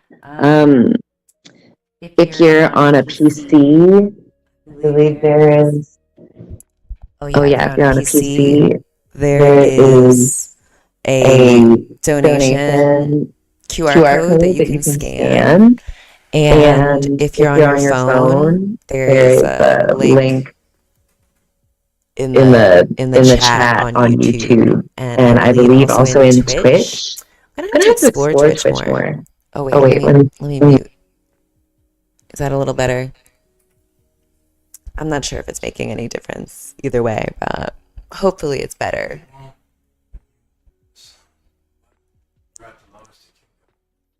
Yeah. Hope it sounds okay. All right. What was I saying? Oh yeah. Wow, that was like really beautiful. I'm gonna like reflect on that more tonight. So great. I'm so tickled. Yes. Anyway, please donate. Put in the link, the link in the chat. Click it. It'll go directly to the GoFundMe, and yeah, let's get their GoFundMe closed out. Like, it is for them to evacuate when they are able to. Yeah, like I saw y'all donate all that money to Kamala Harris. I know a lot of y'all spent a lot of money on that, like Amazon Prime Day a couple weeks back. I know it. So like, let's like, we're all much better at like attracting money to ourselves and like using it for the things we want. So like, let's make that, I don't know, other people, the thing we want is other people to have the ability to live and hopefully thrive.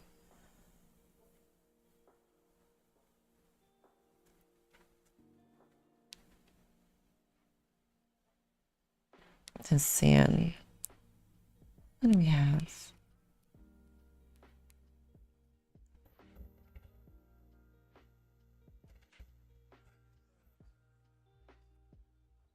Oh, I love it. It's reading hour. Perfect. Let me get a couple of books. Do you guys read? Do you guys like reading? Reading books? What kind of books do you read? I grew up reading a lot of books. I feel like escaping into books. Much like Matilda. I don't know if you guys watched that movie, but I certainly felt, you know, I'm sure a lot of girls felt kinship with like Matilda and being able to find like refuge in books, finding refuge in ideas. I love that concept. Anyway, let me get a couple of books. I don't know. Oh, some books. Okay. BRB. I would take the phone, but it just takes me so long to set it up.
We've got some like good options. I like prefer this angle. Let's see. Hold on. I have to put the mic down.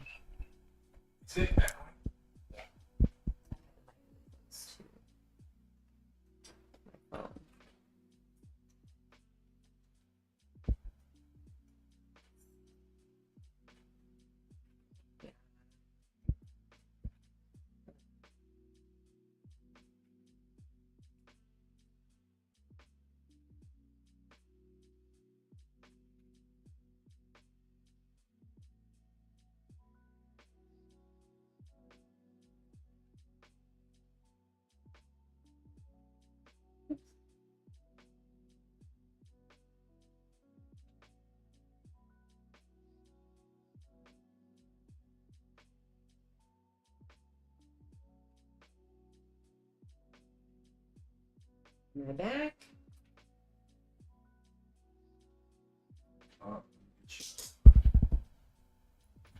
Collab, cam, show, stream, close, boom, what's up?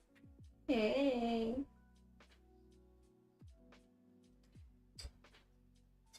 Let's see.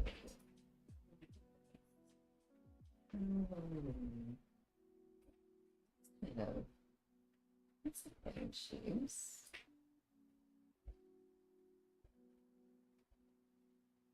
Yeah, cute.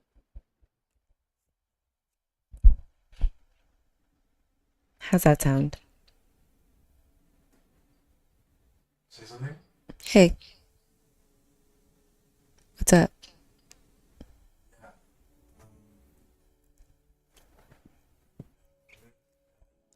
Hello, hello, hello, hello. Cool. Great. Okay.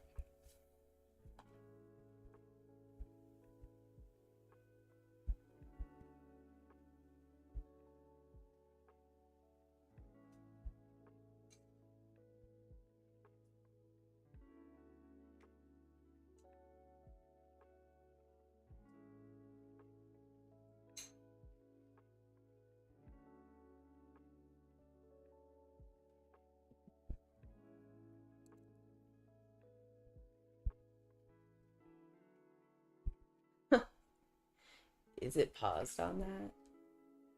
Okay. Great.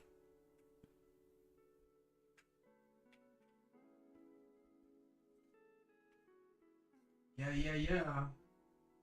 Love it. Okay, cool. Let's see. So here are some two books that my dear friend Sakura Miyazaki brought me. We're reading buddies now. We realized that, like, I don't know, I certainly had some like shame around like reading fiction books. Like this idea that if I'm going to read, it has to be like a self-help or a nonfiction. I'm supposed to like, you know, like learn something, and like it's supposed to be like,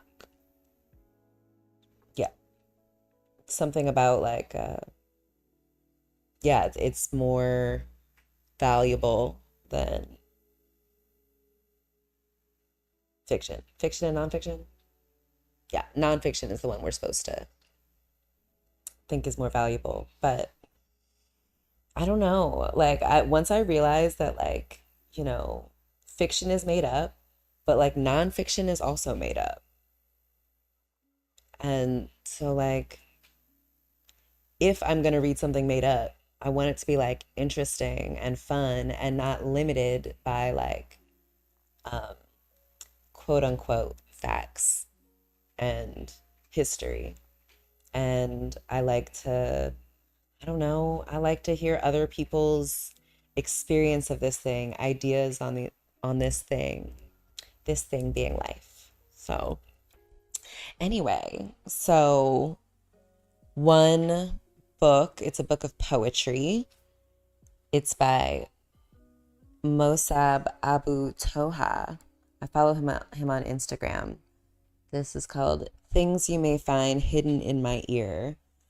And like, like at first I like flipped through and like randomly read a couple. So sad. And then I was like, maybe I don't know if like there's something to like reading it through like beginning to end. But I like to do that just to make sure I don't miss anything anyway. But shall I read a poem from it? How do we feel about that? What I was like envisioning with reading hour, you know, I love a double entendre. I love a multiple meaning. So I was thinking of like,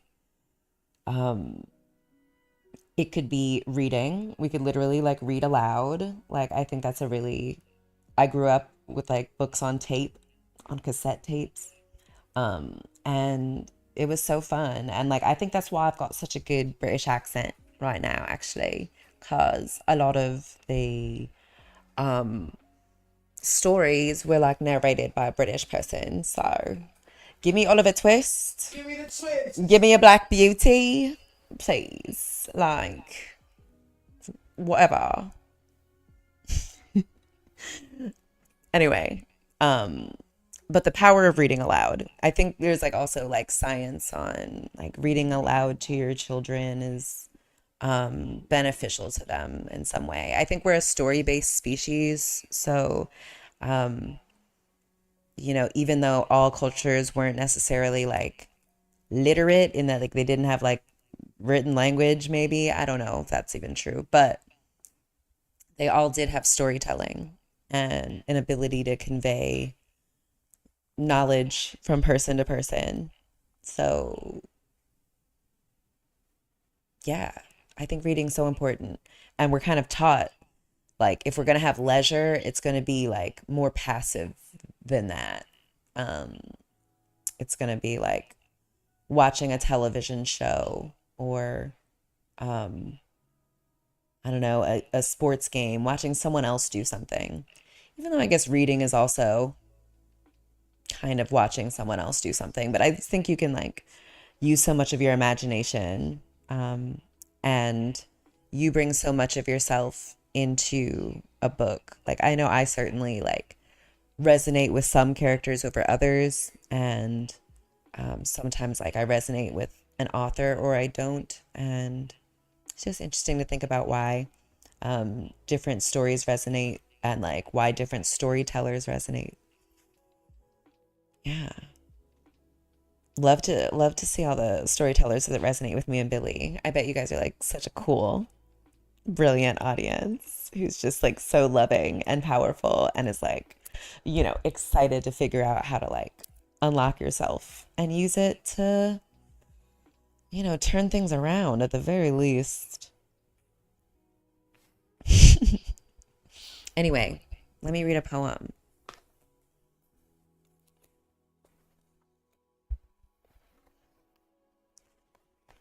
I'll start with the first one because the first one is actually like a long one. Oh, actually, did I even finish like my explanation of what I was envisioning for this? I didn't. So yes, I was like, okay, so we can like literally read aloud from some things that I have been reading recently. And I guess like people could like recommend me books. That's how I find a lot of like my favorite books have been other people recommending them to me or being like, I think you would like this, Sheba. So if you've got any books that you think would resonate with me, that you think I need to read, that have information, you know, I need to read, please let me know. And yeah, so I was like, okay, we can do that. And we could do it like a reading hour, like in a RuPaul's Drag Race, like drag queen, queer culture, kind of reading for filth. We can like read people for filth. Like some of these hoes need to be read. And it can be like politicians or celebrities, because I'm all about like, you know, I think celebrity culture, like the fandom that we've been taught is just like really stifling our power, all of our personal powers. So gotta bring these guys down a peg. So yeah. But I can't really think, like, I don't know if that's the energy I'm in right now to read, but I don't know if like anything's going on in the chat. But if anyone wants to, is like, read this person, oh, maybe that should be something we can like, if you donate $5, maybe $10, maybe I should make it more. How much do we think it's worth to read? I don't know. Who do we need to have an accurate assessment on? Because I guess it doesn't even necessarily have to be negative if it's not. It just has to be what I see, what I read, you know, about these people. But yeah, $10 per read until further notice. And I can rescind that at any time. So yeah. All right. Let me read you a poem. Yeah, totally. And how are you doing? This is coming along. I love. Ooh. Yes.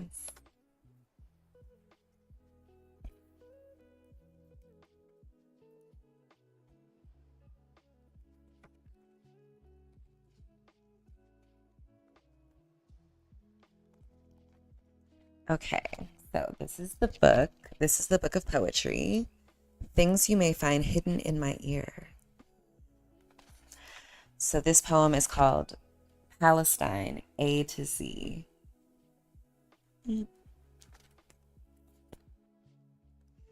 A. An apple that fell from the table on a dark evening when man-made lightning flashed through the kitchen, the streets, and the sky, rattling the cupboards and breaking the dishes. Am is the linking verb that follows I in the present tense when I am no longer present, when I'm shattered.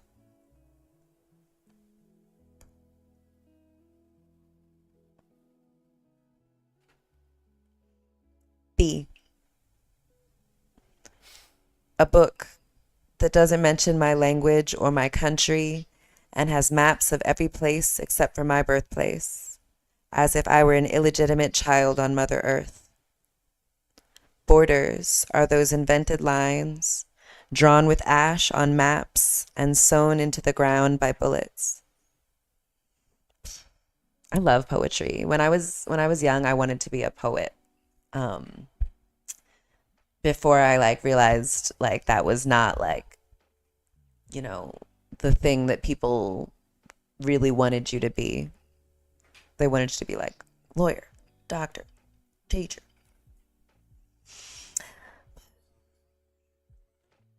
Yes, and you've helped expand my understanding of what poetry is. I definitely feel like your raps and stuff qualifies as, definitely poetry. Okay. Yeah.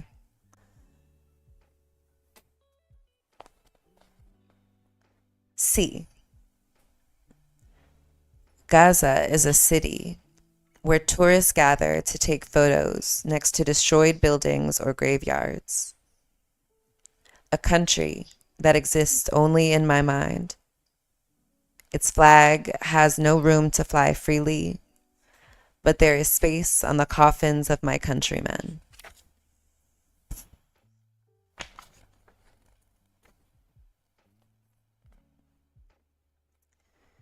D. Dar means house. My grandparents left their house behind in 1948 near Jaffa Beach. A tree my father told me about stood in the front yard. Dreams of children and their parents, of listening to songs or watching plays at Al Mishal Cultural Center. Israel destroyed it in August 2018. I hate August, but plays are still performed in Gaza. Gaza is the stage. Oof, it's August. Oof, I hope that's not triggering for a lot of people, but I imagine people in Palestine are unfortunately constantly triggered, and people in the diaspora. I think, that definitely comes with being an oppressed, colonized person. Bless you. Salud. Just constant triggering and having to continue despite.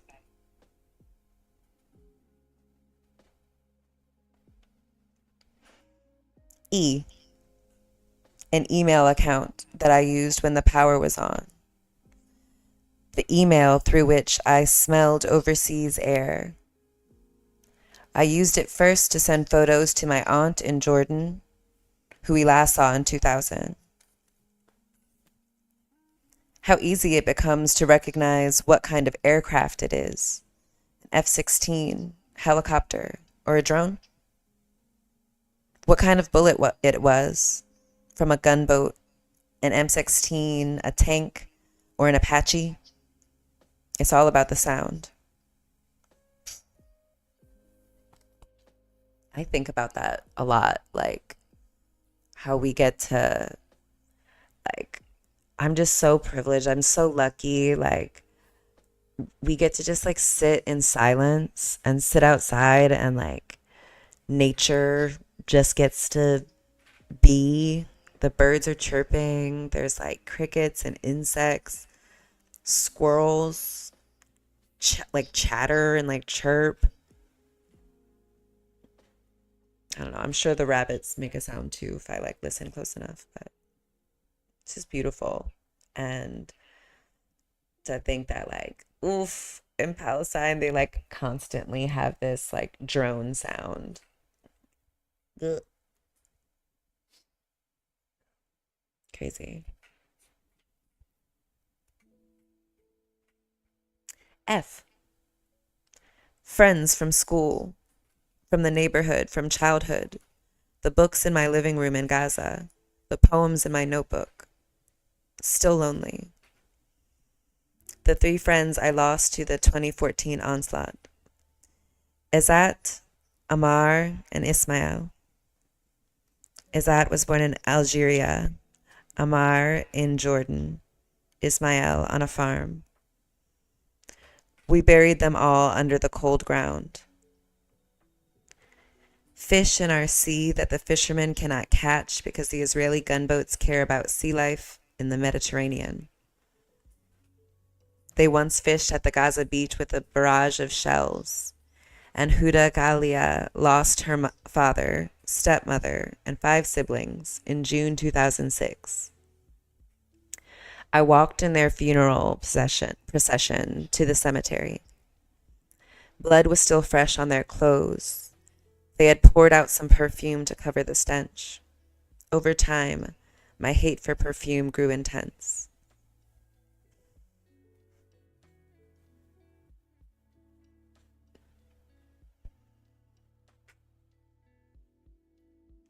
I think I saw that. I think I saw a video of the aftermath of that girl, and she's like screaming on the beach because her family was like slaughtered. Like, what? It's insane to me that this like happens, and this is just like their experience, and it's doubly insane that like so many are like, yeah, nothing you can do. I'm like, bruh, there's gotta be something we could, something.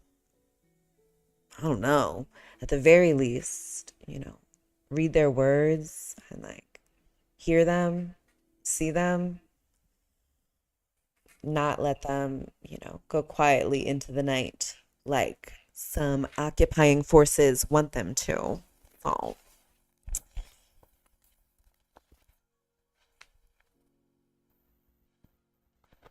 G.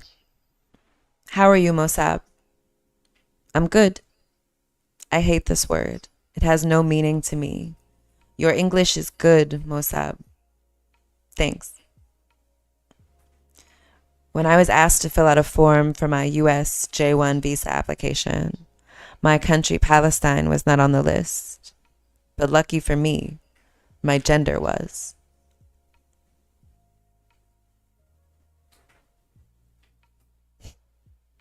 Interesting.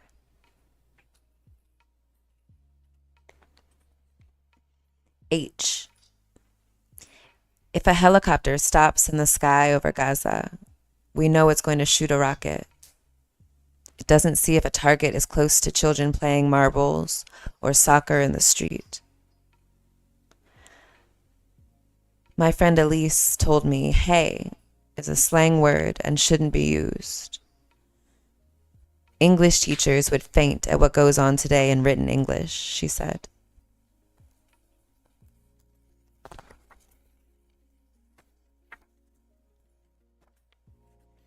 Didn't I say earlier English is like a colonizer language? And it's just so like, maybe it's designed to be kind of like hollow and shallow and not get to the root of like what language is supposed to be used for.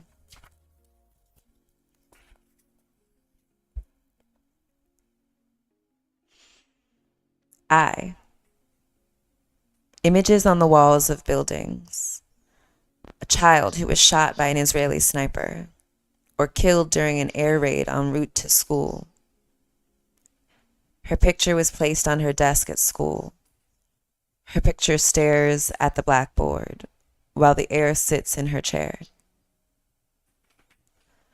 I wake up ill when gloomy ideas about what might have happened to me come in my dreams.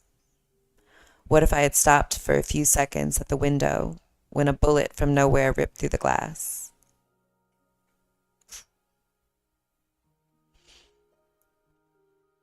That's just something like Americans, like we really like, I think, let me speak for myself. Like, I'm just like, I can't imagine. It literally, it sounds like a, you know, a fantasy, like a nightmare, you know?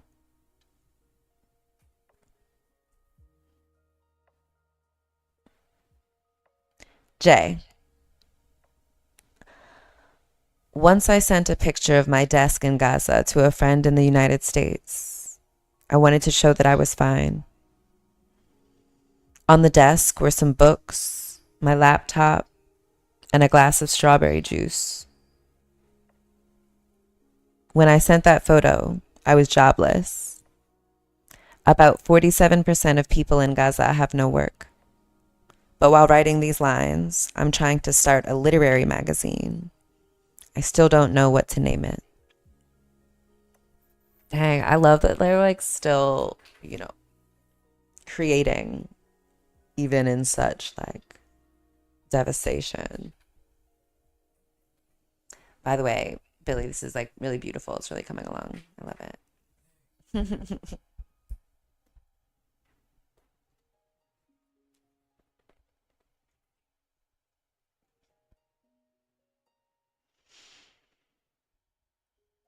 Okay. My grandfather kept the key to his house in Jaffa in 1948. He thought that he would return in a few days. His name was Hassan. The house was destroyed. Others built a new one in its place. Hassan died in Gaza in 1986. The key has rusted, but still exists somewhere, longing for the old wooden door. In Gaza, you don't know what you're guilty of. It's like living in a Kafka novel.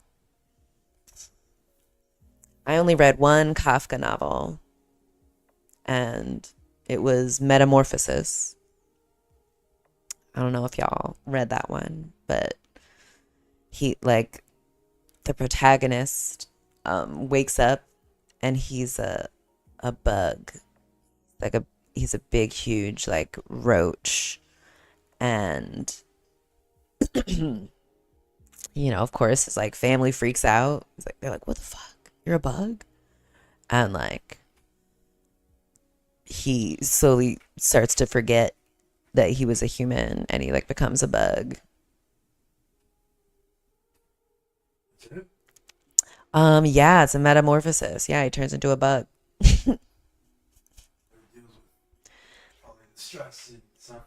Yes, totally. I remember like something about an apple, like, you know, at first he like realizes there's like a old apple on the ground, and then like as he turns more into a bug, he's like, I'm about to eat that apple that's been on the floor. It was like a rotting apple. I don't know if I said that. Anyway, I think Kafka is probably, you know, like a very like the moral of his stuff is like you kind of can't win. Like it's always this like a punishment. Like it's like, why me? Why am I in this like horrifying existence right now? Bruh. I don't get that. I don't really understand why that is. Like why some people are having such like a diametrically opposed, like a completely different experience of this than I am. And I know it's like on one level, like very much like luck of the draw. It's so crazy to me. I can't imagine, but I know that like if it's like luck of the draw, there's no reason that like couldn't happen. to me or to people I know personally and love, things can just like change completely in an instant. Especially with these Europeans around. They can come and kick you out of your land, your ancestral lands at gunpoint, and then like slander you and just gaslight you and like, you know, pretend to everyone that like you're a bad person for being like, did these people just like murder my grandfather and steal my house and I'm now living in a goddamn tent? I can't even imagine. Girl. I mean, this is how I responded after hearing about it secondhand. So I can't imagine like someone treated me like the Europeans have treated the Palestinians for 45 minutes. I don't even know. I don't know. I guess I would just keep living, man.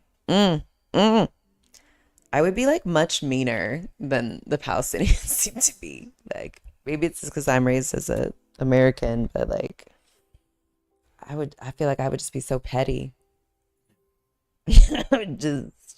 I wouldn't give them a day of peace. Like anyone who is in any way nice to my occupiers.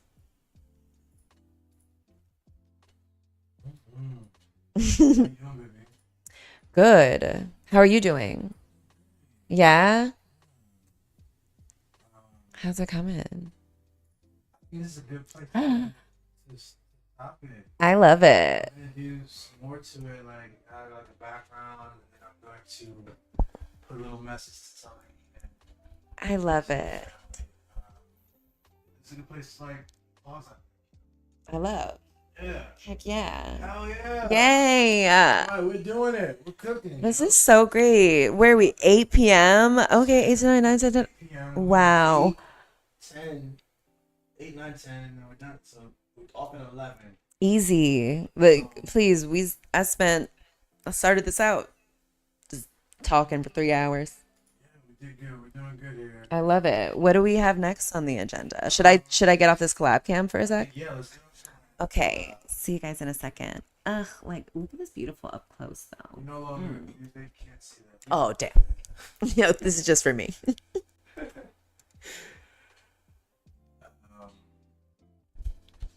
Let's see. It's alright. Nothing is fucked.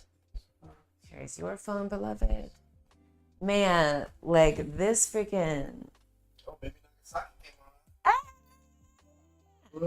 Yes. Oh, of course they came for the book combo. I love. Yes.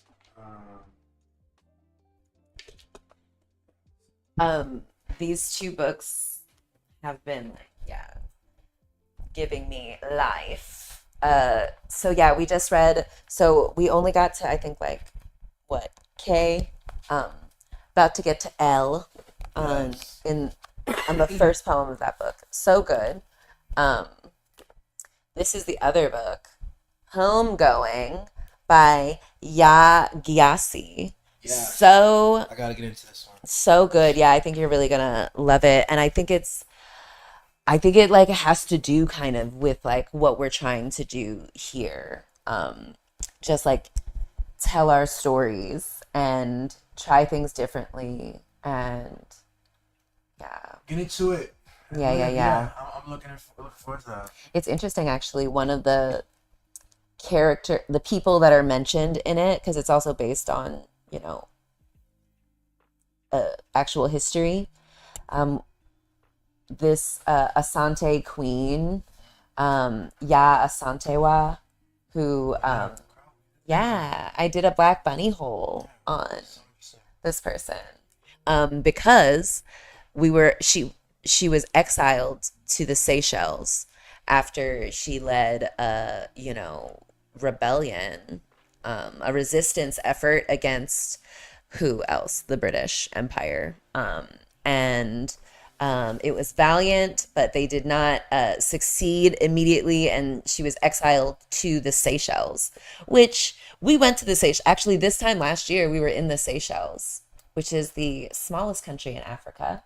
But beautiful beaches. Like, we had so much fun. Like, if worse comes to worse and y'all exile me, send me to the Seychelles. I will go and we will hang out with Juliet, and I'll eat like the most delicious curry, and I'll, work on a banana farm or whatever, and it's just gonna be so cute. Yes, of course. 2022 Seychelles, which is very different from what our... Who knows? Maybe it was like, maybe she made it that way. She was like, all right, well, if I'm gonna be here, I'm a queen. Y'all about to make this queenly for me. And hopefully they did that for her. Sure, I guess so. We don't know. If she was banished for a thing, you think it was a queenly, like, fun thing for her? You just, I guess that's the fantasy part. We can do that. We can make that up. I don't know. What do you think when what's his name? What's that man? Napoleon. When he was like exiled, I'm sure he wasn't like banished to like a terrible place. I bet he still had a bunch of servants. I bet he's still like... Oh, I'm even thinking about the time we spent in the Seychelles. They talked about the history of how it was colonized and the early people. Remember we did that whole... Went through the zoo kind of area with the place that was untouched. The rainforest thing?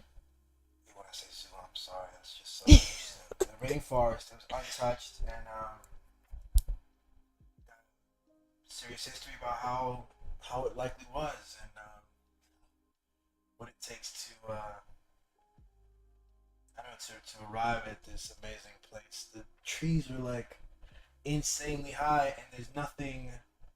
It's just a different. You can't even fathom. It's another one of those things we can't even translate the experience in. I'd like to imagine like the tortoises helped somehow. There were these like giant tortoises, and like I hope they were like, yo, we've been here for like literally hundreds of years. Like, you humans are wild. Buck fucking wild. But yeah, Asante Wa, you seem like a cool down ass bitch, and I want to help you. And hopefully, yeah, like exactly. Nice. Can you make this a little lower again? Or is this as low as it goes?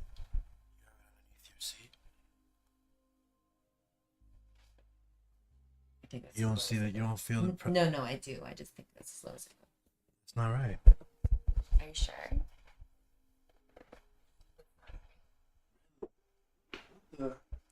How short are you? I need to speak so to the way Masad. it works is you get to, it's supposed to lean. You're supposed to lean. You're not supposed to like sit straight on top like that. It's supposed to. It's. Yeah. I don't. You want this I kid? don't like doing things like how I'm supposed to. Let me see. Can I set the thingy? Okay.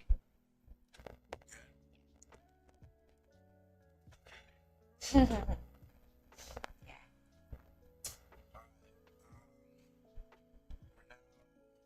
8 o'clock. Yeah. We got say either. Are you interested in doing a crowd work tonight? I could. I also have kind of been doing an 8-hour crowd work. It's now like I was gonna do this song, my music. Oh This is what yeah. my music right I think that's more of the vibe. What Yeah. do you guys think? Yeah, I think I would like that. We gotta create the reality that we like. You know. Tell us in the chat what's up. I think we're definitely gonna move it. I was thinking either crowd work. I think we should. Yeah, I think that's the move. Oh my god, I love this. Okay, so what was it?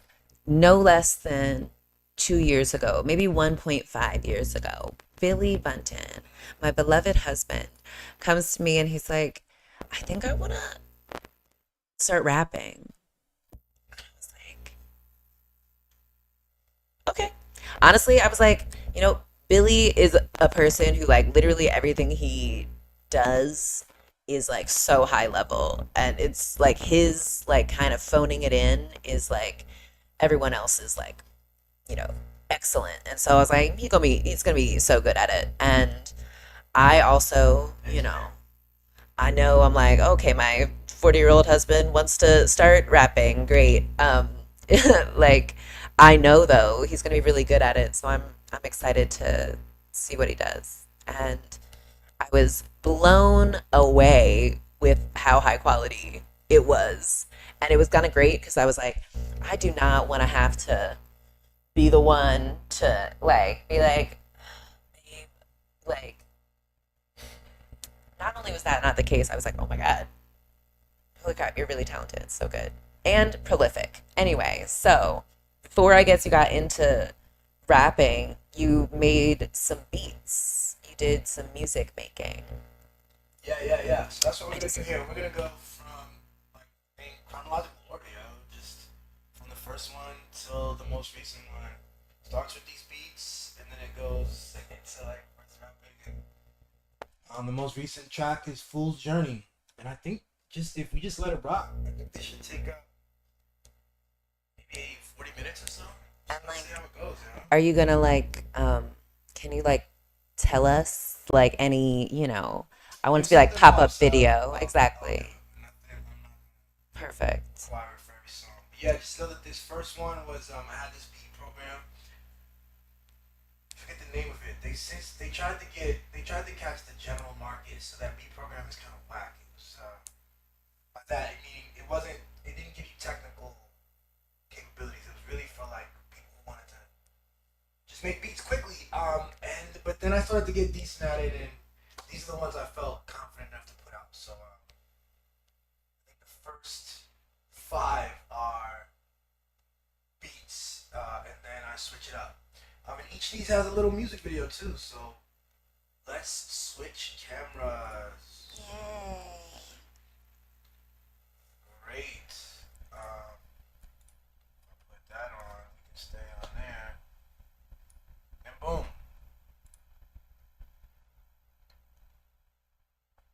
All right.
Like I love you, baby. You like come out the gate just like.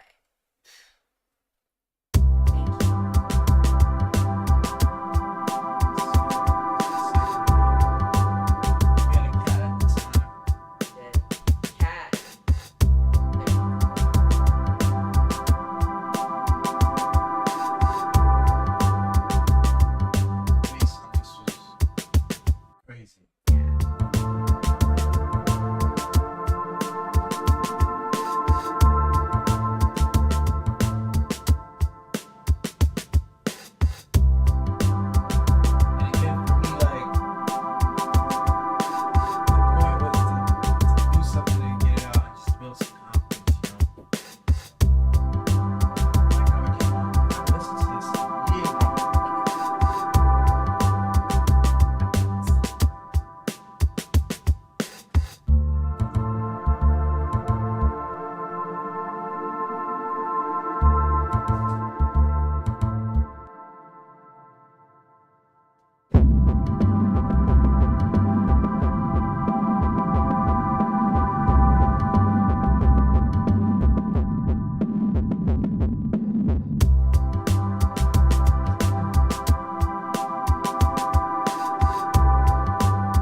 You definitely got to get back into making beats.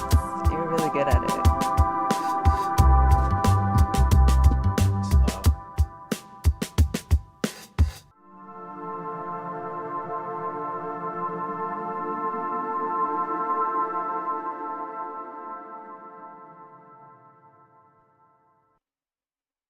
Yay. Yeah, yeah.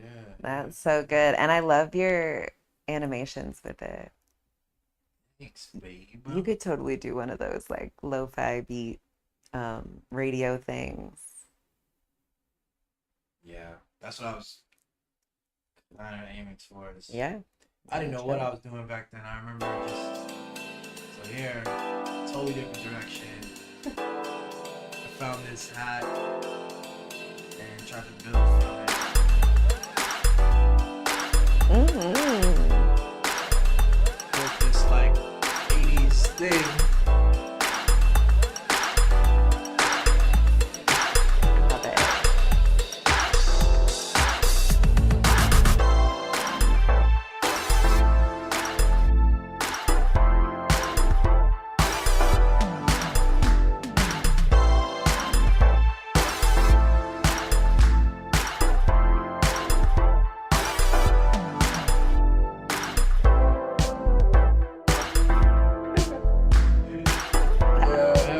love it.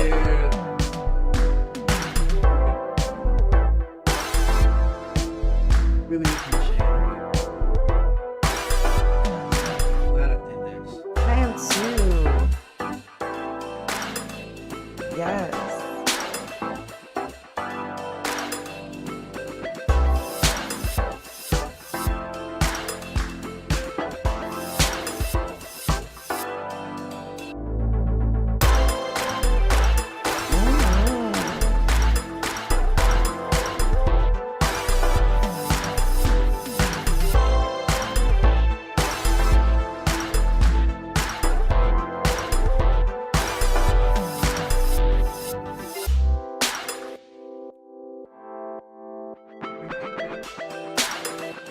Always gotta have a little craziness.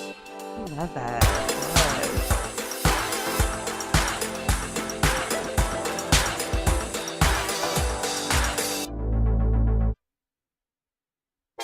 Yes. I love. Really good. Wow, I forgot about these. That's insane. This one, yeah. The other one I didn't even remember. The second one you played. I thought it was gonna be this. That's why I was like, what the hell? Yeah. That's great.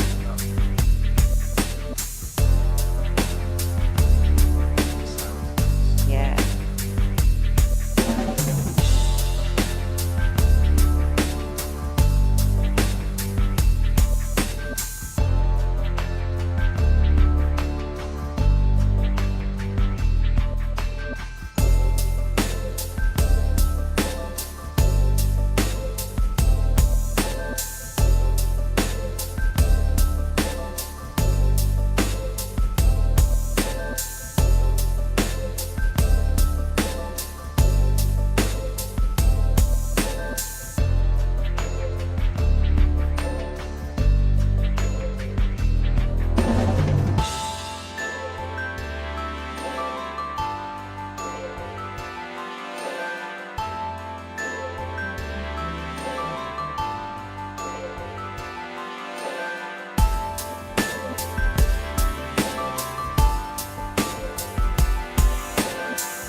Really good, baby. Really good. Thanks. That's the third joint. Starting to build some confidence. Wow. Then I was like, let's get into a little bit more weird storytelling. Get a little weirder.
Yes, take naps.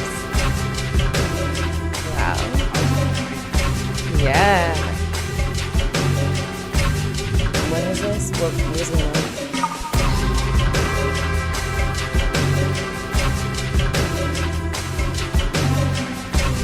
4 years ago. Wow. Yeah, 2 months after COVID. So crazy. Wow, wow, wow. I'm gonna do a quick costume change. I'll be right back.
Baby, I love it. Thank you, baby. Should we do you have do we have like nighttime lighting? Oh yeah, smart. I just love to look at myself. No, just kidding. I mean, not kidding. I do love it. But yeah, I love to see our beautiful faces. Babe, that's wild. 4 years ago, you did those 2 years into quarantine. The world had just changed, and my baby makes music. That's wild and powerful. Steps towards it. Like first it was making music, which is a thing, but then to keep progressing with it, where we've gotten now with writing lyrics and stuff. So happy that we did that. We took those early steps. Yeah, totally. Talk. Yes. Thank you 4 years ago. Yes, 4 Billy. years ago now. So this is now September 2022. Wow. Almost 2 years ago. Oh, so that's when. So the other one was 2020. That was the last beat. Yeah. And then I started doing the cartoons and and all this other stuff. Yeah. Writing more. You're right. And then September 2022, really, I'd say August 2022, I go, Sheebs, I think I want to rap, yo. I want to do music. And she's like, huh? Something about August for us. Because August of 2022, I think, was also when I stopped drinking. I'm coming up on 2 years of no alcohol in this vessel. Yeah. So impressive, Like, that's really interesting. Wow, you know what I'm thinking too? So when you were doing those songs, you know, you were at CNN, and then when you were thinking of leaving CNN, you were like, you started to get into the cartoons and things. I think you were trying to like figure out your other storytelling methods. Yeah. And then you focused on that for a while, and then yeah, once you had that, you were like, back to this. Yeah. And you were like super supportive. You were like, go do it. Do it, baby. Here's what we got. Jean-Michel, my first rap. Ooh. Oh boy.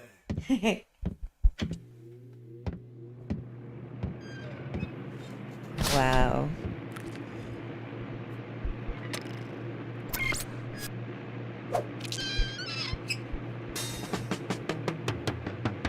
Yo, let me start with this. Every syllable's a marksman hit.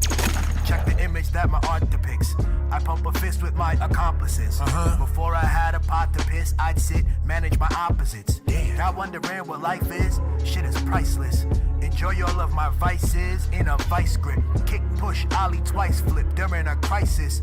Reinvent my whole style and likeness. I might just manifest the glow as I write this. Take off in the sky, I ain't flying a kite, bitch. Would you have made the choices I made? Probably not. Get in they face and call a spade a spade? Honestly, stop. Y'all don't do that. Y'all be talking blah blah. Whatever he say or she say, you say true that. Shit is crazy, man. I be thinking lately, damn. Name just one thing that ain't a scam. I wait. I deal with conflicting cases as I'm walking through the matrix. Master the basics, always focused, never complacent. Solid foundation, plus the wisdom of ancients. My name sits amongst the legends and the kings adjacent. Humble and patient. Found the light where all the pain sits. I take it, learn the lesson, erase it. Earn the section, evasive. Yearn to bless a free nation. If life's a test, I motherfucker. Still look really good. It ain't shit. From someone who doesn't know how to make a video at all, I'm like, what? See what I say? Billy's phoning it in is everyone else's, like, they would probably pay someone to do this. Everything he hold, cases I beat those like he played with a cheat code.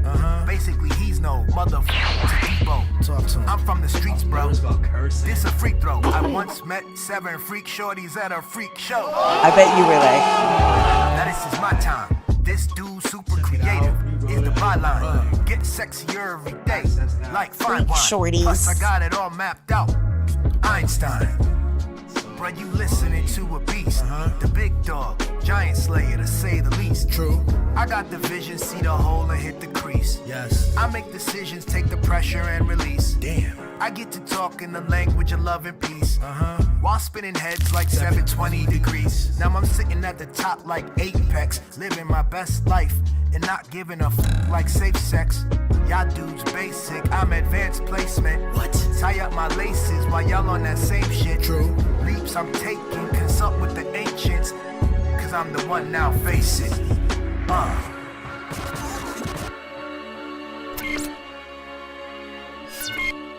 so good. So good. And like, so that was like the first song he was like, okay, this is gonna be my first rap. I was like, this is so good.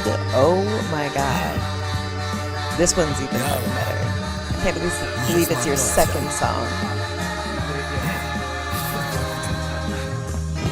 When you got real demons, it makes you run faster. I done mastered that lame shit that y'all lust after. I step into my shadow enemy chapter. It might be too late to be acting friendly after. I plan it all out with menacing laughter. Never wasting my energy with penalties fractured. Focus to see my vision improve. I'm a lens crafter. Now I set the tone for the shit when I used to bend backwards. I'm like a Zen master. We playing chess, okay, I'm playing chess faster. Funny, I just hacked your best password. A clever bastard. Take a breath. Cause your next words might be your last words. This nigga rapping now, but he already got his masters. Show him respect like you show your pastors. But this ain't that. Let me clarify that last verse. I believe that we create divine through the lessons of past hurts. And that's the essence of this whole blessing, the path works. God is a queer black woman among us this last earth. It's really not a good look with all of this cash first. You really not pro-life when you fight in a mass birth. You confident, but you don't do the math first. You think you got the gist, but you missed the diasporas. Please shut the fuck up, listen and ask first. You were incel with no intel on how an acid works. Baby, so good. I love that one. That was my favorite one. I really liked that one too. I was really feeling myself after. The bars were coming out. Bars. I believe that we create divine through the lessons of past hurts. And also we called it God is a queer black woman among us. It's Billy. Sir. Right now. Oh my God, this one. Everyone. Yo, what if I got attacked by the clones? What if the builder think they found a better stone? What if the beat don't match with the metronome? What if that means you walk your path alone? Call me a vagabond. If all these streets leading to Rome, then wherever I lay is my home. It's Brooklyn, boy strong.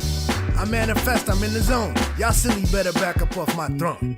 Listen, boy nice, better give him his propers. How we come out sane from all the mosh pits. How we found the key to the game without a locksmith. How we seem to manage these lanes is so obnoxious. He let it flow from the brain, trusting the process. A vet journeyman on multiple rosters. If I want it, I go out and get it and cop it. A monster with limitless options. Man, like goddamn, y'all gon' soon figure out who I am. We stay cooking, y'all used to that spam. Western beef, I might square up at the square dance. Look, I change plans, not even a southpaw, I'm an outlaw with a rare stance. Your crew never had a fair chance. Why's that? I kill a whole bear with my bare hands. Oh, they studied the dark? Well, I was raised in it. Brain shifted, the kid displayed insane physics. Best story never told, and it ain't finished. How we handled the rock, spun and kept the same pivot. I frame different, hot like a flame kitchen. A whole 2 levels out of your range gifted. Catch me on the highway, lane switching. Or right at the top of your Bay wish list.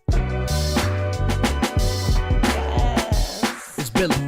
You are at the top of every right now. Wish list. It's Billy.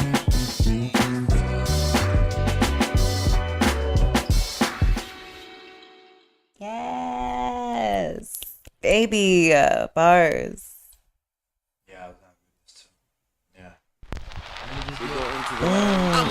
Yeah, you were getting like fun with it. Pros black, bar lifted, y'all don't even approach that. Gratitude to the most high, that's no cap. 100% success, that's a pro stat. And even though I feel like you kind of threw together the video, it's still really good.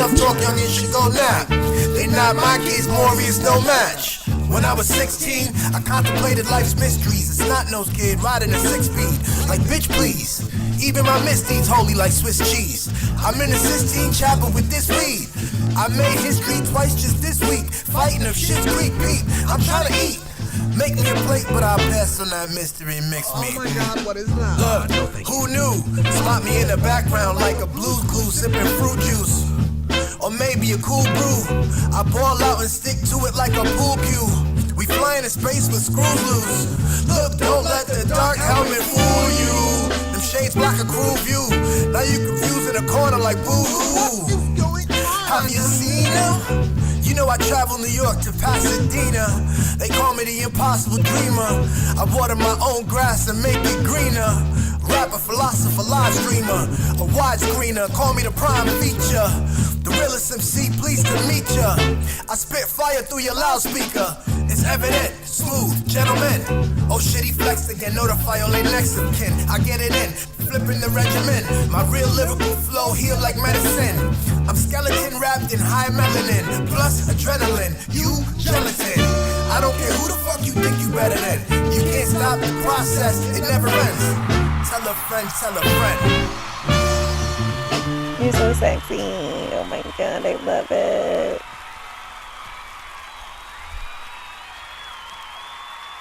Thank you, baby. Oh my God, this one is so good. It's my favorite. One of my favorites. Hello, sentient. Did you catch the message I sent? It's like a sixth sense. You seem tense when life feels immense. My sentiment is meant to calm your defense. It's senseless, we know they lying. My 2 cents, we're too desensitized to the violence. The blueprint, reconnect with what's inside us. The loose ends fall off with realignment. They call it science. We walk in silence, traversing puppets and tyrants. We choose light over violence, but don't try us. It's high risk, confusing weakness with my kindness. We catch the signs, blare the sirens. We're non-compliant. Our minds twist from peace to iron fist. For many, low vibes is a form of blindness. We spellbinded by these divine rifts. They call it science.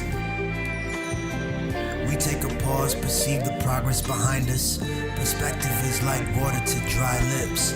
Perplexing how we broaden from crisis. Our moments are priceless.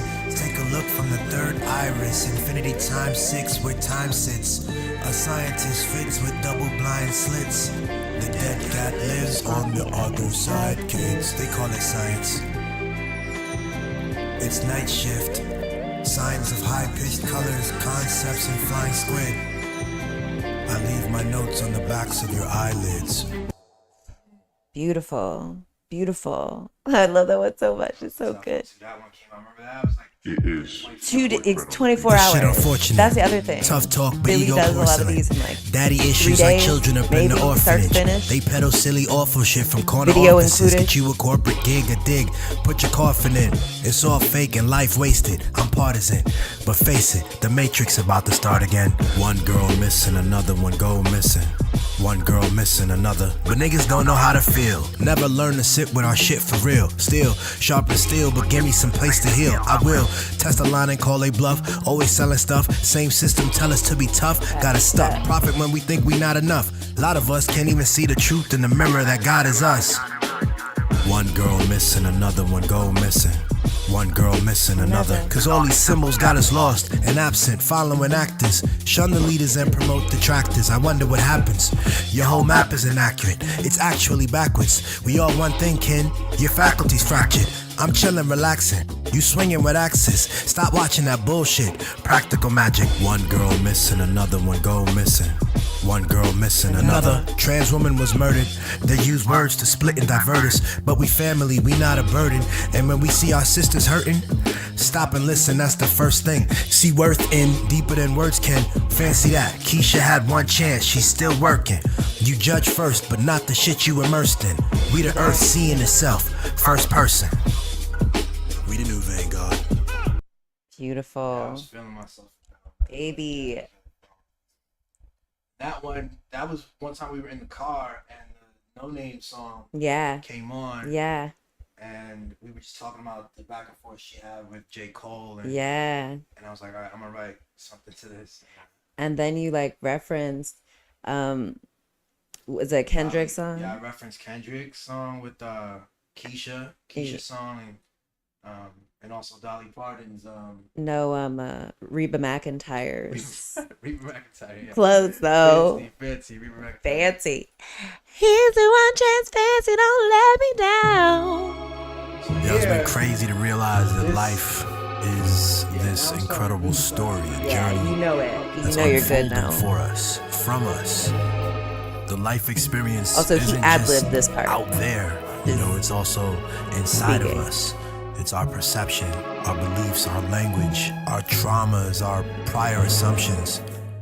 Sometimes you need the benefit of time and some distance. You can look back and see, you know, everything happened just as it needed to for this moment. Listen, I've been grown, my step pops move just like the wind blows. I chin stroke and reminisce on days when life was simple. Me, always had a pen stroke, fresh like Mentos. At 9 I wrote complex lines and colored pencils. By 16 the game was mental. The stuff I've been through, I had to learn to break shit down and reassemble. The cops judge me by my skin tone, me and my kinfolk, we been broke. These checks too slow, file the rent grow. Look, sidewalk chalk, I trace it in black. Shit strange how the brain can relapse to anger in fact. But hey, everybody chasing a stack. Sitting at the table telling fables with a plate full of scraps. You had the mic, now we taking it back. Mirror to the face, facing it flat. Can you face it or not? They stole your whole shit straight from the apps. Don't at me, I'm just stating the facts. And And all these words I spit, I'm a wordsmith. Perfect verses, heard way worse than curse words did. Get the hearses, how they gon' hang truth from purse strings?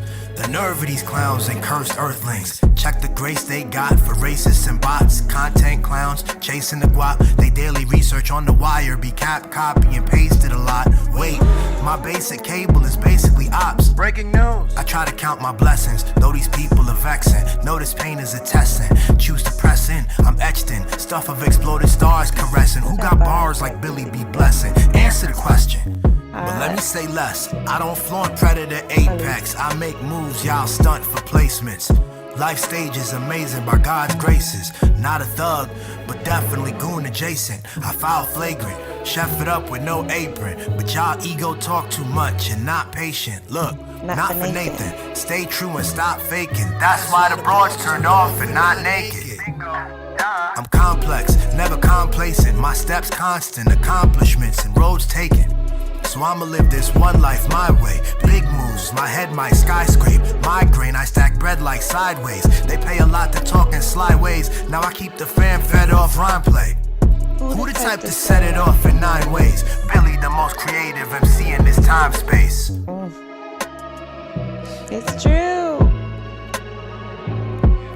Look, who the type to set it off in 9 ways? Billy, the most creative MC in this time space. So crazy. I always wanted. Who the type to set it off in 9 ways? Billy, the most creative MC in this time Like someone who was like really unique, like Andre 3000, but not exactly like that. Because I'm like, he seems like he sucks all the air out of the room. Really? Yeah.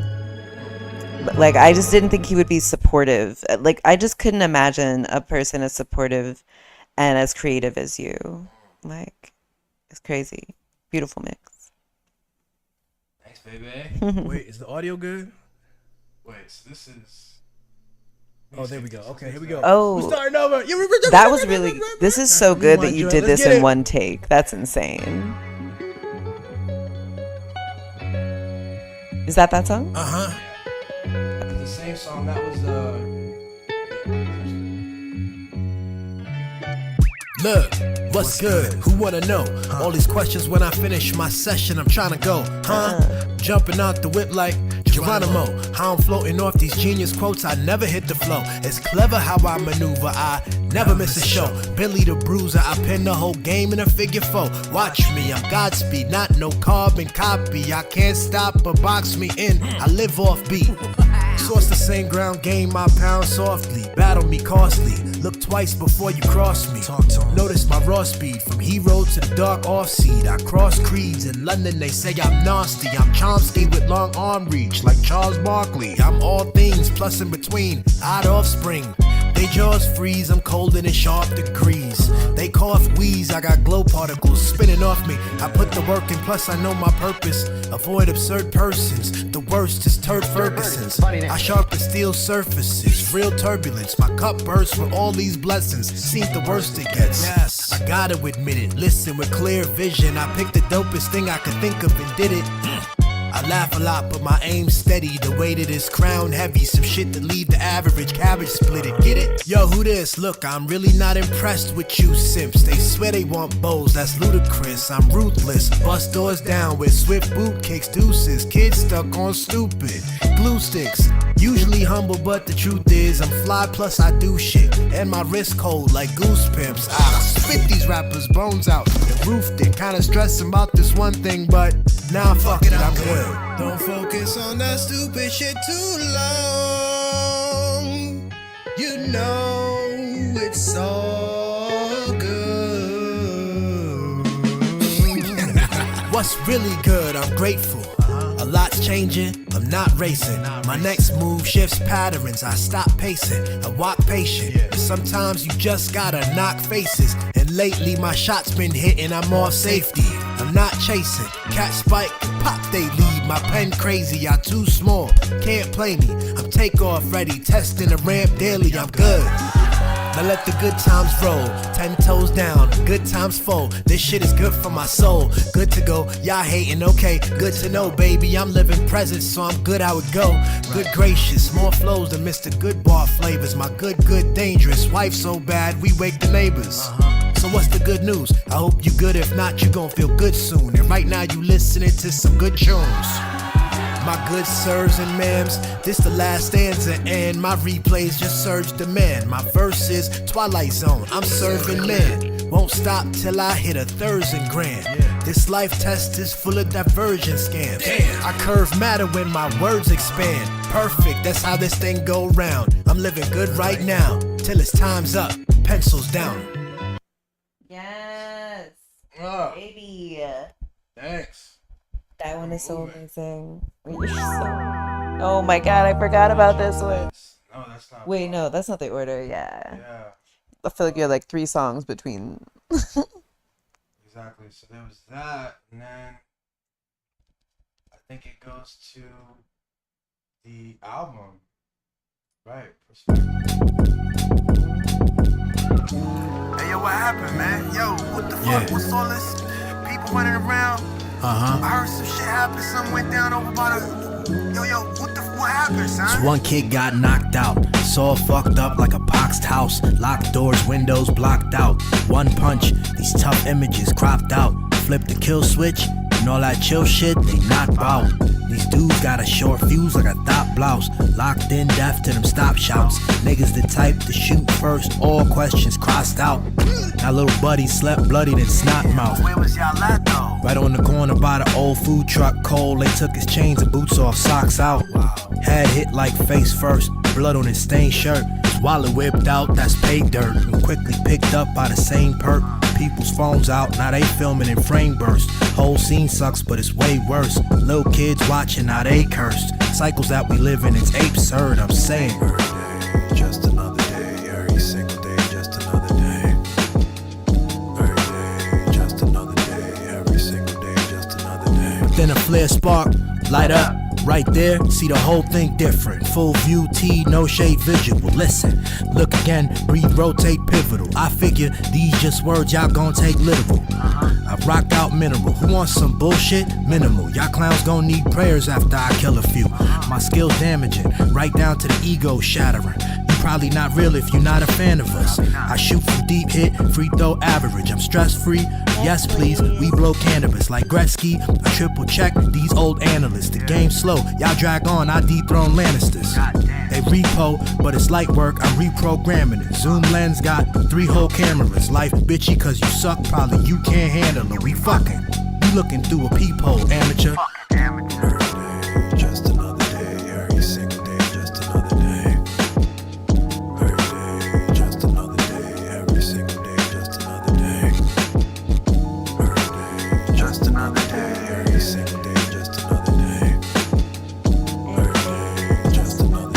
Every single day, just another day.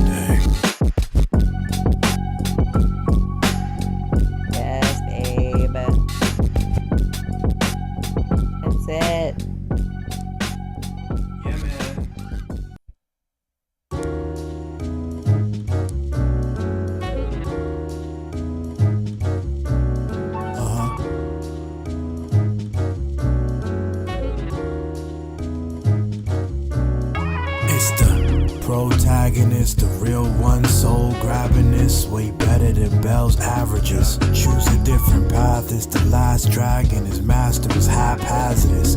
Toss the ladder out and sprint after it. The shit you well parroting, spells casting, but the truth is real graphic and gruesome like hell slasher flicks. Check the seatbelts and fasten it. Relax a bit, a lot's happening. You don't even know that 0.5%. So here's a fast tip I'm glad to give. God lives in the tension between the warrior and the pacifist. The journey is long lasting, future the past, you missed it. If you catch it, depends on how you write and craft the missive. Listen, I beat the case before I got the charge. Top Sarge can't tell me I'm not the boss. Your bar soft, I can't lose, knock it off.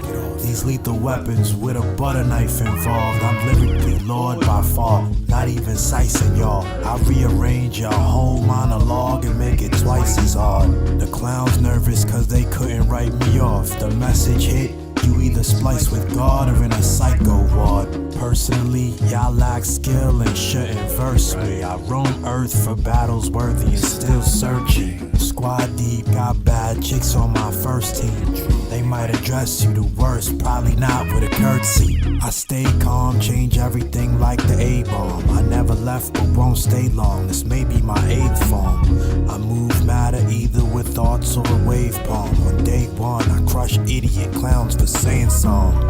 It's kind of a mind fuck, I redesign watch. In this present we sign dot lines to the blind box. To future connects to the past like wine crop. Word to define plot, y'all gon' have to rewind that.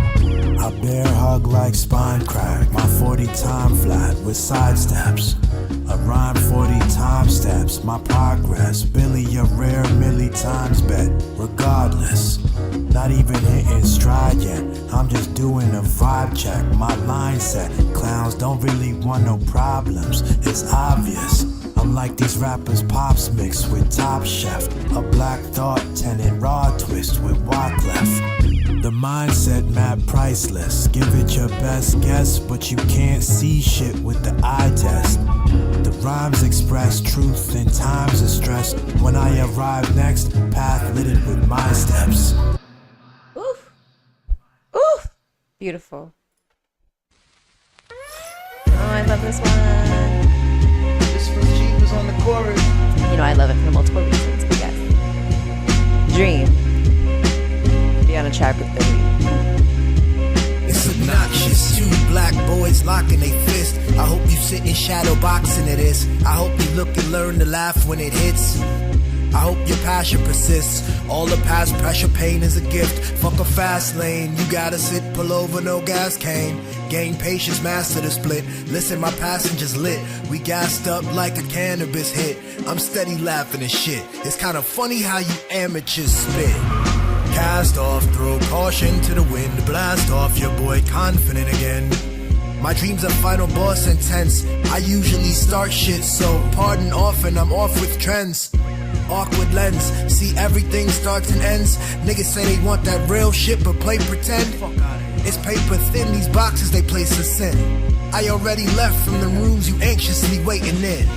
I float silent like Ghost Walk. I blow sparks, smooth classics, Black Mozart. Just started already in GOAT talk. I'm so far out y'all league, listen, I need my own park. I'm so amazing, I'm powerful, so when I plant my seeds, the flowers will grow. I'm so amazing, powerful, yo. The present is a gift, how our time flows. I'm so amazing, I'm so amazing. I'm powerful, so when I plant my seeds, the flowers will grow. I'm so amazing, powerful, yo. The present is a gift, how our time flows. I rock low-key, clowns, they jot closely. Casually OP king since like 03. I live hopefully, abundant, on love mostly. Check my value blow, I net grossly. Man listen, that's the METHOD. I'm everywhere, y'all can't hold me. Do deep like oak trees. My jab speed leaving these clowns nosebleed like coke leaves. The boy magical, no sleeves. Y'all better get on board now, for the boat leaves. I'm so peak, they big mad, I proceed. Roll with a whole heap of stone cold freaks, they won't sleep. I learned the old rules and flipped it. I walk softly with a big dick. And fuck these bozos and dipshits, they whole style 3D printed. I'm vintage, y'all clones, what even is this shit? I run with all pros and misfits. Our thoughts all grown, for instance. It's Billy. I snipe down goals from distance. A maestro, my price just rose with interest. Look son, don't stress, stop it. It's all on time like clock ticks. You be truth, trust your gut, not these optics. They only play for reals on tactic. So who am I? I'm so amazing, I'm powerful, so when I plant my seeds, the flowers will grow. I'm so amazing, powerful, yo. The present is a gift, how our time flows. I'm so amazing, I'm so amazing, I'm powerful, so when I plant my seeds, the flowers will grow. I'm so amazing, powerful, yo. The present is a gift, how our time flow. That one's so good. I love getting to see your beautiful face. Ugh, perfect. And it's so true. It's wild. I have this like amazing husband who makes beautiful like kind of mantra music. Like, bruh.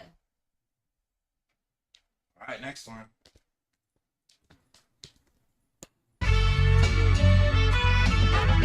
Yeah, man, I wanted something heat up a little bit.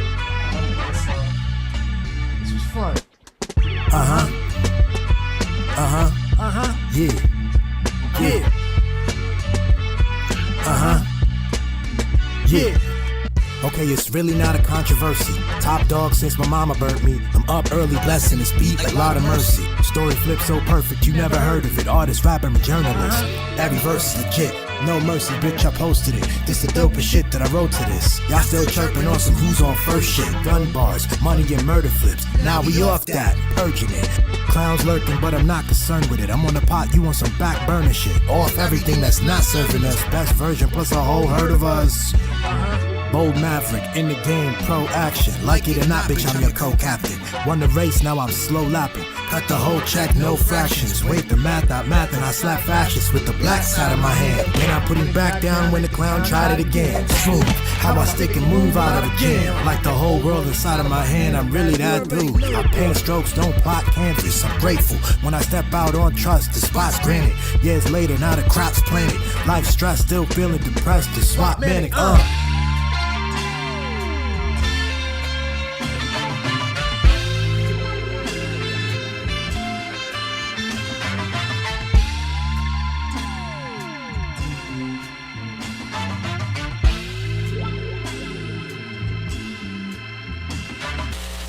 Not new to this, they try to set my limits, I blew through the lid. I'm only testing myself, I'm not proving shit. Step in the booth, they pop more heads off the sharpshooter hits. They bump my shit from Battery Park to Budapest. I'm everywhere, it's hard for you to miss. Take a good look, it's really our squad who the best. My broad thoughts is spark tutelage. Philosophy buff, you never see me lost in the muck. I pop clutch, you can't count what it costed us. I run the rock and never cough it up.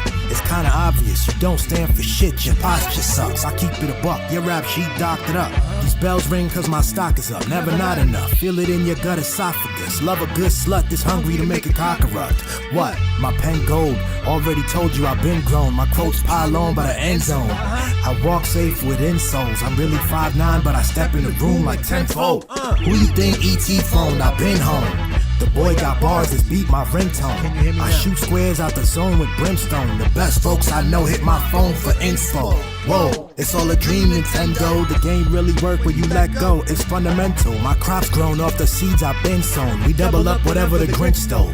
So, rock out, spread love, heal kids like Flintstones. It could all be so simple. We really out here, it's you that's central. Cause the truth is we linked in kinfolk.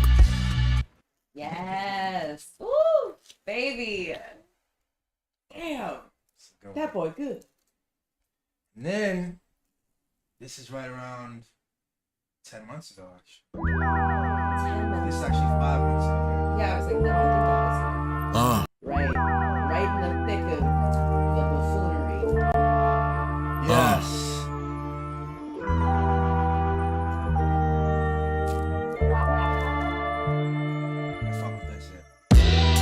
Tonight's feature, the mic stand heater, silhouette of a dark night creature. I land feet first, ground shakes from the reverb. My flow sea surf, riding the beat. Y'all knee jerk, I'm 10 toes deep.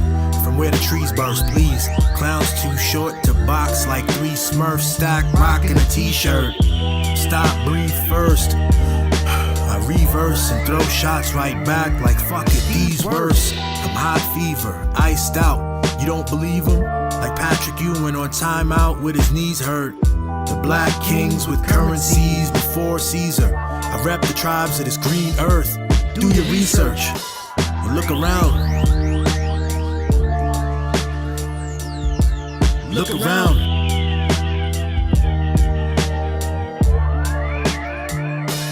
I see y'all acting talking backwards. The fact is, you don't know what a fact is. A lot of y'all fuckers is out of practice. I'm tapped in, my quotes real, long lasting. Your quotes, closed casket with an asterisk. A lot of fake makeup, tapes and patches, beards and mustaches, multiple masking kits. Only the truth won't burn. Let me get the matches. I run with ne'er-do-wells and malcontents. We came up from where it's drastic, on a pissy mattress. Seen the edge of these limits, then pushed past it. Some of y'all need to get your whole ass kicked. Maybe you should touch grass, kid. And look around.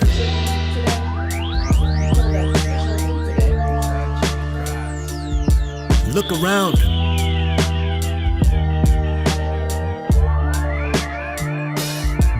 Look around.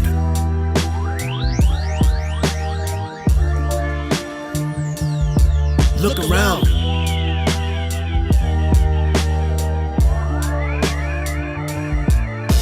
Question, why does the sun come up? Who put these goals in front of us? See how the light hit different. They like us thunderfucked.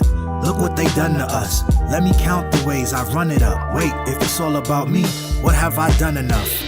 Life be life and with side swipes and undercuts just to narrow the path like a funnel does. Who really want it? What are the oceans doing? Who gets the tides moving? What does it mean when they say that gravity's proven? I'm gradually moving through the patterns faculty screwed in. I make it fresh how I had to consume it. I'm actually viewing reality through these lost magical units. Maybe you couldn't see it before. Just look around.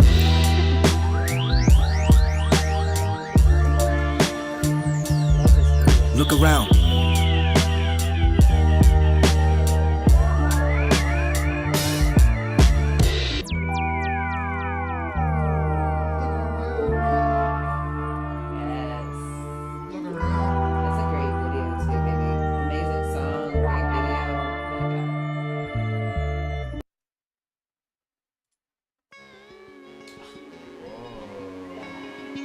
Crash course.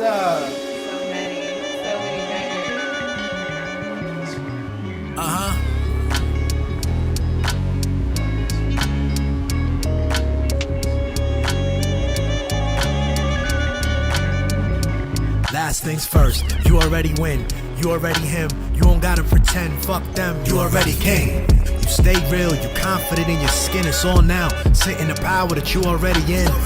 This the story of a master from a true Bedouin, far away from home than few ever been. First round pick, league of the smooth gentleman, the game rigged like 50 said it's a cruel sentiment. I'm from the era when lyrics and bars is over everything, 5-star veteran. Couldn't walk in my fucking shoes or carry them. Excuse, my borderline is very thin. Been married to the game like ever since maybe 2010. I realized most of y'all not serious. Point blank period. I flex and twist necks like cherry stems. Thought he was buried, but there he is, a new narrative. I keep winning. They not used to what you bringing, kid. I keep winning. They don't even know what they looking at. I keep winning. Man, yo, pick one lane and stay in that I shit. keep winning. You came up on that hood shit. I keep winning. Nobody seeing your vision for real. I keep man. winning. Even your friends don't fuck with you. I keep winning. Be ready for your turn. So here's your one shot right now. Your heart pounding, clear throat right when the crowd pipe down. It's kinda like time froze on ice now. Damn, stomach tight wound, flipped upside down. Try to speak, but the words and the thought took flight now. Sweaty, but can't pause or wipe down. You pray for the day you flow with a hype crowd. Now they hanging on your every word and slight sound. Maybe these critics is wrong, maybe you twice as strong. What if every fear and doubt was gone? I'm up first, bright from dawn, like fuck it with yawn. I squeeze life, pythons bite when the mic's on. Peace, I might respawn. I hook left with the right arm, living in 5-star, ring the alarm. My full nature is still greater, I'm twice born. Inevitable, that's the fucking level I'm on. Picture me lost, I'm differently raw. Been through the muck, most y'all instantly boss. Now I'm strictly the boss, drippy, hood hippie couture. Feeding these bitches till it's ripping they jaws. For y'all fans of the bullshit, me flicking it off. I damage your whole clique, these clowns really pissing me off. My verse is heat, and scripted is law. Like bitch, you fucking know who you sitting across, huh? Okay, you got their attention now, I bro. keep winning. You just gotta keep showing them what it is, I man. keep winning. Your shit different for real. I keep winning. Stay away from the politics, I though, keep my winning. dude. They still not getting the message, kid. I keep winning. They still don't understand where you coming from. I keep winning. But make sure you secure the fucking bag. I keep winning. I see the growth, Yo, keep going. I'm through playing it low key. Don't sleep. My power levels are OP. I'm floating, the mask off. The crew run deep, bigger than Sasquatch. We that large, the last gladiator. Blast off. It's either love or give me respect, that's all. Killing these niggas like, yeah, this what you asked for. Black Panther spit flames from Asgard. The whole squadron click, transform. Fuck around, find out. Here's a crash course. We all time past now and fast forward. And we keep winning. Yo, that's crazy, man. Yo, you did that, man. Yo, real talk, man. You can really rap, bro. Real talk, I always knew it, though, man. Yeah, you want to be in the league right now. Real talk, man. Yo, listen, bro. It's crazy. We shot that in the that alleyway over there. Just another day, every single day, just another day. Yeah, when we went there. Just another day, every single day, just another day. The next one after that. This one came out quick too.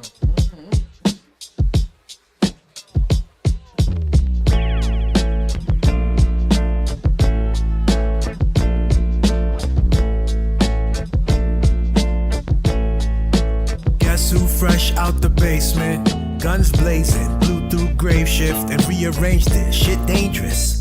Like twin me and us switched places. We good now, it's all greatest. Thanks for your patience. Foot pavement, never talk spray on sight. You look aimless. It ain't just cops, straight shot. My old block, the kids ate lead and cooked paint chips. We could change it. Dudes only care about loot and cute bracelets. Whole story on page 6. We still speaking the same language? You couldn't see me with LASIK. I trained from the school of the ancients. The last 2 opponents got wasted. I'm basically bruising their caged ribs, and that's when the crowd went ape shit. Now here's a product placement. I gracefully move and break shit. I'm rude when it comes to the basics. Like who gets to choose how they live? The students break rules on campus, look. I know rebels that got a cause. I'm hot like them wings with a shot of sauce. We all together and got a march. The kids took lead and said, fuck all y'all bullshit wars, that's a lot of bombs. They bigger heroes than Comic-Con. Moving the same fight, same struggles our daddies born. That's a lot of scars from Haiti to Palestine. We Western Sahara strong. In Congo, we carry on. We carry on.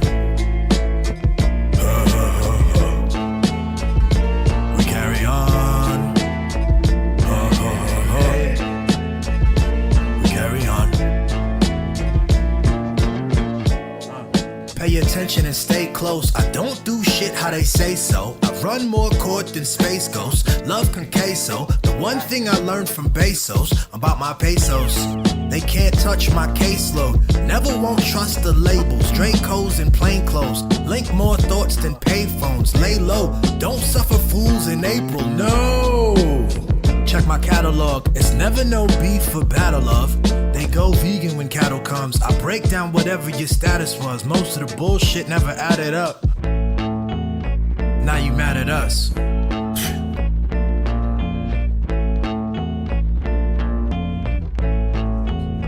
Hey, hey, hey, hey. We carry on. We carry on. Hey, hey, hey, hey. We carry on. We carry on. It's all messed up and destroyed. The up parts down like seesaw. They all turned round and recoiled. The whole ship drowned in free fall. Other than that, how's your week going? Not bad. Yeah. We carry on. Hey, hey, hey, hey. This is on that joint. viiibe. What's deep in there? You heard it?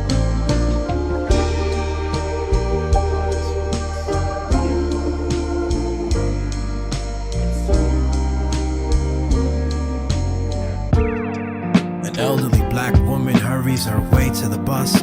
Her steps flustered in a rush. She carries it well, but her stride is slowed by thoughts about her younger days, painful baggage and stuff. Like 10th grade, she found a place, but them pageants was rough. Her smooth skin tone, legs giving chocolate deluxe, cute hairstyle, inspired touch. How these men covet those curves is worth the blush.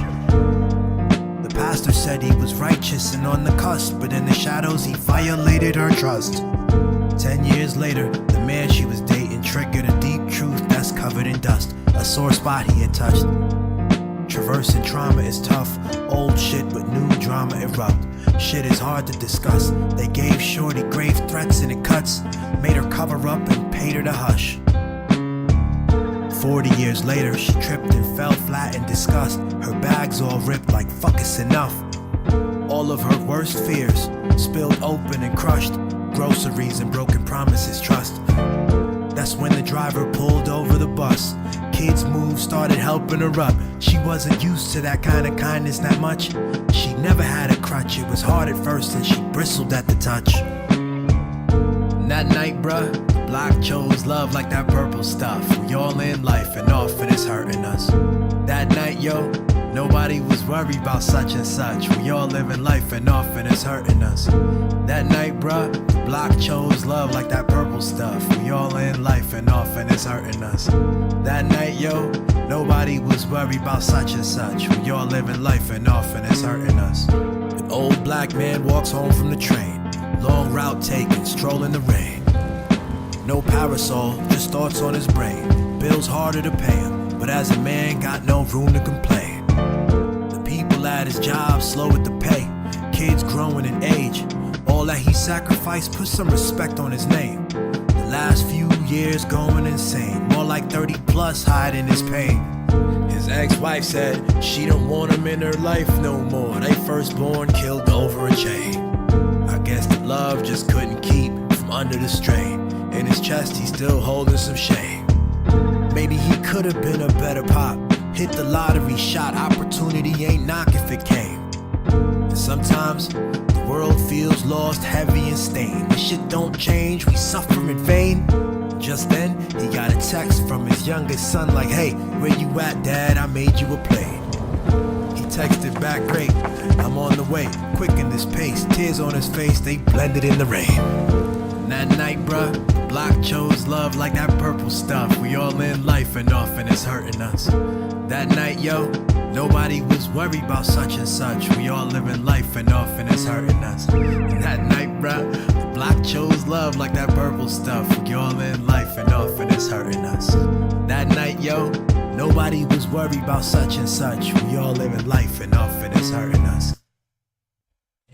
Yes, I love that. I love this one. That's so good. Different vibe. I fuck with it. Exactly. It like kind of really shows your evolution. Yeah, even to get more comfortable to do that kind of stuff. Yeah. Or even to go here. This is the most recent one, so it's about to be running it out here. Which is so interesting because the Fool's Journey in tarot is like the beginning.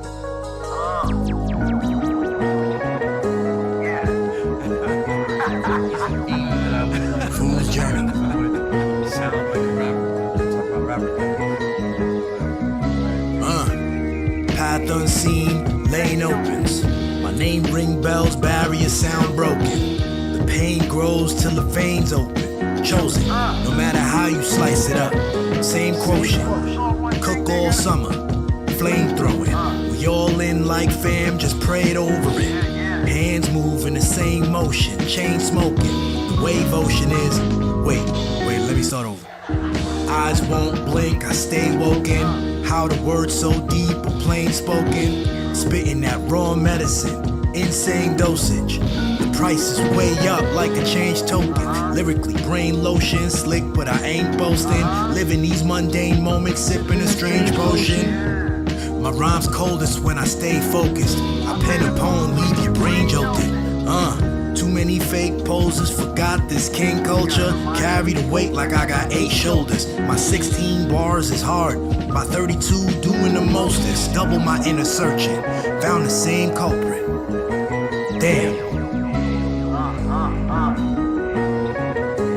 What if I'm limitless though? Yeah, I source metaphors from motherlands. Soon as I think I understand another lands, wait, come again? News coverage is too troubling. Clowns stuck in their heads like the son of Sam. Turn me up round 9-7, summer jam. Toss a dumb fuck in a gutter can. Stuttering, they can't stomach it. Eating MCs and I'm loving it. Billy the process, not my government. The team hustling, these fools rushing in. I pour out for my people and fill my cup again. Truth public, choose love, it's a new covenant. Now they all got questions about my publishing. Pay attention with extreme caution. Type of nigga that shadow box and connect with his dreams often. The man flow like a stream faucet. Awesome, I shoot flame fire, breathe awesome. I leap forward and every step is invested as a seed garden. All directions towards each corner. The peace offering is now. Cradle to coffin. We started, cause we limitless.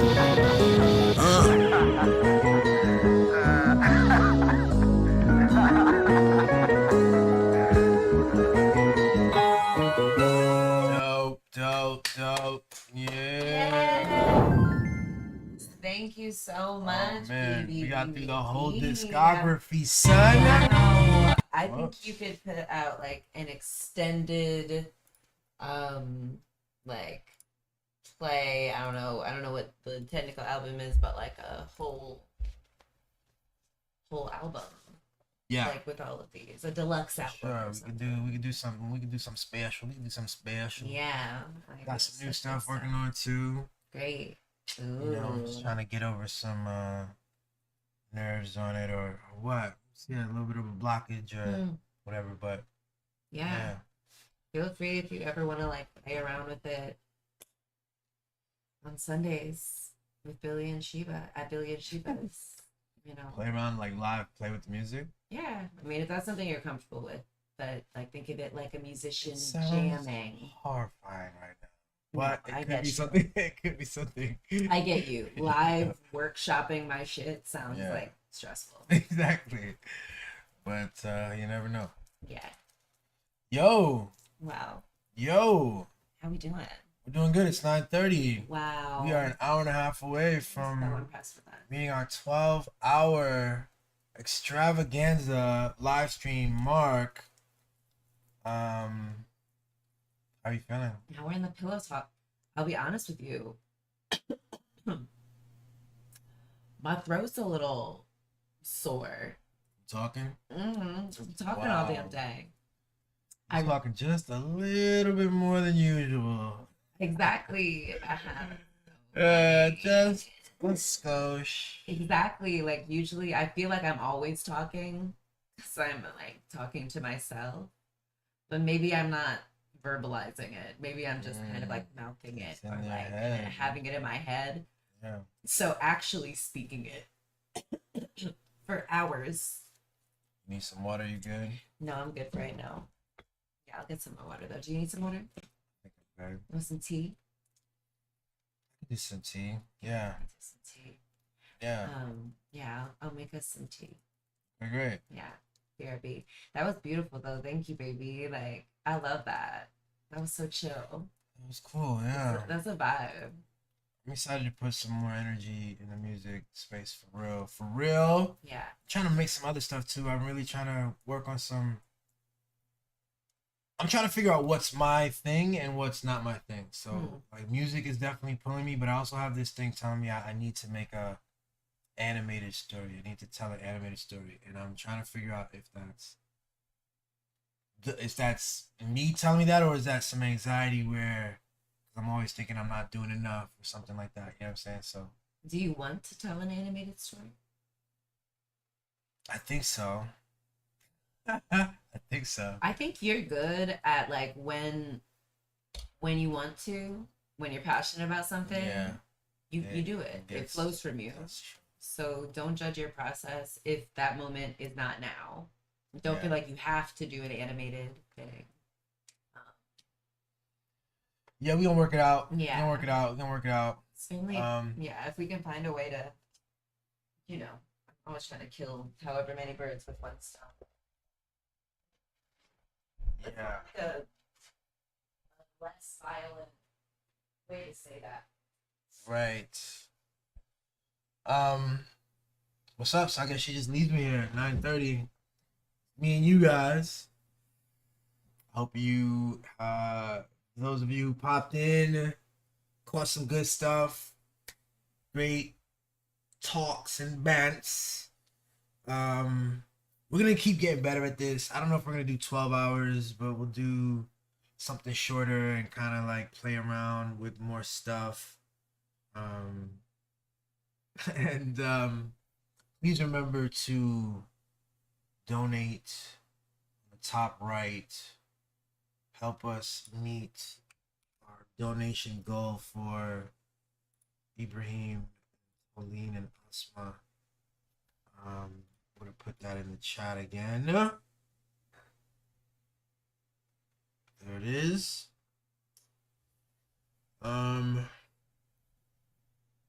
Part of this too, for real, yo, is like, I want to make an entertaining thing for people and learn how to get better at that. But I find that some of our strongest goals come from being like ourselves focused. You know what I mean? I can't tell 100% like what it is for you, but I can set a goal for myself that I can like 100% know that I've met, whatever.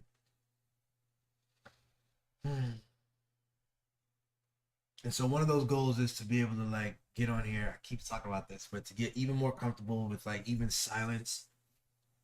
So like right now, not knowing what to say and not really stressing about it, you know. Hey, you got it, kid. Yeah. But I don't know how's the donation stuff looking? Should I check? Yeah. Let's see how we doing. What's the update? Let's see. Okay.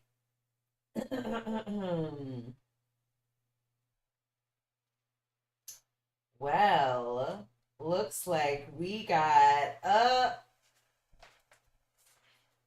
$75.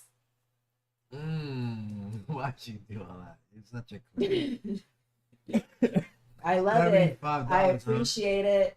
Okay, that's You what's up, got no, for real. story from the Reverend. Thank you so much. Another anonymous donor. Thank you, benevolent comrades and kin. I appreciate it. Yeah. I hope others follow in your generous, beautiful footsteps. You know what's crazy too is that feels, first off, it feels low because you did the setup. Let me just add that. Right? You did the thing where I was excited for some. Then it also feels low because you did a thing on your own without 12 hours. You did a quick chat thing on just your IG and got what? Was it 4,000, 2,000? Yeah. 2,000 in one day, which was a great, awesome thing and a testament to like the generosity of the.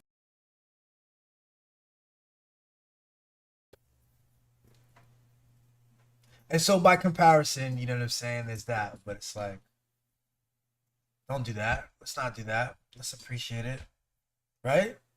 How come I can't figure out the tea for the hot water? Oh, I think there's no water. There's no water in it? No. No. Wow. Alright, you want to talk to the people? Okay. What were we just talking about? Oh yeah, the donation thing. Yeah, like I know that this will be like a beautiful vehicle for lots of wealth to flow in, and like I'm just like really proud of this kind of first foray into it. I think it's great. $75. Hell yeah. Though yeah, Billy is right. I was able to attract like 4,000 pounds, which is like, I don't know, probably like almost 6,000 pounds. I don't really know how the conversion is. $6,000. I don't really know how the conversion works, but dang, I was able to attract that without like doing anything, without doing all this stuff. But that's okay. I gotta channel my female bird energy and just sit and have all these people perform for my affection. Nah, whatever. Yeah. That's all right. 75. I'm actually very honored by that. I think it's beautiful. And we still have an hour and a half left. So let me not even. And yeah, I feel like we can edit some best bits into some promotion material. And yeah, I think let me know either me and Billy, future versions who watch this, or people who are watching this. Yeah, let us know. Is this a vehicle that would please you? Does this serve the collective? And I'm asking that, but I know it does. You guys asked for this, so you're welcome. I think it's really cool and really fun, and I think this is our first foray. We kind of couldn't figure out the collab cam, so it was a little different than how we'd envisioned, and we're gonna figure it's gonna be even more what we envision and even beyond that. So I'm really excited. Yeah. We did so good. I'm so proud of us. OMG. And I'm so grateful for all the people who have been popping by throughout the day. It's amazing. Yeah. I've been loving it. You might have to wait a couple minutes for the hot water to heat up. Oh, it's hot? How does it do that? I don't get it. But I love it. Yeah. Yeah, now that we know how this goes a little bit more, I definitely next time I want to sing more. I want to have more singing. I thought we were going to sing a little bit more. And I think that would make me happy. I would like to, could I have a little more? Thank you. Here, and we can switch back. But yeah, now that I know the tax on the throat, yeah, we just know how it goes. And we can change the order of some things. We can, yeah, think of different things we can do to be gentle with our voices and stuff. Can you open that, honey? Honey. I love you so much. You're so amazing. Can you guys imagine, ladies, can you imagine, a man who would, bring your visions into this reality like this man? So amazing. Perfect. Thank you. Thank you. If you're why are you using a knife, Sheba? I didn't want to wash off the spoon, and a knife was available. Exactly. It's actually more you're right. You're right. Look at get off the stream asking questions like that. You know our silverware situation is. You do that. That's true. It is meager though. For such privileged people with such easy, amazing, abundant lives. We do have. Should I tell them? Oh yeah. We have one fork in this house. A single fork. We're a single fork. She would be hiding forks. I don't understand. It's one of us. I don't know. One of us takes their fork, does who knows what with it. Going to picnics with some floozy. I do love a picnic.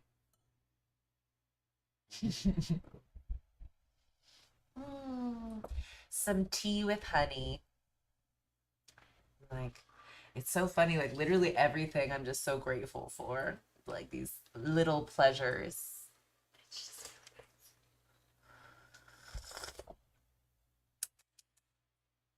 Mm. Yeah. Agreed. Can you like move a little bit over here? I just want to see your beautiful face. Perfect. Love it. Yeah, bros. It's been nice. I enjoyed it. How did you feel? Or and it's fine if you want, some time off camera to process some things. But... Yeah, definitely will process, but let's see. What did I think would be? I thought I'd be more tired than I am. I think that's true. That's good. That nap we took was legit. Legit, bruh. I think some of the. Let me see. Let me get this mic. Yeah. Okay. Nap was clutch. Nap was clutch. I think we had some technical things that I'm gonna look into and figure out. And I think beyond that, it was fun. It's pretty much what I thought it would be, Yeah. Yeah. I'm glad that 12 hours, Yeah. I feel like we went into it with this idea that like this is gonna be easy and fun. And it was. I think part of my thing whenever I do my shows is sometimes I feel like every minute has to be filled with something and it needs to be profound, or like I need to be thoughtful about what I'm saying, all this stuff. And part of this is like recognizing this is not the time for that. I don't know. This is the time for... I'm glad I have that in me, but I need to just fucking learn how to just go and not worry about stuff and to be comfortable in the silence, even that, Yeah, I know that like, some of the most profound stuff comes from the mundane and the casual and the like, seemingly insignificant. Yeah. Like we'll look back and be like, oh my God, that was like brilliant. So yeah, don't put so much pressure on yourself. You are brilliant and profound, so a lot of the stuff you say is going to be that. No stress. Thanks, boo. Yeah, you can be silly, Billy. All right, let me figure this out. Would you rather... Oh, perfect. Isn't it just that easy? Make one little adjustment. Now, look at how... You can't even see it really with the light. I'll figure out a good way. But, like, these are just... I'm so proud of this. Ooh. Better. Still too much, yeah. A little too. But, yeah, you can tell the plaid. This is Tilline's bow. She's wearing a shirt that was like this. And these are also, outfits she was wearing. They're beautiful. Hand painted. Took like hours. She is a talent, though. She is. Yeah, my nail artist. She's this lovely, beautiful Venezuelan woman who was giving me the tea on Venezuela. Apparently, there's two bad guys. The guy who, the U.S. declared the right-wing lady the winner. And so lots of Americans are like, oh, okay, so the guy who won must be the good guy. Nay. There's two bad guys. Apparently, the guy who is in power is a dictator, and he's like disappearing all of the witnesses and people who are protesting them, and the people have been living in, poverty and didn't he take power himself in a coup? Did he? Man, he might have. Yeah. I'll have to ask her. She actually sent me a couple of things about Venezuela and what's actually going on. So that's the thing, like Americans, we could do, like, you gotta ask the actual people from the country and not get our stuff from our news. Even the news that we think is like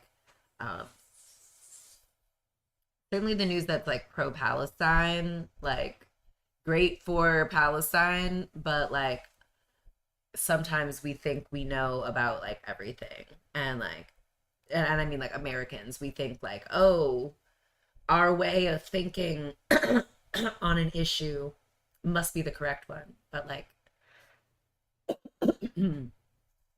we don't know shit, you guys. We're like kind of dumb. It's also sometimes there's no right. So it's like we try to make these parallel things and exactly. So okay, so that bad guy is this a good guy, and we should support something like your friend is saying. And the people of a country are not a monolith necessarily.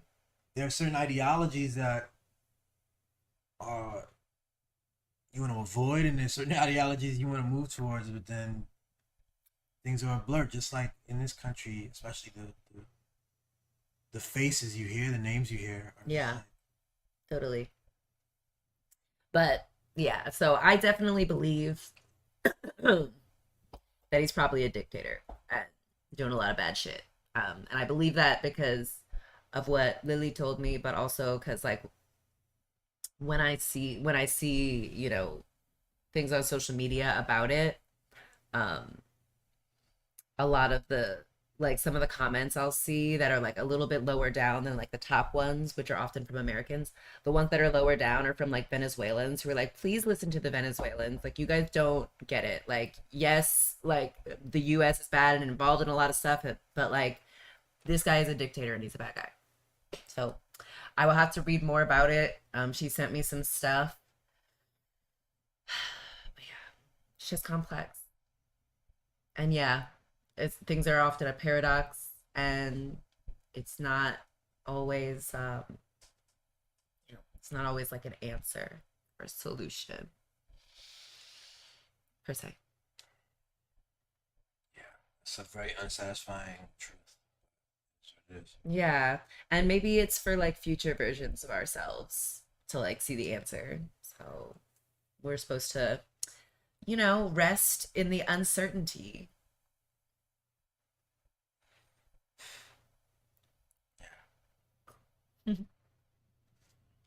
Yeah.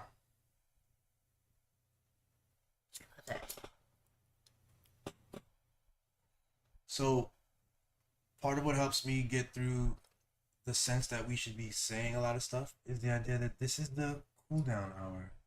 This pillow and talk. There's been a lot of talking all day long. That's okay. This is now. Yeah. No, totally. I mean, that's probably everything's connected. And so, yeah, I only started talking about that like kind of serious political thing because the woman who does my like beautiful nails. Yeah. Oh, that's right. They're from Venezuela. Yeah. Yeah, I'm not just like talking about Venezuelan politics. Something I know almost nothing about. But yeah. But thank you for thinking about that. I was not trying to do that. I was trying to share my. Yeah. I love that, but like it's helpful. Like you're right. We're chilling. We did it, babe. Yeah. Fucking home stretch. Hour in. Oh my lord, I'm so proud of us. It's a big. And that tarot reading, my goodness. Yeah, that was back and watch that. So auspicious. Like it was like literally I couldn't have chosen better ones. My goodness. I'm really excited about this. So that's also why I'm not so anxious about the amount that we saw in the GoFundMe. Because I just know it's coming. I know it's coming. I know this is going to be such a hit. Like, I think this is really what the collective wants and needs. And I think it's going to continue to grow and evolve and expand to accommodate what the collective needs from it. So yeah, I'm hoping when, like, I want to do these until we get this Asma and Ibrahim GoFundMe closed out. And then I want to go on to the next person and or cause. So we'll see. Once we get the hang of this fundraising.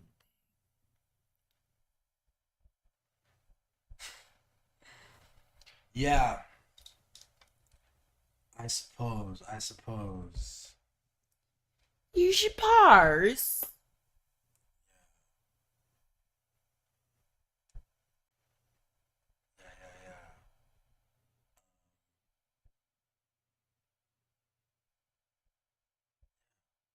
I'm gonna go sit in the couch. I love it. Man, remember when our Sundays were spent like soldiering through a breadlums meeting?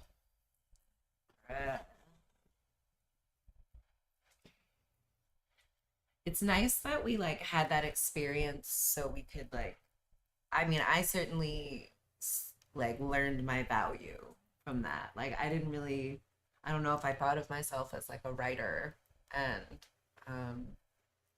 a creative until like going through that process. And then at the end I was like, wait a minute. Are me and Billy carrying this team? Hold up. Billy certainly was. Yeah, so I'm so glad that we are like how we're deciding to allocate our time and our energy and like redirecting it back to us so that we can more effectively redirect it to the collective, because we love you guys, even though you're kind of a mess right now. You know you got a lot going on, and I hope you are encouraged.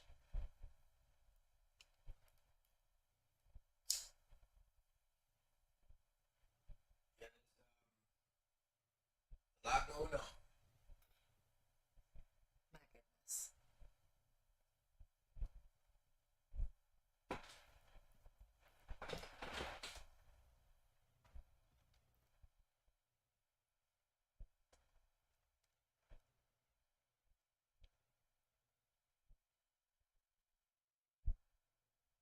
This lighting is like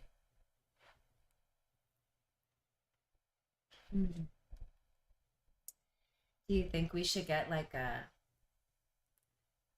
wouldn't mind I love a theme song. It's a beautiful day in the neighborhood, a wonderful day for a neighbor. Would you be mine? Something like that, but like maybe like trap. Something we can shake our butts to. No, I don't know. Reverse appropriation.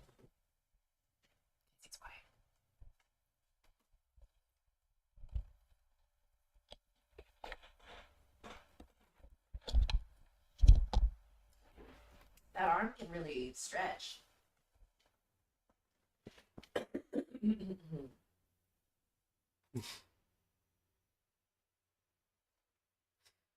What? It's so funny. That arm can really stretch. It's like it's just a funny thing to say. It can. It's got a lot of extension. It got a big wingspan. Surprising.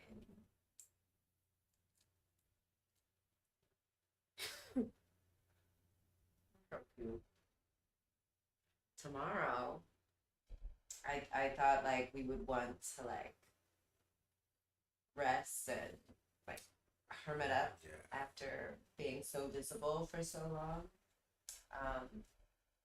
So yeah, I think we're gonna go tubing. Tubing. Yeah, love it.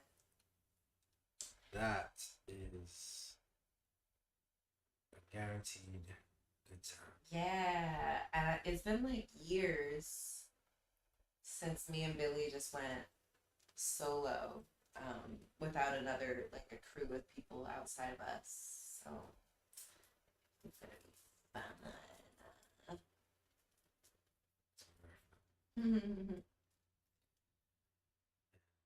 Super relaxing. Yes, and I think that's like really the vibe. It's like personally, I've been feeling like I don't want to go on vacation, until At least until I get this GoFundMe closed out. Which I feel like will encourage me to make that happen. Manifest that. Call that in. But in the meantime, I love it. I'm excited to go tubing.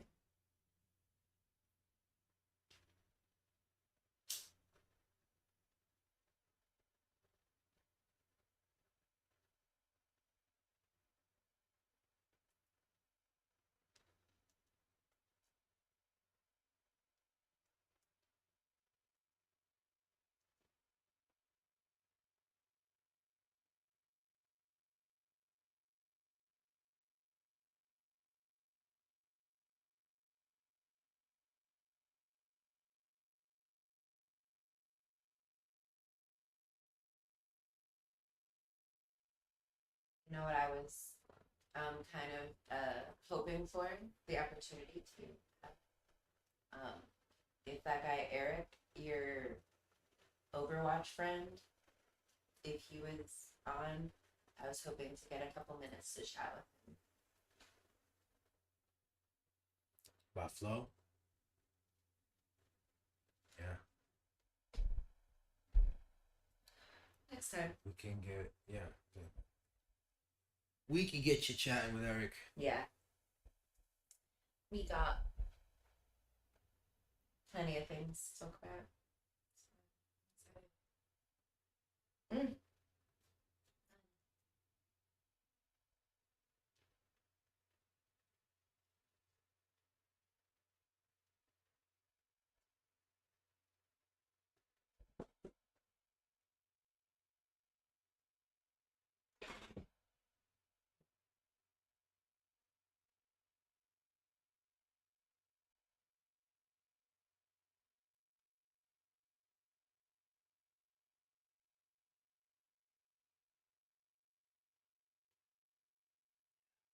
Mm-hmm. Now that I've like looked at this like screen and backdrop all day, yeah, we should think about how we want the color scheme. I love the color of that parasol that we saw at Artscape yesterday. That purple.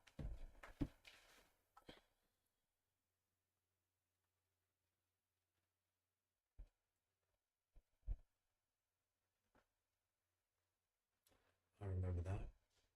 I think that can also be very lovely in our picture.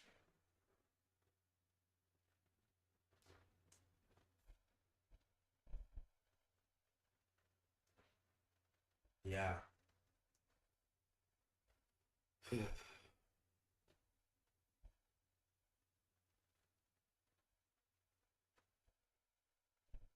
Yeah, we gotta do the walls up there. I don't know, this doesn't bother me. I remember when we first got it, we thought this was just like too harsh of a blue, but Yeah, it doesn't bother me. it bothers me less now for some reason. Yeah, I think maybe should we paint the rest of the room blue? A different blue maybe. Well, that'd be interesting. Yeah. Or have this be accent blue so that paint the rest something. We could paint it a different color blue, and it could be an accent blue. Yeah. That could be cool. I saw a nice thing on Pinterest, these like different shades of blue in like one room motif. I liked it. It was nice.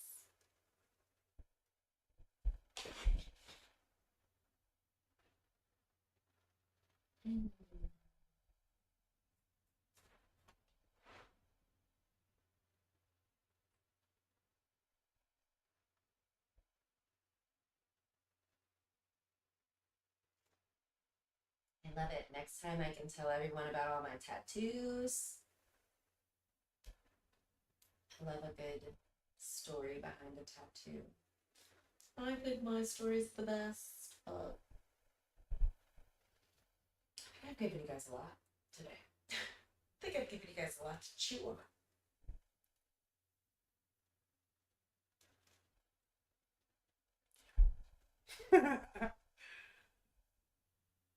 Possibly. Possibly. Yeah, your tattoos are interesting and meaningful, and the two of them are. Don't tell. Oh, don't even Reveal. That'll be for your next episode time. 2. I know, No like. spoilers, ladies and gentlemen. Yeah. Yeah.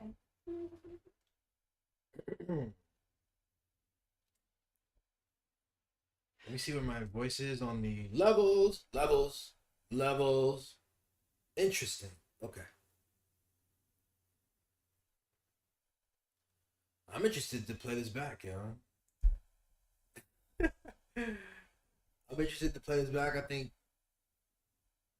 there's no way to know what it looks like, you know? Yeah. While you're in it. And like, I think it looks pretty cool. Like, but yeah, like it's gonna be really interesting to watch back. Oh my gosh. So impressed with us. Wow. Great. And yeah, me and you are people who like, you know, evolve quickly, or like, you know, we can incorporate new information quickly, adapt, and like make our shit even better. So hell yeah.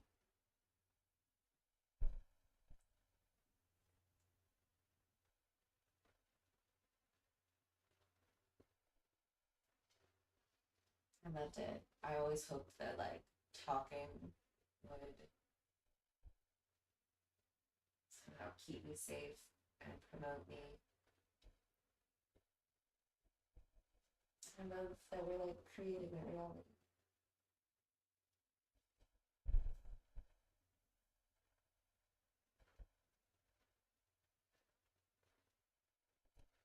Yeah, yo.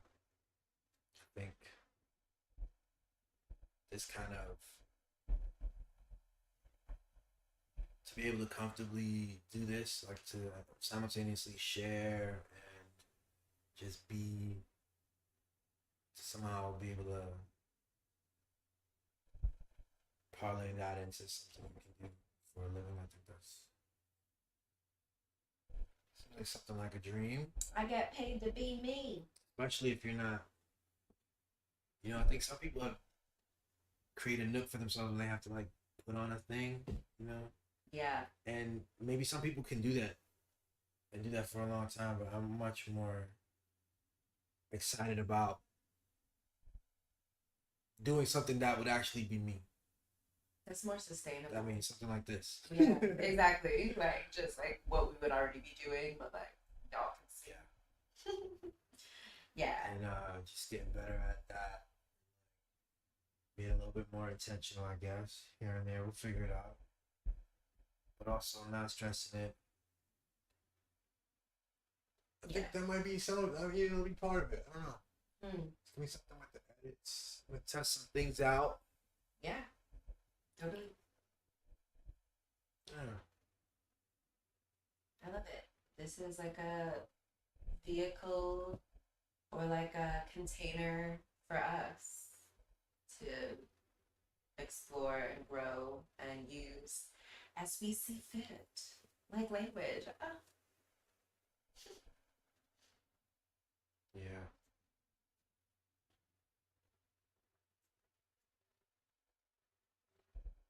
Like any creation.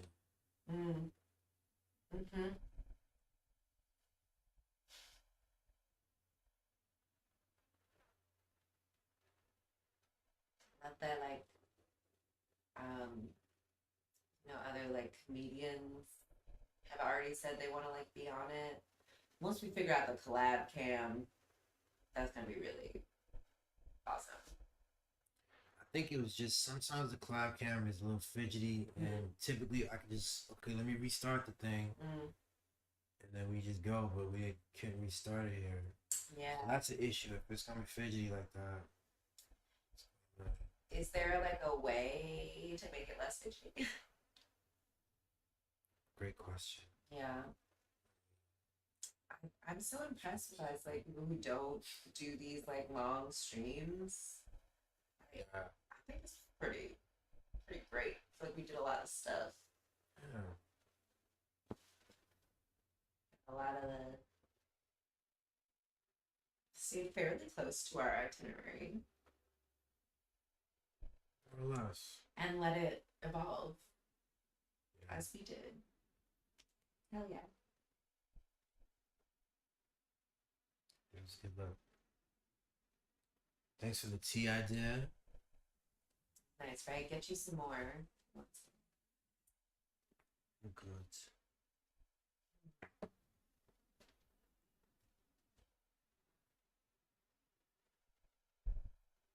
About 10 o'clock here, 10 p.m. here. I think it means it's about 5 a.m. in Palestine. Hope y'all are doing okay. I hope y'all had really lovely dreams, and I hope they like carry you through the day. And yeah, hope you have like, I don't know, more luck and yeah, everything you need to get through this. Hope we can help make it a little easier somehow.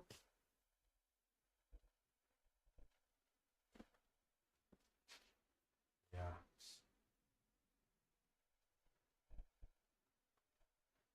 I second all of that. I love it because I feel like we're people who are really good at bringing our dreams into this reality. So that's pretty fortunate for the collective. I second that, and you know, to the people of Palestine and Congo and Haiti and Western Sahara and Sudan and so many other places that we call the global south that are either like going through a clear examples of like violence and genocide or occupation or apartheid, all these words that we have that point to different gradations of like abuse, land theft, resource theft, you know, some people's capitalism. And that's where we get into these things, because people want to defend capitalism.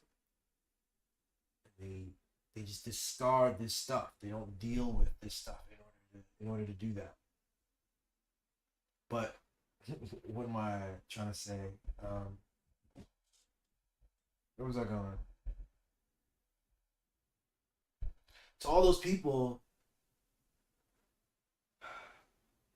you know, yeah,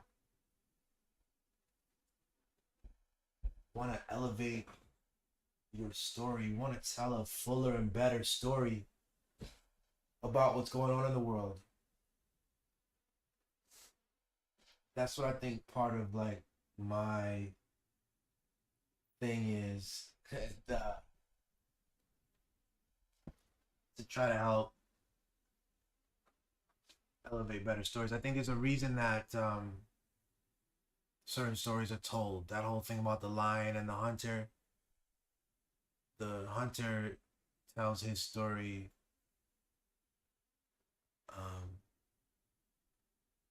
because there's power in that. You know, it's like so. Also, even that like analogy, you know, implies that we're different species who can't understand each other. But we're not. Yeah. We can do a different metaphor. No, in any event. No, but it was like there's also there's the lion hunter metaphor is also sometimes it's just to the victor goes, like, you know what I mean? History is written by the winner. All that presupposes war and presupposes all that, but like sometimes I struggle because I know I want to like have people motivated so that they can tell their stories. But I don't even know where to. Like, I'm at a loss for words for what is going on over there, what people are going through, and sometimes we tell a story about ourselves as Black Americans that are, you know, and where I grew up about war zones and things like that, and it does it some of that makes sense. It's insane. Yeah. Y'all are in a war zone. So. Yeah. That's crazy. Yeah. I'm so glad that we now have like the technology so that like not only the victor is the one who can tell the story. Like now we all can. Yeah, I mean, to a degree, you know, and people will find their ways to cut that off, you know. Control the algorithm, cut the electricity, control batteries, and control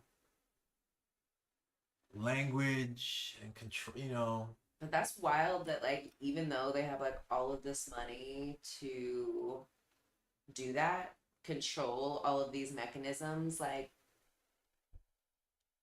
we're still, I think we're still gonna figure it out. Like it's kind of like comforting that like they're spending all of this money to like, you know, try to silence us, and like I don't know, we're hoarse from talking so much. You know, we're like reaching people all over the world. You know, our ancestors really couldn't have dreamed of like being able to like not only tell their story, but for it to reach so many ears, and to not be like ephemeral. Like it's, you know, something that's gonna stick with you, and because it's like an idea, because it's like a voice, I don't know, I think it lasts. It's really powerful.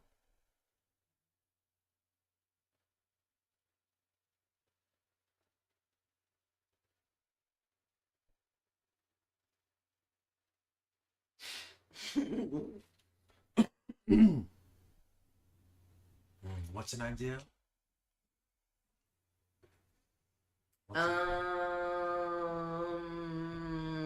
Storytelling, our stories. Yeah.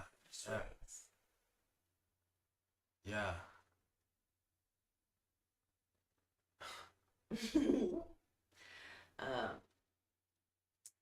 But throughout the day, I've spoken of ideas that like can't be destroyed and thus are durable and will live on. Like home, I think, and resistance.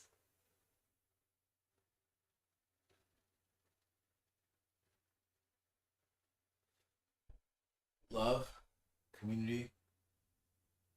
Mm-hmm. Yeah, absolutely. Justice. The idea that there's such a thing. Some people don't believe in that. They make choices with the assumption that they're not gonna be any consequences, not gonna be any justice. I don't know. I like feel like on some level that's my job. We have this idea of like, you know, history will judge you poorly. Like, I don't know about all that, but Sheba certainly will judge you poorly. Imminently. Like, immediately. History seems like it needs some time, and it's like amorphous and in the future, and a lot of people might not see it. Y'all gonna see my judgment. And you better hope that I like judge you well. I judge all of the people who are donating very well. Thank you. You're hearing me. I appreciate you. And like, it's amazing. It's amazing. Babe, T-minus 44 minutes. T-minus 44. I love it.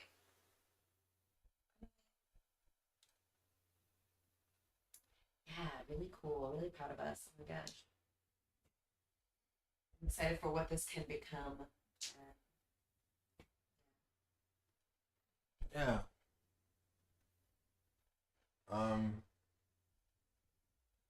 I think I definitely pressed through moments of anxiety and stuff. That's growth. I think it was good to go back and hear some of the music, some of the early stuff too, like this on camera while doing that. Yeah. The cartoons as well. It's fun. Go back. Done quite a lot actually. It's pretty weird. Like that's why I was like, damn. Look how much two people can get done in 4 years. 3 years really. Like I feel like 1 year we didn't really do that much. But I don't know, maybe I'm making that up. I don't know what I'm talking about. Yeah. Like in 4 years, like we put out more than like I don't know what math you're doing, but we did have like a year of hardcore partying, and then the world went cuckoo for Cocoa Puffs. Well, of course, that's when we first met. But we've known each other 5 years. Right. So I think like 4 of those years though, we like without even trying, we were just like putting out so much and stuff. You more so than me. I didn't really start until the last 2 or 3 years. You've been crushing it, and you've been doing live stand-up comedy, and you were a finalist for Baltimore New Comedian of the Year. That's true. That's true.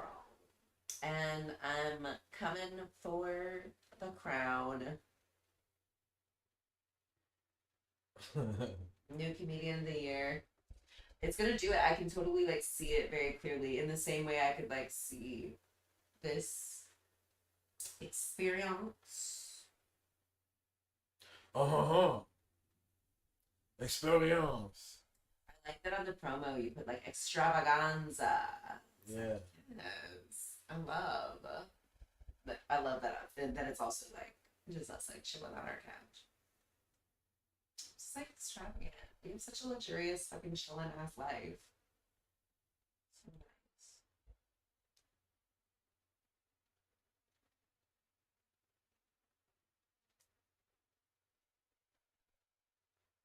Mm-hmm.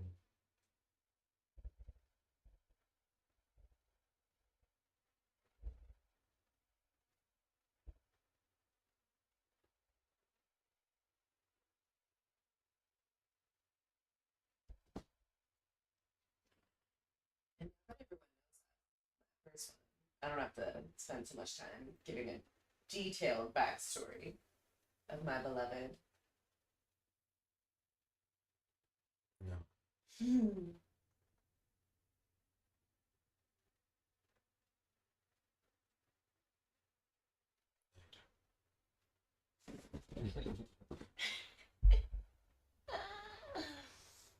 Worth it. Worth it, bruh. Please don't knock. Water receptacle is on board. Let me finish this.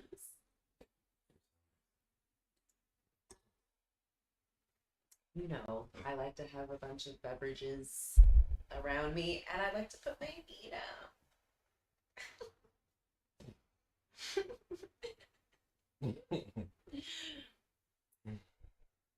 Speaking of which, I did put a beverage up there where your hand is near. Mm-hmm. Yeah. But you got it. I think you got a natural. I peeped it. You know me. You know me so well. And I love you.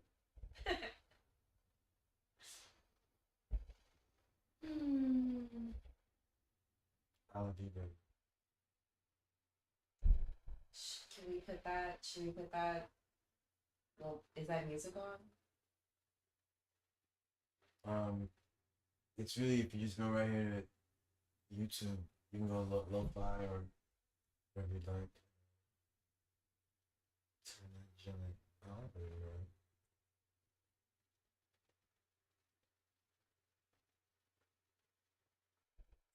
So I don't know what This one? what happened to the whole thing over there. Okay. Okay, there's that. And then there's this. Yeah, just click the search bar. That in the YouTube. Oh, okay, yeah. Sorry. What am I looking at? I think you wanted some. Oh, yeah. Jesus.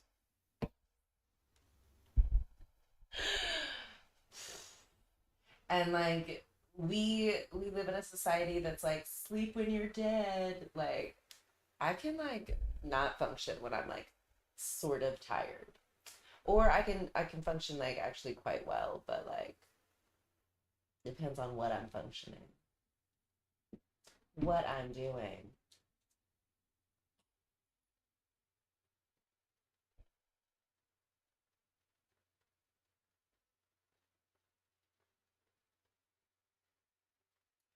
What's the vibe?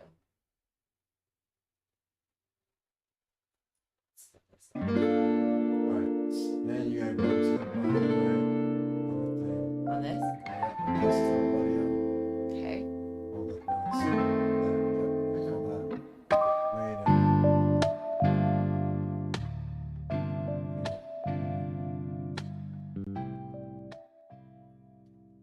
That? a little bit more. Right there. Okay. That's nice. Should I turn it down on... What does that do? It just turns it down out here. Yes, and the mic is picking up some of it.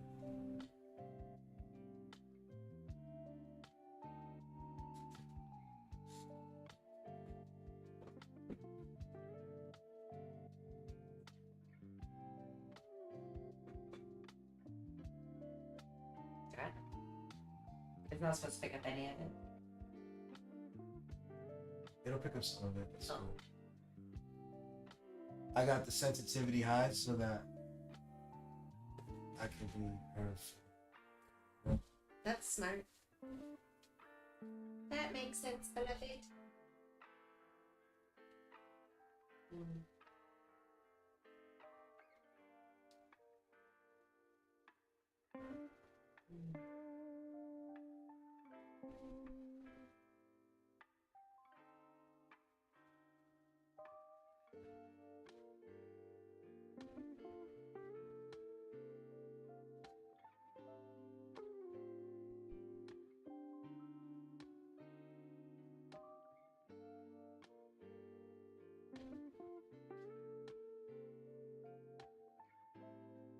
I would love to do some laundry this week.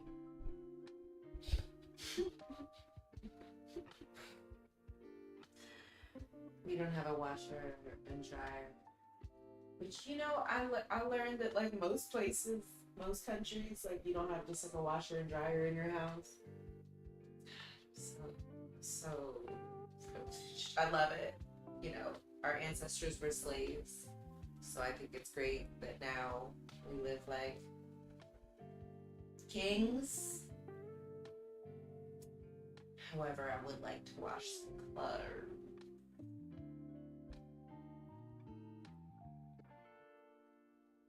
I'm with that.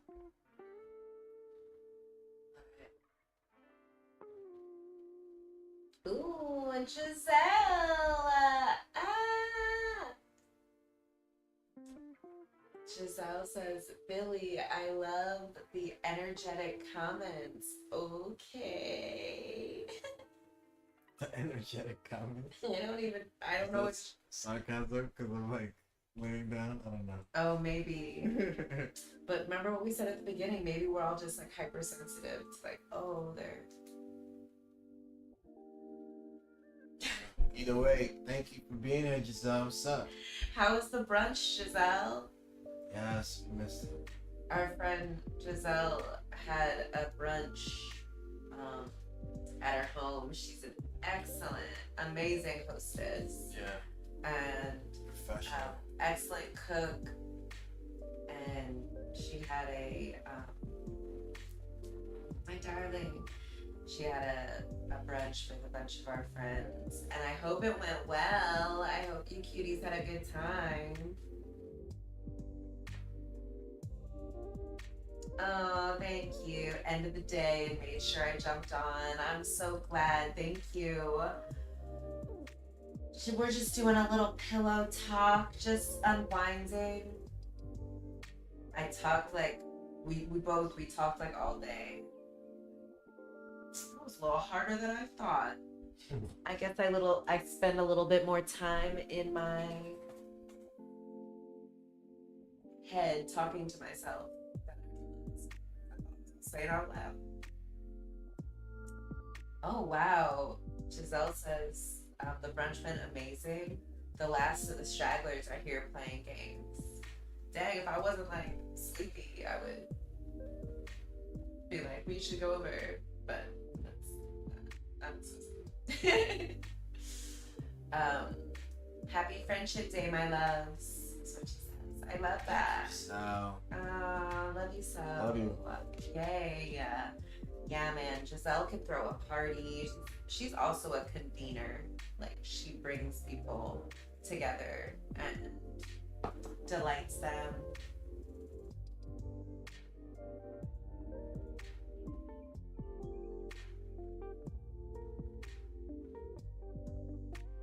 Frankie!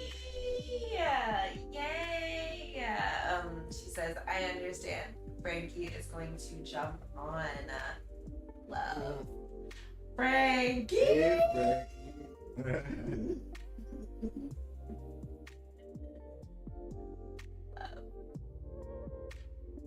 Yeah, we've just been like around such beautiful people recently. I'm really jazzed. The beautiful energy that has found its way to us. It's amazing. That's for sure.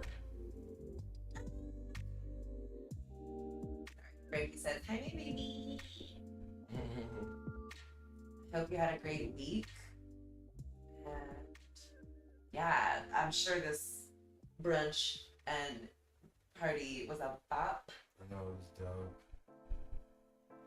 I'm sure. We missed it. We'll be there next time. Yeah, we'll be there next time. Unless it's on a Sunday. If we do this again, which I would love to. I mean, when we do this again, we absolutely will. We're gonna do it again. It might not be every Sunday. Might not be every Sunday. I don't know if we're gonna talk about overtime. Let's do some again. Yeah, it's true. So funny. We're joking about Natty.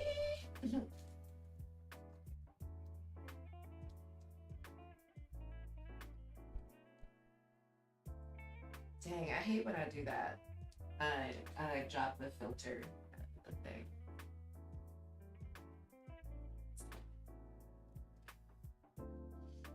But yeah, this was super fun. I would love to do like a fundraising. I've told them this, like a fundraising, like oil wrestling thing. Oh, that's so true. You know, Frankie says you can film from there. That's true. We got a whole setup. It's a whole thing. No, I'm kidding. It's not really that big of a thing. But like, we could definitely like collab cam in and like see what you cuties are doing. See what you guys are, you know, what games you guys are getting into. Giselle said like people were playing games. Like what type of games? Yeah. Last time we were there, like she had a game night, but they were like all games that like she had invented. That's right. That was so nutty, yo. Yeah. Really clever stuff too. Yeah. That's Gigi. That's Gigi.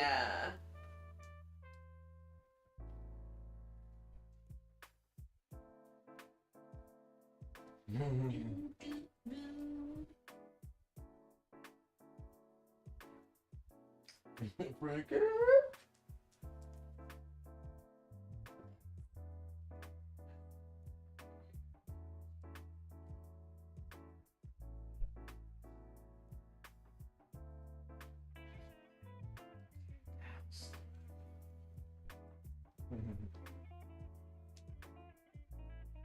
I can't even hear the music. Want me to turn it up?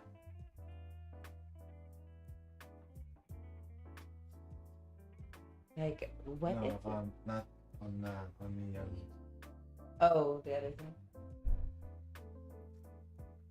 And to do that, I pull this up.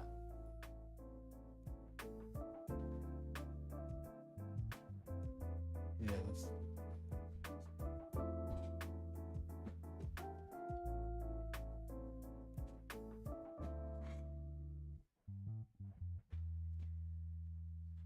Fantastic, fantastic. No, this freaking lighting and camera combo is just beautiful. What does Ayohara mean again? Thank you? Or like gratitude? Or bye? Oh, I hope she didn't say bye in another language and I missed it. Oh no. What does it say? Ayahara. Ayohara. Yeah, next time we're gonna come, I'm gonna have a couple of Arabic words and phrases synthesized.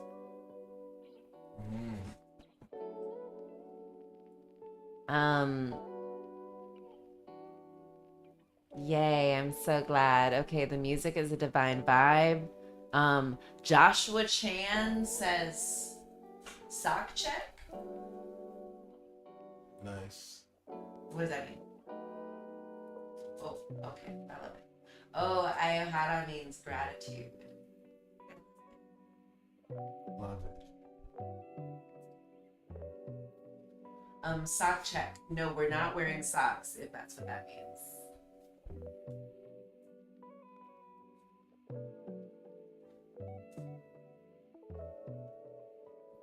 Donate $20 and we will wear socks next time. Oh wow. Okay, he says it's like a fit check, but just for socks. I love it. No, these are my like favorite socks. I probably shouldn't even be doing this. I'm sure someone's like screen capturing it and going on Foot Finder and stealing my good feet pics. Or maybe not, but Foot Finder? Mm-hmm. Is that a thing? You know it's a thing. I know it's a thing. You know Foot Finder's are. Only because we know a couple of people who were like, should I just put some like feet pics up on Foot Finder? It's like, yeah, Tinder or like, yeah, kind of for people who like looking at feet. Feet Finder, babe. Yeah. What did I say? Foot Finder. Oh yeah. You want that 1 foot? You got to go somewhere else. What? It's a real thing, son. I mean, first of all, I know that everything's a real thing. Everything's a real thing. But just this, they have like an animated, like how it works with this little feet, whatever it's showing you. Man, that would have been a cool project for you to be on. Wow, man. Hey. Is it something that we can do? Is like feet for Palestine?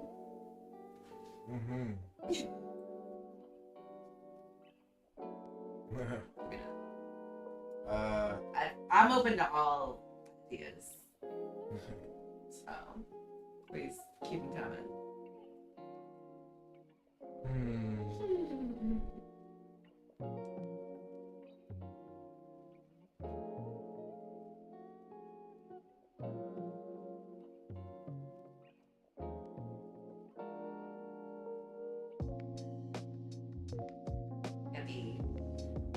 Maybe I would like, I think between now and the next Sundays at Billy and Sheba's,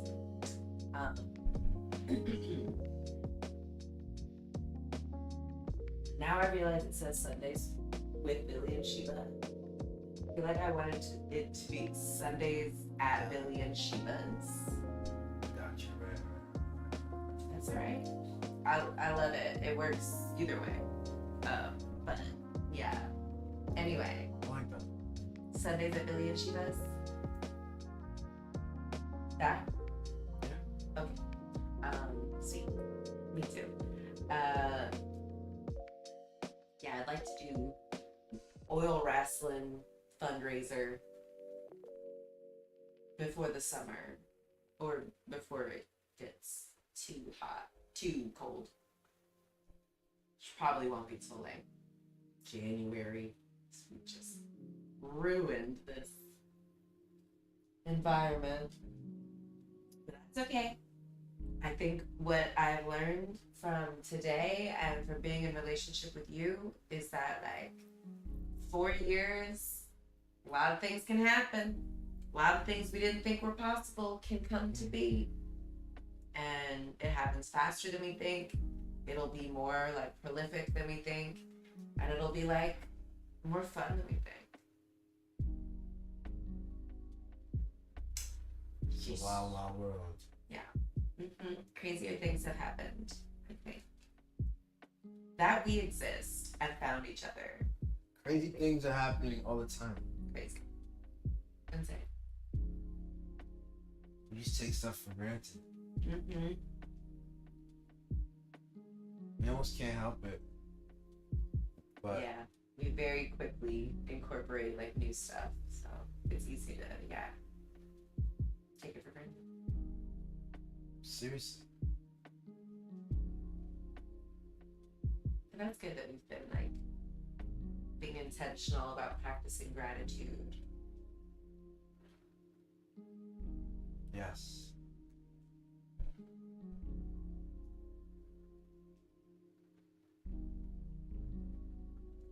"22 minutes, babe." Oh, yeah.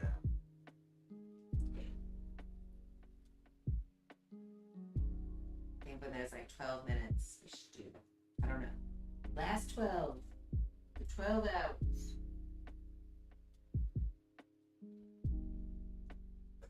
I don't know. I won't hold myself to it. But 12. 12 things I liked about these 12 hours. That's it.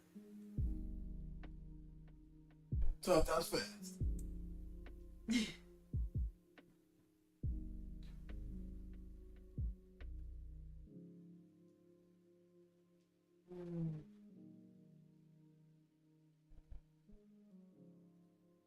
Yeah.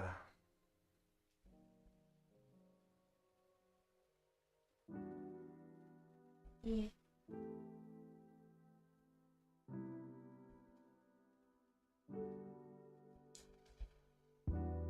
I'm excited for this week. I feel like this was like very auspicious new moon. Oh my gosh, y'all should have seen it. I did a tarot reading for like this experience, this show, Sundays at Billy and Sheba's. And it was like so freaking auspicious, so on point, so affirming. Like I'm relieved. Like this is gonna be like a really cool, I don't even know what to call it. Creation.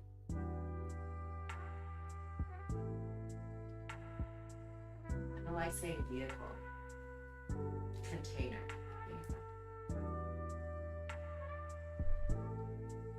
Environment.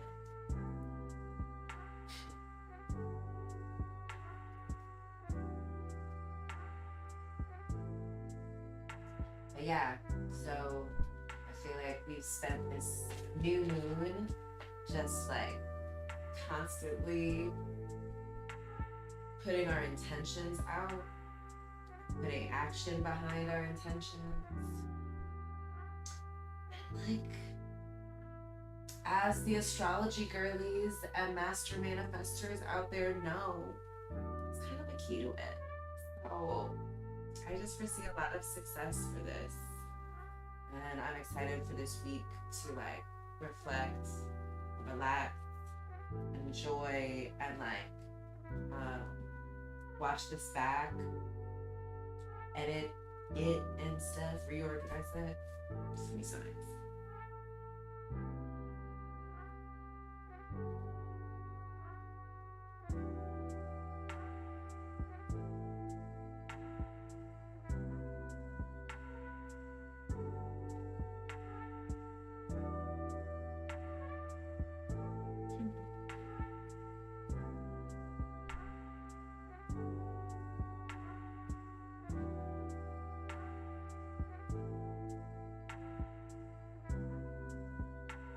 I want this to feel like when Frankie came over, or like when Unique's over, when Sephora's over, and people can just like chill and create and play and like talk.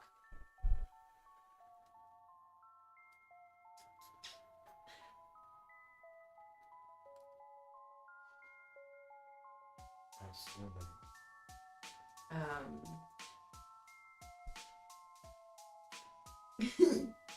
Giselle says, I look forward to your next time when I can go sleep with you two.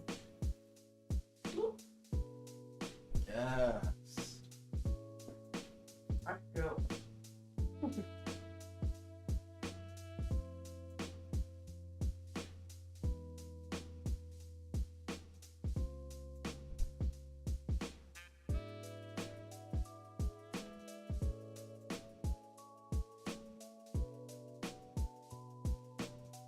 Yeah, little me would be like so ecstatic to know that I turned out to be such a bad bitch.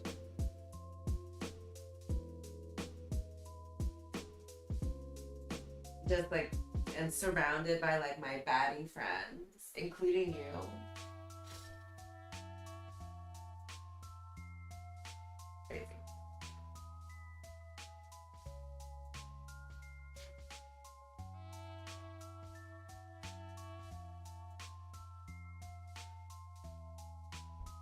It's a great look.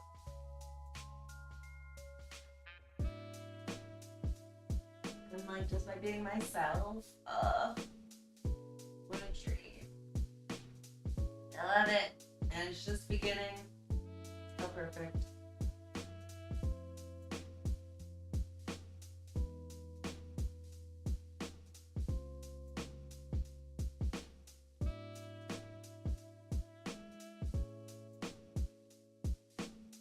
So the sock check thing was on the Twitch stream, I think. I think these are two different, yeah.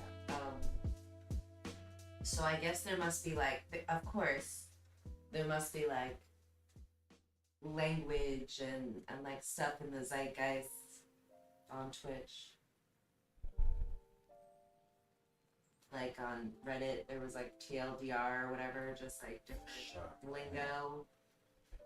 Sock check is one of them. Me. I know. Maybe that.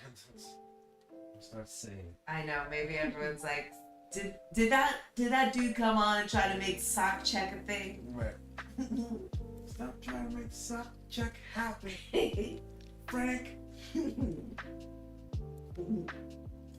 think it's a valiant effort, Joshua.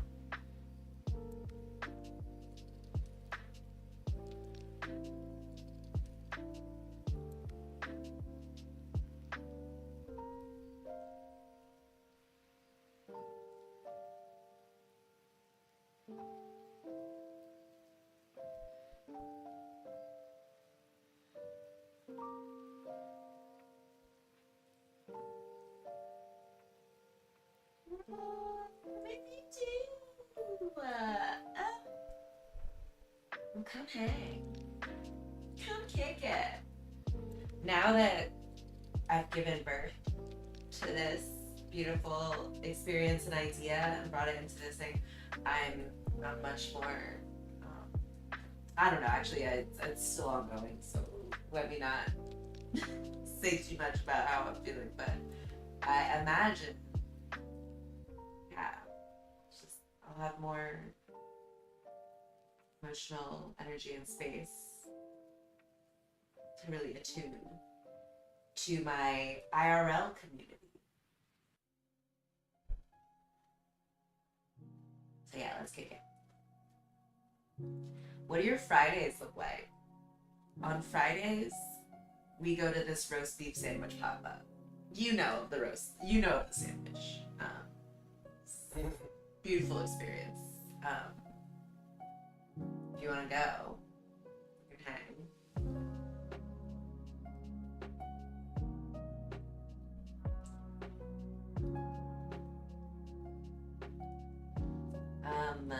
Do the pop-up. Yeah, let's do the pop-up. Like, let's see if we got any donations in the past hour. Not yet, but that's okay. Y'all, we've raised $75 today, which, you know, I guess I've done worse for less. But I definitely want to do better for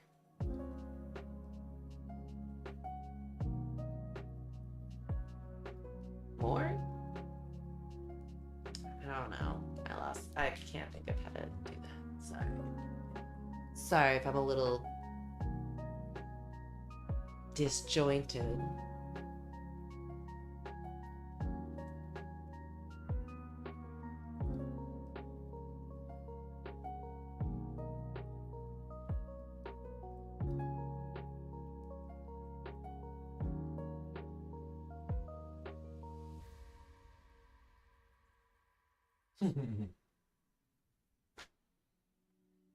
Yeah. It was a great first test. Great coming out of the block. Like, y'all, we made all this up. Yeah. This is just us bullshitting for hours. And Frankie, tell me, is this like kind of like, I feel like this is what it's like to hang out with us. Just like me yapping almost nonstop.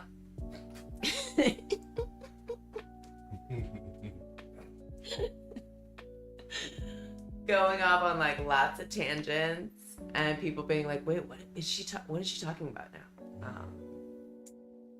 And Billy doing some like cool ass music, doing a really cool drawing, trying to keep me on track. It's great. Beautiful. Yeah. Plus weed and some food. Not weed, plus cigarettes and food. Yeah, I was like, huh?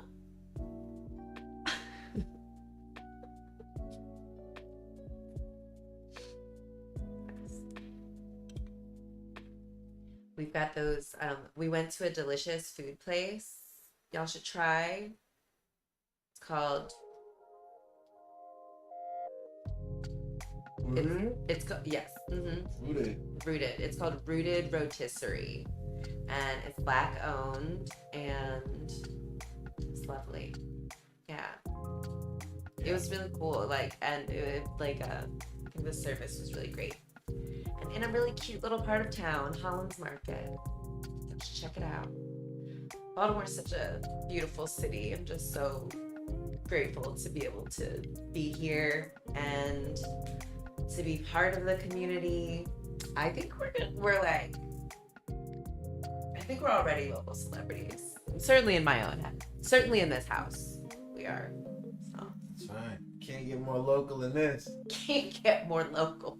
Local as hell out here, baby. Exactly. It is farm to table over here. And yeah, I love it. It's been really cool, and I'm just so so jazzed.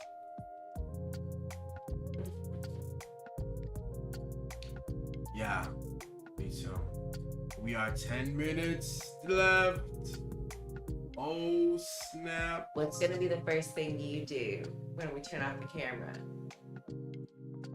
Give you a hug and a kiss. Yeah, totally. Love you so much. Yeah. so honored that Ibrahim and Asma and Toli came and watched for a little bit. Yeah. For a long time. I was like, oh my gosh. I was so happy for everyone who popped in. I'm like, what the heck? I know. What the heck are they doing? I hope they enjoy that. Yeah, totally. I'm excited to see the portrait when it's finished. Yeah. That's dope. I think it's a fun thing. I think each time we can find like something that relates to what we're fundraising for.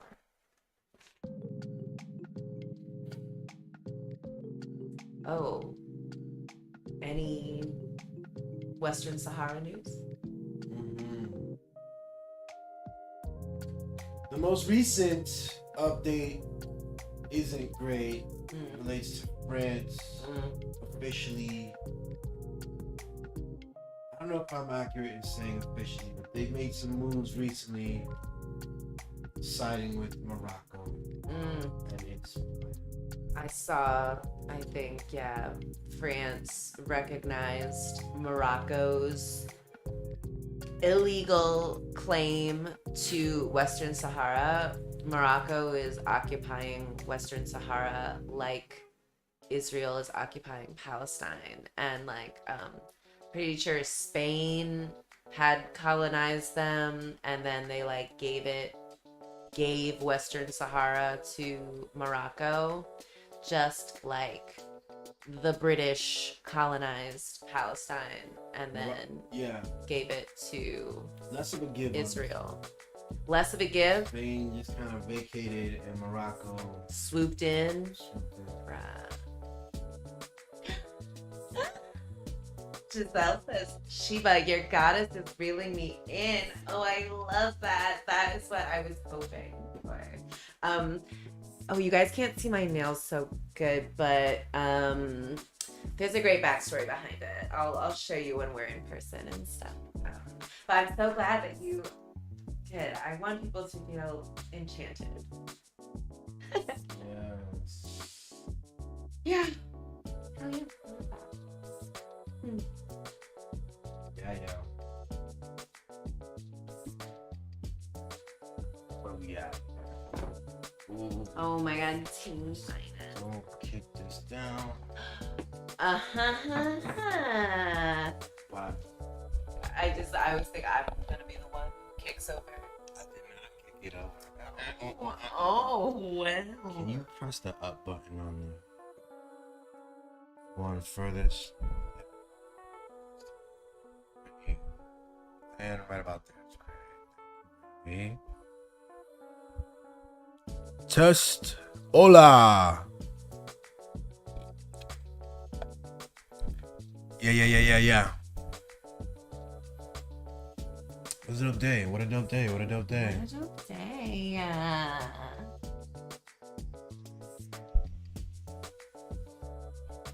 what's the temperature tomorrow?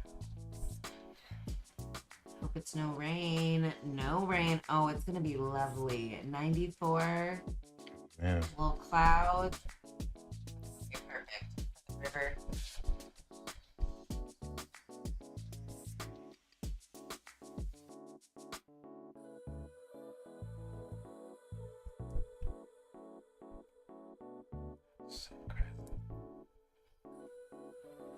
So crazy. What? World. We covered a lot of ground today too, man.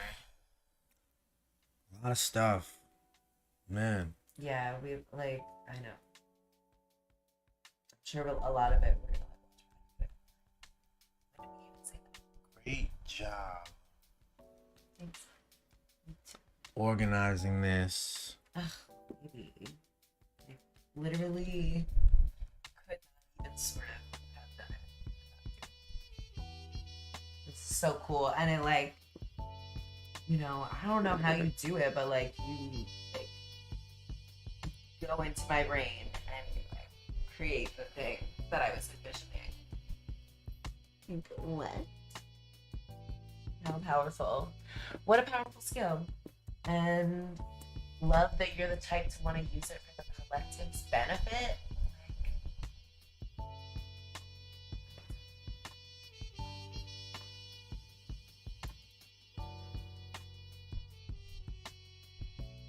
Thank you.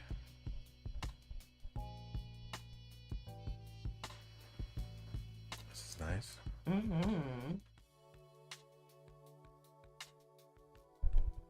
Yeah, one day you're gonna be giving us our own lo-fi beat background music. For sure. If that's something that speaks to you. I got it.